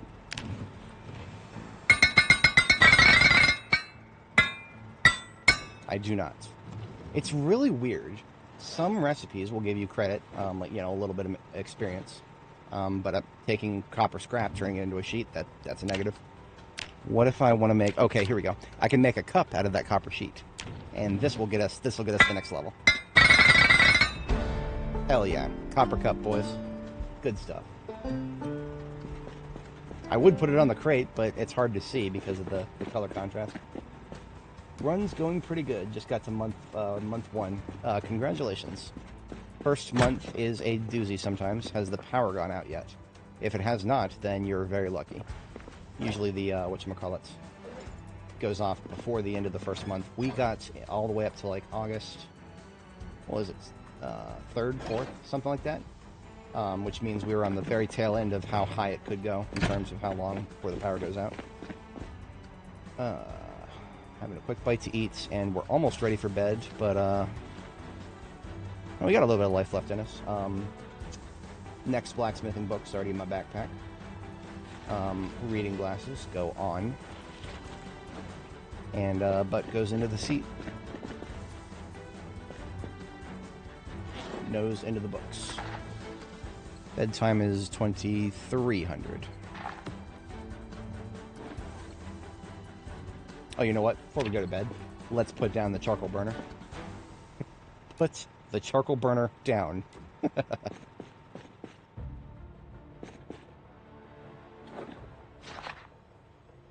Okay, yes, now it's bedtime. Oh. So you, if you didn't find a generator magazine, got to do that electrical 3 grind. I like the words to describe how lucky we got. We went to Electromax, checked the vans, and in the trunk of one of the Electromax vans, Cheapskate John's homemade explosives and how to use generators, both in the same van.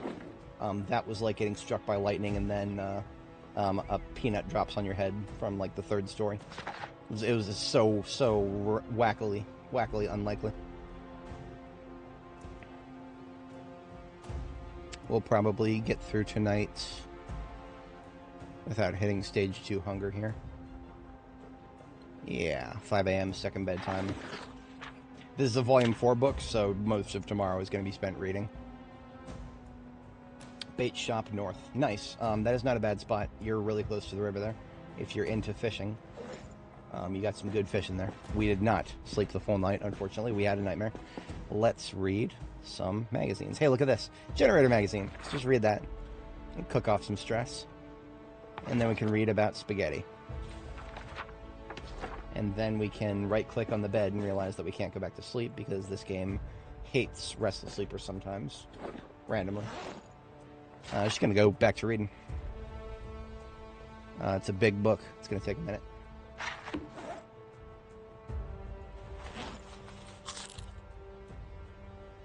Okay, so the cancel eating trick doesn't seem to work right for the last bite anymore. That forced us to eat all 30 of that hunger right there. Okay. It still seems to work if there's more than a quarter left, but for the last quarter, it doesn't work the way it used to. Interesting. Yeah, I love New Riverside. I have nothing bad to say about the glow up to the maps. Everything, well, I have one thing to say, and I don't even know if I would call it a bad thing, but there's something about the new maps that have puzzled me a little bit. And I'm always happy to point this out every time it's ever so slightly relevant. There are these strange new things on the map everywhere. Where's one? We don't have one over here, do we? No, we don't. We don't. Not in the fire department, at least.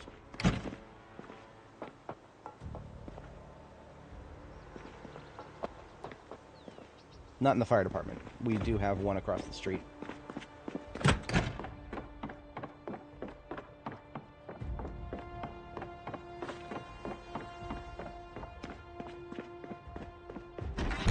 Police department is an interesting thing. You get to the 3rd story of it, and the 3rd story is barricaded to prevent people from getting guns too easily too early.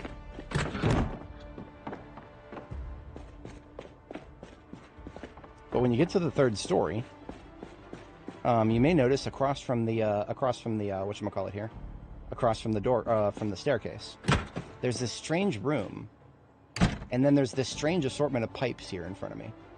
I've been seeing these all over the map ever since the map update, and I have to wonder, is there some sort of purpose behind them? You know, if you look at the arrangement, it almost looks like a series of H's, like somebody's trying to say H, H, H, H, H, H, or something like that. I feel like there's something we're supposed to be able to do with these, and I don't know what it is. I feel like there's something we're supposed to be able to do with these. I don't know, guys. What do we do? Are you ladar? A ladar? Ladder. I don't know what a ladar is. Interesting. I've been playing Project Zomboid for 3,700 hours. I've never heard the word ladar before. But hey, maybe that'll be something helpful someday. Who knows? Who knows? All I know is I've been seeing those everywhere, and we still can't use them. That's the basement right there. We don't need to go to the basement. The almighty towel. Yeah, the almighty multi-layered towel rack. Strange object, isn't it? I wish I understood it. You know those, how you look all over the world and you see those pyramids everywhere? In this universe, it seems to be a strange assortment of pipes. I can't explain it, guys. It's so weird. The Pipe Anati have spoken, I suppose. They've left their sign. Anyway, we've got ourselves our foodstuffs there to eat. We are going to continue reading, because I didn't hear no bell. We're not done with that book yet. Oh, hey, look at that, I can sleep. It's a little early, but I mean, our second sleep got messed up, and this is a lot easier than coffee. Doesn't burn any material that we'll never find again. Coffee is a finite resource. Kentucky does not have a climate to grow it. Don't let the map fool you. There's no greenhousing. Not yet. The pipes circulate the knot. Oh boy, we're onto some dangerous thought right there. About to reach 1,000. Yeah, that's how you know. That's how you know they've got you when it gets to that quadruple digit threshold. Everything after that kind of just melds together. Honestly, it's. I mean, there's no such thing as time wasted if you're having fun, and my bar for having fun is if I'm learning something and I'm enjoying myself. And after 3,700 hours, I'm still learning things. So, yeah, I'm also kind of enjoying myself. It's got its ups and its downs. One thing I'll say about Zomboid that I'll never stop glazing it over is DLC and microtransactions. None of that shit. I'm trying to save money. That's like my IRL goal right now. I'm saving up for a down payment on a house. So I just sit here and lock in on a game that has a proven 13-year track record of never trying to extract money out of its player base. One of the best fucking games on the planet right now, as far as I'm concerned. I don't know how many of y'all have dipped your toes into the AAA swamp recently. Not the best place to be in if you want to try to save a little bit of money. Not the best place. I mean, even indie games, man. Even indie games just can't seem to keep their hands out of the cookie jar. They just got to be like, oh, we're just going to make these optional cosmetics or something like that. That's all we're going to do. It's just optional. It's cosmetic. It's all. It's $20 a pop. And you almost feel like, oh, man, I got to support them. I got to spend some money. I can make my character look cool. Oh, come on now. I got to spend some money on that. Indiana DLC soon. Oh, don't give them ideas. Oh, don't. Oh, God, he's giving them ideas again. Anyway, speaking of ideas, we are now blacksmithing level 6, and we've read the book. So we can go all the way to level 8 without hurting ourselves in terms of experience gain. We have unlocked the simple short sword blade. Now, when it comes to making weapons, this is where you start getting absurd numbers in the experience gain. We can make axe heads now. I don't know if you guys have noticed, I enjoy myself a good axe. And they have fixed the problem with the models. Early on in B42, if anybody played like early B42, the axe that is forgeable seems to have a longer model than the firefighter axe. But on paper, their reach was actually the same. And because of that, whenever I would use them, this is probably just a me issue. One of the reasons that I don't suffer very many combat deaths, and it actually took me a minute to understand this, is that I am very, very careful about my distances. I focus on like touching the zombie from the maximum distance humanly possible. And if they're any closer to me, then I've failed and I need to back up. That's kind of my philosophy for combat. There's distance and then there's doing it wrong. So when I have a weapon whose model, 3D model, is a little bit longer than its actual reach, that messed with my head for a very long time. Like, I'm pretty sure the devs fixed it, and I didn't even notice because I was afraid to go back to trying regular axes. Like, for the longest time, firefighter axes were the only axes I ever touched. I think they've fixed regular axes, though. I think I can make an axe head right now, slap it onto a handle, and have a good axe that's just as good as the firefighter axe, without any caveats, no hooks. In order to make an axe, there's one extra step. We've got to pierce a chunk or block. Hang on. Forge axe head. We need a iron block or steel block that is pierced. So it's a block and not a chunk. So that's significant. We've got these ingots that we brought home with us. We've got 5 home. Used 1. We're already level 6. We're going to saw one of these ingots into 3 chunks and pierce one of them, make an axe head, and see what we can get out of it. Saw. Stealing it into blocks. Already had it selected. Nice. Very nice. Grimbaki is king of the hour count currently, as far as I know.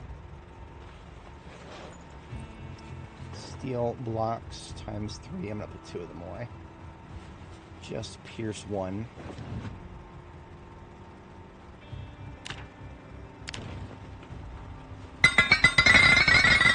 Okay, that gets us experience. This is an open question sometimes when you're taking a material, changing it into another material. It just seems to be a dice roll as to whether you actually get experience from doing so. Some of them just completely do not give experience, but this one does. So piercing the block to make it into a usable for an axe head. That's 39, and then the axe head itself. I think this is going to be in the multiple hundreds. Weapons always give great experience.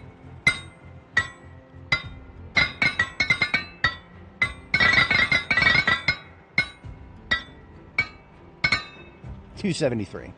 So that's 273 plus 30. We're getting about 300 experience for each axe we make. That being said, it is rather materially expensive. Because remember, we came home with 5 steel ingots, and we just used a third of one to make that one axe. So materially, that is actually not as efficient as some of the smaller scale recipes. But we do have ourselves one large handle on standby, so we can just go ahead and put that together now. And we've got ourselves our first handmade axe. It just needs a good old sharpen here, the grindstone.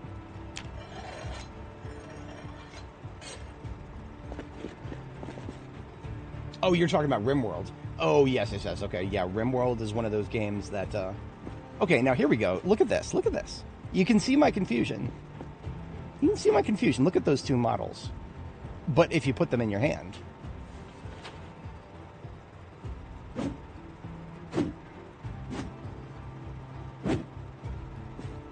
Am I going insane, or is this actually longer? Okay, so the model is reaching up to the blinker light, the right blinker light of the ambulance. That is the outer extent of my current swing. Let's switch to the firefighter axe real quick. It's not even close. What the hell, guys? They haven't fixed anything. Unless they've actually changed the model, or sorry, they've actually changed the weapons stats, which I don't think they have, but let's check. PZWiki.net, lovely website. I actually have bookmarked PZWiki/weapon. Do I? No. I should, but I don't. It's vehicle. Weapon. We go straight to the weapon page because it has this chart right here, the lovely chart that lets you compare weapons within a category by things like their max range. So what we do is we go to the upper range here, sort by that. As you can see, the highest range weapons are two-handers, like super big two-handers, pickaxes, saw blade axe, what is it, the cudgel weapons at 135. Oh, they're the same as the wood axe and the large stone scrap metal cleaver. So these are your sledgehammers that happen to be axes. See, the stamina penalty is all higher for them too. And then we're at 128 at baseball bat rail spike, 125 for large handles, 1.2 for the regular axe, and 1.2 for the firefighter axe. So on paper, and again, on paper is what matters. On paper, the max range is no different. And yet the model, I thought they fixed this, to be honest. So I'm probably going to keep using firefighter axes because of this. I mean, honestly, I cannot stress how important range is to not getting yourself fucked up in combat. And this firefighter axe feels 100% accurate, but the axe, it looks longer. Like, that looks like it is an entire axe head longer. Let's double check. The wiki gets updated programmatically by reading the game files, but sometimes they have to do manual updates. Okay then. This page was last edited on 23 May 2026. That was a long time ago. That was a long time ago. In B42 hours, that was a very long time ago. Ha! Last updated for 4211. Shit. I actually thought that the weapon page got automatically updated like some of the other ones do. Shit. Okay, well, I don't know if we can really rely on anything on this page. These numbers could have been tweaked all over the place. 9 versions of B42 unstable are... Yeah, that's a lot. That's a lot. Okay, so we can't really trust PZWiki/weapon right now. No. We're just going to have to test this. That's literally the only solution, is to just go out there and test it. Most of the pages on 11. I thought that they had more programmatic updates than that. Maybe I've been over reliant on that. It's been a while since I pulled up the wiki, but yeah. So I'll go ahead and leave behind these nails. We have about 30 minutes. I'm just going to go down the road and see if I can find a zombie to test this axe on. I know on the other side of the river we've still got a few Zeds out there hanging around near the town center.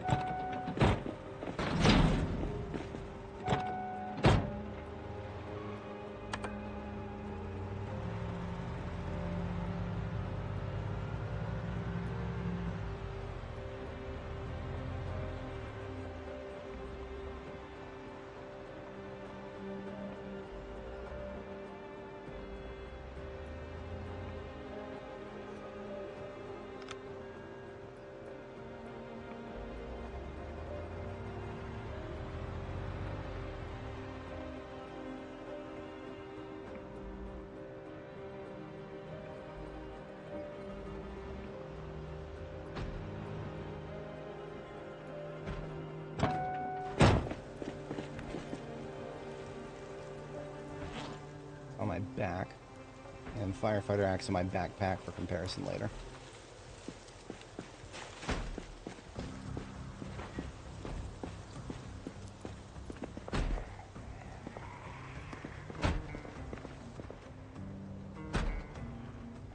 Where is that door?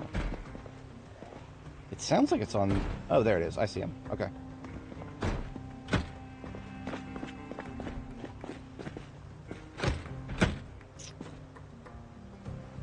Am I locked out? None of these windows can be opened, and I don't see any broken. Oh, here we go. I don't like this back alley very much.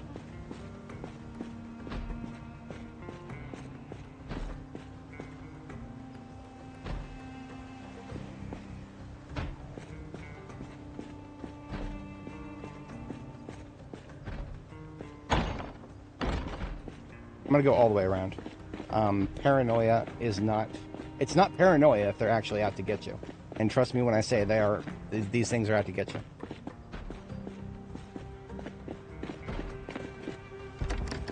Okay, at least I got a view into this room and I know that there's nobody hiding in the wings here. There's just somebody in the... Okay.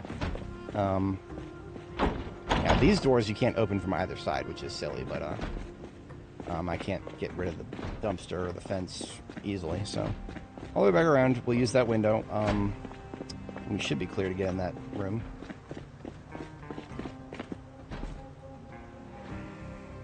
I'm a little bit uncomfortable with this situation because I have the machete in my hands. We were using that to level with. I'm just going to stick with the reliable weapon for the moment. My intent is actually not to kill the thing. I want to bring it outside and range test it. So, remove broken glass. Open into window. Room clear. I don't like doing this with a close or a long or a two-handed weapon. Prefer one-handed weapons for this range. Oh, we have another factor here. It's a biker zombie. See the vest and these are probably leather pants. I don't want to get holes in that. So how do you not get holes in zombie clothing? Step on them. That is blunt force kill. That does not cause holes. Leather pants with no holes in them, but regrettably, I'm already wearing leather pants. I actually kind of wanted skinnies. That's all right. Beatriz Dale, thank you for the backup pants. If I ever get holes in mine, we can repair holes at level 10 tailoring, but that's not the point. No, that's not the point. Level 10 tailoring is hard to get. All right, we're gonna need to find another zombie then. At least I got into this bar. It's a nice place. I have not been into this bar yet. North Riverside is still new to me. Pop the doors so we can get in easier later.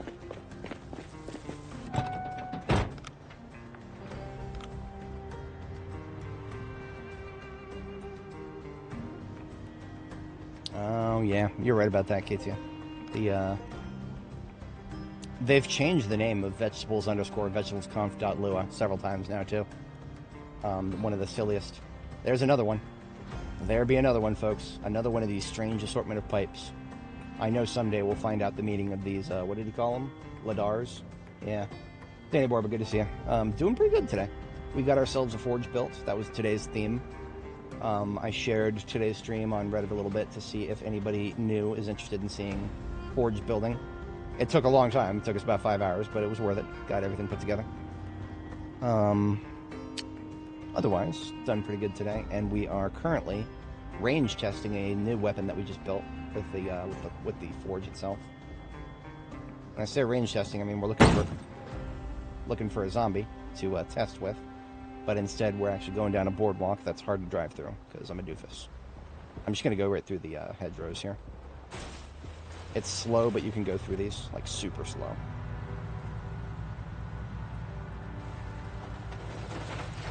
I haven't gotten fatigued because we spent the entire day reading.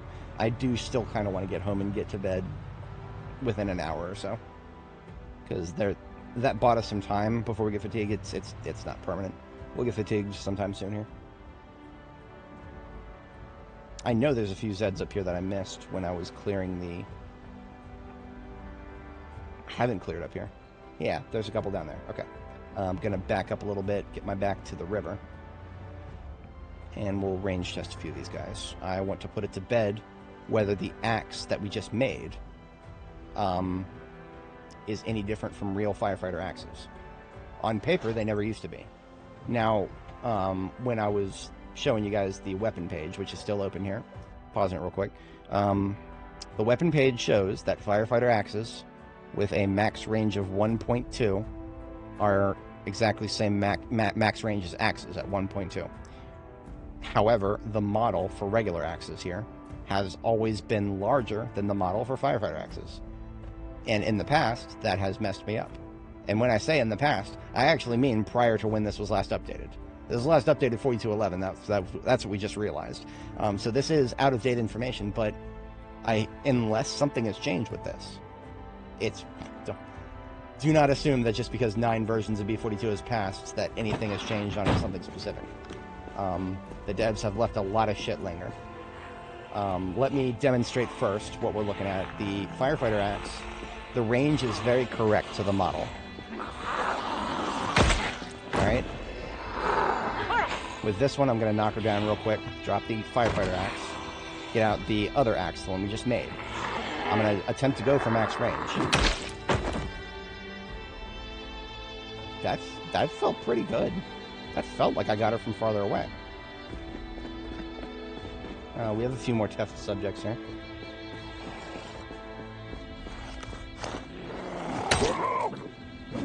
Look at that! Look at that! That feels farther than the firefighter axe. Again, just to very, very, very visually demonstrate what we're talking about here. The axe we just built, look at the models. The handles are on the same axis there. I mean... And this used to be a problem because, as you can see on paper, 1.2 used to be the max reach. And it used to be that the axe head of the forged axe would just whiff right past zombies. But now it seems it does seem like they've fixed it, so that the axe that is forged is actually, in this case, the forged axe is better than the firefighter axe in every way. Range, to me, is better than anything else in this game. The longer a weapon is, the farther I get to be away from the jaws of death. I have nothing bad to say about range ever. Give me every bit of range I can ever get. I'm just going to test this a little more.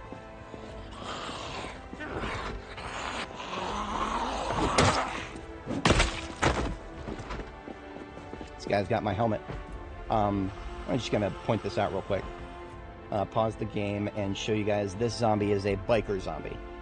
There's no bikes in this game, but you might recognize the bicycle helmet in the lightweight clothing. If you live near a trail like I do, you'll see people like this all the damn time.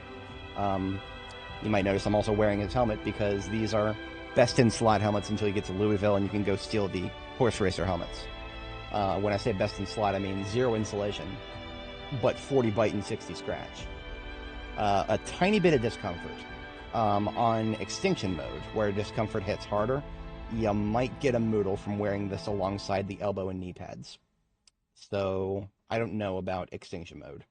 because I know that for Apocalypse, which is what we're playing, discomfort impact has been nerfed enough that I don't have to think about wearing this helmet. Extinction mode, I think it is 0.3 more impactful. But we don't get numbers for discomfort, we just get these little bars. So in terms of just armor that you can... And this is better than anything you can make, by the way. There are no helmets that you can make that have this kind of trade-off balance. Every helmet you make is actually kind of terrible. Yeah, I would never use crafted helmets of any sort.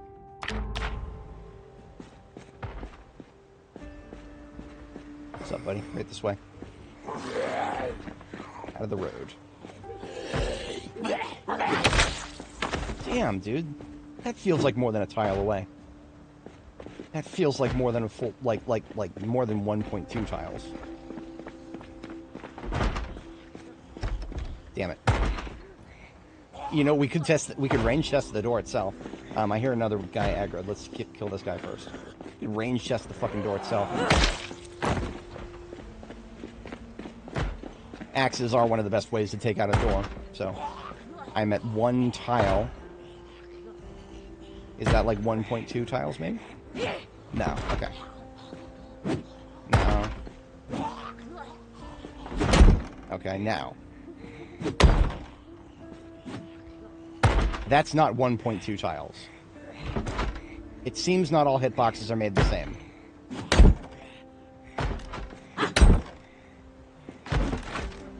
Now you hear the splintering. That means the door's about to break. Next time I hit it, it's probably broken. Yep, so that's how you can kind of, it's not perfect, Sometimes when you hear the splintering, you can get another hit without breaking it. If you really want to be safe, the moment you hear the splintering, just step back a little bit and let them finish it off. That can get a little tedious, but it might work better.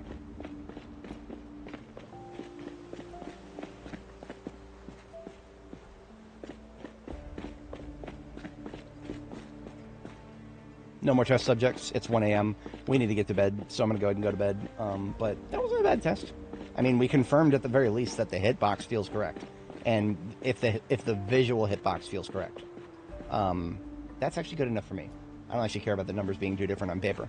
And the reason for that is I didn't even really understand that my distance, my favorable view of long distance, you know, keeping it max distance, I didn't really realize how much that was helping me until I started watching other people play this game. And that, like, I didn't watch very many other, like, you know, streamers or videos of this game. My friends got me into it. I never, like, watched any YouTube videos on it. My friends got me into it, and I just went nuts with it. So I don't actually see a lot of other people play it. So when I, you know, started comparing some of my own footage to other people for different reasons, I was looking at other people and what they were doing, and I was like, wait, dude, what the fuck are you doing? Why are you letting them get that close?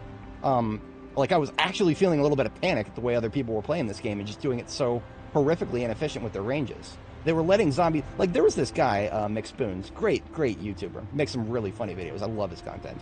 But I was watching his video that he did, like, just talking about how much he loves the game. It's just kind of glazing the game a little bit. And he was letting zombies get to point-blank range before he was pushing them. And I felt my heart rate going up just watching that. I was just like, dude, what are you doing? What are you trying to get killed? I don't think he was. I think he was just, you know, I don't think he's really, you know, a lot of people just don't really have the... Where I'm going with this is, I didn't understand that my range training from Jedi Academy was helping me so much. That's where I learned this approach, to make sure that only the outer edge of your weapon strafes the outer pixels. The outer pixels of your target need to be all that you touch. And if you miss, fine. You're keeping your distance. That's the most important thing. If it was not for thousands of hours of Jedi Academy, I never would have had that approach. Also a great game. A little harder to recommend because it's not what it used to be. It was a lot more fun when it was the hot shit on the market back in like 2004. Yeah, it's now the multiplayer community is what made it great. There is still a multiplayer community out there, but it's so much smaller than what it used to be.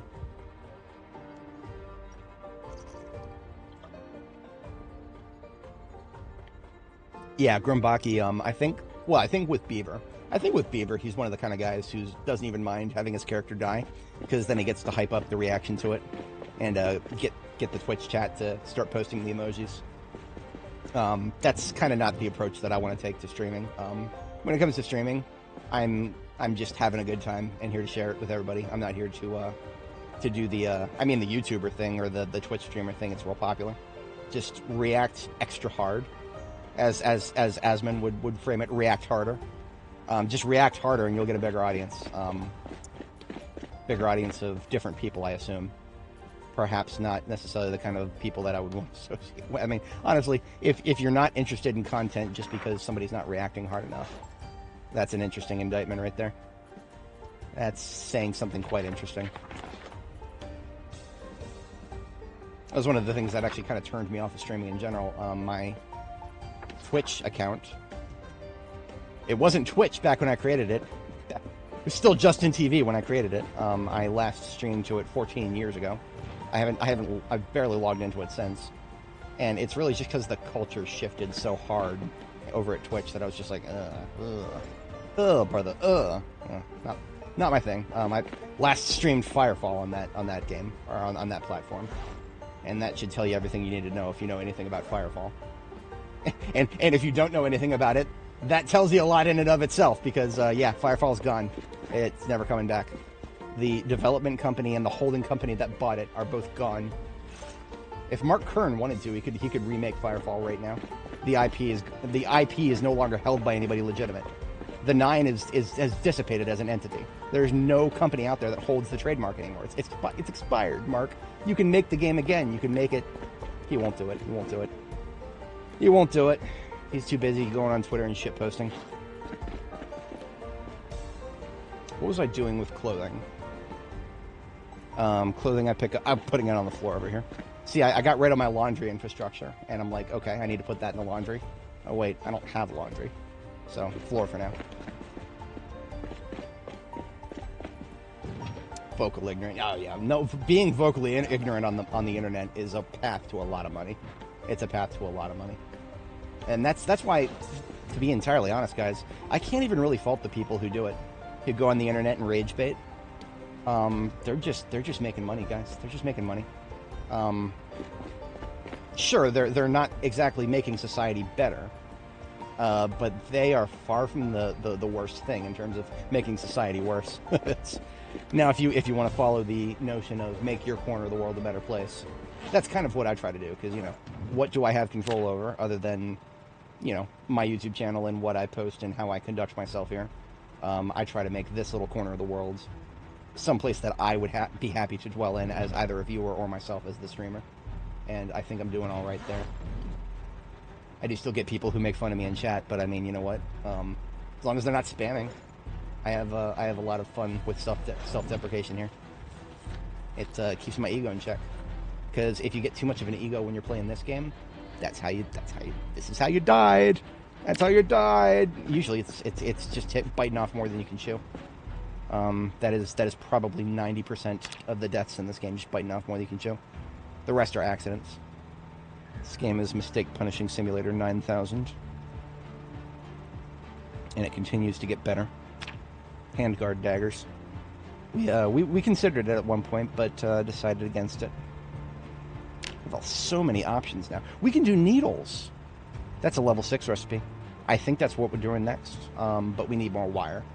You see, alright, we currently would have so much wire that we would be overflowing the second crate in this rack, or this row rather. Sorry, this stack. These 3 crates, where it would be welding materials in all 3. On my previous characters, all 3 of my previous characters, our general welding materials bin was just overflowing with wire. This has never been a problem for me. Actually, running out of wire is new. And the biggest thing I can say for that, the biggest reason that's happening, is the change to warehouse loot tables. It's one of those things where I'm like, is that a bug or a feature? I genuinely can't tell. It seems like a bug. It was unannounced.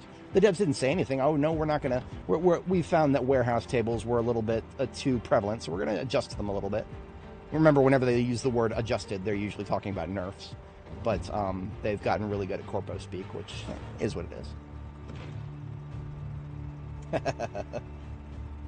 Calling yourself out shit and then having nothing in your Alice for most of... Yeah, okay. What are you wearing the Alice? Okay, if you're wearing an Alice and you have nothing in it, you guys do know that the Alice reduces your combat speed, right? Look. Wait, does it? Huh. I swear that it used... Okay. I'm 99% sure the Alice Belt does reduce your combat speed still. It doesn't show it like it used to. No, I'm 99% sure these things still do. Like, they specifically mentioned it in the patch notes. That the Alice Belt and Suspenders, it's... the extra webbing slots were the trade-off for the reduction in combat speed. Like your melee combat speed. Your swing speed is ever so slightly slower, because you've got a instant flashlight on your belt. You know what else is supposed to be on my Alice Belt? A knife. You know where that knife is? In some frickin' zombie's mouth on the other side of this fence over here. I'm glad I remembered. I almost forgot. Not this time, Satan. I remembered this time. Oh, yeah, of course, yep. The reload speed from... I mean, so right now... and this is just a public service announcement for anybody watching. Grimbaki and I are kind of talking about min-maxing here, you know, with your... Alice Belt and Suspenders increases your reload speed. With you want to reload your M9, it's much, much, much faster if you have a Alice Belt and Suspenders. But and again, we've also got the bullet bandolier, so loading bullet by bullet into a revolver, for example. Both of those speeds are increased by wearing these items. But one would assume that we have to have the bullets in the bandolier, or that we have to have the magazines in the Alice Belt and Suspenders. Not true. Public service announcement, you don't have to have the bullets in the bandolier or the magazine in the Alice Belt in order to get the bonus. The bonus is there, regardless of where you're getting the bullets from. The inability to, or rather the me not storing extra magazines in my backpack is something that I wish I could go back and undo, because that helps me a lot with the M16 late game on my most recent character. We've had a lot of fun with the M16 on her, and just being able to have tons of M16 reloads in my backpack. Oh boy, we laid waste to some dudes. So I want to go get that knife. It's on the other side of the fence all the way in this corner. Slight problem. If I get too close to this building, it's going to spawn zombies. Zombies that don't exist yet. At least that's what I think is going to happen. This used to only be a problem with Louisville, because most other towns didn't really have big buildings like this. Now that Riverside has a big building like this. This building, because of how much real estate is in it, that's what's telegraphing to me that it's a Z trap. You have to get kind of close to them to actually spawn in the zombies. I've never gotten close to this building before. So there actually might be a lot of zombies in this building that don't currently exist. And if I get a little too close to this building, suddenly they exist. I'm not going to challenge that. I'm not going to... Whenever I see a huge amount of real estate in a building, I'm just like, okay, there's probably a lot of zombies there. And it would feel weird if there's not. So I'm going to get out of the van and go all the way around. All the way around, I'm going to hug the fence. Mostly just because I need to sleep again, and my base is right there. So I'm going to sleep again, and then we'll take a look at that tomorrow morning. I'm just curious. And this is where forests become dangerous. That's why we hug the fence. Tree, blocking my line of sight. There could be more where that guy came from. No, he's a true loner. Okay. Now, again, tree. This is why I was considering just going by the building, but that's not... There's other reasons we don't want to go by the building.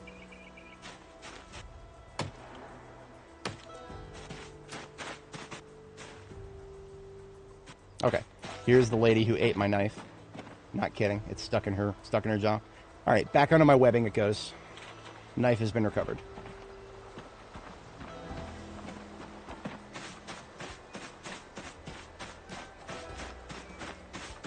Okay, so I'm going to go sleep, because I want to maintain my sleep schedule. But tomorrow morning, I'll come back over here and just check my neighbor here. Check this house, whatever it is. This is the Suites at Riverside, isn't it?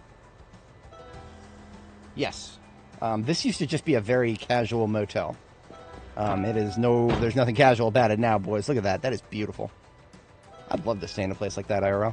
Looks very, very nice with the Ohio River right there. Although I imagine the Ohio River IRL is probably one of those rivers. If you've seen a river in the United States, you probably know what I'm talking about. Closest river to where I live, the Potomac River, currently was making headlines because there was a massive sewage spill straight into the river. to the point where people just are advised to stay away from it. Yeah. Average American river right there.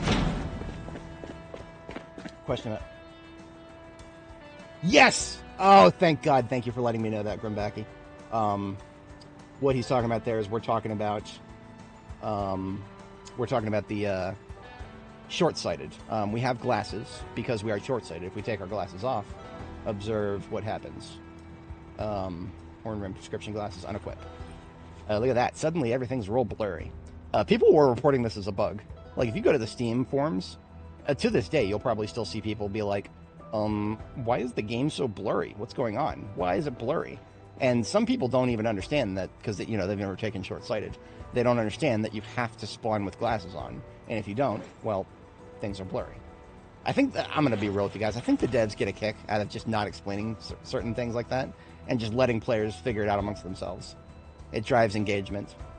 That's a bit of a cynical take, but I mean, we got this beautiful survival guide here. As far as I know, I don't think it covers any of the basics, like, you know, if you're going to take this trait, wear that. So, yeah. But what we're talking about there is, Grumbaki and I were talking about weapon sights are apparently less effective for people with short-sighted unless you wear glasses, at which point, reasonably so, the malices are gone, which is, that's what I want to see. That's what I want to see. I was very, very, very, very, very concerned that the devs were going to make it so that even if you were wearing glasses, short-sighted would continue to make weapons a little bit less effective with scopes. This is the second nightmare we've had in a row. Probably the 10th we've had on this stream. This is getting a little bit irritating. I mean, it's random numbers is all it is. It's just random numbers. Whatever. This is why we have this many magazines next to our bed here. But because that was the second in a row, I'm not messing with that. I'm going to drink a coffee. I don't feel like getting tired early today because I think I'm going to be doing a couple of other things other than just base work.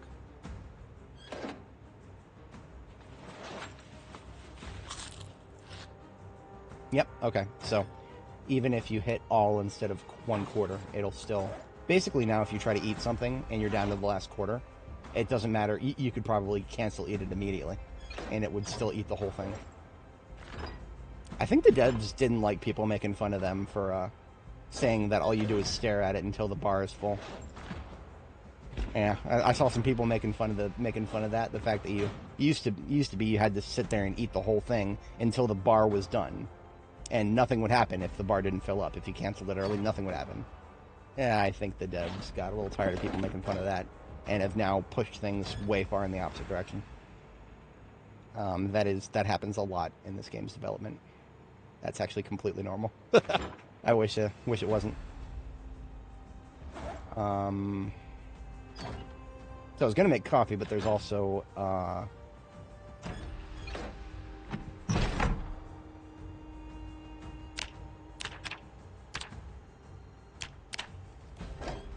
I was wondering real quick if I could make coffee with the copper cup we just made.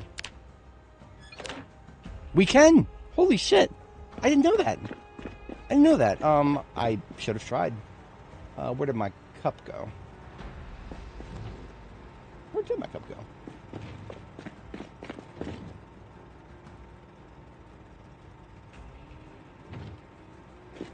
Oh, it's right in front of me. I'm a doofus. I did put it right here. Okay. So the copper cup we just made, we fill it with water. We go to the coffee machine. I didn't know we could do this.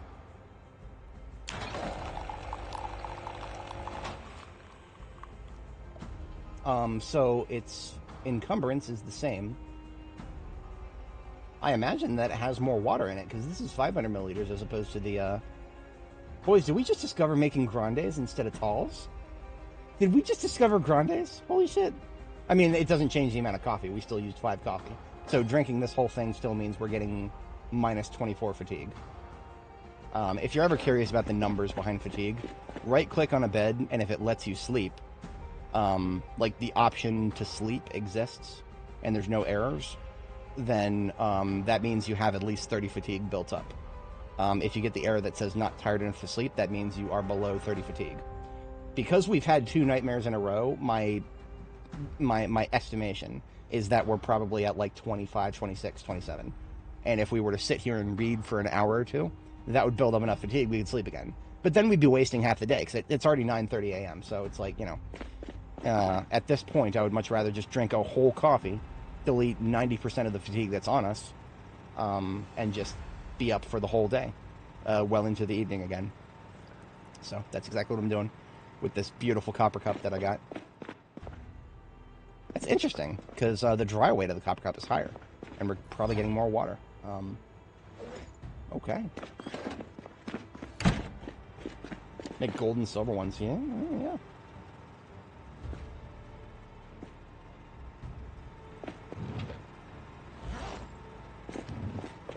So anyway, where we were with grinding our axe experience here, we're at 352 out of 4,500.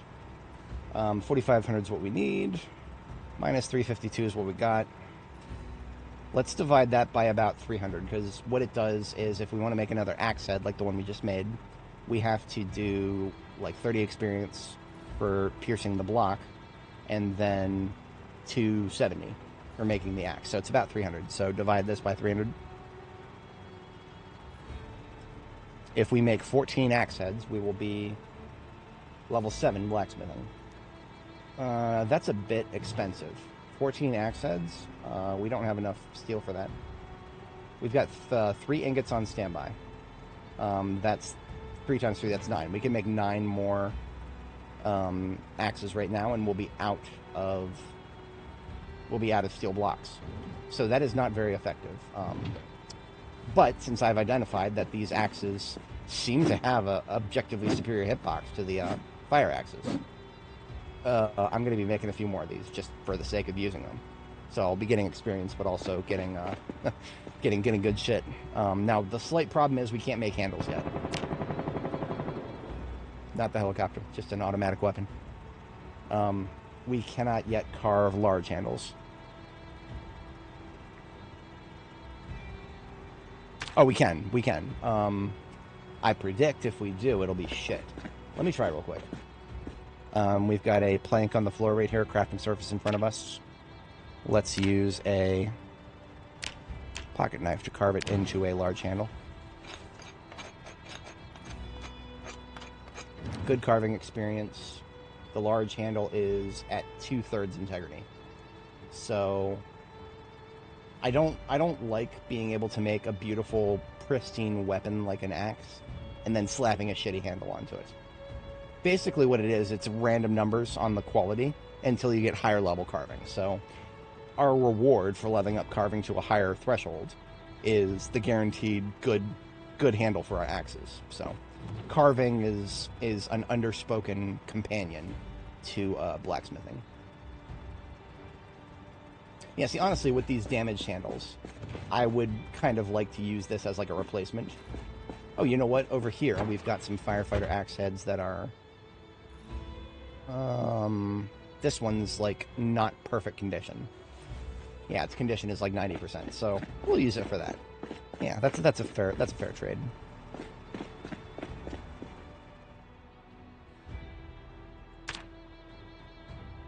So we got a firefighter axe on standby that is a little bit less than perfect. It's okay, we don't judge it here. One problem that we have coming up is we did not get any food. So let's get some food.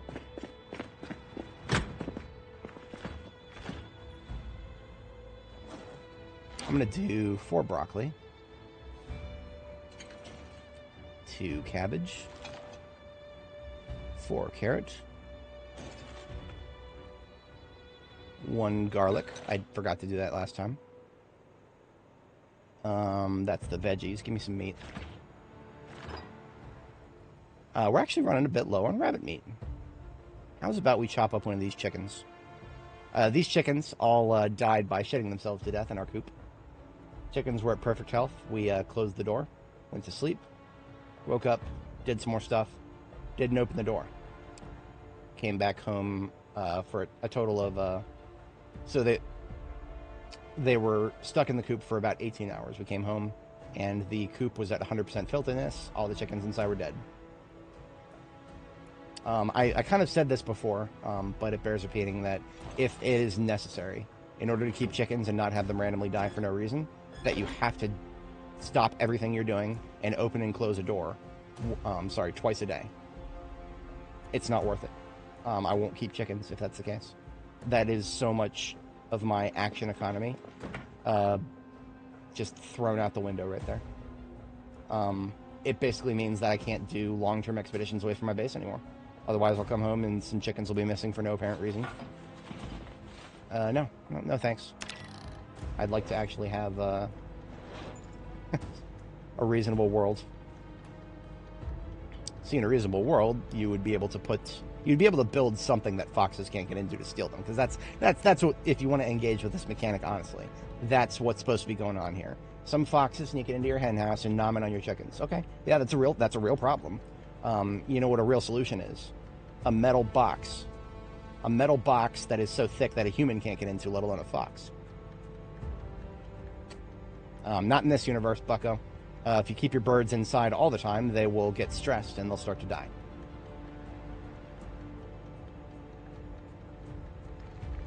I digest.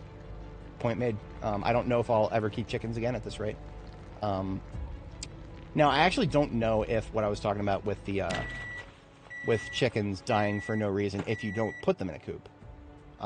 We started to observe that on my previous character, and I couldn't explain it. Like, I would just come home but it wouldn't be like, you know, a predator stole them or something. They weren't disappearing. I was just coming home and they were just fucking dead. And it wasn't roosters attacking each other. We're chickens, females. If it was roosters attacking each other, yeah, that happens. More than one rooster, more than one bull. Don't put them in the same pen, they'll kill each other. Unless you want them to kill each other, in which case, have fun. But, yeah, no, it's not efficient. We like efficiency here. Speaking of efficiency, roasting pan with some chicken roasts here. Starting with a little bit of filet. How about some wing?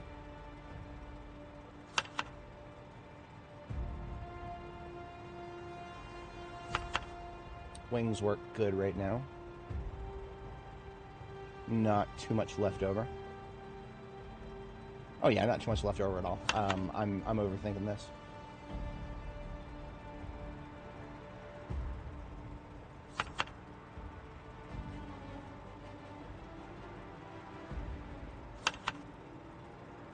See, I want these 4 roasts to be relatively even in terms of how much hunger they give you.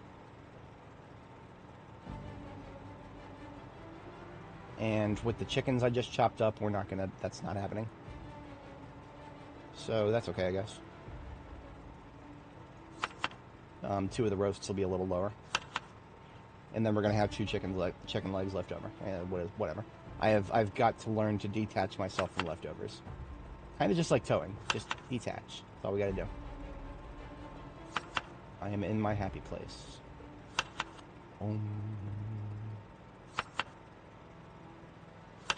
If anybody has ever seen Happy Gilmore, go to your happy place.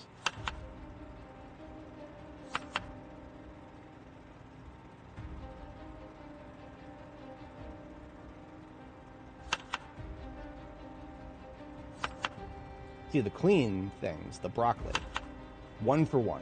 1 broccoli, 1 roast. 1 cabbage, 2.1 roasts. 1 chicken leg, 2.1 roasts. It's alright, it's alright. I'm not mad. 1 garlic, 4 roasts. That's a nice ratio. Turkey gone with the wind.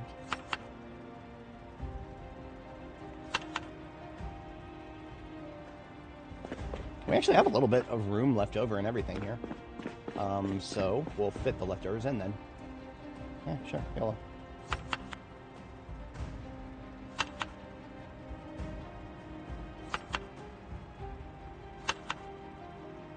Still uneven, but not bad.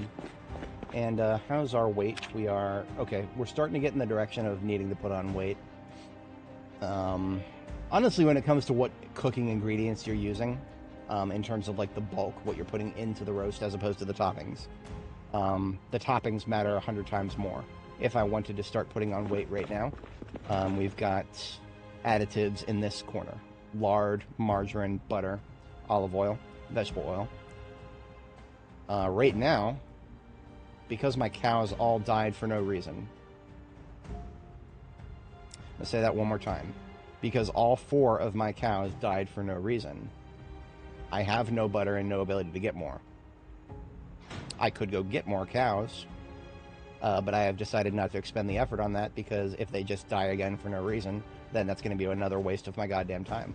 So, yeah, I just like with towing, something has happened with animals, and I don't know exactly what. But at this point, I don't really care what. I'm just gonna try to not bother engaging with the system, because it's just getting me annoyed. Well, actually, when it comes to the cows, I'm not even mad. I'm just depressed, because, like, you know, with towing, it feels like I have some autonomy, right? It feels like, oh, if I just tap the accelerator at the right amount of taps, I'll stay ahead of the vehicle and it won't rear end me. And then I'll get rear-ended anyway, because a zombie will come shambling out of a fucking tree that was blocking it, despite the tree being 6 meters away from the road. So that's why towing gets me mad. Cows, I just feel helpless. I just get depressed. I just think about it. I'm just like, okay, they're dying for literally no reason. I have literally no way to find out why. I don't want to engage with that side of the game anymore. It sucks. I don't like it. I would report it as a bug, but this lovely gentleman who filled out the bug report that we were looking at here, where'd it go? Huh? Is it gone? I think it's gone.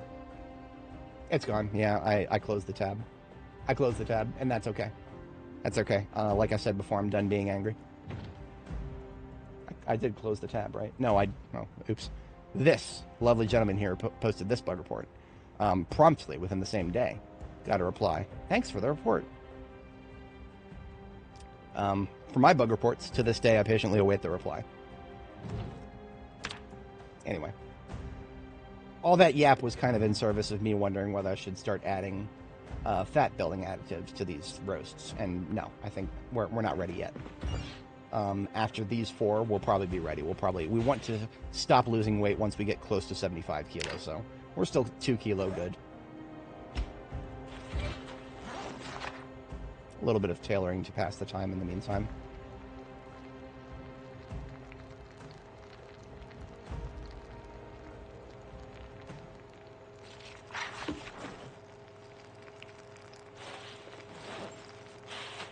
One in the backpack, 3 in the hands, and as long as I'm chilling here doing base work, I'm just going to wait until I get super hungry, stage 2. Then I will eat a chunk.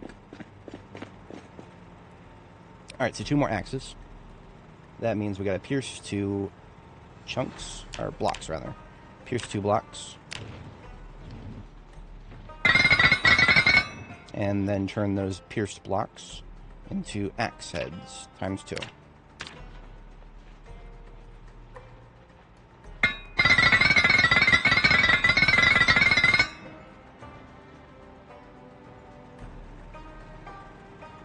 They are blunt. We take them to the grindstone. We sharpen them. Didn't need no handle to sharpen them. So I'm going to put these somewhere very visually conspicuous, right here on the center of the floor, so that I know that as soon as I'm able to crank out some more large handles, or just find some, we have a few here waiting for them. But otherwise, because that was materially expensive, we're going to shift over to needles, I think. Well, I say materially expensive. I don't have any more wire to do needles with. Granted, I have been ignoring, like, locally available wires. I can think of several places where we might have some wire that I just kind of left laying around because I didn't think I was going to need much. I don't know, vastly overestimated how much wire I would find naturally. Because on my previous characters, I was overflowing with it. Definitely not overflowing with it anymore. I don't know exactly where I want to start putting these crates. We brought them home with us. I'm just going to leave them on the floor right here, and we'll figure that out later. They just need to be out of the back of the ambulance so that we can figure out what needs to be in the ambulance right now, which is not too much.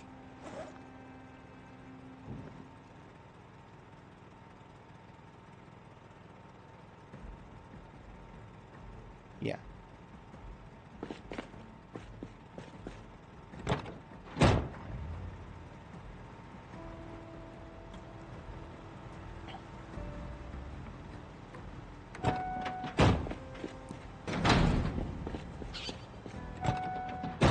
Oats with honey, margarine, fruit jam, marmalade. Nice. That's actually a pretty good meal. Every single one of those ingredients that KTO listed in chat there, every single one of them is one of those use it once and it's gone forever ingredients. No reproducible usages on any of that. We can do all kinds of fancy agriculture stuff, but growing oats, oh, no sir. No sirree, Bob. Another plant that would get you lots of calories? Oh, no sir.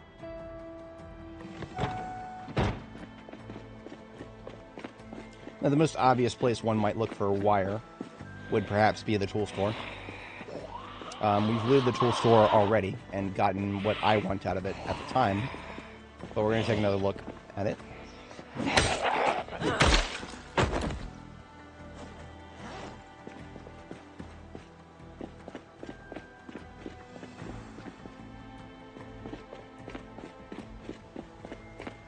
If it sounds like I'm slurring my speech a little bit, yeah, I am. My tongue is actually getting a little bit, too much yap. Too much yap. Happens sometimes. Trying to explain a lot of stuff today.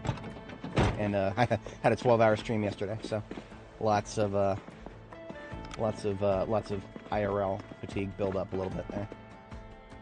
So all I'm doing is looking on the floor, which is where I dumped everything that I didn't initially take. And there wasn't that much. Yeah, we were pretty good about grabbing anything that'd even be potentially useful. So this place is kind of, I wouldn't call it 100% cleaned out, but yeah. Anything coming? Give me a moment.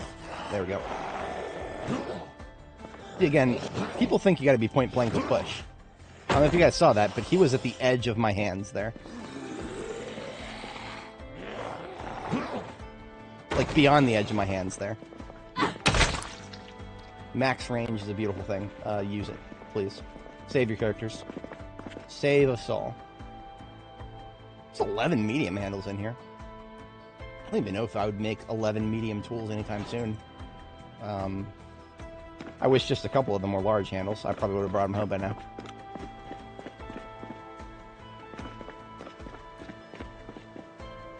Okay, so other places that we could find spools of wire. People's sheds and garages. I cannot remember what... Because all these houses are new to me, I've kind of just been taking them house by house. Do not know which one of these houses, sheds and or garages I've looked through yet. Wait, what?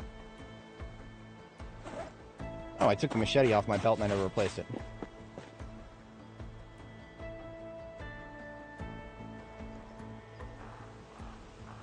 Okay, back on the belt then.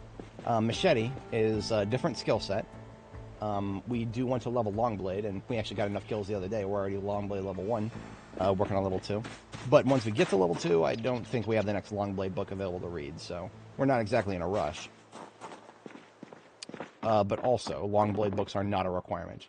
Swords are just so good that I'll use them. I'll use them either way. If I have the ability to make swords, but I don't have the book, I'm going to make swords and use them anyway. That's different from, what's it called? Different from guns. If I don't have the book, I'm far more reticent to use guns.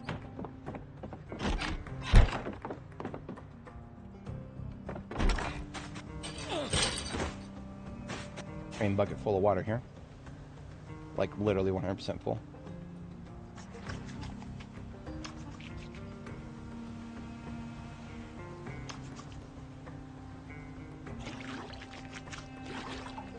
Somebody's radio is still on in the shed here.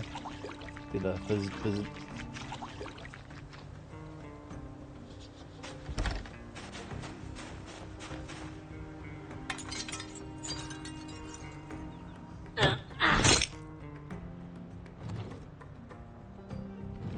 Bunch of dog food for all the dogs in this game. Large handle, sweet.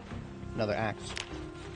As I was saying before, if we find more handles, I'll take them. We'll build them.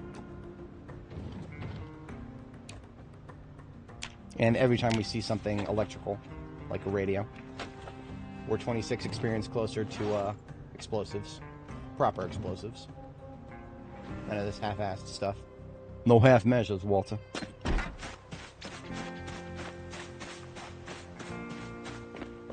No shed or garage. These people are the poor ones. Because remember, if you don't have a garage in your house, just go build a shed. If you have no garage or shed, you're not doing the single-family home thing correctly, in my humble opinion.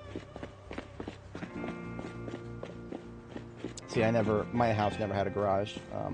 We had 2 sheds, because my dad was a IRL carpenter, probably a level 6 or 7 IRL. Something like that, something between 5 and 8, those numbers there. Dub torch, I'll take that.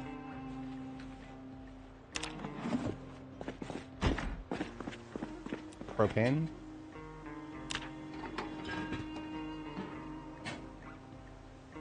Not full, but pretty decent.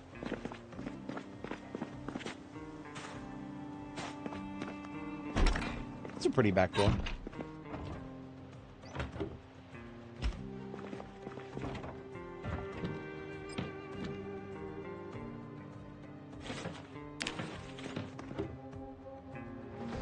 You notice the mac and cheese has a freshness stat to it.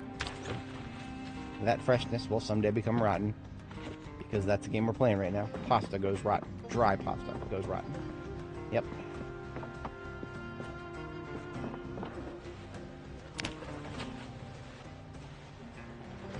See, I'm not here to target things like electrical, but you're not going to see me going into a residential house and walk right past a radio that gets me 26 experience closer to a bomb. No.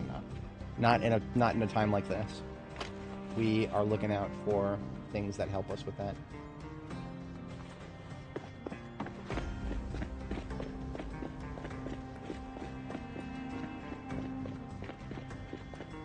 Gigamart coming up here. Have not hit it yet. Have done a lot of driving around it. I'm not really sure what the status of the Zeds around it are. See, Gigamart is great for food, obviously, but it's a one-time infusion of food, right? If that makes sense. Any non-perishables you find, great. You use them up and they're gone. Any perishables you find, well, they've been gone a long time at this point, so. Hey, another large handle, sure. Okay, hinge. And this, the blue radios are makeshift. I don't think we can disassemble these. We can. Okay. Never mind. Same amount of experience, but fewer part return. Okay. So you can make makeshift radios yourself, and it looks like now you can turn around and disassemble them, but you don't get very many parts back.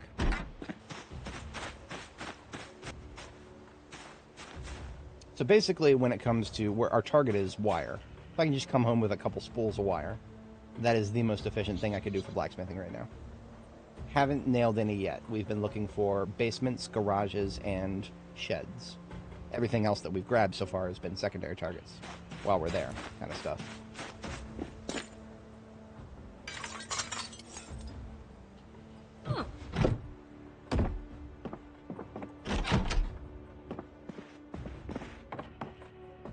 So whenever you see all these open doors, major security hazard. I would have no way of knowing, thanks to the visibility system, if somebody was lurking where the sink is, or in this closet, or anywhere else in this bathroom for the most part. So whenever I see open doors, I'll run right past them and then test them carefully.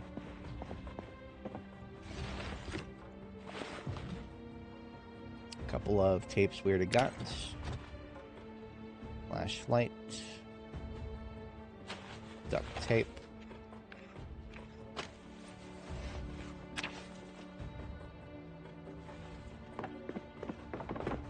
Desk, any glue? Space Crew. This tape we don't have.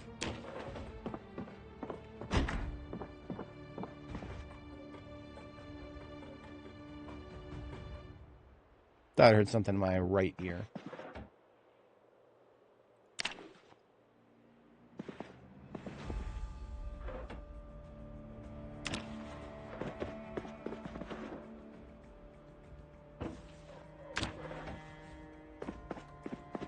No basement or garage in this house. Pathetic.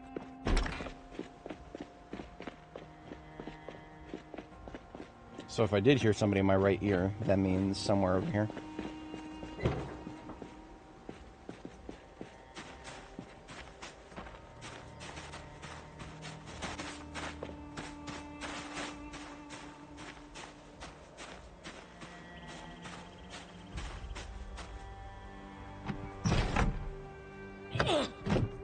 Ooh.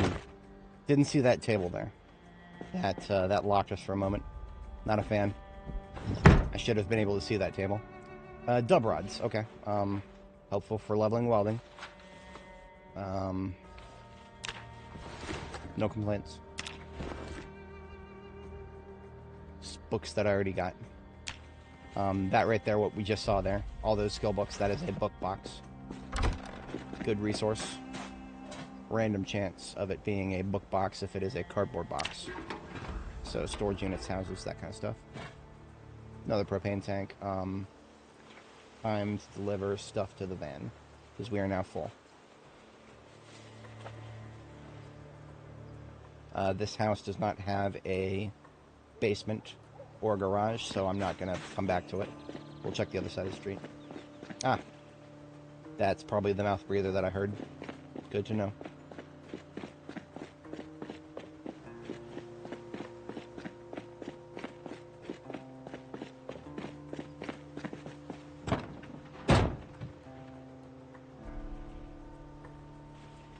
Oh wow, we're almost up to 10 hours today.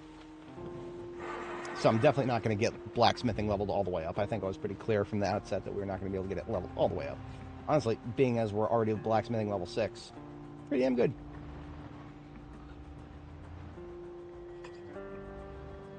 Still heard somebody to my right just now. Yeah, there is somebody in this house. Because we've been around it now. Ah, front door. Well, wow, would you look at that? My echolocation did not fail me. It was more correct than I thought.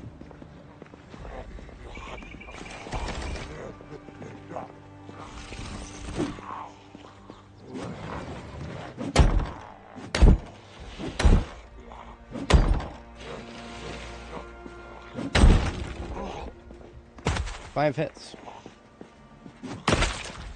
Not bad, honestly. I just wish that the extended range of this axe also applied to slapping walls, or doors rather. Hell, doors or walls. They can slap walls, so can we. But yeah, like I said, we were not going to loot this house. There's not anything that sticks out to me, and we're on limited capacity now. No garage here. Let's just move on. No shed, no garage. I ain't got time for that. Hey. These new houses are full of stuff, but sometimes that stuff is not what you're looking for. Profound statement, truly.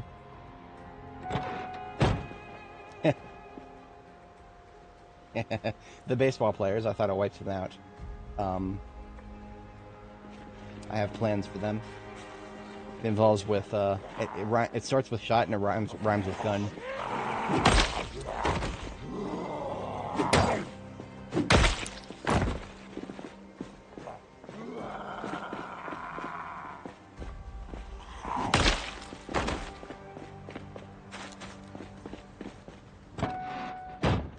So in the trunk here, we've got a double barrel shotgun. Put that in my hands. And we've got a few loose shells. We've got about 22. Those are my backpack. And look at all these guys grouped up here. What they're going to do is, if they see us, they're going to try to get to us by going to that gate right there. And how can we deal with that? Well, we can get a real nice shot at them from this angle. Now, they'll come through that gate real fast if we let them attack it for more than a couple seconds. So, gotta be quick about this.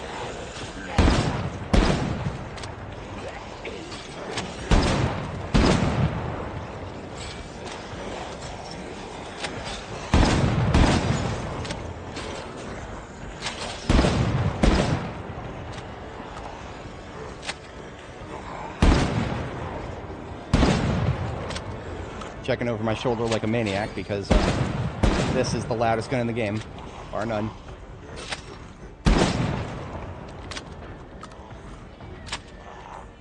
I don't know if you guys can hear all those door slaps right now. We woke up 2 neighborhoods with this.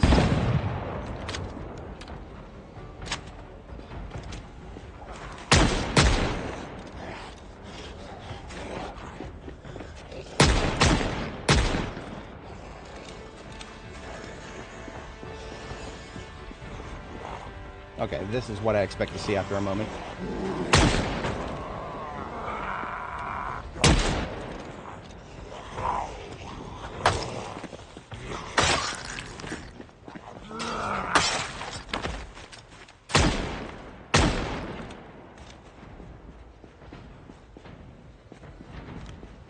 Now, all that shotgun shooting was basically the equivalent of leaving the light bar on the ambulance this whole time. That was a lot of constant noise. But that was successful. We got a lot of zombie kills just now. We did blow most of the shells we had with us. That's why I'm falling back. We only had 22. We're down to 6. Shotgun getting put away. Wow, look at all these guys right here. What's up with these guys? Why did they not join the party until just now? Unusual. Let's axe the folks who are up here. I want to get out of the range of that gate in the corner so that they aren't just sitting there attacking it while we're cleaning up on this side.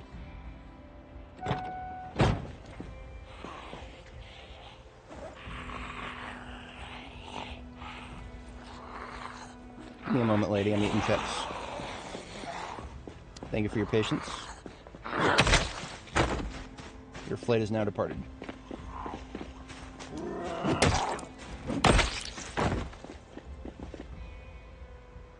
See, because we fell back, they're not attacking the fence anymore. If we just kind of fell back, or if we stayed within range, then they'd remember we're here, they'd keep attacking, it'd be broken by now. It only takes a few of them to gang up on a gate like that and break it open.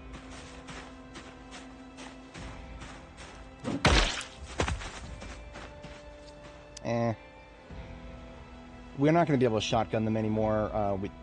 Only 6 shots left. We can shoot them, though.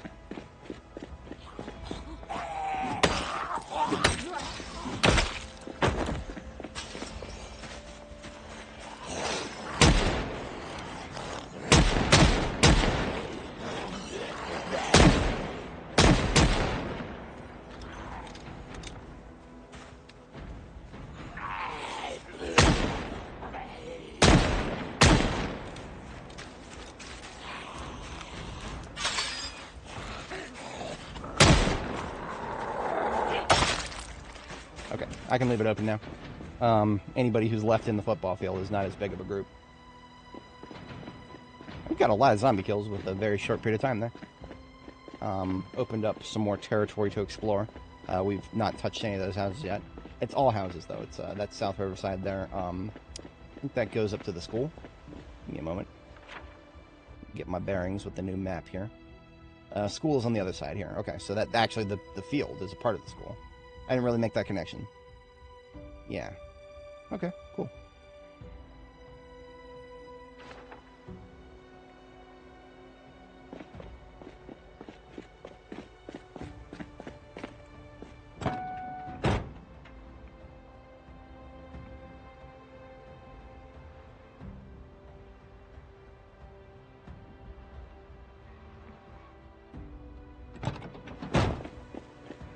What in the abstract art nonsense are we looking at here? I know what I see. I know what I see. And I think I know what some of you see.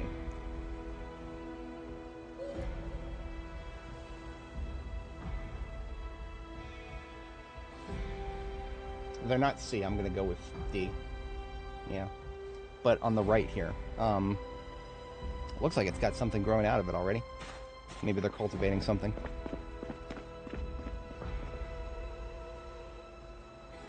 See, when they say that they've made Riverside a better map, it's more literal now. We're actually at the side of a river, like the whole town is. It's not just the Ohio River. It's a delta here. I don't think we can take these home with us. You bet your sweet ass that if I could, I'd be picking up right now if I could. Yeah, I've been there, Grumbucky. My favorite was the garbage bags. Yeah, they had garbage bags on art stands. Yeah, yep. These guys know what's up when it comes to modern art. It's the most modern art that ever arted. Like, we're talking artism levels of art.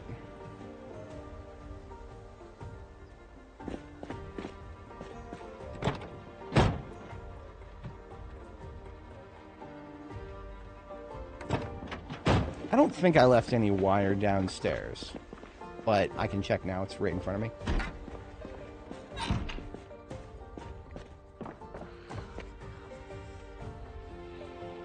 That was to my left. Hold the phone.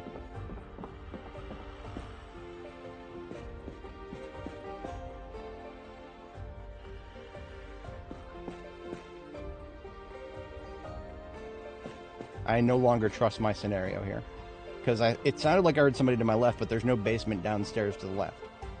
My left is this alleyway. So, since I no longer feel comfortable with this area, I'm going to just open up the back door and go blitzing out of here.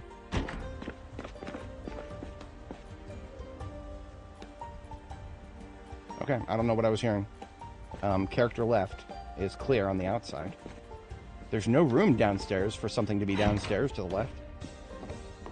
Yeah, if I'm character left right now, there's nothing over here. This is empty void right here. No, okay, no, it's not. Okay, so this is a basement that belongs to the building next to us. Okay, never mind. There could be there is something to our left. There's a zombie in the basement over here, whatever that basement is. Okay, I understand it now. I thought there was nothing there. Like, I didn't think there was a basement there. The building over there is new.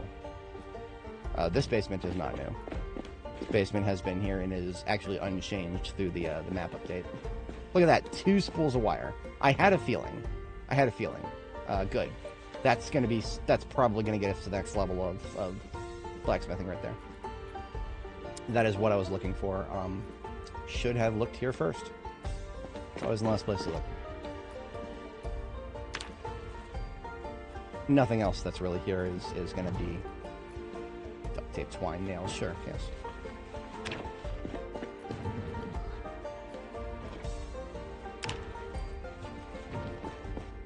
This is why I dump stuff on the floor after checking crates, because then I can come back here later and take a look and see crap on the floor in front of everything and be like, okay, yeah, I dumped everything out. I checked through it, sifted through it. If there's anything that I might actually want that's left, well, I can see it. It's on the floor. Now, there's basements for every single one of these different commercial units, but it's just more of the same from upstairs, right? So we got Slim Tax Accounting and Spitfire Clothing. I'll give you 3 guesses what's in the basements for those places. Same stuff as upstairs.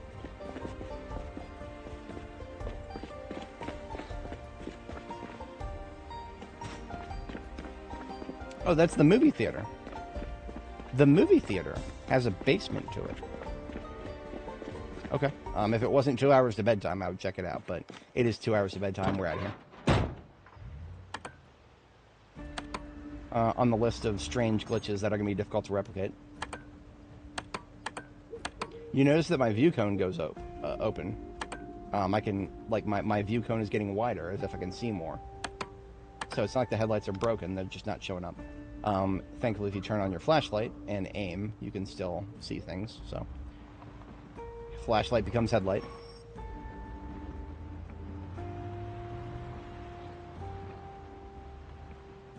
Yeah. And honestly, you go to a place like Spitfire, I almost expect something like Spencer Gifts or something like that. You know, that's I expect something a little bit edgy with a name like Spitfire.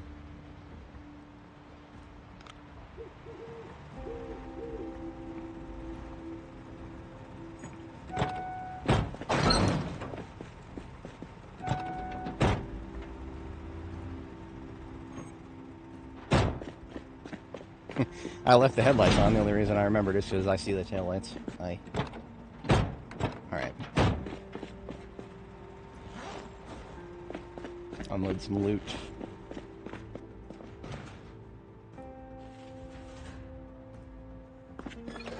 We're putting mac and cheese in the freezer. The mac and freezer, as it will. With the rest of it.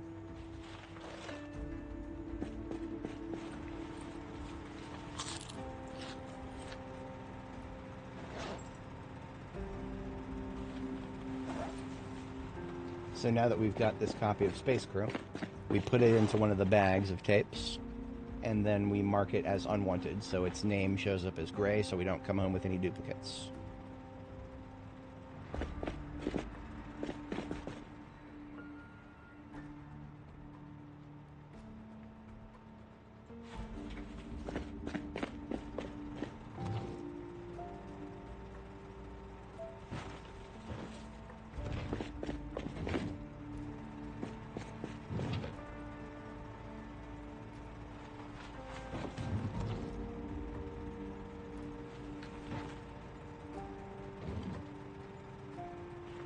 This rope we came home with was the last one we needed to make another stack.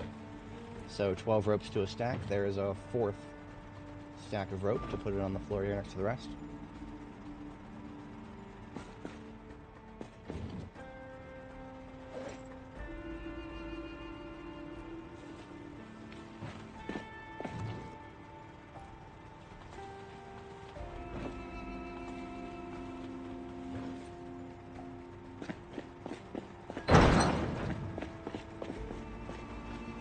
Torches that are not full go on the floor out here, and right next to them go our propane tanks.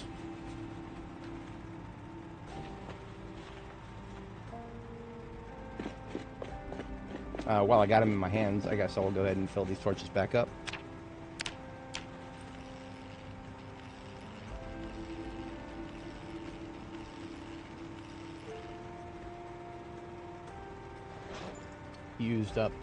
Didn't use up either of them. So 2 propane tanks of partial filament. We'll leave those out here. Start dumping torches out here, then when we use them up, the cycle continues. I like to leave them somewhere visually conspicuous, because those are the ones I want to use up first.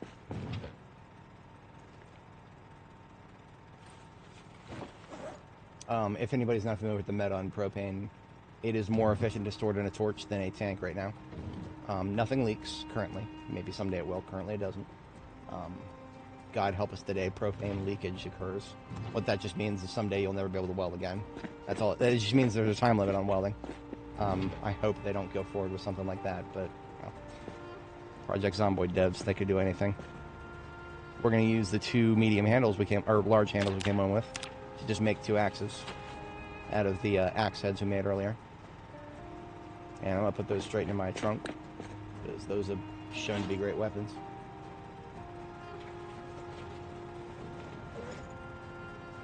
A couple seed packets into the seed packet container here. Door hinge for the door hinge god. Memorabilia. And everything else food.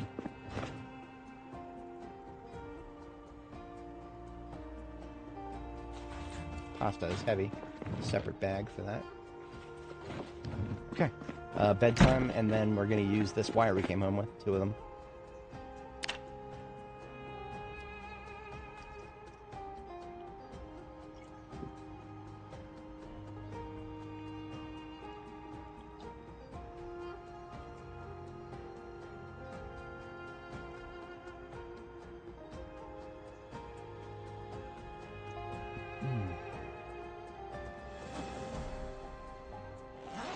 So I wasn't exaggerating when I said that my mouth is starting to hurt a little bit from so much yapping. It actually might be a sore throat. I might get hoarse if I go too much longer today. I want to stream tomorrow too, so I think I'm going to go ahead and cut myself off probably tomorrow morning. So we're going to spend the rest of the night working on using up the wire we just got, so we can get all that used up. So tomorrow morning we start fresh with a goal to go find more blacksmithing materials that are efficient. Right? We came home with a lot. We do have a lot of steel bars, a lot of steel ingots, but in terms of material efficiency, right now, wire would be the most amazing thing. Because what we can do with that wire is each wire is 10 needles, and a needle is a level 6 recipe. So I feel like we're going to get great ROI on this. That's actually the same as nails, isn't it? Or were nails the... Nails are same material cost, literally the same material cost, but one is a level 6 recipe that gives 39 experience, the other is a level 1 recipe that gives 78 experience. The math on some of these ROIs just doesn't make sense at all, but whatever. Wire is still the king, because we're using wire as an input for both. So alright, more nails it is then. I thought we were going to do needles, but that's fine. I'm here for the experience, not really anything else.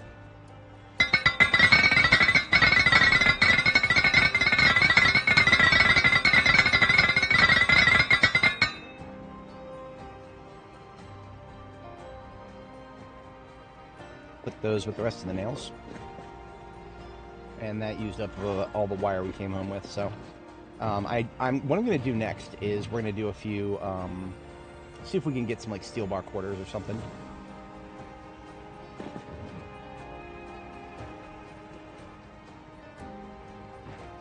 I'm also going to right-click on a few tools and see if I can research anything from them, like this hacksaw. Right-click, hit research. Learned how to nap a flint saw.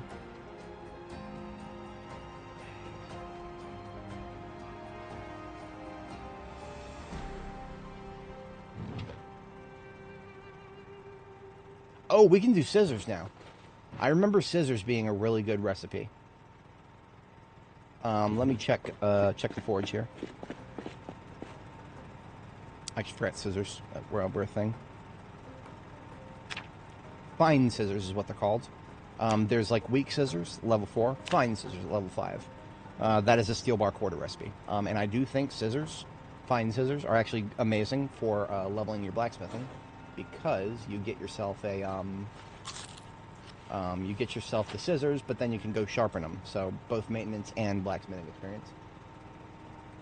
Here for the XP, not the game experience. I mean, you know, after that rather disappointing loot run where we came home with only 2 wire after all that time, yeah, you know, I've had enough gaming experience for that moment. At least that particular one. But yeah, let me get some steel bar quarters cut up here after we sleep, because it is currently second bedtime. You know, we've had one, yes, but what about second bedtime? Now, I usually complain about Project Zomboid Fall being just a absolute deluge. We did have a deluge recently, and then no rain for a while. I'm just going to do a quick check of the crops. Winter crops, the stuff you plant in October. In September. Planted in September.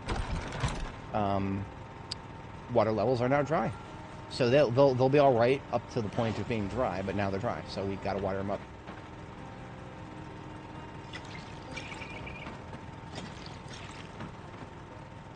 This is rare for me, in my experience.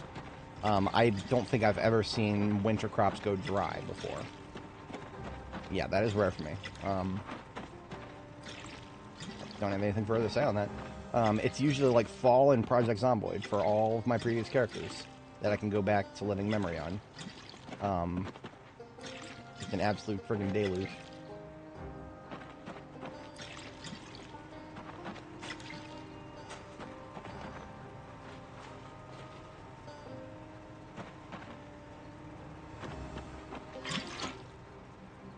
There's a floating point math error when it comes to liquid amounts when you're watering crops.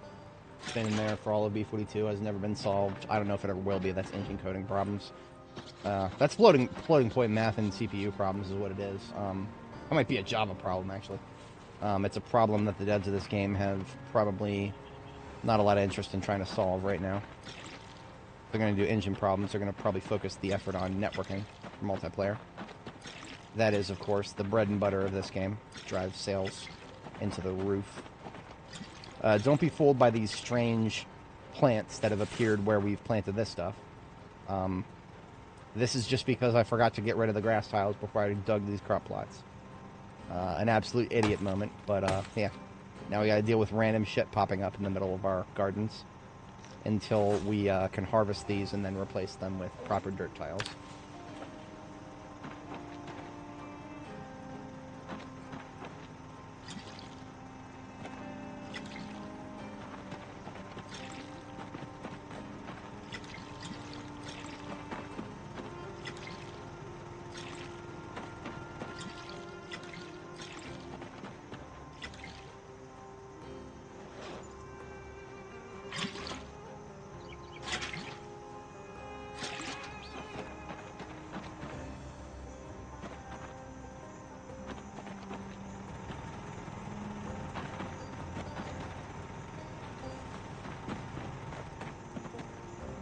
And this is why we have all these buckets out here. It might have seemed wasteful in the past after all that rain we had, but now that we suddenly don't have a lot of rain, well, let's make sure that we're making good use of these buckets.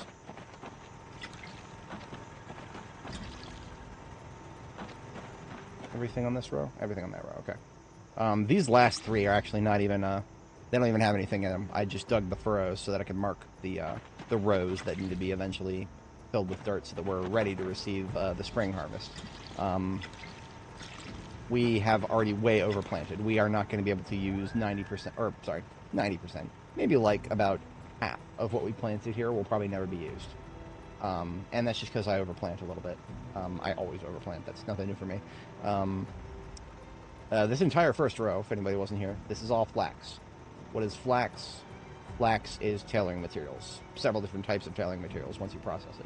So flax, grow it, harvest it, put it on the drying rack, scutch it, heckle it, and turn it into thread, bolts of cloth, a couple of other things that I can't remember off the top of my head. Everything that I just described, tailoring experience. Tailoring level 10 means you can defend yourself better with clothing. So, end goal to all that stuff.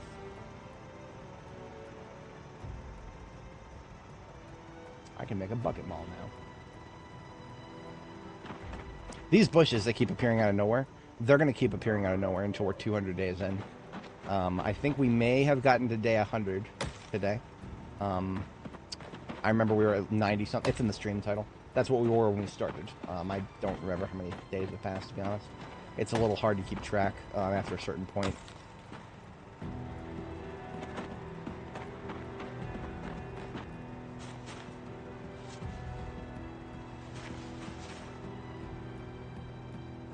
Crops are now handled. Okay. I was gonna call it this morning, but now we're already halfway through the day, so I'll spend the rest of the day doing something potentially relevant here. Cleaning up my bags, for starters.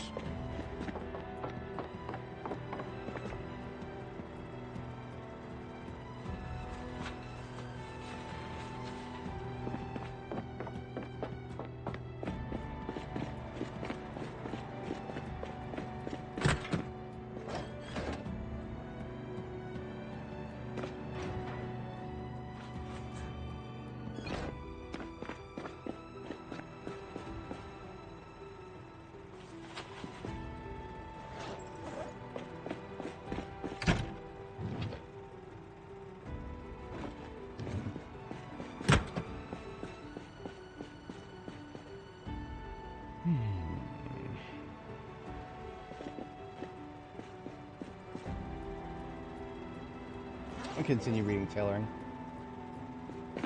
Yeah, that's going to be the rest of the stream, basically. Because I kind of want to end on a morning note, even though it's already like 10 a.m. here. I would like to go ahead and read some tailoring, and then we'll call the stream, and I'll get started with fresh start tomorrow. Otherwise, my brain's a little bit broken at the moment. It's a level 1 book, so we'll finish it pretty quick.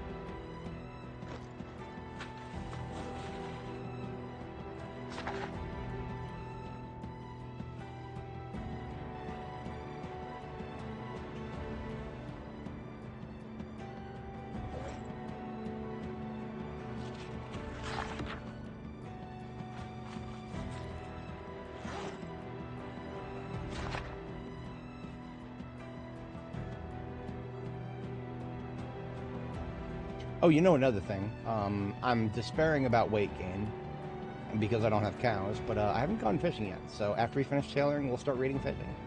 And we'll consider fishing as a way of getting some fats. I know that fish, as long as they haven't changed anything, fish are a amazing source of fats.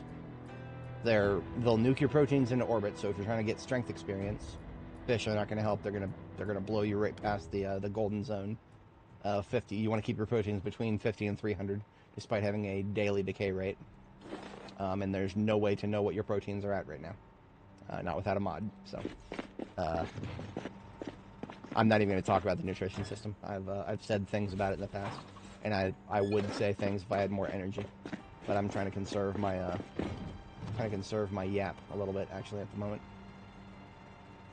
Putting away tailoring book to the library here. Checking it back in. We've got a copy of Fishing 1 already pulled out.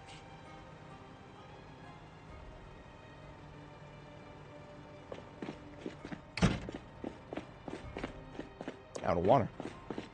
That's a silly.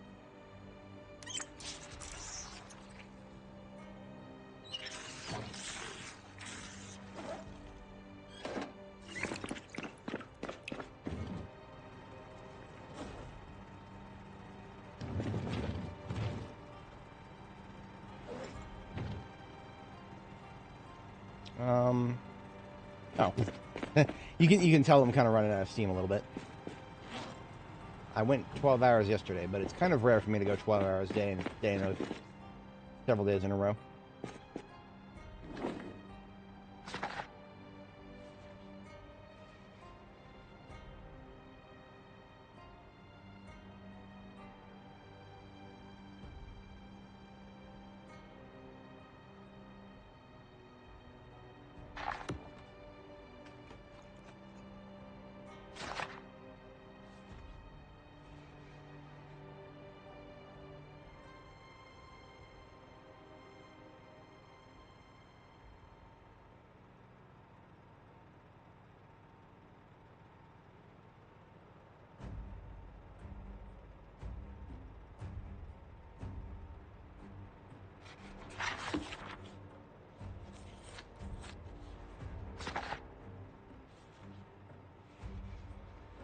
Just gonna go to sleep when I finish reading.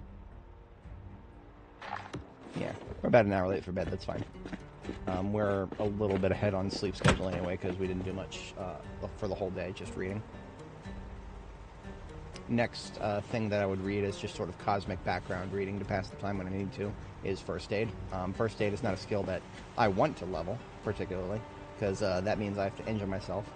But there's also tapes now, and we have a few. So if we read the book, pop it in the VHS player, we can get 2 levels pretty quick. So we're not like gonna blitz it, but one of the reasons I blitzed fishing just now is because I want to go into weight gain soon. So if I catch a fish, that'd be great. That's another thing that I can consider when I start up tomorrow. If anybody is new, my streaming schedule is usually Friday, Saturday, Sunday, Monday, with occasional Wednesday streams. Wednesday streams are far less guaranteed. Tuesdays and Thursdays, pretty much guaranteed I'm not streaming, unless something is off. Like, for example, when 4220 first came out, I was pretty psyched. It dropped on a Wednesday, so I went on Thursday, too. Took Thursday off of work, like, the whole day. So, felt worth it. But, did we sleep? Wait a minute. No. There we go. True insomnia right there. Did I actually sleep? No, I didn't. Let's sleep. It's a miracle that a restless sleeper can actually sleep and actually stay asleep and not have problems with it. What I'm going to do for the rest of the evening, actually, is I'm going to give ourselves a clean start next time. That's why we got everything cleaned up. I'm going to physically clean her up, too. Got a river up here. Oh, it's freezing now. This is the first time I've noticed it get below freezing. So, because of that, I'm very curious. Let's go take a look at something. I'm not going to go wash myself up. I'm going to get freezing cold if I do. Colder than it looks right now. But I want to see something in my garden real quick. So the flax is fine. Crops in this game have a flag called Cold Hardy. In addition to there only being certain valid months that crops can exist in, if they're outside of those months, they die within 2 days for no reason. Or, well, I mean, for no reason other than the fact that it's a month. But then there's another factor, if they don't have Cold Hardy, and it gets below a certain temperature, they die anyway, even if they're in the correct growing season. So the new growing season that has been implemented, can still result in certain crops dying for reasons that have nothing to do with the growing seasons. Hemp and hops, as far as I recall, are the 2 victims of that. So, that would be these 10 crops here. Hops on this level, hemp on this level. So far, no casualties. Because they're only seedlings, we literally would have to, like, mouse over. We would not see any dead plants. These things here, the rye, they are seedlings. They're popping up. They're bright green, and they'll stay bright green, because that's how it works. Rye, barley, and wheat, and flax are known good elements. I've done it before. Every character that's tried to grow them has successfully grown them. Except one exception. One exception was when they changed the growth time from 240 days to 108. I didn't catch that. Wasn't listed in the patch notes. Doesn't make any sense. because now these fall crops that we planted in fall, we have to harvest in January. I know people sometimes say, "Oh, if you just go off in the woods here in Project Zomboid, then it's just farming simulator." What farming simulator has you harvest in January? Genuine question. Harvest in January. Go to your local farmer. Just find some farmer that you know somewhere in your family. You got to have a farmer somewhere. Ask them what crops that you harvest in January, and just watch the strange facial movements they make. Fuck you talking about? Harvest in January. That's the game we're playing right now. The flax, the barley, the rye, the wheat has a 108-day growth time, and you plant it in September. Simple math, baby. You harvest it in January. If that sounds wrong, thank you. Thank you for validating my comprehension of reality. Reality has no say when it comes to the growing system in this game. I've complained about it before. This doesn't really get me mad anymore. Like, if those hemp and hops out there die, it's just something that I can point and laugh at. I do not expect them to grow. In fact, I expect them to die. If they don't die, I'll be pleasantly surprised. Hey, maybe they fixed it. Great. If they die anyway, I'm gonna have something to point and laugh at. Schadenfreude is a powerful emotion, so I'm always down for some of that. Half hour left. I was gonna go wash my clothes, but if it's below freezing, let me put on something warm real quick. I do have warm clothes. I have really warm clothes. What am I doing? I have firefighter gear. I put my pajamas in one of these bags, I think. No, gun bags. Where do my pajamas go? How can a girl exist without her pajamas? What the fuck is this nonsense?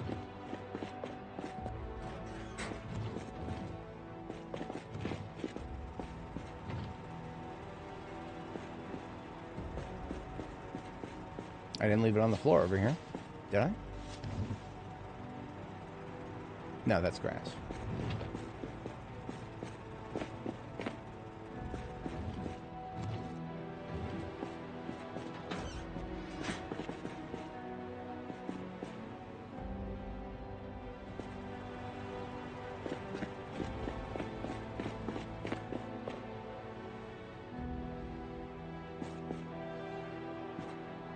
This is my military gear collection. Some of it is pretty warm. Fire gear is way warmer. What can I do with it?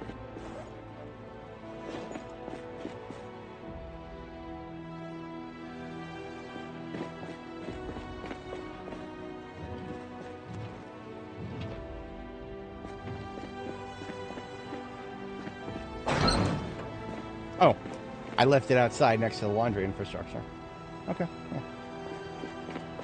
So, for comparison, if we go to my temperature tab here, observe my insulation levels. Kind of medium on the chest because we got the vest on. But watch what happens when I put on the firefighter jacket, firefighter pants, long johns, boots, scarf, leather gloves, and beret.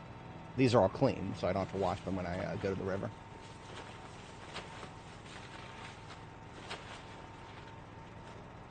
Look at my insulation levels now, baby. We are insulated. Very insulated. So, I'll just go to the river now and leave this bucket of water here, because why did I still have that? And now I can just wash everything and I won't get cold, theoretically.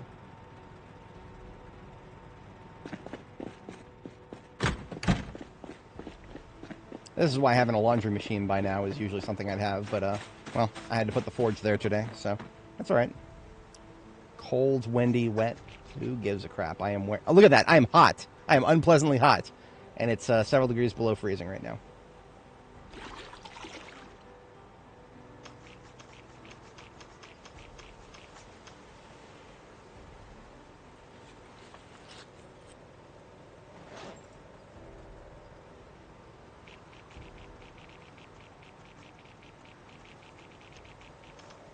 Alright, so we're late for bed, but everything is clean now. Look at my pajamas, look pretty cool, don't they? It's a firefighter gear is all it is, but it's very comfortable, no discomfort. Or is there discomfort? I think that might just be because some of my gear is wet. Yeah, wearing wet clothing adds discomfort. When I go to sleep, this will go away.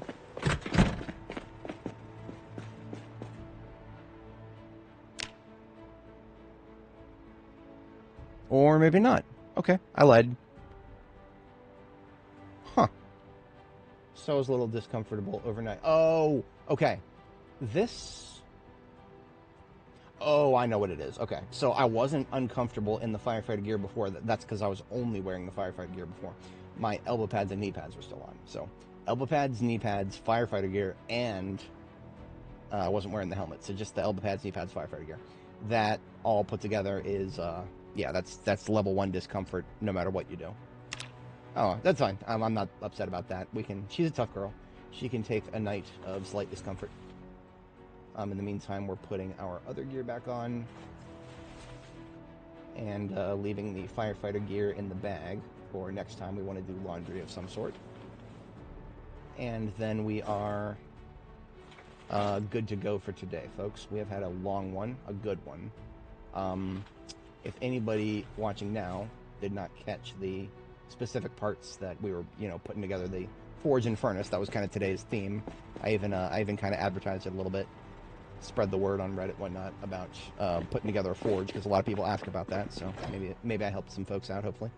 I will put timestamps in the description. So if you were looking for a specific part of it, maybe I'll get some timestamps in the description, or not description, but pinned comment. Pinned comment is where I'll put that. So look forward to that. Otherwise, I will catch you guys bright and early tomorrow morning at about 8 a.m. Eastern.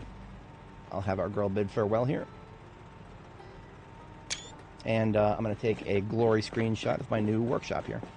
The windshield of the truck is not helping me out, but, it's pretty. I like it. I really do. Okay. I'm out of here, folks. Hopefully you have a great day, and I'll see you tomorrow. Peace out, and have a good one.